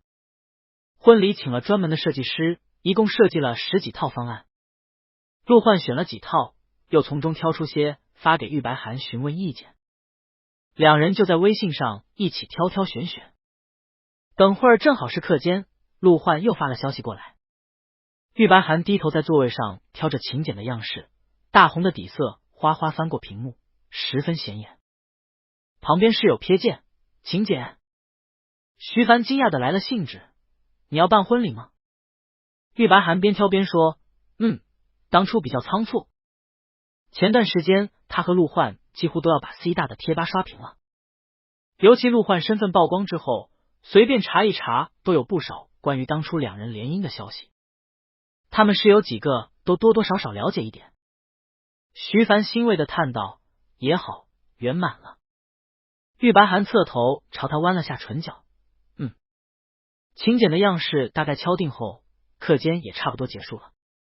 玉白涵正准备收了手机上课，陆焕的消息忽然又弹出一条：鱼，你今天多久回来？玉白涵朝讲台上瞥了眼，看老师还没来，便抿了下嘴角，低头回信：尤儿，4点50下课就回来，是不是想你们白涵了？小狐狸、扭泥、鱼，几句消息间，教授已经走进教室。玉白涵笑了下，赶紧回了句乖乖在家等我，然后收了手机。4点50，玉白涵准时下课。他从学校直接回了公寓。进门时，玄关处摆着陆焕的鞋，陆焕也回家了。玉白涵立马几步上楼：陆焕。他推开卧室门，看陆焕正站在窗台前望向他，深邃的目光带着热意落在他身上，像是想说什么话。怎么？玉白涵刚问出口，话音忽的顿住。他目光瞥见了一旁的小桌台，桌台上摆了朵由玻璃照着的永生花，沾了点灿然的金粉，在几颗水晶的点缀下，纯白的郁金香含苞待放一般，像是将他的名字藏在了里面。玉白涵心头一动，惊喜的走过去，将郁金香拿起来细细观赏，好漂亮。陆焕问他喜欢吗？玉白涵爱不释手，喜欢。陆焕眼底映着他的身影，眸光揉下来，我也喜欢。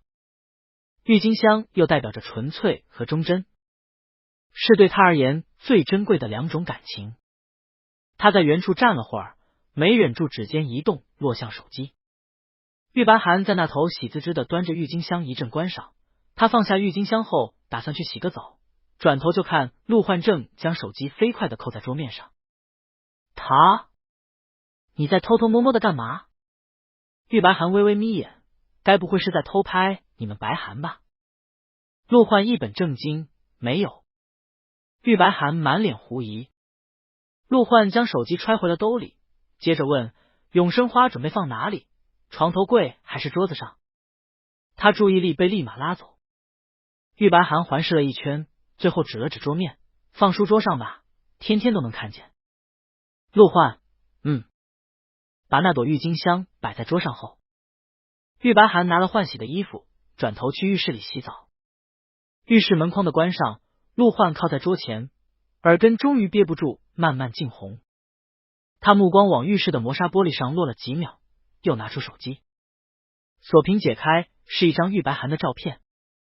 照片上，玉白涵正侧对着镜头，一片深色的背景下，那张柔软的脸显得更为抓人，浅色的唇微微翘起，细长的睫毛垂下，目光落在他手中那朵纯白无瑕的郁金香上，干净、明丽又动人。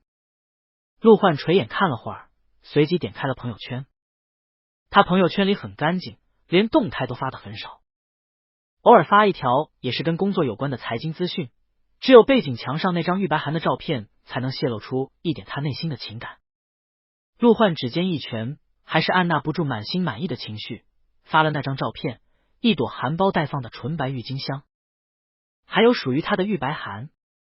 照片发的很简单，连文案都没有，但只要看到这条动态的人就知道是什么意思。从来冷清的朋友圈里忽然发了张对象的照片，还是经典的男友视角，明晃晃的秀恩爱。陆焕添加好照片，指尖落在发表上，心头燥得厉害。他往浴室那头看了眼，最后还是热着脸偷偷屏蔽了玉白涵。动态一发出去，评论区里果然一瞬轰然。奇绝，你居然会秀恩爱！陆焕赶紧划出了朋友圈。等玉白涵洗完澡出来时，就看陆焕正坐在电脑前，手机搁在他手边，他拿出来划了2下，又抿着唇放到一边。玉白涵随口问：“你在看什么？”“没什么。”陆焕声线微紧，说完又将手机欲盖弥彰的扣了过去。他们小麋鹿又在搞什么东西？看上去相当形迹可疑，但估计直接问也问不出个结果。玉白涵便坐到小沙发上，一边擦着头，一边随意刷着朋友圈。他刷了会儿，头也擦干了，正打算退出去，忽然想起自己还有个旧号，现在私家没了，他也彻底恢复了玉白涵的身份，那个账号留着也没什么用，干脆删了算了。玉白涵将账号切过去，账号一切，他就瞥见动态提示里冒出个熟悉的头像来，旁边还打了个小红点。玉白涵，陆焕刚才发了朋友圈吗？他怎么没刷见？他朝陆焕那头看了眼，只见对方神色如常，他又揣着淡淡的疑惑收回目光，伸手将朋友圈点开，页面刷出一张照片，骤然跃入玉白涵眼底，那是以陆焕视角拍的他，拍得很好看。陆焕偷偷拍了，又暗搓搓发了条朋友圈，下方还能看见奇绝的起哄：“你居然会秀恩爱！”他小脸顿时一红，他就说他们陆学长在狗狗碎碎的干什么？原来是偷拍了他，居然还屏蔽他本人，发了条朋友圈。真是的，有这么害羞吗？玉白涵指尖在那条朋友圈旁顿了下，随后他抬眼看向那头绷着一脸无事发生的陆焕，看了2秒，他忽然使坏的一笑，然后用旧号在下面点了个赞。玉白涵点完赞，就在这头瞅着陆焕。隔了2秒，他看陆焕又拿起了手机，对方症状似无意的瞥过屏幕，动作突然一顿，随即整个人好像都震了一下，一张脸慢慢变红。玉白涵暗搓搓的关上，开始害羞了。陆焕静坐在窗边，如同一座俊美的雕塑。他凝固了好片刻，这才转头朝玉白涵输的盯来。背光的角度下，那道眸光凶厉而夹杂着烫意。陆焕神色定定，故意的。玉白涵窝在沙发上，抿着唇朝他亮晶晶的笑起来。陆焕指尖一拳，然后起身走来，高大的身形有一瞬挡住了背后的光。他几步走到沙发跟前，俯身撑在玉白涵上方，垂眼看来。玉白涵被他困在沙发里，仰着脸伸手戳了戳，看什么？不是说没有偷拍？陆焕喉结一动，光明正大拍的。然后光明正大的屏蔽你们白涵。陆焕撑在沙发上的手指慢慢收紧，泛红的指节凸起来。他憋了2秒，没忍住低头吻住了玉白涵的唇，羞恼的不再让人开口。玉白涵被他压着亲下来，趁机伸手勾上陆焕的脖子。就是这样，在凶狠一点勾缠的亲吻间，两人身上的温度都迅速攀升。玉白涵整个人都陷入了沙发里，他眼底起了水汽，在迷糊中雾蒙蒙的睁开眼，看向陆焕近在咫尺的那张俊脸。就在这儿吗？陆焕顿了顿，随后红着脸将人一把拖起，转头走去了床边。结束已是2小时后，玉白寒本来还想要放纵，但从回来之后，他们都还没吃晚饭。这会儿他体力耗尽，埋在枕头里只能飘出一丝丝气音，实在饿得不行。饭。陆焕就起来点了个外卖。玉白寒拱过去，趴在陆焕腿上，任人替他揉搓。他半张脸贴着陆焕的腿，舒服的哼哼唧唧，声线还带了点嘶哑。他哼了2声，就被陆焕捏住了脸颊。陆焕捏着他顿了2秒，紧绷的声线中透出丝局促。怎么发现的？有谁给你告密了？有谁这2个字说的意味深长，暗将矛头直对向了内部人员5朵金花。玉白寒替人平反，没人告密，就是想起要把旧号删了，刚好切过去。陆焕哦了一声，又问：删了吗？还没有。玉白寒说着翻了个面，仰头看向上方的陆焕，本来要删的，想想还是算了，免得以后错意。陆焕耳根红了点，还是删了吧。玉白寒捏着他的鹿茸，那你还屏蔽吗？陆焕抿了下唇，沉默了。玉白寒立马戳着他的脸说：这有什么不好意思的，我就喜欢看你发这些。陆焕像是骚了几秒，然后拉下他的手，知道了，你删吧。玉白寒伸手捞过手机，当着陆焕的面愉快地点了个注销账号。最后一丝陈年的纠葛也被彻底删除。2人将婚礼定在10月底，过了伏天，天气不冷不热，地点选在了蓟城海边的一座小岛上，风景很好。陆焕直接将那片海滩包了下来，到时候只有自己人。玉白寒在平板上翻着婚礼企划，没忍住发出感叹：我们陆学长真是大手笔。陆焕朝他看了一眼，轻声说：给得起。这话说得很沉稳，没有什么炫耀的意味。玉白寒从中听出了几分满足，就好像陆焕一路奋斗站上如今的位置，为的就是如今的这份底气。他侧头朝陆焕脸上亲了一口，夸赞道：就知道我们陆学长最可靠。陆焕捏着他的手指，语调微扬：婚礼企划看过，2人开始拟定宴请名单。这次结婚不带任何商业的性质，他们只打算邀请身边的亲友来，樊林这些亲信都会一起去，还有5朵金花、C 大的同学、师长，以及他们的结义父母霍明、乔云。2人拟好名单，检查了一遍。玉白寒审核着名单，眼底浮出了淡淡的困惑，总觉得少请了一个重要的人。陆焕跟着扫了一眼，似乎没什么纰漏，是不是临近婚礼，你太紧张了？既然是重要的人，应该不会忘记。玉白寒想了想，有可能。名单拟好，请柬也很快做了出来。玉白寒带了几份去学校，给3名室友每人都发了一张，有空的话，希望你们能来。当然有空。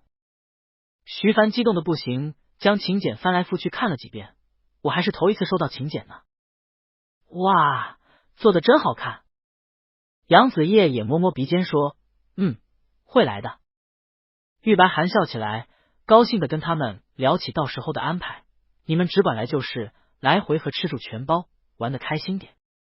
旁边金明边听他说，边拿着手机查了一下，然后没忍住卧槽了一声，那个海滩好大啊，全都包下来了吗？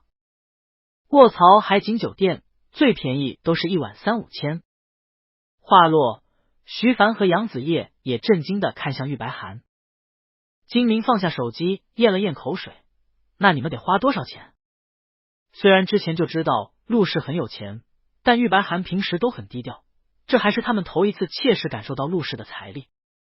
玉白寒宽慰他们，没事，这只是网上的标价，实际上要不了这么多。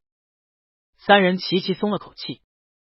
下一秒又听玉白寒说，酒店都是自家的。3人再度震惊的抬头，感觉更夸张了，可恶啊！陆焕对婚礼的筹备比玉白寒想象中的还要缜密。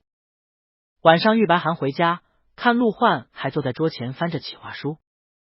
企划书整整齐齐的落在桌上，一共有好几套方案。他走过去，还没敲定吗？陆焕，已经敲定了，就这份。玉白寒请教，那其他的事？陆焕严肃 ，Plan B、C、D 大可不必。在陆焕缜密的筹备下，有关婚礼的一切都已安排就绪，婚期也一点点临近。婚礼定在周末，玉白寒周五请了假。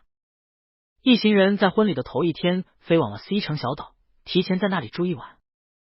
落地时是下午。C 城阳光明媚，天气很好。玉白寒和陆焕住进了酒店的顶层套房，那是专属陆焕的房间。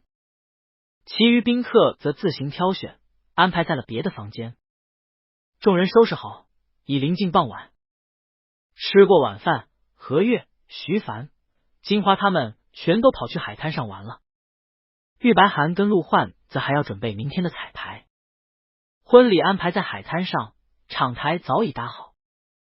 化妆间距离场台不远。这会儿，陆焕请来的专业团队正在为他们整理发型着装，提前试做明天的造型。陆焕经常出席重要场合，化妆师做起来得心应手，没花多久便替人打理好。玉白寒虽然不常做造型，但他天生长得好看，面容素净而柔软。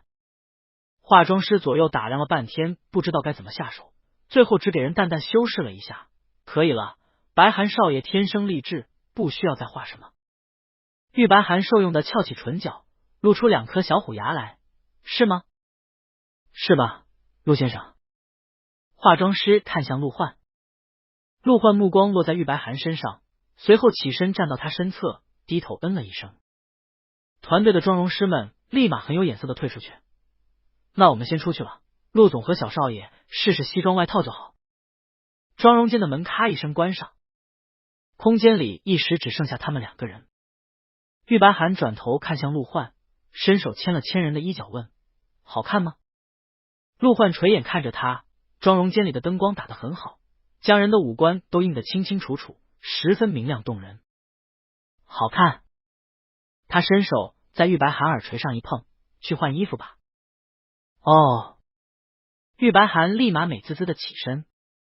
2人贴身的衬衣都早已换过，只用试一下外套和配套的裤子。衣架上挂了一排西服，都是陆焕挑选好的。他们从中挑了2套换上。玉白寒穿上外套，低头系着纽扣，扣子一系，腰身立马收束起来，流畅的修饰着他的身形。陆焕朝他身上看了一眼，目光没有移开。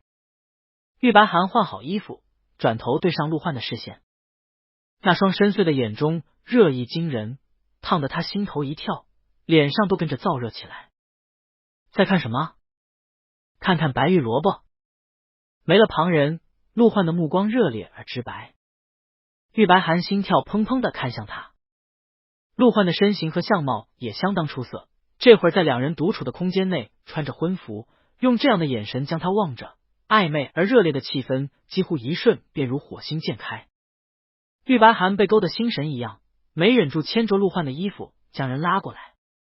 同款的礼服拥在一起，他伸手环住陆焕的腰身，仰头亲了亲陆焕的下巴，心动不已的轻轻撩拨。陆学长好帅。陆焕呼吸一重，揽着他的腰身，情难自禁的吻了下来。或许想着明天就是2人的婚礼，他们心头都萦绕着别样的情愫，激烈又柔软，悸动又缠绵。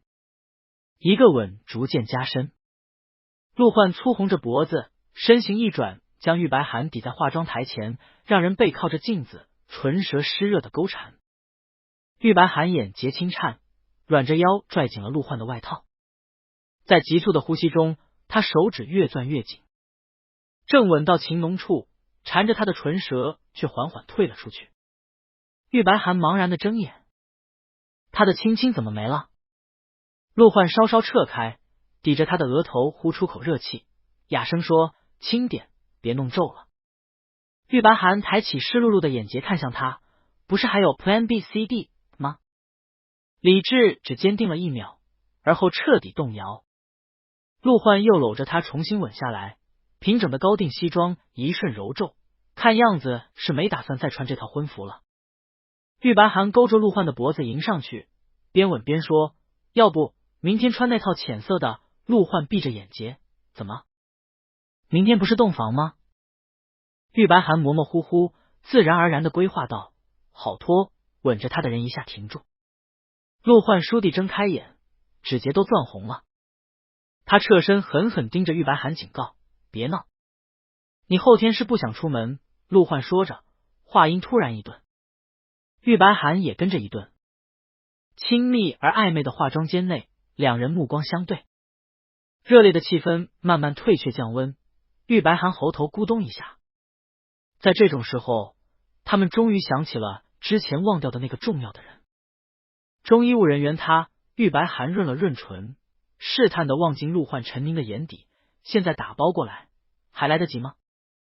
陆焕默了2秒，随即拿出手机联系樊玲，连夜打包应该来得及，就是没发请柬，玉白寒找不如说他是特邀嘉宾。陆焕抬头看了他一眼，又低头，行。一通找不结束，化妆间门内旖旎而燥热的气氛已经完全消散。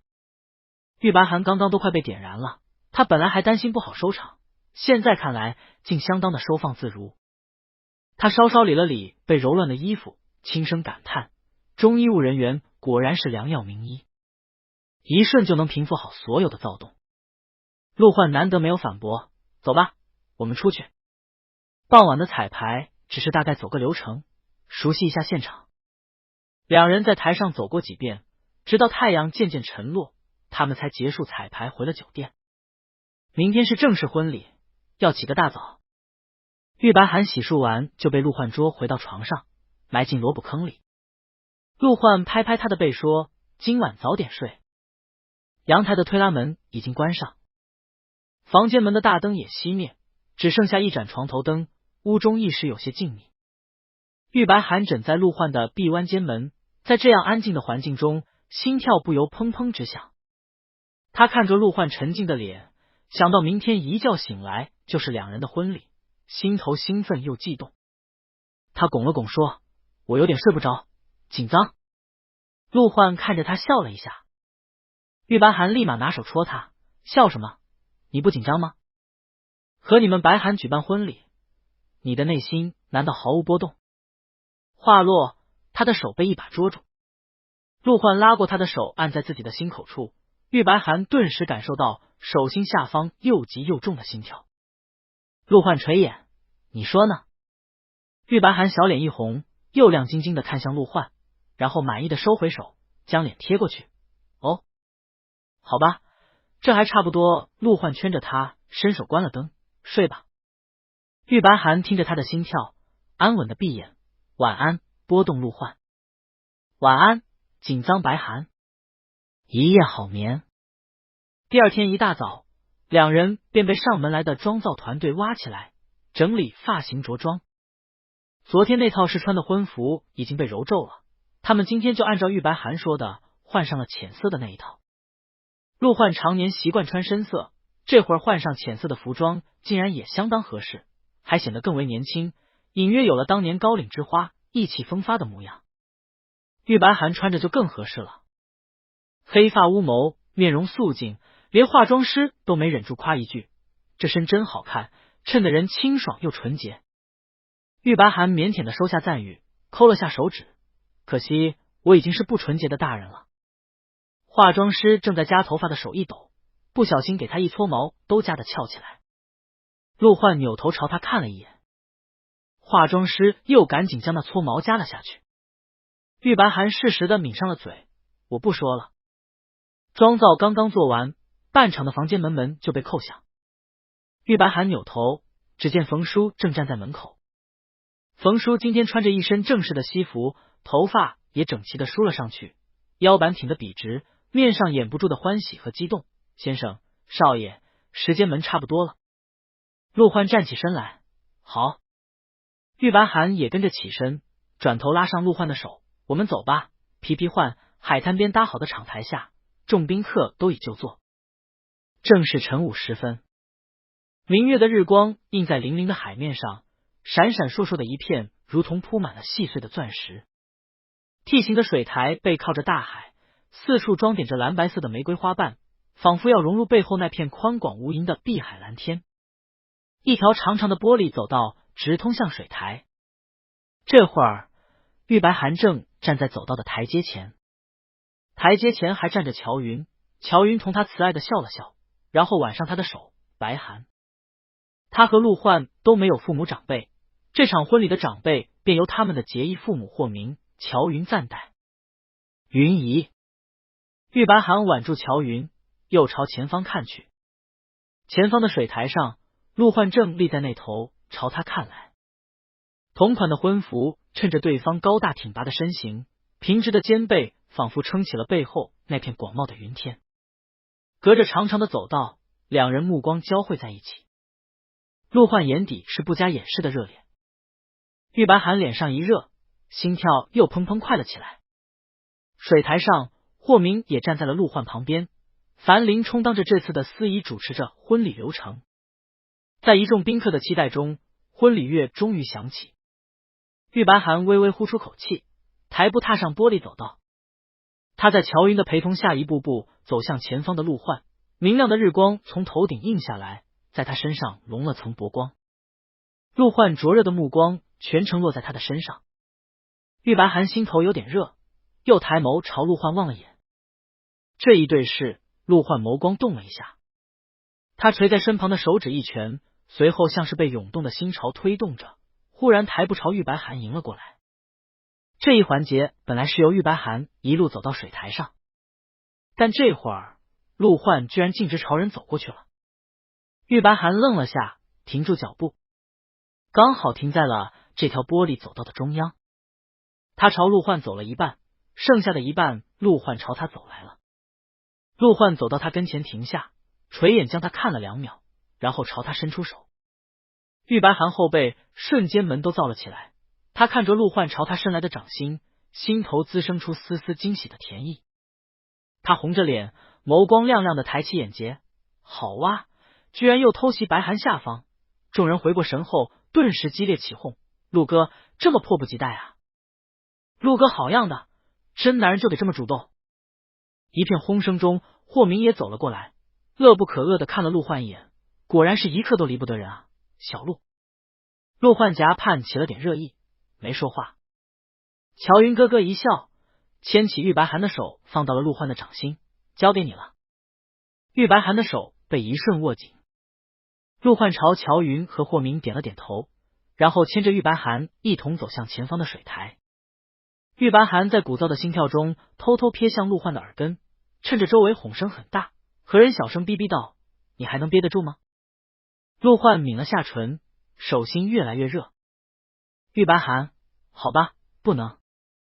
明知道婚礼流程这么长，在台上又憋不住耳朵红，还要给他搞这么脸红心跳的一出，他没忍住捏了捏陆焕的手，真是越来越狂野了。小麋鹿志两人在水台上站定，旁边的樊玲开始致辞。有了刚才陆焕的偷袭，玉白寒紧张的心情都消散了大半。他这会儿心思完全不在樊玲的致辞上，而是一直盯着陆焕的耳朵看。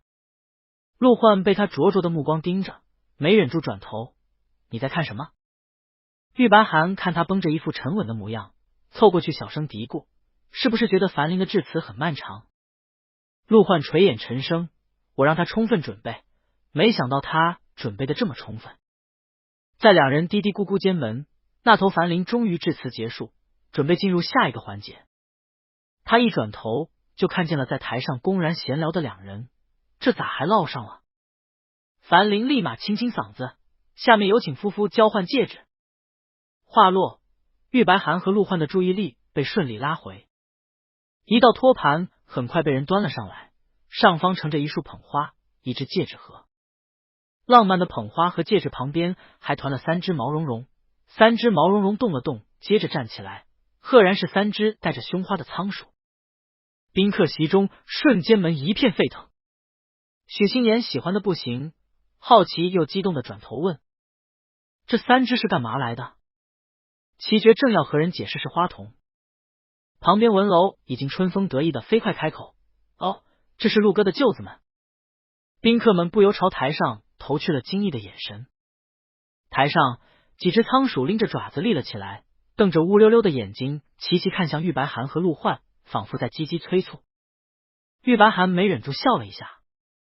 陆焕在几只仓鼠的簇拥中，伸手将戒指盒拿出来，打开了盒盖，里面是一对重新定制的婚戒，在阳光的映照下，银白的光晕静静流转。他从中拿出一枚，牵过玉白寒的手。身后的樊林适时的开口：“陆焕先生，你是否愿意和玉白寒先生结为夫？”话到一半，陆焕转过头看向他：“已经结了。”樊林哽了一下。玉白寒从陆焕跟前探出身，给出写作建议：“这段快进吧，你就直接问我们是否愿意继续过着现在这种衣食无忧、健康富足、平安顺遂、幸福美满的生活。”他在陆焕的注视下，硬着头皮机械式重复：“请问你们是否愿意继续过着现在这种衣食无忧、健康富足、平安顺遂、幸福美满的生活？”陆焕点头：“我愿意。”玉白寒欣然：“我也愿意。”台下众宾客大为震撼，这特么谁不愿意啊？宣誓结束，陆焕抬起玉白寒的手，他目光落在玉白寒银白如玉的手指上，眼底热意蕴藏。随后他微吸一口气，将那枚戒指缓缓套在了玉白寒的无名指上。玉白寒看陆焕垂下的睫毛在眼睑处落了一圈细碎的影子，他唇角一翘问道：“这里面是刻了阳气白寒的名字吗？”陆焕替他戴好戒指，捏着他的指根抬眼，刻的是土卫陆焕的名字。“你的名字刻在我的戒指里面。”玉白寒一愣，心头蓦地被撞了一下。哦，他抿着柔软的唇，拿起另一枚戒指，热着脸替陆焕戴上。银白的金属环套上了对方修长的手指，刻着他名字的内侧此刻正紧紧贴在了陆焕的无名指根。一想到这一点，玉白寒就感觉指尖门戴着的戒指都在发烫，烫得他心口一阵热流涌动，对方的名字仿佛是烙印在了他的心上。他抬眼朝陆焕看去，陆焕也正深深的朝他望过来。戒指交换完毕，下方又是一阵响亮的起哄：“是不是该接吻了呀？陆哥，轻声一点，你们不是喜欢野的吗？”玉白寒红扑扑的望进陆焕眼底，大庭广众的，陆焕要很深的亲他吗？在他期盼又紧张的注视下，陆焕拿起了那束捧花，交到他手上。两人在对望间门，玉白寒看见陆焕憋了半天的耳根，终于不易察觉的开始变红。陆焕只顿了一秒，随后伸手捧住了他的脸，在四周热烈的轰声中，俯身垂眼，温热的呼吸缠在了一起。在两人唇瓣相碰的前一刻，玉白寒忽然抬起手中的捧花，挡在两人脸侧，仰头迎了上去。柔软灼热的唇瓣亲密相贴，鼻尖萦绕着芬芳馥郁的花香，陆焕的舌头探了进来，在一簇捧花的掩映下，缠绵而热烈的亲吻着他。“哎，怎么挡住了？别挡了，让我们也康康。”“哦，看起来亲得很深。”四周喧闹的声响仿佛都成了气氛的陪衬。玉白寒腰身被陆焕握住，带着往人怀里拥去。他鼻腔发出一丝闷哼，一手撑在了陆焕胸前。他在仰头间门闭着眼，只能感觉到从头顶落下的日光穿过了层层叠叠的花瓣，在他眼睑上晃出一片片如梦似幻的光影来。一吻毕，玉白寒睁开眼，看向近在咫尺的陆焕。两人对视一眼，玉白寒笑了一下，小声说：“你脸好红啊。”陆焕喉结动了动，随即带着未散的红潮将捧花放了下来。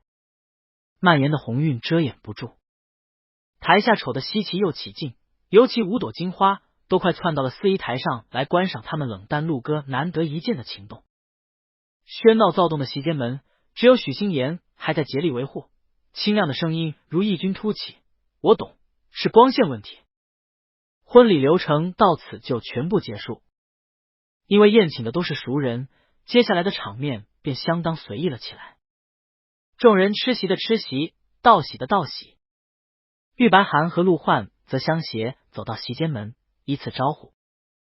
两人正招呼着，忽然在一派喜气中对上了一张谨慎而凝重的脸，钟秉期坐在座位上，带着满身的风尘仆仆，狐疑的朝他们看过来。玉白寒定了定神，十分自然的上前招呼：“钟哥。”钟秉期深吸了一口气，礼貌询问：“我真的是作为特邀嘉宾来度假的？”陆焕的声线淡然而笃定：“当然是。”钟秉期目光在两人脸上落了几秒，随即呼出口气，姑且像是信了，百年好合。谢谢。面不改色的招呼完钟秉期，他们又转头到了亲信那一桌。陆焕作为雇主，他一走过去，众兄弟便全体起立。樊林率先站出来，手里还拿了个小红包，里面薄薄的一层，像是装了张卡。玉白寒好奇探头，这是什么？份子钱。樊林看陆焕似乎想要开口，紧接着说道：“先生就不要拒绝了，都是兄弟们的一份心意。”他顿了顿，又在身后兄弟们同样微妙而感慨的目光中说：“而且这本来就是给白寒少爷准备的，只不过从爱新绸摇身一变，变成了份子钱。”玉白寒不明觉厉的接过来，赞叹感激：“你们这么早就准备好参加婚礼了？谢谢啊。”众兄弟不客气。午宴在一片和乐中结束，搭的场台也让人撤掉了，留下更宽阔的海滩供众人玩乐。距离海岸线不远的沙滩上搭了几张巨大的遮阳伞和一排躺椅，冷饮摊和流动吧台也跟着推了出来。海岸边，何月、许新年、五金批发一二们已经在水里闹了起来，欢闹的笑声混着晶莹的水花，哗啦四溅。玉白寒和陆焕待在遮阳伞这边乘凉，他靠在躺椅上，看前面一群憨批在浪花里掀来翻去，没忍住发出一串咯咯咯的笑声。过了会儿，在浪花里翻腾的几人像是想起了他们，四下望了一眼，然后朝玉白寒这边招了招手，大声召唤：“白寒、陆哥，一起来玩啊！”玉白寒被说的心痒，扭头朝陆焕看了一眼。陆焕朝他抬抬下巴说：“你去吧。”玉白寒问：“你不去？”陆焕双手一揣兜，依旧端着当年那副想要再格格不入一点的架子。他看着水里隐隐有开花迹象的五金批发一二，不了。玉白寒洞悉，行吧，给他们陆学长保留一点仅存的高冷颜面。他起身朝酒店里跑去，我先回去换身衣服。很快，玉白寒就换了身 T 恤短裤跑回来。严谨的正装褪下，他禁锢的灵魂仿佛都被解放了出来，撒着欢就冲了过去。我来了，我来了，我来了！水声哗啦一响，萝卜进入战场。几人片刻就在水里闹成一团，阳光底下莹莹发亮的水花中又多混入了一道咯咯咯的笑声。陆焕站在阳伞下，揣着都朝那头看去。他漆黑的眼底晕着柔和的光，唇角很轻的扬了扬。隔了不远，樊林正挂了电话，他看了眼手机，又看了眼陆焕那头。身边几个兄弟见状问：“怎么了，樊哥？工作电话不跟先生说啊？”樊林拿不准主意，这时候说工作不太好吧？秦伦一把拍在他的肩上，怂恿道：“反正先生这会儿还闲着，去说说呗，万一大生意给耽误没了呢？再说了，你不是还有免死金牌？”樊林纠结了片刻，还是转头：“行。”他几步走到陆焕那头，叫了声：“先生，这边 HT 集团董事想谈个合作。”陆焕转头，目光落了下来。樊林莫名有点发虚：“要以后再说。”陆焕淡淡道：“这几天什么工作都不谈。”樊林赶紧应下：“是，先生。”他汗涔涔的退开前，又带了点惊异和感叹的朝陆焕看了一眼，难以想象，这真的是他们以往一心只扑在工作上的先生带那道恍惚的背影离开。陆焕又将视线转回了玉白寒那头，深邃的眼底沉着光。他不是没有瞥见樊林刚才表露出的意外，但他这个决定做得很自然。早在那天早上入室的电梯间门里，玉白寒问他回不回家时，他的心中就隐隐扎入了更重要的东西。前方的海岸边，海浪拍击着湿润的沙滩，玉白寒还在浪里欢快的海獭拍水，身上已经全部打湿了。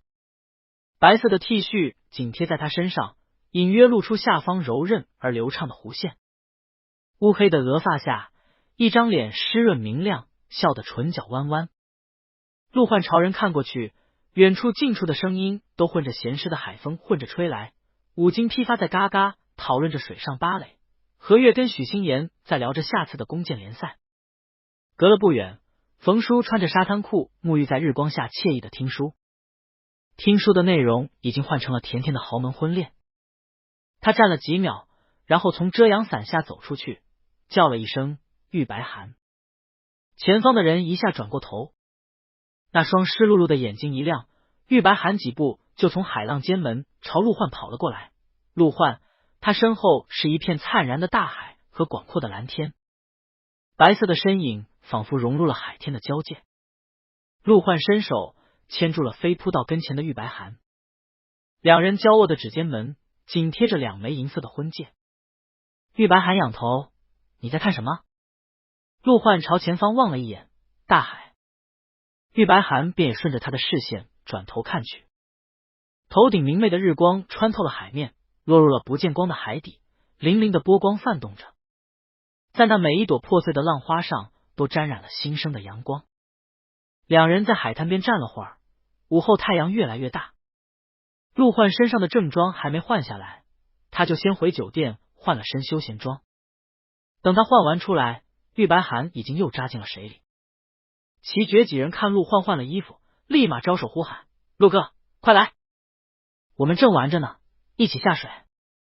陆焕揣着都正要拒绝，就看玉白寒朝着几人指指点点，一副维护他的模样。别说了，衣服湿了他会害羞的。陆焕哼笑了一声，便下了水。水声哗啦一响，玉白寒被一只手捞了过去，紧接着陆焕的手掌捏在了他脸上，把他的嘴捏起来。日光下，陆焕细长的眼睫垂着。谁会害羞？几朵金花立马兴奋的嗷嗷直叫，终于下水了，还是得白寒啊！一片兴奋中，文楼忽然贼霍霍的凑过来：陆哥，你不是会脸红吗？再红一个！陆焕捏人的手指一定。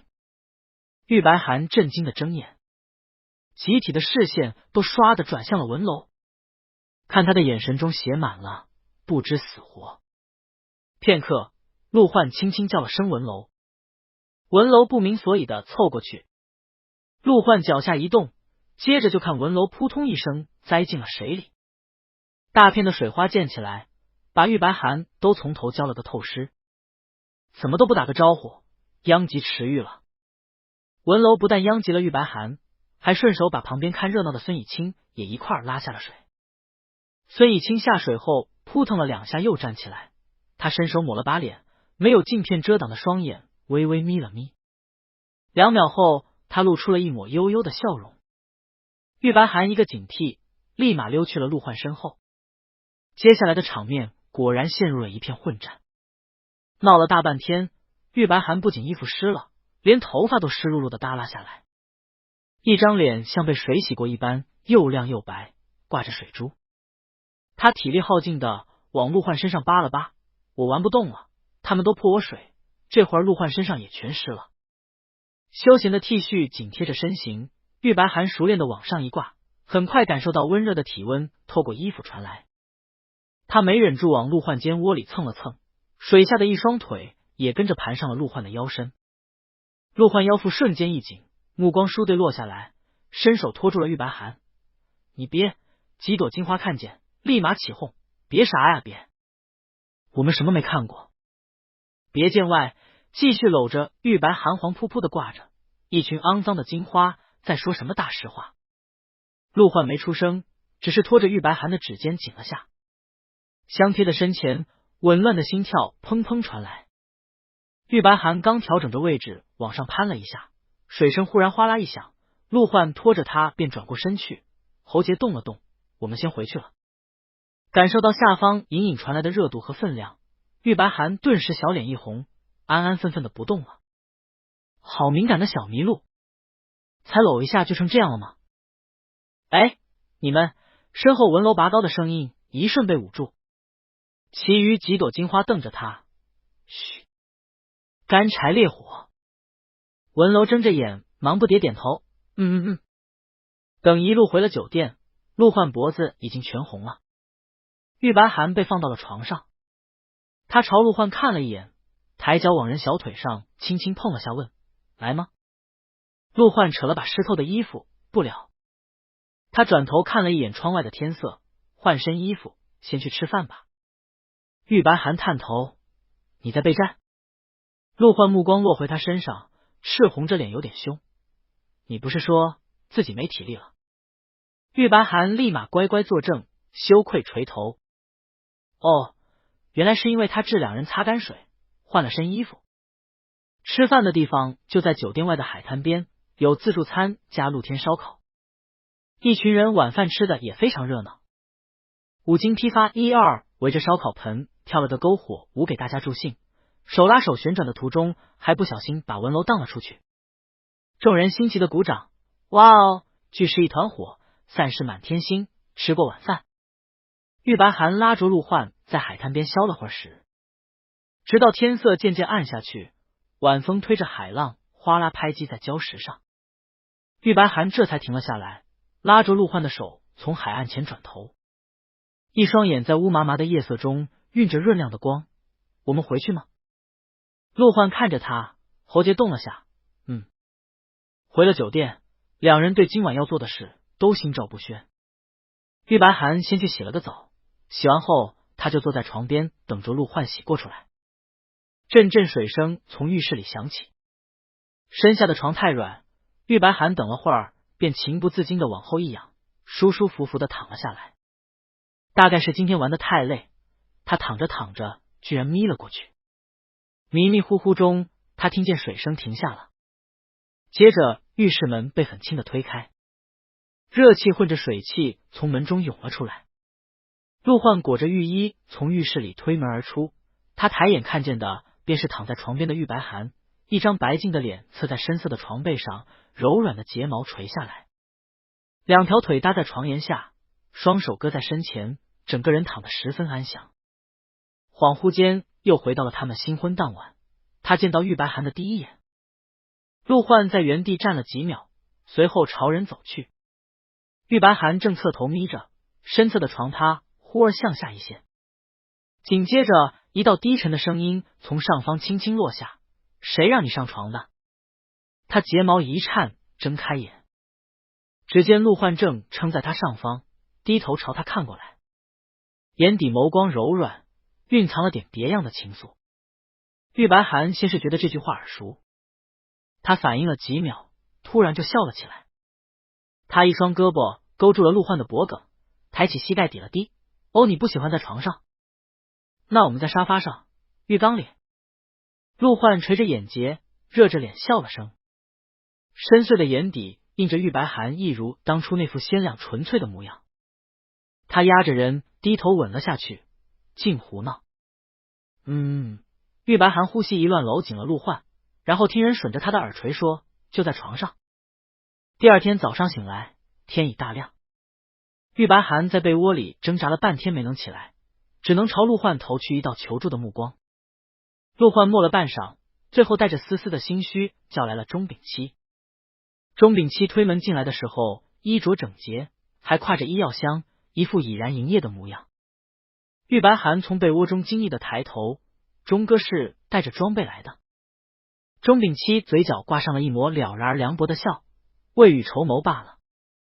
他说着往玉白寒和陆焕身上一扫，我就知道特邀嘉宾逃不过传统保留节目。